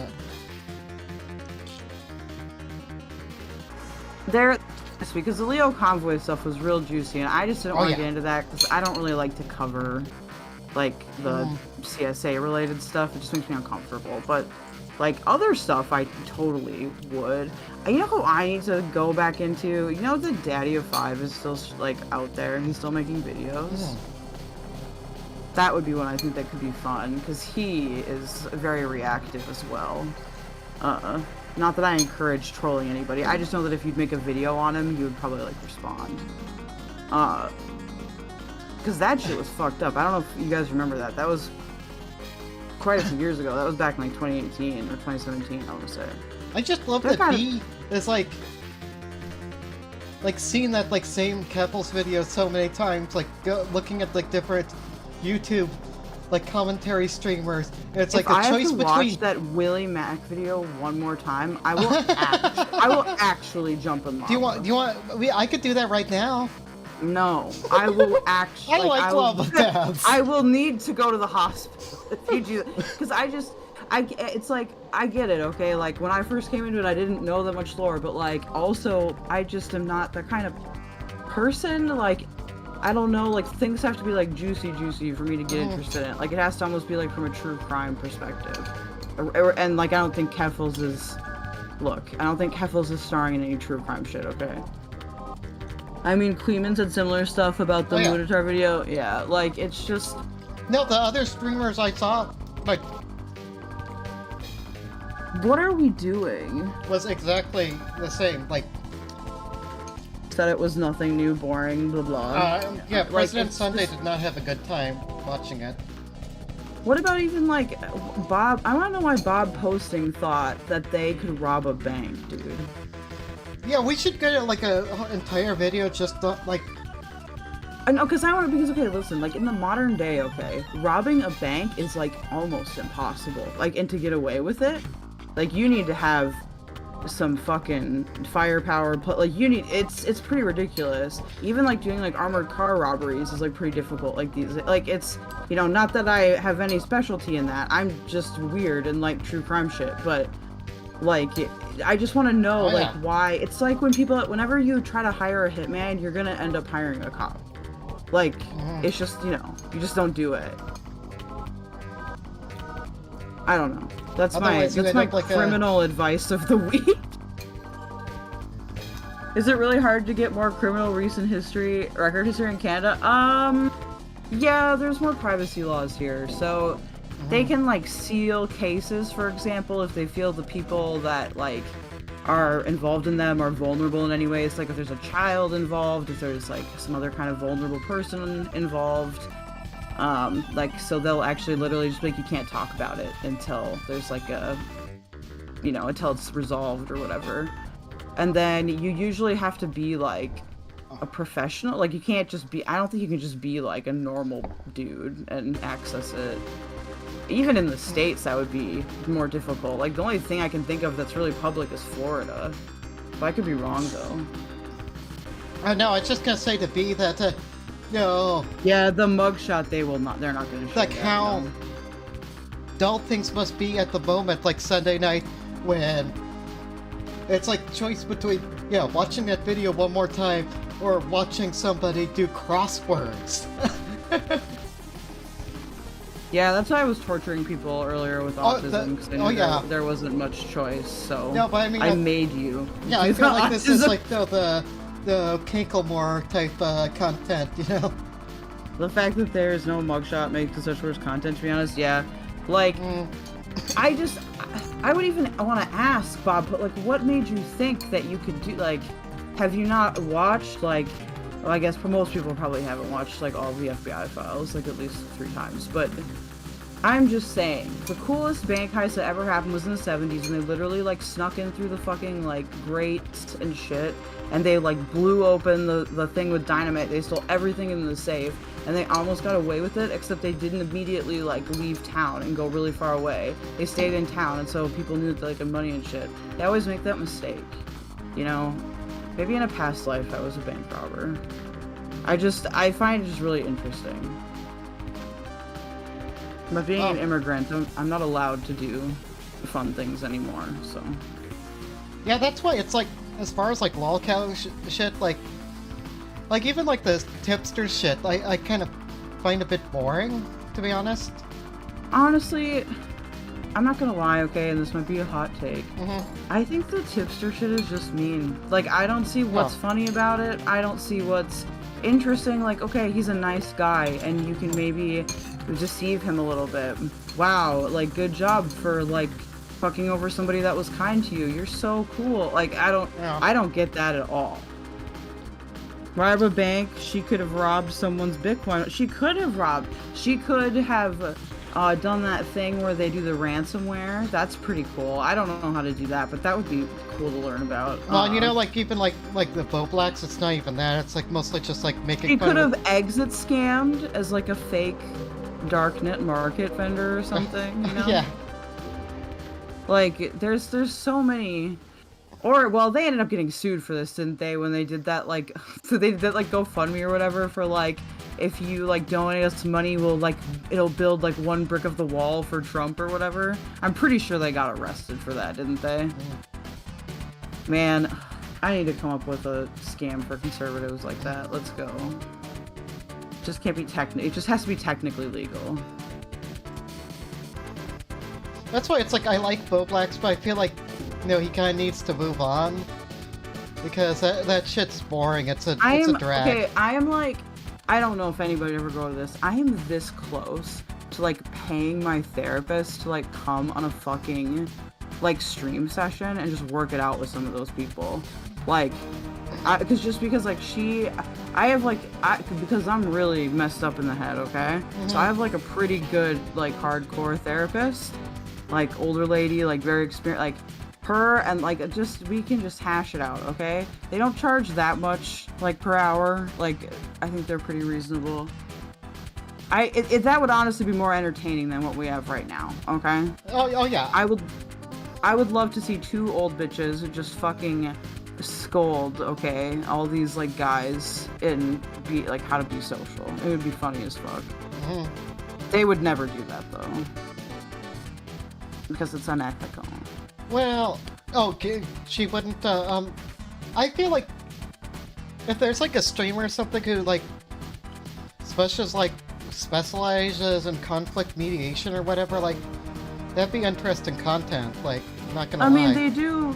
I met this therapist via couples therapy.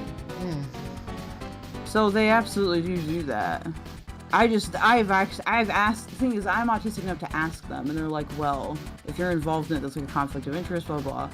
So like, you know, they will find someone. Okay, I will find somebody. There's got to be a fucking besides Doctor. I mean, I guess neither of them were watching right now. Be honest. Like I feel like, yeah, Dr. K. Oh yeah, of course. I was gonna say a lot of their dynamic, at least like in terms of like his dreams, because I think Tipster's pretty good about like just not bringing it up, not. No, he tries not to stick in the rooms. Well, I mean, they very much. It's very much have like a divorced couple dynamic. It feels. Not on Tipster's end. I think maybe. Oh yeah. Well, yeah. I mean, not to be mean to Bo Black. I'm not saying that Tipster like hates him or like doesn't like miss him. That was what I had said to you. Yeah, like I just don't think it's. For me, I just don't understand the focus. Like maybe it's like a rejection, sense of like dysphoria thing. I have that. Like you know, like I can understand that. So, but at the same time, I just. That's why I feel like those DMs, like Tipster was like quite ready to move on. It seems like. Like I guess I'll just say when I was younger, I probably would have called them both F slurs and just been like, get over it. If they were like my friends. I mean, I feel it's all more complicated than that, and it's tied into all this drama and making everything public and like being a public personality. Because everyone on here is a girl, except for me and Pinky. Unironically, though, like I just don't get half of this shit. Like it confuses me. It makes me wonder. I get like distracted when people are explaining things. Like I'll start thinking about planes or.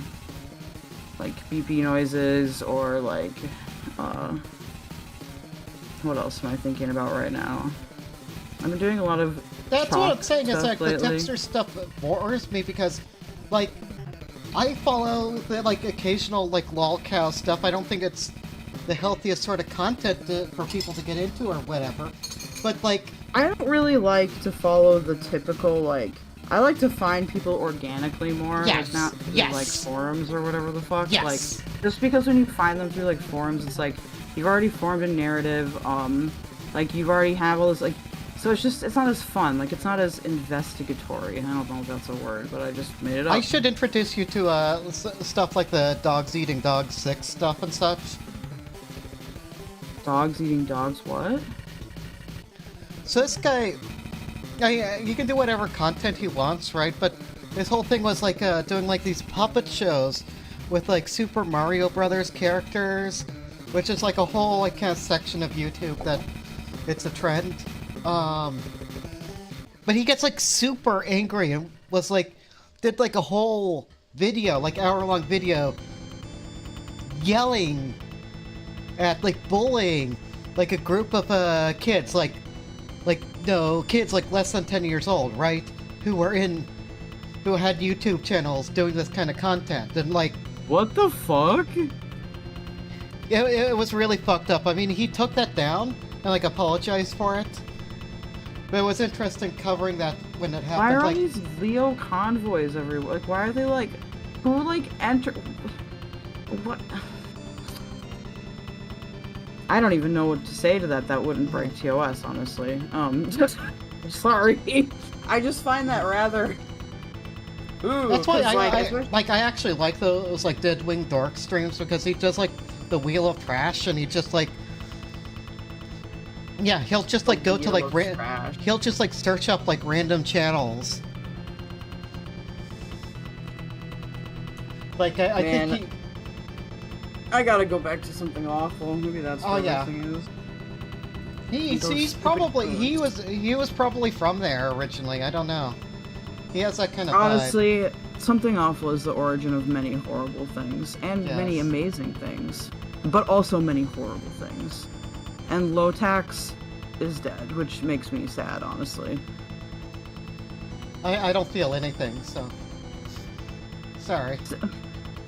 Lotex is the kind of person where, like, he was not a good person, like, for a lot of his life, but I think, like, near the end of his life, he, like, did realize that, and I just, like, it makes me feel sad that he decided to jump in lava instead of, like, keep going and, like, improve and, like, become, you know what I mean? Like, that just makes me sad. Like, Because I feel like if he felt that way, then he probably did have some capacity to feel empathy and to be like self-aware, you know? I don't think that he did it as like a gotcha at like his Do you know wife who or Emerson, whatever. Lake, and Palmer are? They sound familiar. I've been doing a lot of reading today, so. Keith Emerson, absolute legend, icon to me, like hero to me, especially growing up. It really was like heartbreaking to me that he did like the Kurt Cobain method. He was killed by Courtney Love? Yes, no. No, Shotgun. I'm not kidding. I actually do believe that a little bit. So, Keith Emerson was told that he had cancer, would no longer be able to perform. Oh, okay. And instead of dealing with that, he like, is it breaking too much to even say anything? Like, it is on like Twitch, right? Like, but yeah, Robin it's sad. Williams did a similar thing where, Yes. like, he was diagnosed with, I think it was Alzheimer's, maybe some kind of, neurodegenerative disease. And honestly, if I was told, like, hey, in like 6 months you're not gonna know who anybody is, like I said, just take me out back, and like I said, you just gotta put a fucking, I don't know, like a Slurpee or something out there. I won't even know. Keldosh, what is a hootbah? A hootbah? What's the fucking? It's one what's delivering the hint? hootbah. I think it's an imam, but Oh, I don't know. I'm not. yeah, wrong religion. I get that. Yeah, wrong. What? I should ask Mutahar, I guess. Is Mutahar Muslim? I don't know. He had like Muslim jokes, like memes in there. I used to party with a bunch of Somalians. They were fucking awesome. Oh, interesting. Oh, that was something I was gonna say because it came up with like the dumb Roblox drama too. Is something that did bother me is the furry things, like confusing furries and zoophiles, right? That doesn't make sense to me, and I'm gonna explain why. But did you catch him doing that in the video? Oh god, I was more. I did, and it bothered the fuck out of me because I had just covered that shit with the Ruben Sim drama. I mean, it wouldn't surprise me because, like, look, like, that's like a bad habit, I think. Those guys, and to be fair, like, it's not like I have not become a victim of, making an ass out of myself with assumptions of that, but, like, I feel like there's this there's a misunderstanding there because I think because they focus on locale content or whatever, they're never actually exposed to, like, the wider community of people. Like, even just being into anime a bit, like, I'm not a weeb or anything, but I like some anime. Like, I've noticed that with furries, like, most of them just, like, want to, like, like, dress up or whatever. They're not. You mean like the lolly discourse, like, he's like blurring things like the Catboy Ranch banner and such. It's like, oh, this is porn. It's like weird. it's not. I've seen it. No, she's wearing a swimsuit. Like a Sports Illustrated porn now. That's not porn. What do you mean? I guess I don't know. I guess the lolly. So I don't. That's know what I'm saying. Is, it's so the lolly discourse, and I don't even know, right? I think that my safest bet, is just I just will never look at a child in a Japanese cartoon again. That was Tipster's response, I think. He may have stolen that from me. But yeah, no, that's just my solution. Like, I just, if a child and it's like a Japanese cartoon comes on screen, I'm just gonna turn around because I don't fucking know, dude.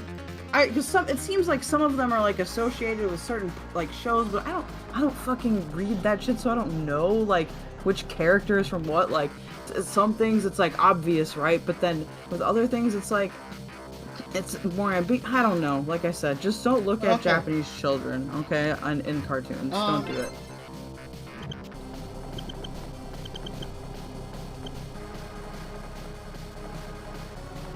Here. But yeah, with furries, I just like I see them as neutral. Like some of them are good, some of them are bad, just like anything else. Like how in like the BDSM community, like there are some people that are good with like the sub-dom dynamic, and there are other people that are like fucking psychotic, and you have to just have boundaries and know, you know, like your shit. Okay, here. Not that I would ever engage in such behavior. What is this a lolly? I could see that being maybe like a teenager, but I would not consider that like a prepubescent child, no. Yeah, see, it would depend on who you ask. How old is it? This could be a fun game. Is it a lolly? Right? Could do like a whole stream like that. Oh, pull in some weird people. Yeah, that would be interesting. It would be funny because I don't know what any of it is, so I'm just be like, eh. Like I don't, because like to me, like some stuff that people say just looks like, you know, like in Sailor Moon, like in the earlier series when it's more obvious that they're teenagers. By the time you get to Sailor Stars, they're pretty obviously like 18-year-olds, like adults. So like you can kind of tell, but I could see maybe like if like Sailor Moon S or something like that, like that could be confusing for somebody. Like you could not know if that was a teenager or an adult. You just think, oh, that's like a young adult woman. Like, you know what I mean? Or like 28 years old. She's not a minor. She's how old is she? She's 28. 20. Yeah, I mean that makes sense. Yeah. Yeah. Why? Do people think that was a lolly? It depends on who you ask. Yeah. I have had this discussion before. This is like a trick test you should give everybody if they come on. You should be like, okay, I need to ask you this survey question. Yeah, I mean, I'll try and get more content for it. Oh my god, we should like actually do a survey on that. Because if it was anonymous, people would do it. Oh, that's such a good idea. Runners was the only gay thing I like to... Okay, you know, I was really big into Cardcaptor Sakura. I watched like 2 episodes of that show, and you're like, this is like too femme and gay for me. Yeah, well, I liked the flying lion guy, and I liked one of the episodes where she was like running after this like rabbit type character. Like I think its name was Hoppy or whatever. I watched that episode over and over again because I recorded it on our VHS player, and that was the only episode I ever watched though. I don't know why. That was a very weird, like autistic focus. Okay. Lolly or not? Wait, hold on. I have to look at the screen. That looks like somebody like an older teens or early 20s to me. Yes, this is Rebecca from Cyberpunk. You're absolutely correct. She is an adult. But you know there are characters like Tenchi Muyo Ryoko is supposed to be 17, but she does not look 17. She looks at least like 20. She's actually 700 years old though. Ryoko is technically 700 years old. Well, Ryoko doesn't age normally. Yeah, but she was like in prison for all that time, so. That's probably the most like maybe like the most degen anime I watch is Tenchi Muyo. I love Tenchi. It definitely has its issues. Like, except for season 5. Season 5 doesn't exist. Season 5 is a fan fiction. You do not watch OVA season 5. It is an abomination, and I don't know why they made it. Probably to piss me off specifically. That's the thing, like people are gonna be like, oh, X ruined Tenchi or whatever. Like, Tenchi's already been ruined, like, multiple times. Queen Bee. Sailor Moon was the only gay thing I liked as a teenager. Well, Buffy was pretty gay too, but no one thought that in the 90s. Yeah, I don't know anybody that thought of, like, Buffy was gay even, like, when I was in high school. Everyone was into, like, the vampire shows then, and I thought that was gay. Although, I did like the first Twilight book. I will admit that, but not for the right reasons. And, with anime, I did like Sailor Moon, but I got more into Yu Yu Hakusho and like Tenchi Muyo and like Cowboy Bebop, whatever the fuck was on Adult Swim like at night. Yeah, there's like not a whole lot of female characters in that, but the ones you get are pretty good, honestly. One I want to watch again is Big O. Big O. Oh yeah. Like I remember being really good. Cowboy Bebop. And Dorothy is funny as fuck. Cowboy Bebop is good, but I've seen it a lot of times. Yeah. A lot of times. You seem like a Cowboy Bebop fan. I love Cowboy Bebop. I love all the boobs. Okay, I will admit that. Why are people coming in to watch booby me play anime. Crosswords? I'm like watching my view count go up. And... Because they don't know what to do. It's 12:15 on a Monday night. Right. And they want to hear me spurg about anime boobs, so here we are. Yeah.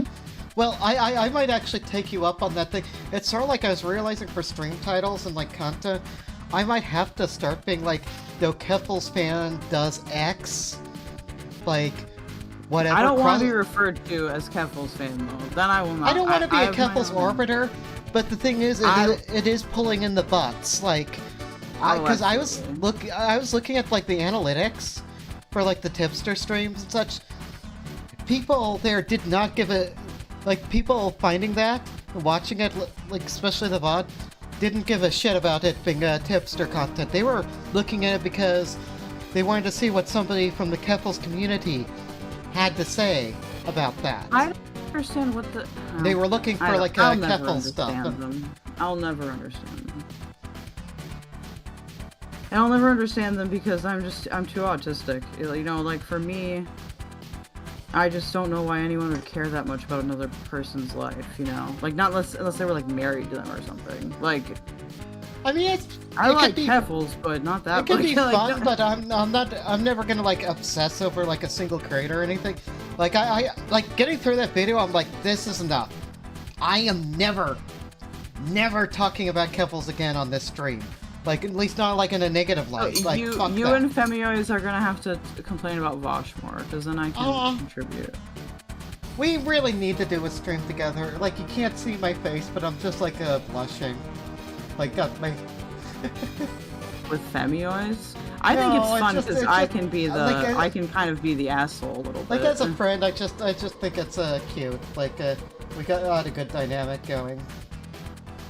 I love dynamics. I think that not enough streamers collaborate and they get all stuck in their little bubbles. And then they do weird shit so that we can't collaborate. And it's like, what are you doing? Like, But why yeah, this have stream- you never had a job? Like, I titled this one Keffals Fan Goes Over the Mutahar video, and people are looking for this sort of content that, like, yeah, like I only have 40 views, which, like, easily... if they pay me, if they pay the fee, I will go over. Oh, yeah. it. You will see me, like, in pain and just struggling to function. Are you a fan of Mystery Science Theater?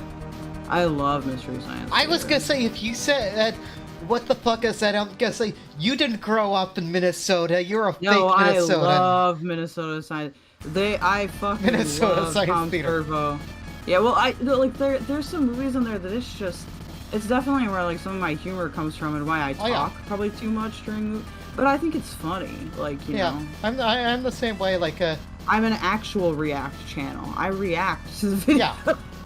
Well, you saw like the hour and a half Mutahar video took me like 5 hours to get through because I talked so much. 5 hours! Holy moly! Yeah.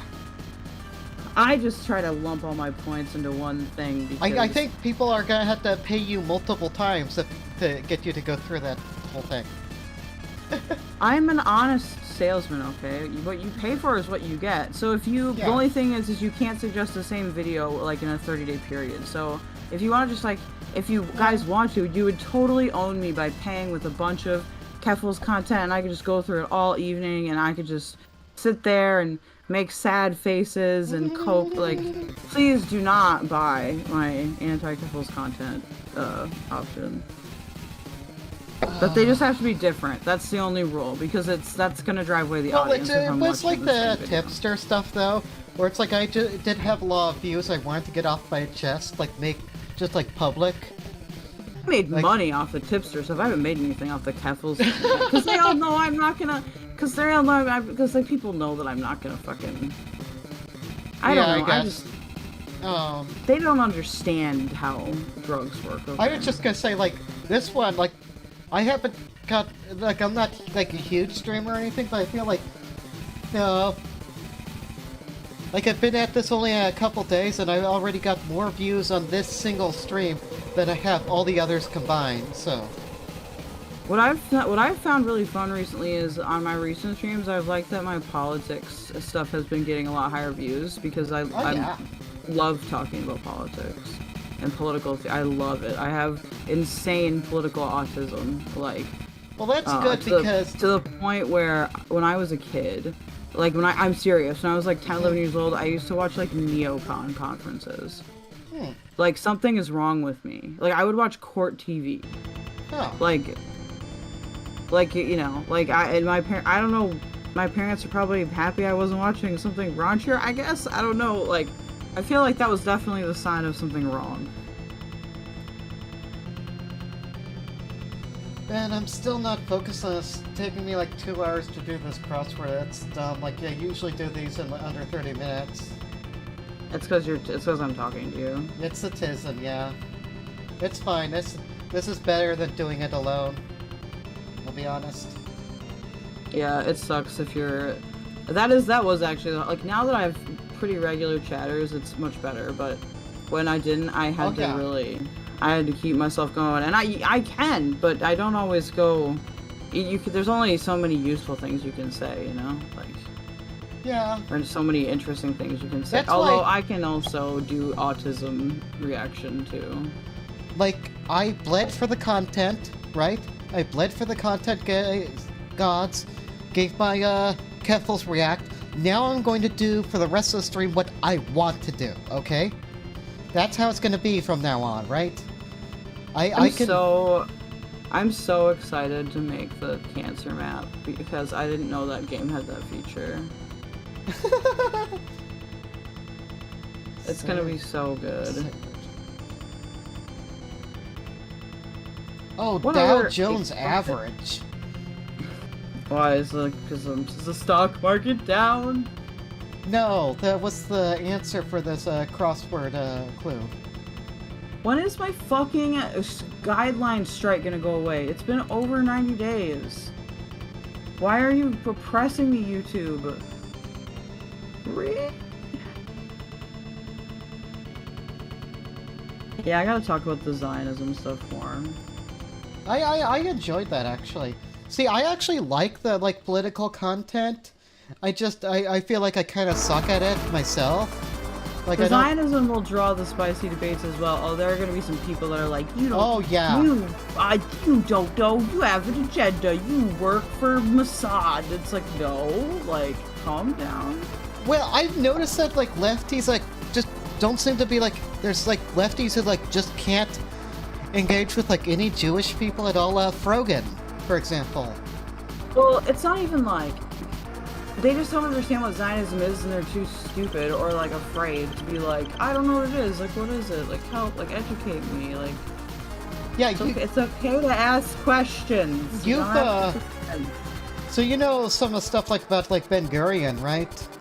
Like, there's some stuff, this Nakba shit and such, like, he did, that's not very cool, but, like, if you look at, like, his politics and such, he's, like, actually, like, pretty based from, like, a lefty perspective. I want to go over the third positionists the most, because I love making fun of third positionists. I think that they're uniquely stupid. Because usually their ideologies don't make any sense, so... Like, I really want to... I should go over more insane people. I'm going to do a North Korea one, too, because... When I also, for some reason, for a long time, was very focused on North Korea. Not because I, like, thought they were, like, cool and socialist and based, but because, I don't know, like, if somebody tells me this is secret, we don't want you to see it, I'm immediately like, oh, I am going to become obsessed with this. And, like, look at, like, it on Google satellites and, like, watch every documentary on YouTube and shit like that. I would love to go to North Korea. When Vice had, like, the... like stuff like behind the scene, like visiting North Korea, like that documentary, like, and then he did like a return, like that was good shit. Vice, that was alright. I like Vice. I'm glad that Gavin McInnes is no longer there. I mean, yeah, he's fucking nutsoid. Yeah. No, I want to go there for myself just because, like, I know they put on the toury stuff for like outlets, but they do more, I don't know, not like intimate, but just like you can talk to like regular people more if you're just like a regular person, but I have to not go on an American passport because then they'll like kidnap me. And not like take photos and such, just to experience. You know where Oh, I yeah, want to no. go is Bhutan. I would love to talk like Juche theory with like those people. Oh. Because they're not gonna expect anyone to come to That they're not gonna would be like cool. they're not gonna be like, what do you, why do you what? Well, you know like, they how do you have know like what a that is? government-issued like tour guide that goes with you. If you talk Juche with the guide, We could compare they would our love you favorite so Kim much. Il-sung songs. Oh, they would be so thrilled because they think like outsiders, like Americans and such, they don't know anything or give a shit about like their way of life, their politics and such, right? No, I'm fascinated by it. Like Oh, yeah. I also think like okay, like of all the propaganda music in the world that I've listened to, North Korean propaganda music it fucking slaps. Okay. Okay, so the people who like want to like return to the 50s or whatever, like we should just allow them. North Korea just allow them to move to North Korea because that's what North Korea is. Like, well, not on purpose. Like they just control everything that comes in. So that it's well, I gonna, feel you like know, culturally, like they're regime. like they have that They- kind of they are cultural more conservatism. Yeah, like their clothing styles and vehicles and such. Like, I would say that conservatism also exists in South Korea, though, like to a degree. Yeah. Maybe not to as like an extreme degree, but like I think that with North Korea, a lot of the conditions there are basically like, you know, like it's a very strict authoritarian regime. It's not even they took like Marxism out of their fucking what the hell is that thing called? Out of the thing that you use to Constitution. They took it out of their Constitution like 10 years ago. So I don't even know how Whoa. much they still associate with Marx. boy, Cringe, right? Kim Jong-un's quite a character, isn't he? They're all quite characters. Kim Il-sung Yeah. is still my favorite. Oh yeah. Well, He tried to kill his younger brother as a child. I mean, it's hard to argue with the classics, right? He was just such a, you know, he was very good at playing his part, and I don't know why. appreciate that about To me, him. he like looks and sounds like that, like a tentacle guy from Jabba's palace. I don't know what that is. Oh, you don't know Star Wars? I don't really like Star Wars, sorry. Oh, that's fine. I find I'm more of a Star Trek person. I also Yeah. like Battlestar Galactica and just What like do you- some of those. What do you like think of that stuff. Starbuck? Oh god, it's been a while since I've seen it. Oh. Battlestar Galactica overall, I just really liked. The only thing I didn't like about it was all the weird like SA stuff. I thought that was unnecessary. But otherwise, it was very good. Let me remind myself. I legit just can't. I have no ability. Oh, also, I clipped where I accidentally sent that picture of Poppy and Xena to my mother-in-law. Except YouTube made me take out the middle because it was like, there's a copyright thing in here. And I was like, oh, okay, I'm sorry. I did that for 1 second. Why do I need to limit my videos from like 800 countries? Well, it's because the plane stuff, right? I know. I'll have to like do some sound stuff on it. Let me remember who Starbuck. Cause like it sounds familiar. My brain no work.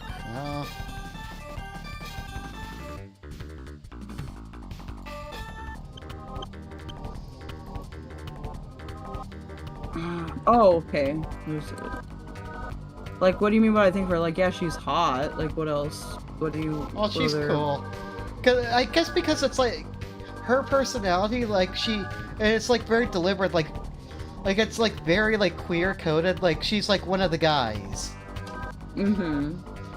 No, like they do a boxing episode, and she and Apollo. Oh, box. apparently she has borderline personality disorder. So Oh I yeah, wonder that if makes she's sense. Yeah. attractive. I have some kind of terminal attraction to, and we need to make it go away, okay?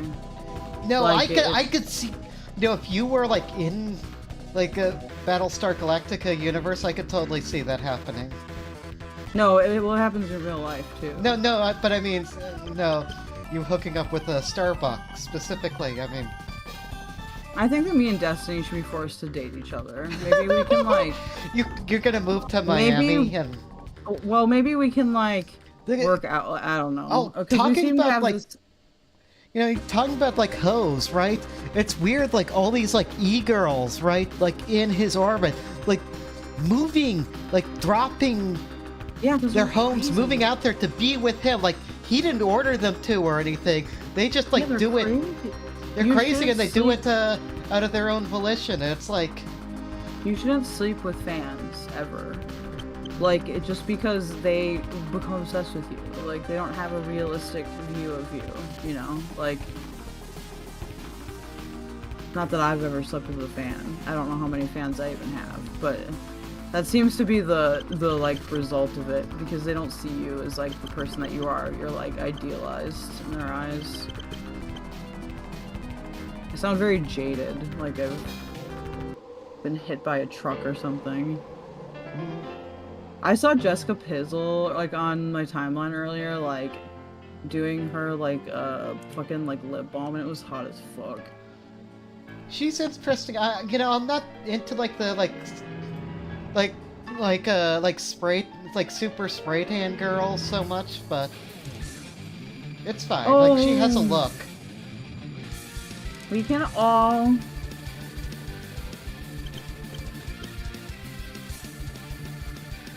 What? I think that was my argument because, like Matt had like his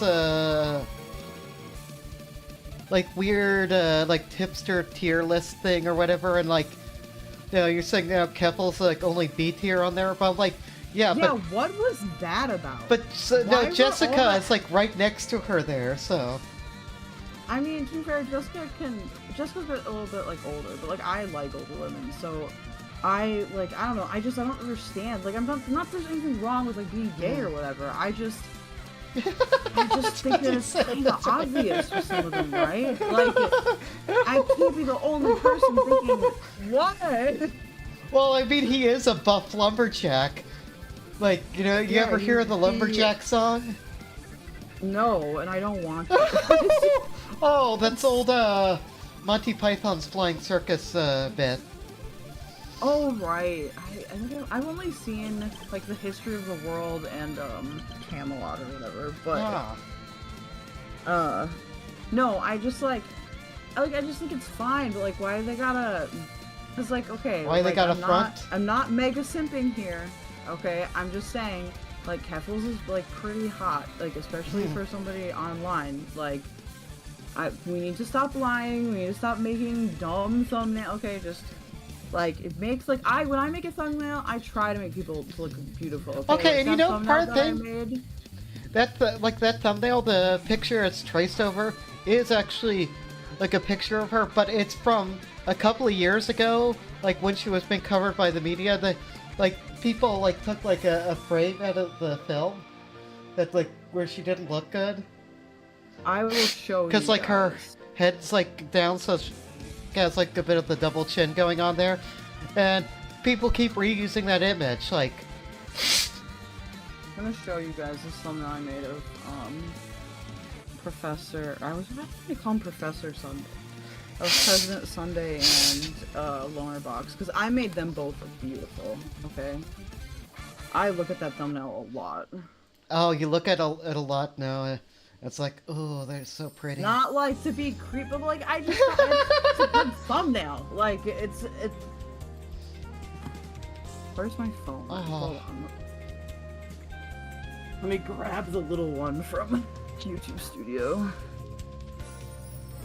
Not that. Studio. That's Is that Ed and Eddie? That's not the.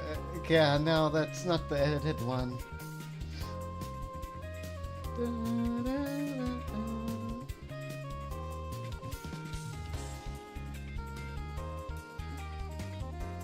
This. Which one? Let me see. Oh my god. That's cool though. I like that. I think that he's like going, dog. He's having the time of his life. You could tell by the expression on his face. I can teach him how to skateboard. It'll be fun. Well, you know about Sunday Fun Day. This is like one of those like Wisdom Tree Bible games that was released on the NES, Nintendo. We didn't have to play Bible games growing up. Oh, yes, look at this thumbnail. It even came in high resolution, okay? Look at this. They both look fucking beautiful in this. Show the stream. I want to make them look beautiful, okay? Because then I don't feel like I'm slandering anybody. And it's just nice to look at, you know? Okay? Okay, I know how to do this. You do not need. Just open the picture in like a browser tab and then. Yeah, I got it. I demand people stop making the ugly. Make pretty thumbnails. I don't want to look at your ugly ass like fucking you're fat art. Like no, dude. Like pretty thumbnails. No, that is like actually like good look for him. Like he's like trimmed his beard and such. Like that President Sunday. I took that from something he posted as like a joke, I think, and then I changed it like with the light and stuff. So. And also, let's be honest, looking like for someone to fucking edit your photos. Okay? Like Lonerbox has that like Scottish elf energy, like he's... I love Lonerbox. He comes from whatever autism factory I come from. Like he inherited the good genes in terms of facial structure. I'll say that. I don't really think there's anybody on here that's really that ass ugly, honestly. Like me? I really don't. No, you're not ugly. I like the way I look, but it's, you know, I'll be hard on myself. Like, no, you don't need to be hard on yourself. Fuck that shit. I feel like when you're hard on yourself, that's when you fuck up more. Like, it's good to like be critical of yourself. Don't get me wrong, but no, I would like, agree. It took me a long time to figure that out. Now, to be fair, I think I'm lucky because like from day one I was just like I don't care about other like you know society. Like I'm just gonna do what I'm gonna do. But people, I don't know. People like. I find that when you're like meeting other people or whatever, people like energy a lot more than like are you like a 10 or whatever. Well, I mean that was the thing about like a lot of the incel stuff, right? Is it's like no, women don't like you because of your personality. Like it's because it's the insecurity a lot of time. It's the insecurity comes through with these guys. It's because they have terms like wrist cell. Like, who the fuck? I'm sorry. Who the fuck is looking at somebody's wrists in that much detail? Okay. What? No, women don't care.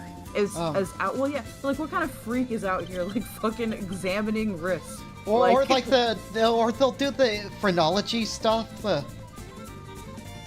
Well, like with the incels do, yeah. That doesn't even make sense.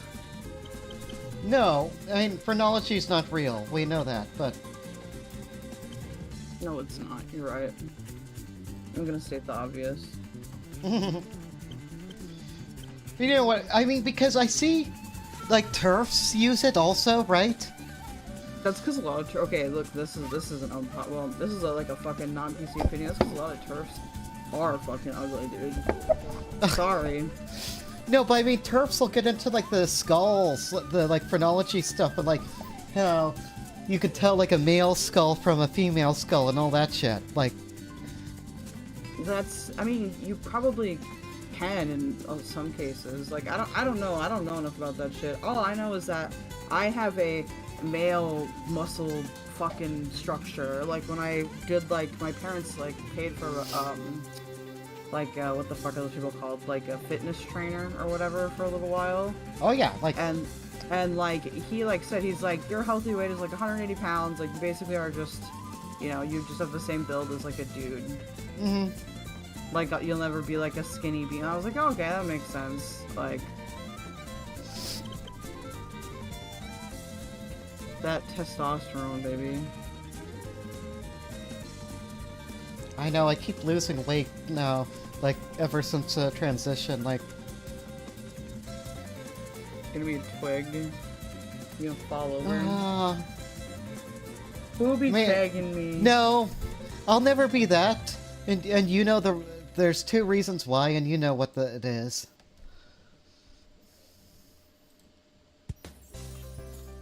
Oh my gosh, sorry. They're like, play Fortnite, and I'm like, I'm too tired. No. I was gonna say, no, I'll never be a twig. Boob's too big. To be fair though, I don't really want. For me, I'm not. I want like, maybe this is rare these days. I just want a woman that looks like a woman. Okay, like I don't know, like not. Oh, I'm so sorry. I mean, for myself. I mean. Not for you. I'm talking like. I don't know. I'm cute, and my girl is really cute. So. Oh, Jamie. Oh yeah. Well, I hope she's okay today. Going about that, because there's like a fire going on there. There's like a wildfire. Oh, really? Yeah, there's... Everybody's kind of like on notice. It's interesting. Well, it's not good, but... Well, hopefully she is okay, because that shit is scary. Oh god. I mean, she's gone through it once before. And so have I, to be honest. That's why I don't live out in the mountains anymore. Like, now there was a fire, and I lost everything. That like, sucks. everything I had, like, as a child. I have never experienced that, because I've always lived in prairie. Or if I did live in woods, it was, you know... Prairie fires are a thing, so... They are, but they burn out real fast. Yeah. They don't have much to burn.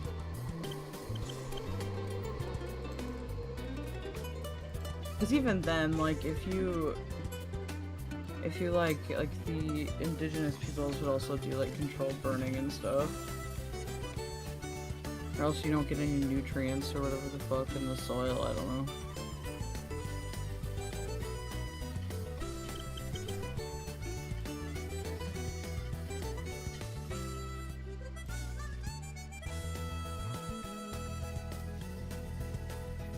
How far are you in your crossword? I'm on a new one, but...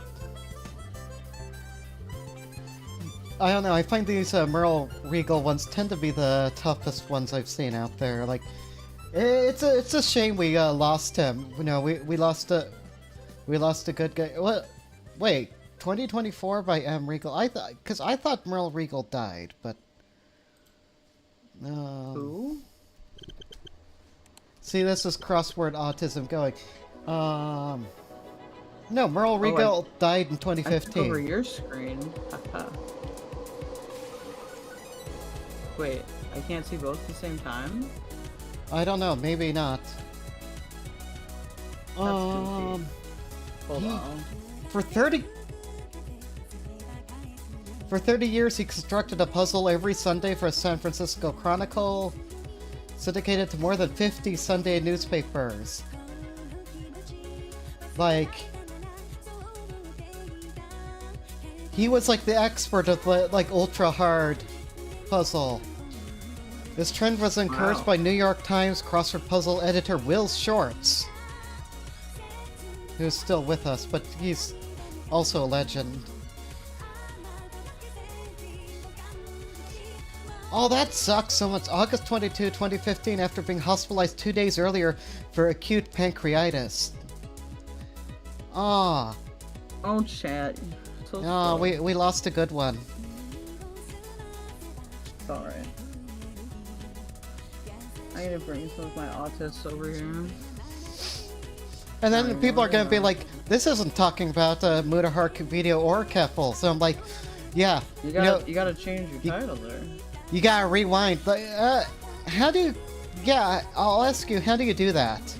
Like, I'm such a baby streamer, like, I don't even... What do you use for streaming? I'm using OBS, but,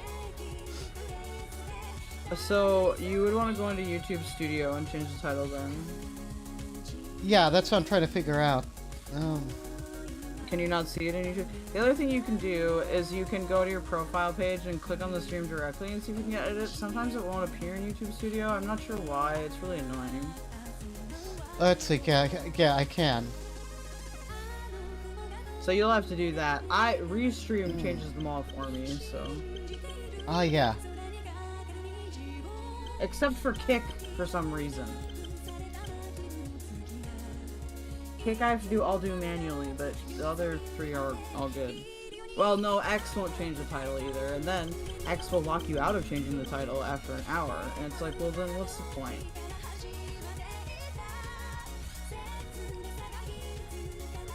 I'll keep all the tags and shit though. Oh yeah, X is like, I love X because I do get views through there, but like, I don't understand, why can't you do the thumbnail? Why can't I change the title mid-stream? Why, like, you know, why are we missing these basic features? Oh, that was almost a fucking hole-in-one, what the fuck? Oh, you're doing the golf? Alright, yeah, that's my autism game. Okay, I am learning stuff like, I don't trust the, like, numbers You don't trust no, golfers? like, yeah, I don't trust golfers, but I'm learning that the, like, yeah, Restream gives me a much more accurate, analytics numbers. counters. Yeah, the counters, like, on YouTube, like, yeah, the ones in my control panel here are much more accurate, and I will say that you should still look at the individual analytics on each page. Oh, yeah. So that you can see like all of your. well, after I do the streams, like after they're finished, they're real useful, and it tells me like what's getting engagement and such. But I'm really liked by guys between the ages of 18 and 35.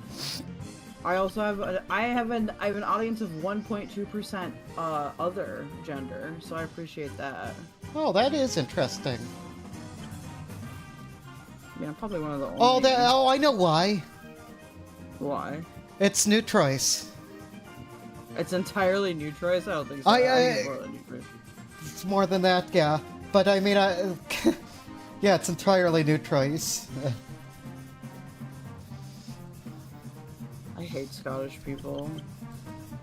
No, I don't hate Scottish people. I just hate this. Loner box. I like loner box. Oh, not a bogey. You know what, dude? I'm gonna fucking take you out of that announcer box, and I'm gonna hit you over the head with a virtual golf club. Oh, jeez. Golf and crosswords? Like, I'm just, like, filling out, like, your score sheet. Yes.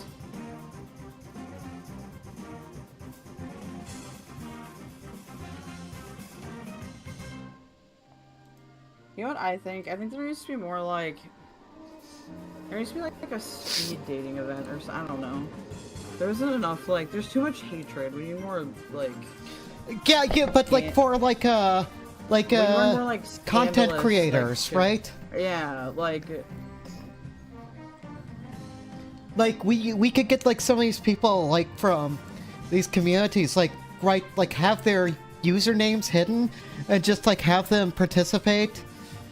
Oh, like masked singing or whatever. Like they're disguised as like alts and they're just like chatting with each other about non-drama shit, and then they find out who each person was afterwards, and they'd be like, "Oh, I didn't realize so and so was so based or whatever." It's like, oh, that kind of gives it away though, because like. I feel like if it becomes a guessing game, then you learn people's behavior too well, so then you can't really have alts and there's what is wrong with me? It's like it's like I've been hit by a bar.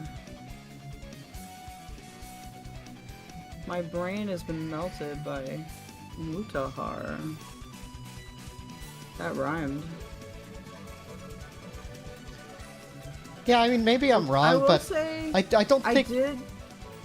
I did like his presentation. Like, I liked the way his desk was set up. I liked, like, the color. That part was cool, I think. No, and I still, like, I was watching that, like, all ready to go hard on him, but like I really don't think he's a bad guy. I think no, he has his reasons for doing it, and I think a big one is like content brain. That it's no. It's because Brianna Wu paid you, isn't it? It's okay. If she did, I don't care. You can tell me, okay? I will not shame you. I just want to shame her. All right. I'm no, just kidding. I have no idea mean, if that happened, but. I mean, I feel like there's a couple of different reasons for it. It's like been in the works for a while, but I know. I just think it's a funny joke. Yeah. Because I like to clown on Brianna Wu. I'd like to think that she's so mad, you know, that like she got rejected that she'd like drop some insane amount on some like YouTuber to make like a hit piece. And it's funny. That is one of the things with the cherry leaks. Find out that it's not a new thing. Like Keffals has been like. I mean, I kind of knew this already. Like, I didn't need those leaks to tell me this, but Keffals has actually been, like, upset at Brianna, like, since that group chat drama. So, like, almost since the beginning of their professional association. And she bit her lip and, no, didn't say anything. I don't know how much she knew. No, No, she knew about that group chat, but no, she was... So what she was saying is that no, and now it's like with the Israel shit, no, it's like, no, how can I keep... it's annoying because I have to keep publicly supporting this person, but I don't like it. Well, I mean, it could be for a paycheck, I understand that. Yeah, exactly. Well, and political viability, right? Like, just like Joe Biden, like we sometimes had to make those choices, but... I honestly would rather have Joe Biden than Brianna Wu, I'm not gonna lie. Sorry, Brianna, but I just... The thing that really gets me there is sometimes she does talk like she is Jewish, and it just really bothers me. No, it's like when you say, like, the Christian Zionism, right? Like... Come debate me on Zionism, Brianna. Like, why does she care so much? Is she just, like, that much of a capital D Democrat that, I don't know, I think there's some interesting stuff going on there. Everyone says that F-Bombs is crazy, but I don't think he is. I don't know, he seems pretty funny, I'll say that. I love him. He reminds me of, like, the... like comedians that I'd listen to, or like when I did, like when Joe Rogan wasn't a psychotic, like I should try to do some shows with him or something. That'd be fun. What do you mean, yikes? It was the fucking flagpole, not me. It sounds like you're having very amusing golf game, and I'm not even. It's not even on stream, like. Oh, like, I am kind of, starting to zone out at this point. Like, I've enjoyed actually doing, like, the longer stream, though. Like, this was good. It's good to do longer streams, like, especially I found, like, when I first started out, because then people will eventually, like, come in at weird times and be like, what is this? I'm really good. Like, I thought stream was dead as soon as I started doing sorry, mic bump. As soon as I started doing crosswords, but that's not been the case, so. They're just lurking, they're sleeping. Yep, exactly. Like people are like, I actually feel like this. Your streams. Like, I might have to do the crosswords as like a late night thing because it is kind of like a good sort of like a just kind of chill out. I also just want to have a show where we can like people can talk about like weird topics or whatever, and it not be like I don't know, like drama-y, like just be funny. Why do people not just want funny? What's wrong with you people? I think I'm hilarious. So. Well, I'm not talking to you. I'm talking to the audience. Like, oh yeah, they all want fighting, and it's like, dude, guys, didn't you watch like Whose Line Is It Anyway growing up? Like, come on. Well, again, I'm trying to kind of facilitate like stream like atmosphere where we can kind of have both. Like, again, I honestly am kind of inspired by a lot of those like larger drama streamers and how they run things. Like,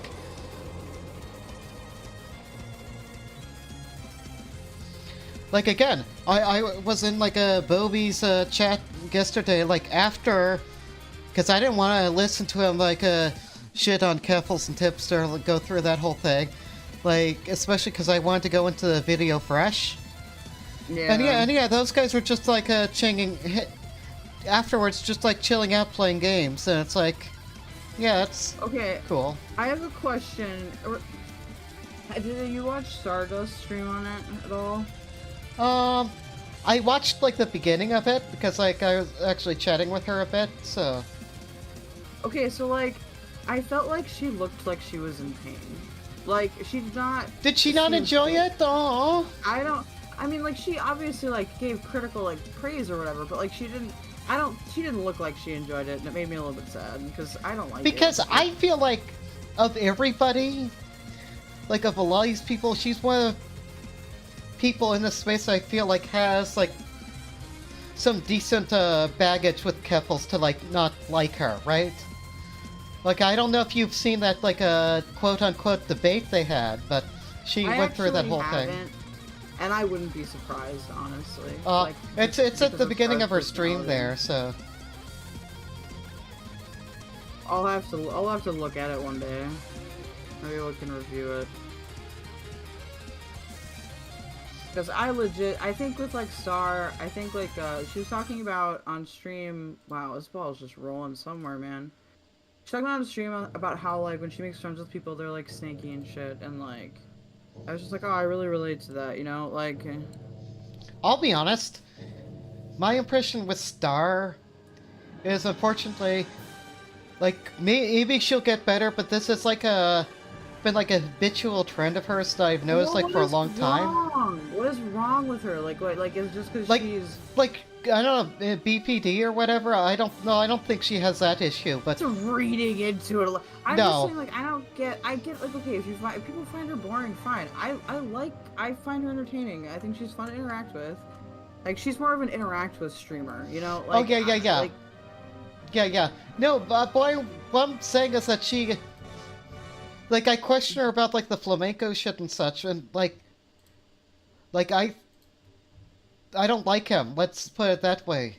But isn't he a PDF file or something? Yes.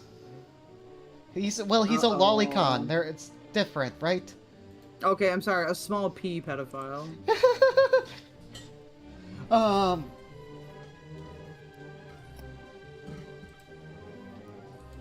didn't mean to misgender the pedophile. Well, no, here's the thing, okay? Is I feel like she's had a long history, and same thing with, like, the of what, though? other like, lolly enjoyer, right? Where she's tended to... Stardust? Stardust, yeah, has had a tendency to, like, have, like, bad taste in friends, I feel. Like, I'm not saying you, but, like, I wouldn't call me her friend. Like, we're just no, friendly, but she'll, like, have people in her friends group that, like, she probably shouldn't be friends with, and then, like, then they snake her, they hurt her, and... I would love to be friends with Star, because I would not snake her or hurt her, okay? I would boost... I just feel like it's happened a bunch. I mean, it's hard. Like, if you, okay, like, part of the reason why, like, I'm able to, you know, learn my lesson, like, you know, like, so quickly is because, like, I talk to Tipster and I talk to people that have, like, experience, right? And so I, like, know, like, okay, like, I don't know if they had that, you know? Like, did they have someone there, like, to tell them what was gonna happen? Because if I didn't have people that were experienced, like, giving me, like, their advice... Like I say, like, your views on, like, no, not trying to make, like, a personal drama between, like, streamers that you're involved in, like, into drama content, because it tends to be, like, too, like, parasocially involved, right? Well, no, the reason I don't like it is because it hurts people. It hurts people, well, yeah. That's what I mean, though. Like, but, like, I feel like you had an interesting sort of, like, baptism by fire, like I say, like... I know, I was just attacked. It was fine. It's fine though. It's not any worse than... I've been through some hazing before. I know what you're all up to. I sit in my autism palace and I put on my thinking hat. Oh, you're the king of autism, not the CEO of autism now. I know. Well, they call in Stardust Discord what they call me, their unfocused hard king or something, and I really liked that.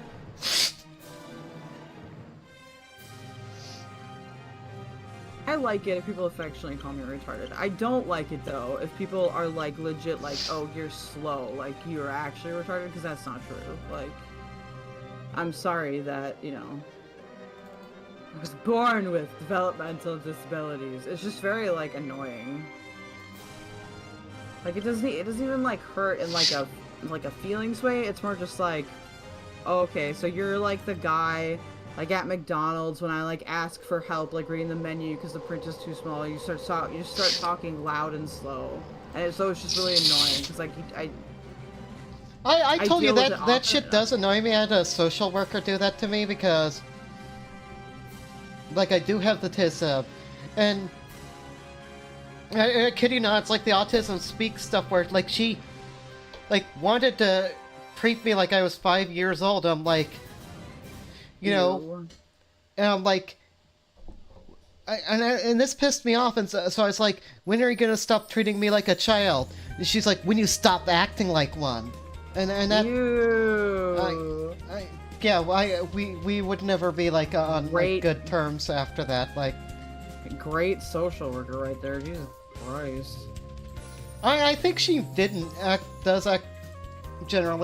actually mean well. It's just. Why? Maybe it's Stockholm syndrome. No, I think that's an absolute asshole thing to do. Like, and let's be honest here, most people mean well. Like, even like people that we could say are like objectively evil from our position, like, because most people. Why am I retarded? What? Oh, golfing? Sorry. Yeah. Yeah, no, it's okay. Oh, that CD's so good. This is why Matt Pitt makes fun of me, because I can't fucking... Oh, I do know some of Tipster's taste in music because he has like a bunch of these Falcom CDs, like me. Like, he's into this shit. I'm gonna fucking jump in lava, dude. Like... Yeah, so, but I mean it, like a Tipster... Like, I wonder if he's listened to Fields and My. Oh, I can't believe it. I want to talk to Jessica Pizzle again. Oh, it's so funny because like I found out later, like there were certain people who were like trying to set up like an ambush between like you and Foods, and then Foods brought in Jessica, and it like had like the like complete like opposite effect, and they were kind of pissed off. It was funny. Oh, because me and Jessica had an actual conversation. Yeah. It was funny. Yeah. Yeah. This girl's autism, guys. Does it mean I don't have social skills? No, I in therapy. I studied the blade. Okay. Just like to be a little fun and flirty, you know, like. I like that she agreed with me about the high school thing. I thought that was very mature. Oh yeah. Actually. That's why I want to talk to her again. I wanna like get her takes on all the hot drama. I can't make this putt. What are you?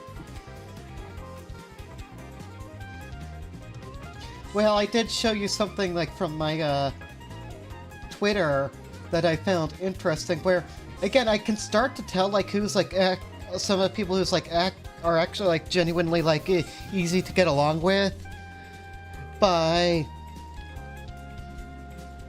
sort of like you were saying about Sunday, like the people who like beef like do like hit pieces in public or whatever, and then be like a friendly in DMs and whatnot, and it's like I don't think Sunday's like that. I think Sunday is a legit guy.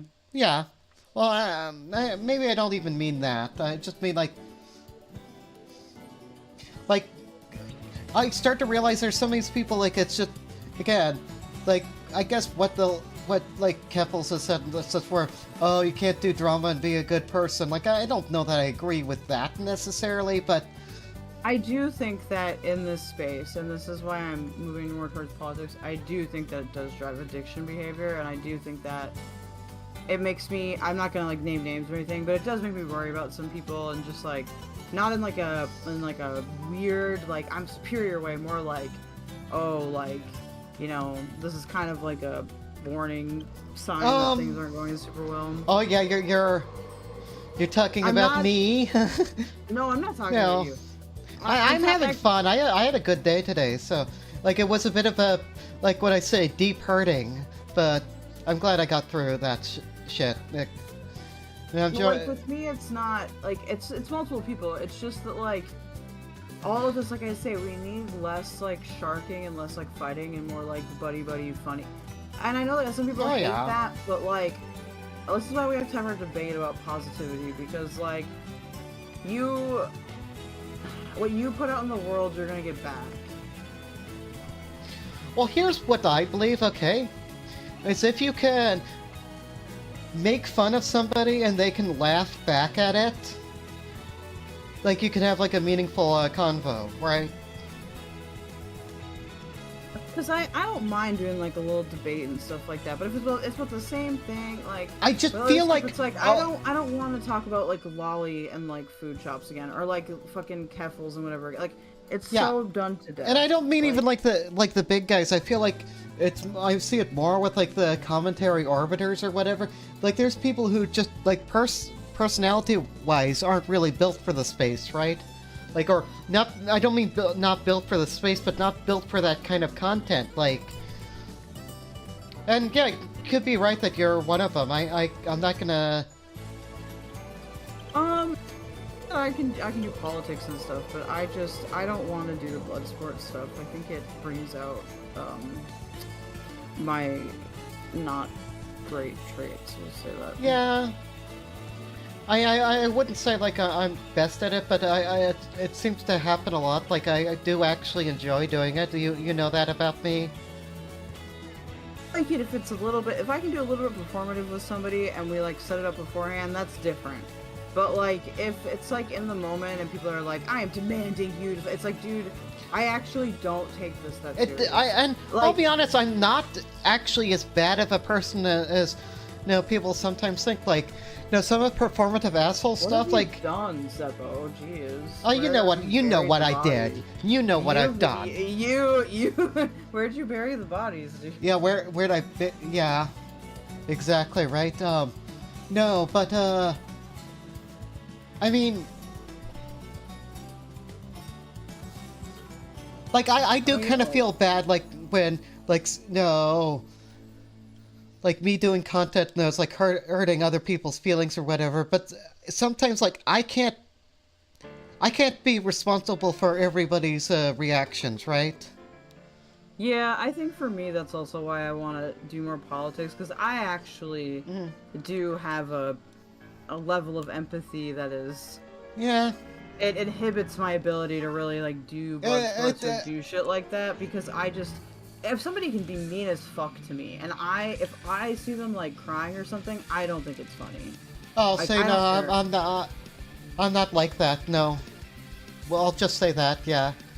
Or like and I think that's why, like Kinklemore had said, like you'll like start little fires and then like kind of run away from them, like not like it, and then the other part of the statement is that I'll go there and pour gasoline on it. You'll go and pour gasoline on it? And I'll absolutely own that, because I thought that, that's fair. No, I think that's true. Like, I think that's true. And those, well, it's funny because those guys, like, them no commentary spurg or whatever. It's like, yeah, exactly. That's how this channel is run. I was like, gonna say you're pretty open about being a commentary spurg. Like, I don't think that's some kind of hit. No. Well, and that's what I appreciate by like people like Queen Bee or Queeman, right? Like I feel like we're able to get along on that kind of level, like. Oh, Queeman. I'm not on camera, so I can't do the weird eye thing. Just imagine me.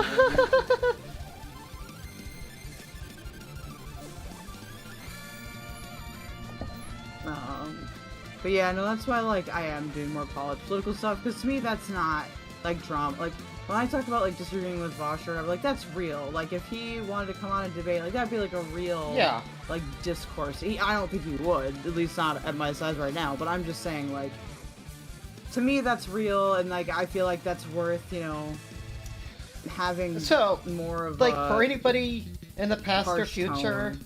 like, and I feel like this is even true with, like, the Keffals and Mutahar stuff today, right? Like, anybody I'm offending with, like, stuff that I'm doing for content on stream, like, I do feel bad to some degree. It's not, like, serious. Like I'm open about my opinions and such, but no, I'm not doing this to try and... Though, what I see, though, in people that are, like, more honest in this space, what I don't like is that the fact that you have to do it, like, I just don't think it inspires positive behaviors in people. Well, I'm not gonna tell anybody what to do, but I'm just saying. Only do it if you enjoy doing it, I'd say, right? Yeah. If if you're finding it hard, like emotionally, like I wouldn't say I find it hard. No, I'm not saying you. I'm saying to the my audience. bad. Like if you find that this hard, like I'm saying a general you. You know, pronouns are weird that way. Like.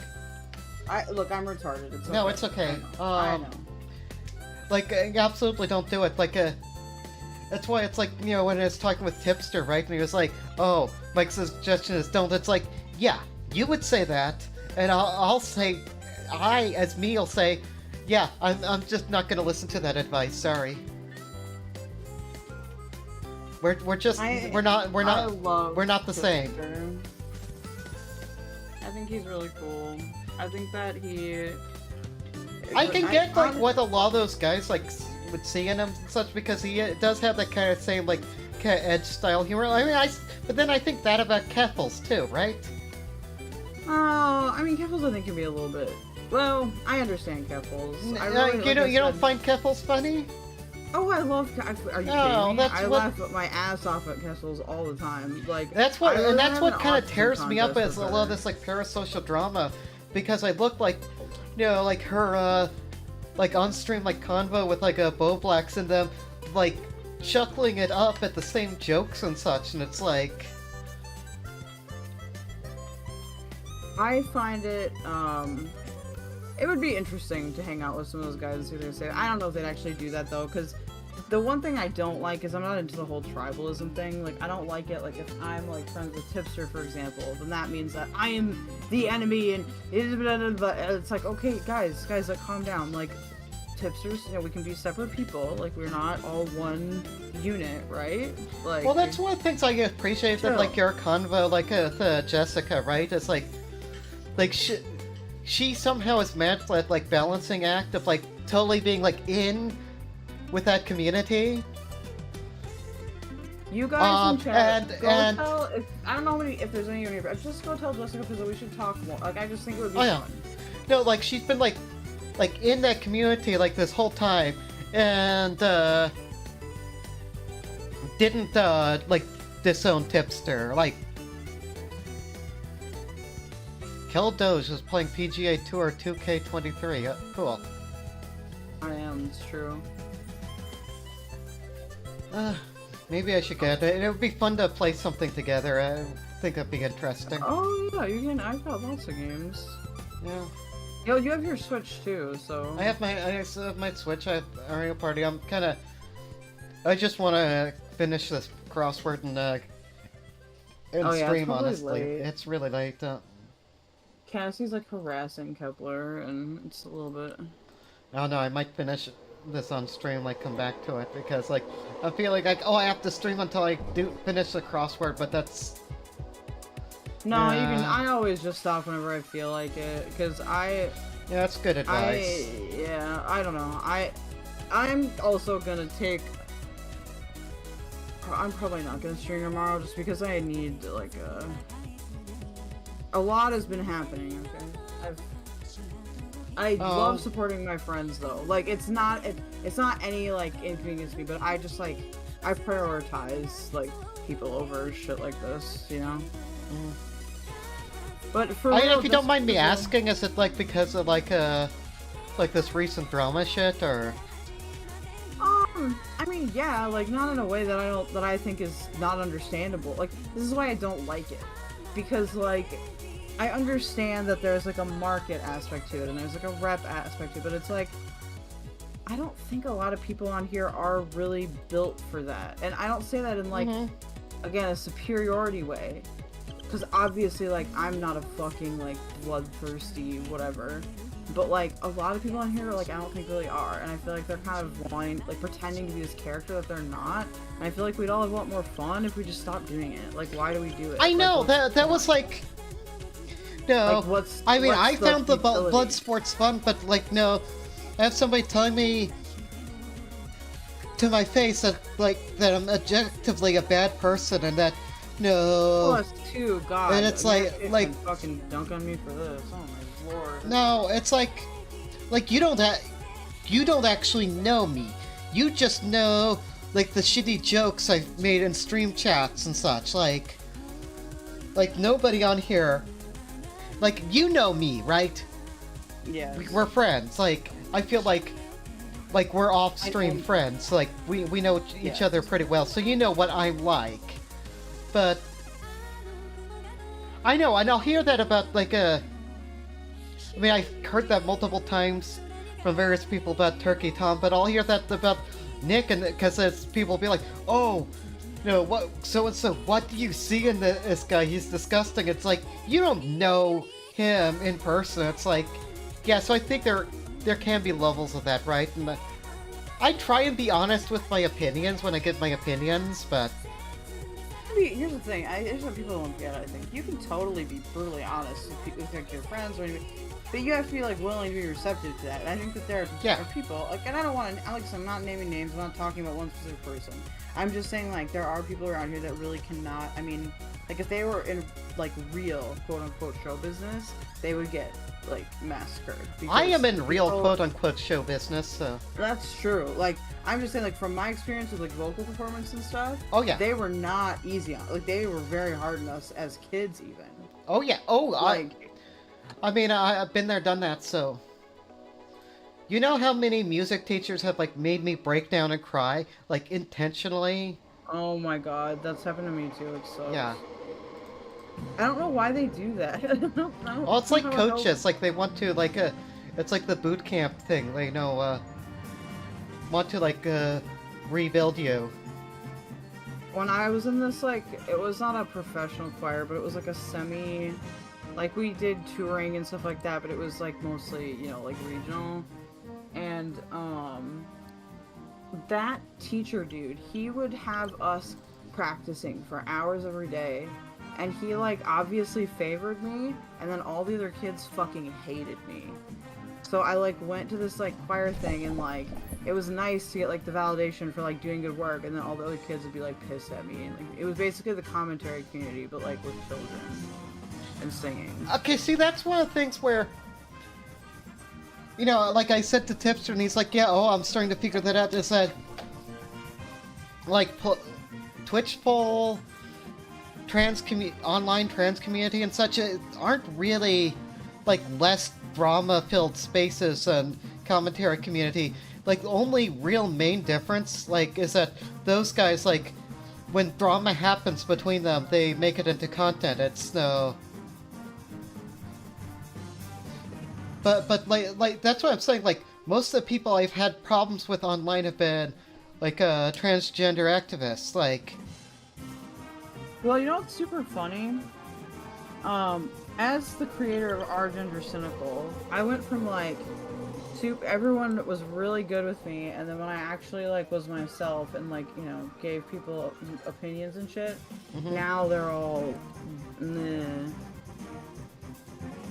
But nobody's been quite, like, up in my face yet, so I'm curious if that will happen. I don't think so. I don't know if anyone was let into Reddit, but... I just want people to just be like, you know, chill, you know? But I guess what I'm saying is I can pretend to be mean, but, you know, if somebody, like, in good faith, like, actually wants to sit me down, talk things through, and so, get me to see it their way, like, I am not a hateful person. I'll put it that way. You know what I'll say? I actually... I tend to dislike people more along like behavioral lines than ideological lines. So like we could disagree on a shit ton of stuff, but as long as you're not like fake and like are legit, I am cool with them.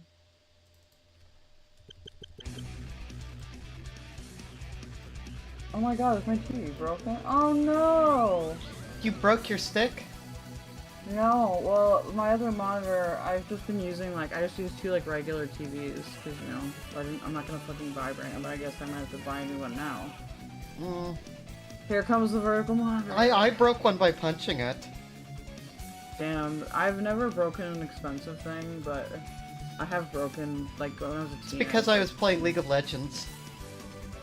Oh, that reminds me of when I played Overwatch. You know, that is one thing I thought, you know, we could actually do together, like, Tippy was saying, like, you know, playing, like, LOL with the bots, like, I could make fun of him for that, but, it's whatever, like, okay.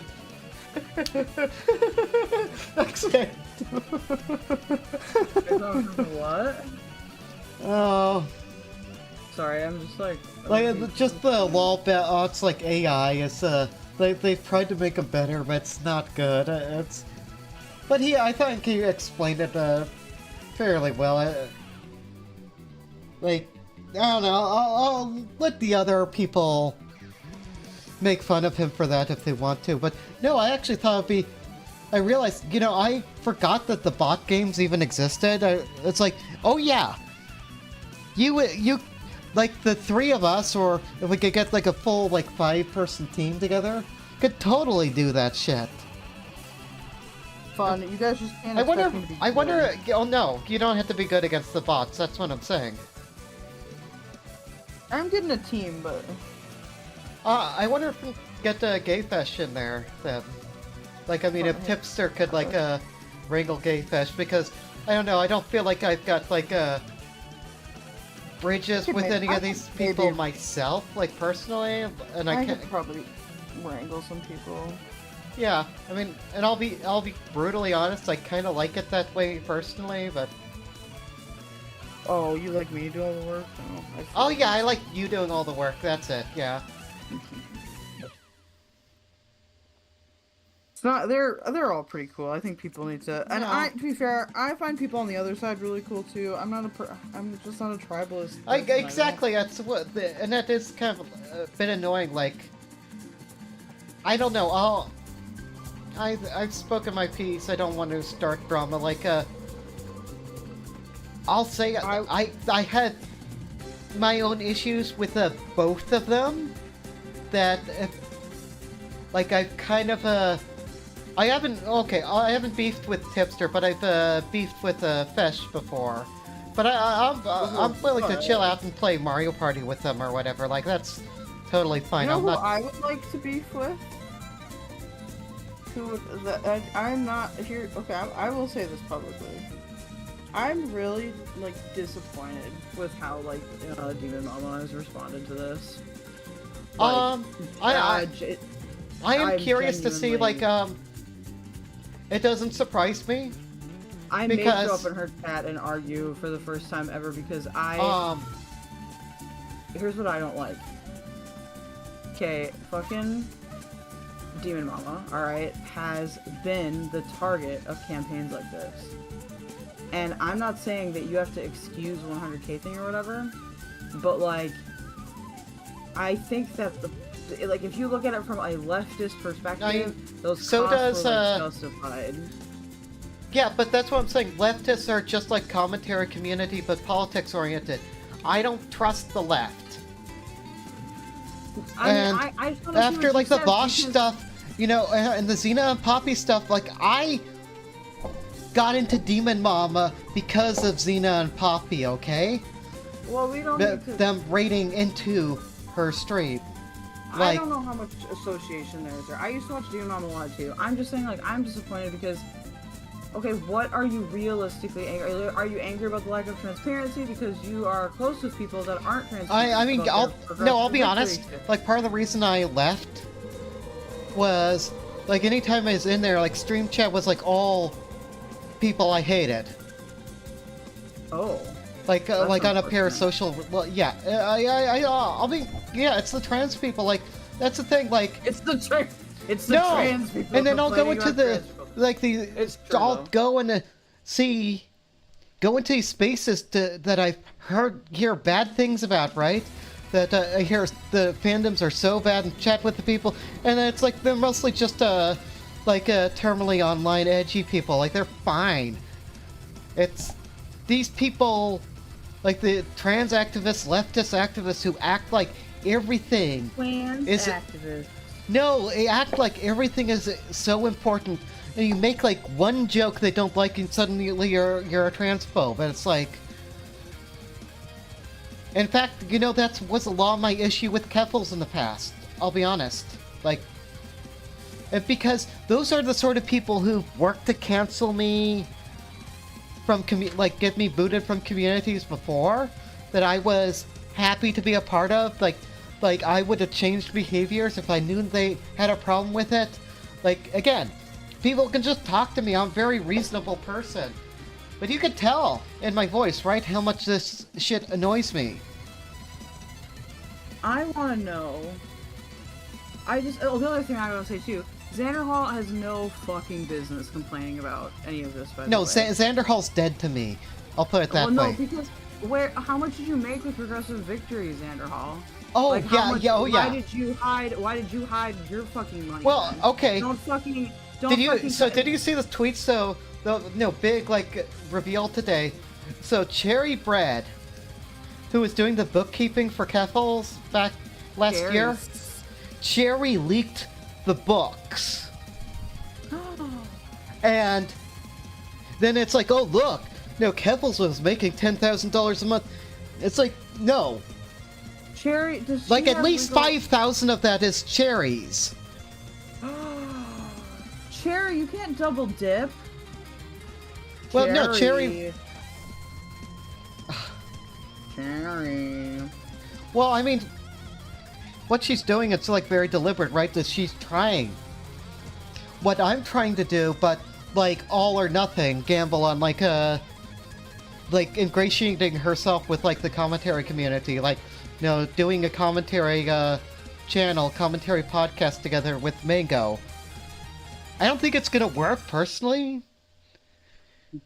She's a no, because those people already hate Mango. So here's my deal. I don't want you complaining about somebody's GoFundMe when you yourself are fucking double dipping from it, when people, again, that got paid by Progressive Victory did not disclose. For me, the issue is a hypocrisy. Do not act like you are some kind of, you have some kind of moral high ground in the situation when you're doing exactly shit on the down low. And you know what? Like, fuck, what Keffals did was wrong, but that doesn't mean what you're doing is right or justified or that we don't fucking see what you're doing. No, in fact, Cherry Bread didn't give shit about the 100K because, she was Keffals' editor all through that drama, right?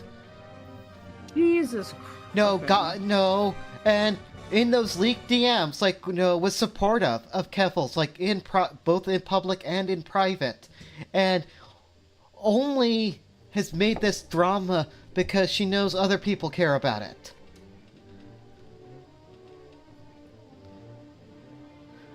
Like, you saw that thing, right? It was at the start of the Mutahar video. With the cherry stuff, you guys, I can't say I know a lot, okay? Like, stuff that I want to say, but I cannot because I don't have permission yet.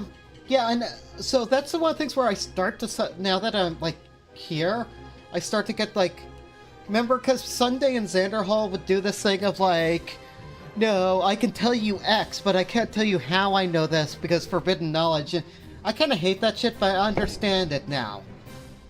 Well, no, it will. Don't worry. I do deliver. Okay, you guys have to let me cook. Okay. Well, I'm the same. I'm more talking to be honest. I've cooked for you before. All right. Oh yeah. But I'm a slow cooker. Right? But slow cooker is good. Ribs are good. Slow cooked. Chili's good. Just let me slow cook. But for real though. Soul cooking. For real. Yeah, literally soul cooking. No, and that's what I'm saying. Some of these edgelord streamers in the space. I have background details that prove to me that they're not as bad as their persona would make them out to be, but I can't prove it easily. I just want to say this. I think that if you are a person that are around Cherry, you need to fucking run, because your shit is gonna get leaked. People like that do not do that in a single like episode. This is an episodic, consistent behavior. Yes, like, I'm legit telling people, like, if you trust her, you're gonna get all your shit leaked. Like, you are gonna get like mega, like, you know, stabbed in the back or whatever. So I don't care how fucking nice she is to you. It's fucking like, don't. I don't care. She can get mad. She can get mad at me all she wants for this. What is your opinion of MX Melina? Melina, like, from the Poppy and Xena stuff, yes. I mean, I think I have political disagreements with her, but otherwise she's fine. Like, I thought that the tarot thing was a little bit cringe, but... I mean, I kind of feel like she's another Cherry to me, but... Well, now, here's the difference. I feel the same way with the Starvoxia, though. Like, Starvoxia and her people have been nothing but shitty to me, so... Here's the thing, like, with that. So, like, with the Poppy and Xena stuff, that was, like, pretty serious. Like, I know people don't act like it was, but that was pretty serious, like, abuse. Like emotional and mental abuse. Like, I actually can understand where Melena's rationale is coming from, and I don't necessarily agree with all the things that she says or all the actions she takes, but, like, I think that's, like, a rational response. But, like, in terms of, like, other people, though... Like, the Poppy and Xena stuff is, like, a one-off. Like, there's not a whole bunch of Poppy and Xena... Well, he's like, fucking hope not. Like, shit going on, you know? Like, I just want people to not get their shit leaked, because that's, like, a security risk. Like, well, I mean, that's part of my thing with, like, the money, right? Is, like, I had the background of having actually, like, worked, like, with business and, like, with small business and such. Like, even... when I was doing, like, my warehousing work, like, the individual manifests that the shipments we'd get in would be, like, in the 100K range. Morale. Yeah, no, I can't believe, why would you leak the... Because here's the thing, does Cherry understand, like, the security risk that she is posing? No, Cherry is a doing security that? risk. Like, because here's the thing, because for Cherry to do this, alright, we've got a couple different avenues that we can go down. I'm willing to theorize, because I don't, you know, to me, like, people like that are garbage. So, we have the either completely malicious, mentally ill, or incredibly low IQ. Or some combination of all three, or two of them.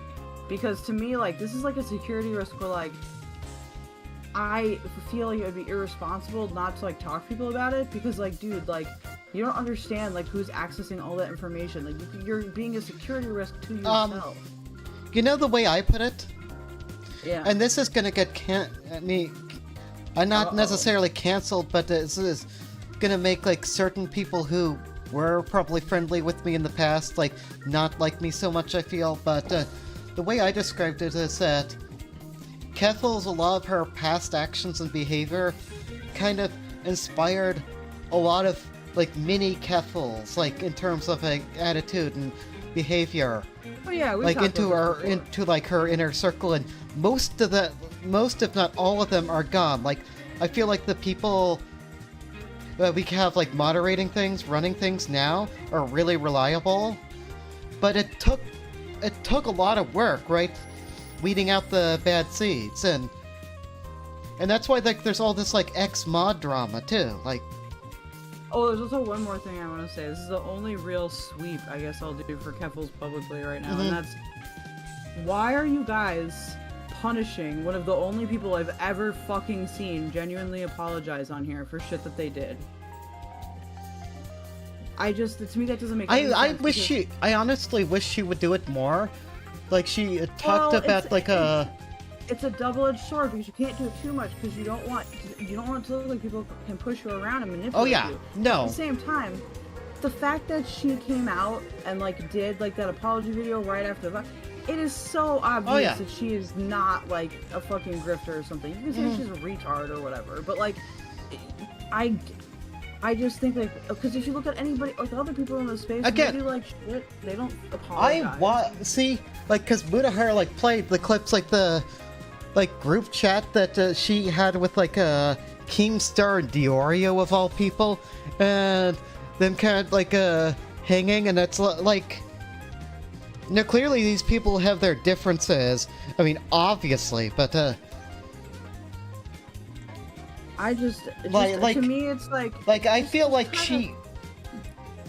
Sorry, go ahead. Out of everybody, she does seem to regret these dramas a lot. Like she, we can't undo the past, right? But I do think, there are a lot of these people she wishes that she could be on better terms with, and I thought, I think she did, poison the well a bit with like the whole like art critique stuff and such. The pronouns, I don't care. It all makes sense to me if I put myself into Keffals' shoes and like look at it the way like Keffals would. So like I'm not mad at her about that or anything, but I thought her response otherwise to like the Mutahar video was pretty good. Like I know I've done bad shit. People are free to criticize me for it. It's whatever. Which was her response to the Willie Mac video, and I think it's very mature. Like that's like bad people don't generally do that in my opinion, but okay, I just want to say with the thumbnail too, I don't understand why people are doing this, because look, I don't think it's inherently transphobic. I don't know what the artist's intentions were. Like we just don't know.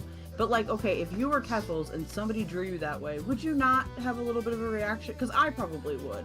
You know what I mean? Like, I think it makes sense for Keffals to be upset about it. I don't think it makes any sense for anybody else to be upset about it. That's just my feeling. Okay. Canceling, because here's the thing: these fucking Sun Cult people, okay, they're like canceling people on Twitter over it. Like you don't know, like you don't know we don't know what the fucking intent was. Like we don't need to like conflate like just being a rude asshole with transphobia all the time. And like Claire's saying that is totally different than somebody else because you're not the fucking subject of the picture. Like, oh yeah, no, I see that's like people like I am friends with on there, right?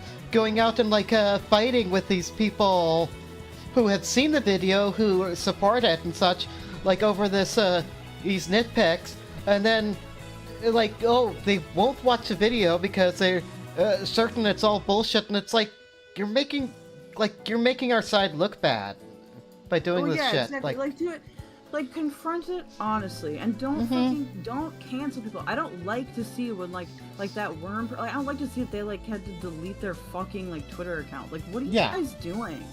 Like you're acting like assholes.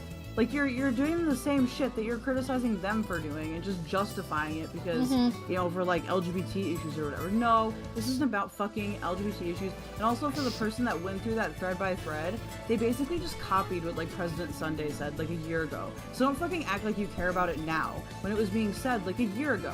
I don't like the fake people, okay? They can yell at me, they can call me whatever, and I don't agree with Keffals how she like with her claim either, but I think it makes sense like logically. I don't think it makes sense for the rest of you. That's my feeling with. You don't like her. That's my feeling with Mutahar as well. Like the timing is annoying for me.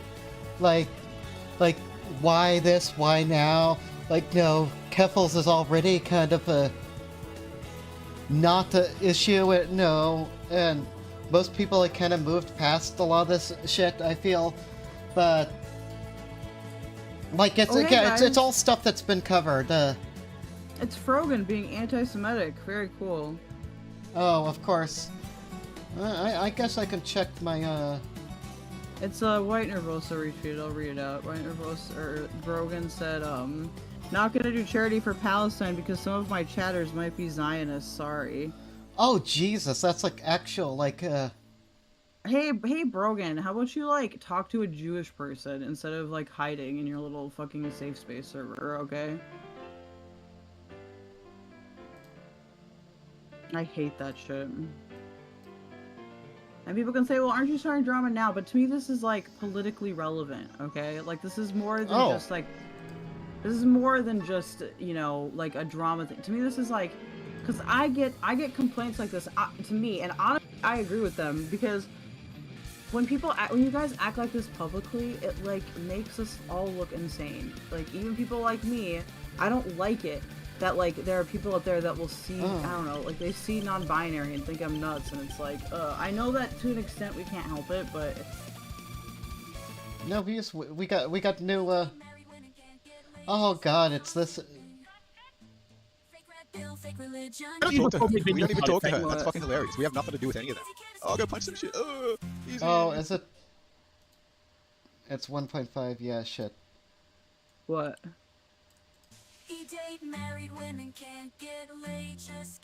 Oh man. Oh, you can't. You're not watching the stream. You can't hear this. I don't even talk to her. We don't even talk to her. That's fucking hilarious. We have nothing to do with any of that. On here. Let me. Oh, go punch some shit. Easy. Why so won't emotional. it work? Women are so emotional. Easy. There we go.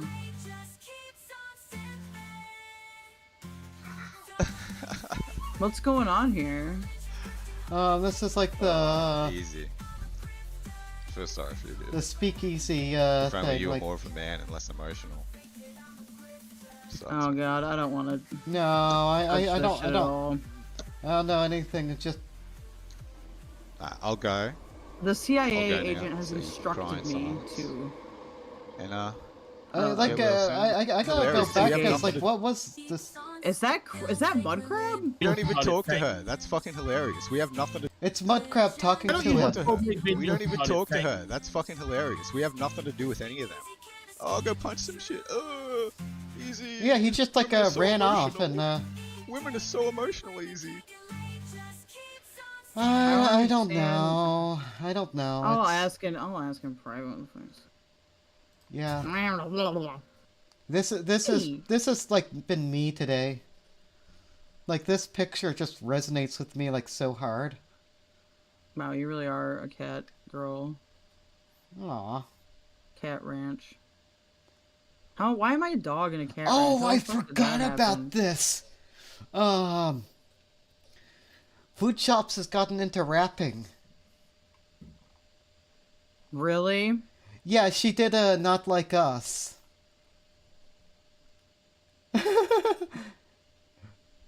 My CIA agent, has forbid me from commenting on this particular topic. However, I hope that she knows what she's getting into. Oh, I know, And that's not me being mean, I just... Oh, I like that one. I haven't seen that TOS yourself. I'm just saying... I'm just saying if there's like any... My CIA agent has... now...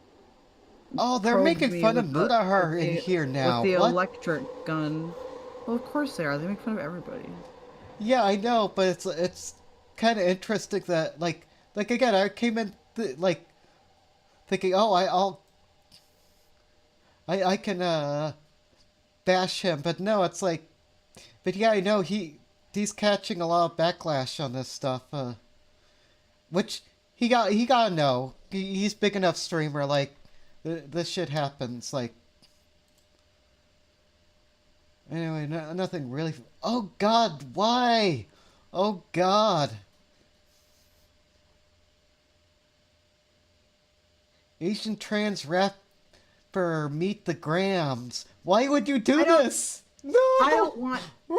I don't even. Here's the thing. Because of the music shit, I can't. Because I will become Simon Cowell, and that just will not be good. Like. I'm not gonna play it on here. I just. No. Yeah, you've got pretty strong opinions about Kendrick and what he's capable, right?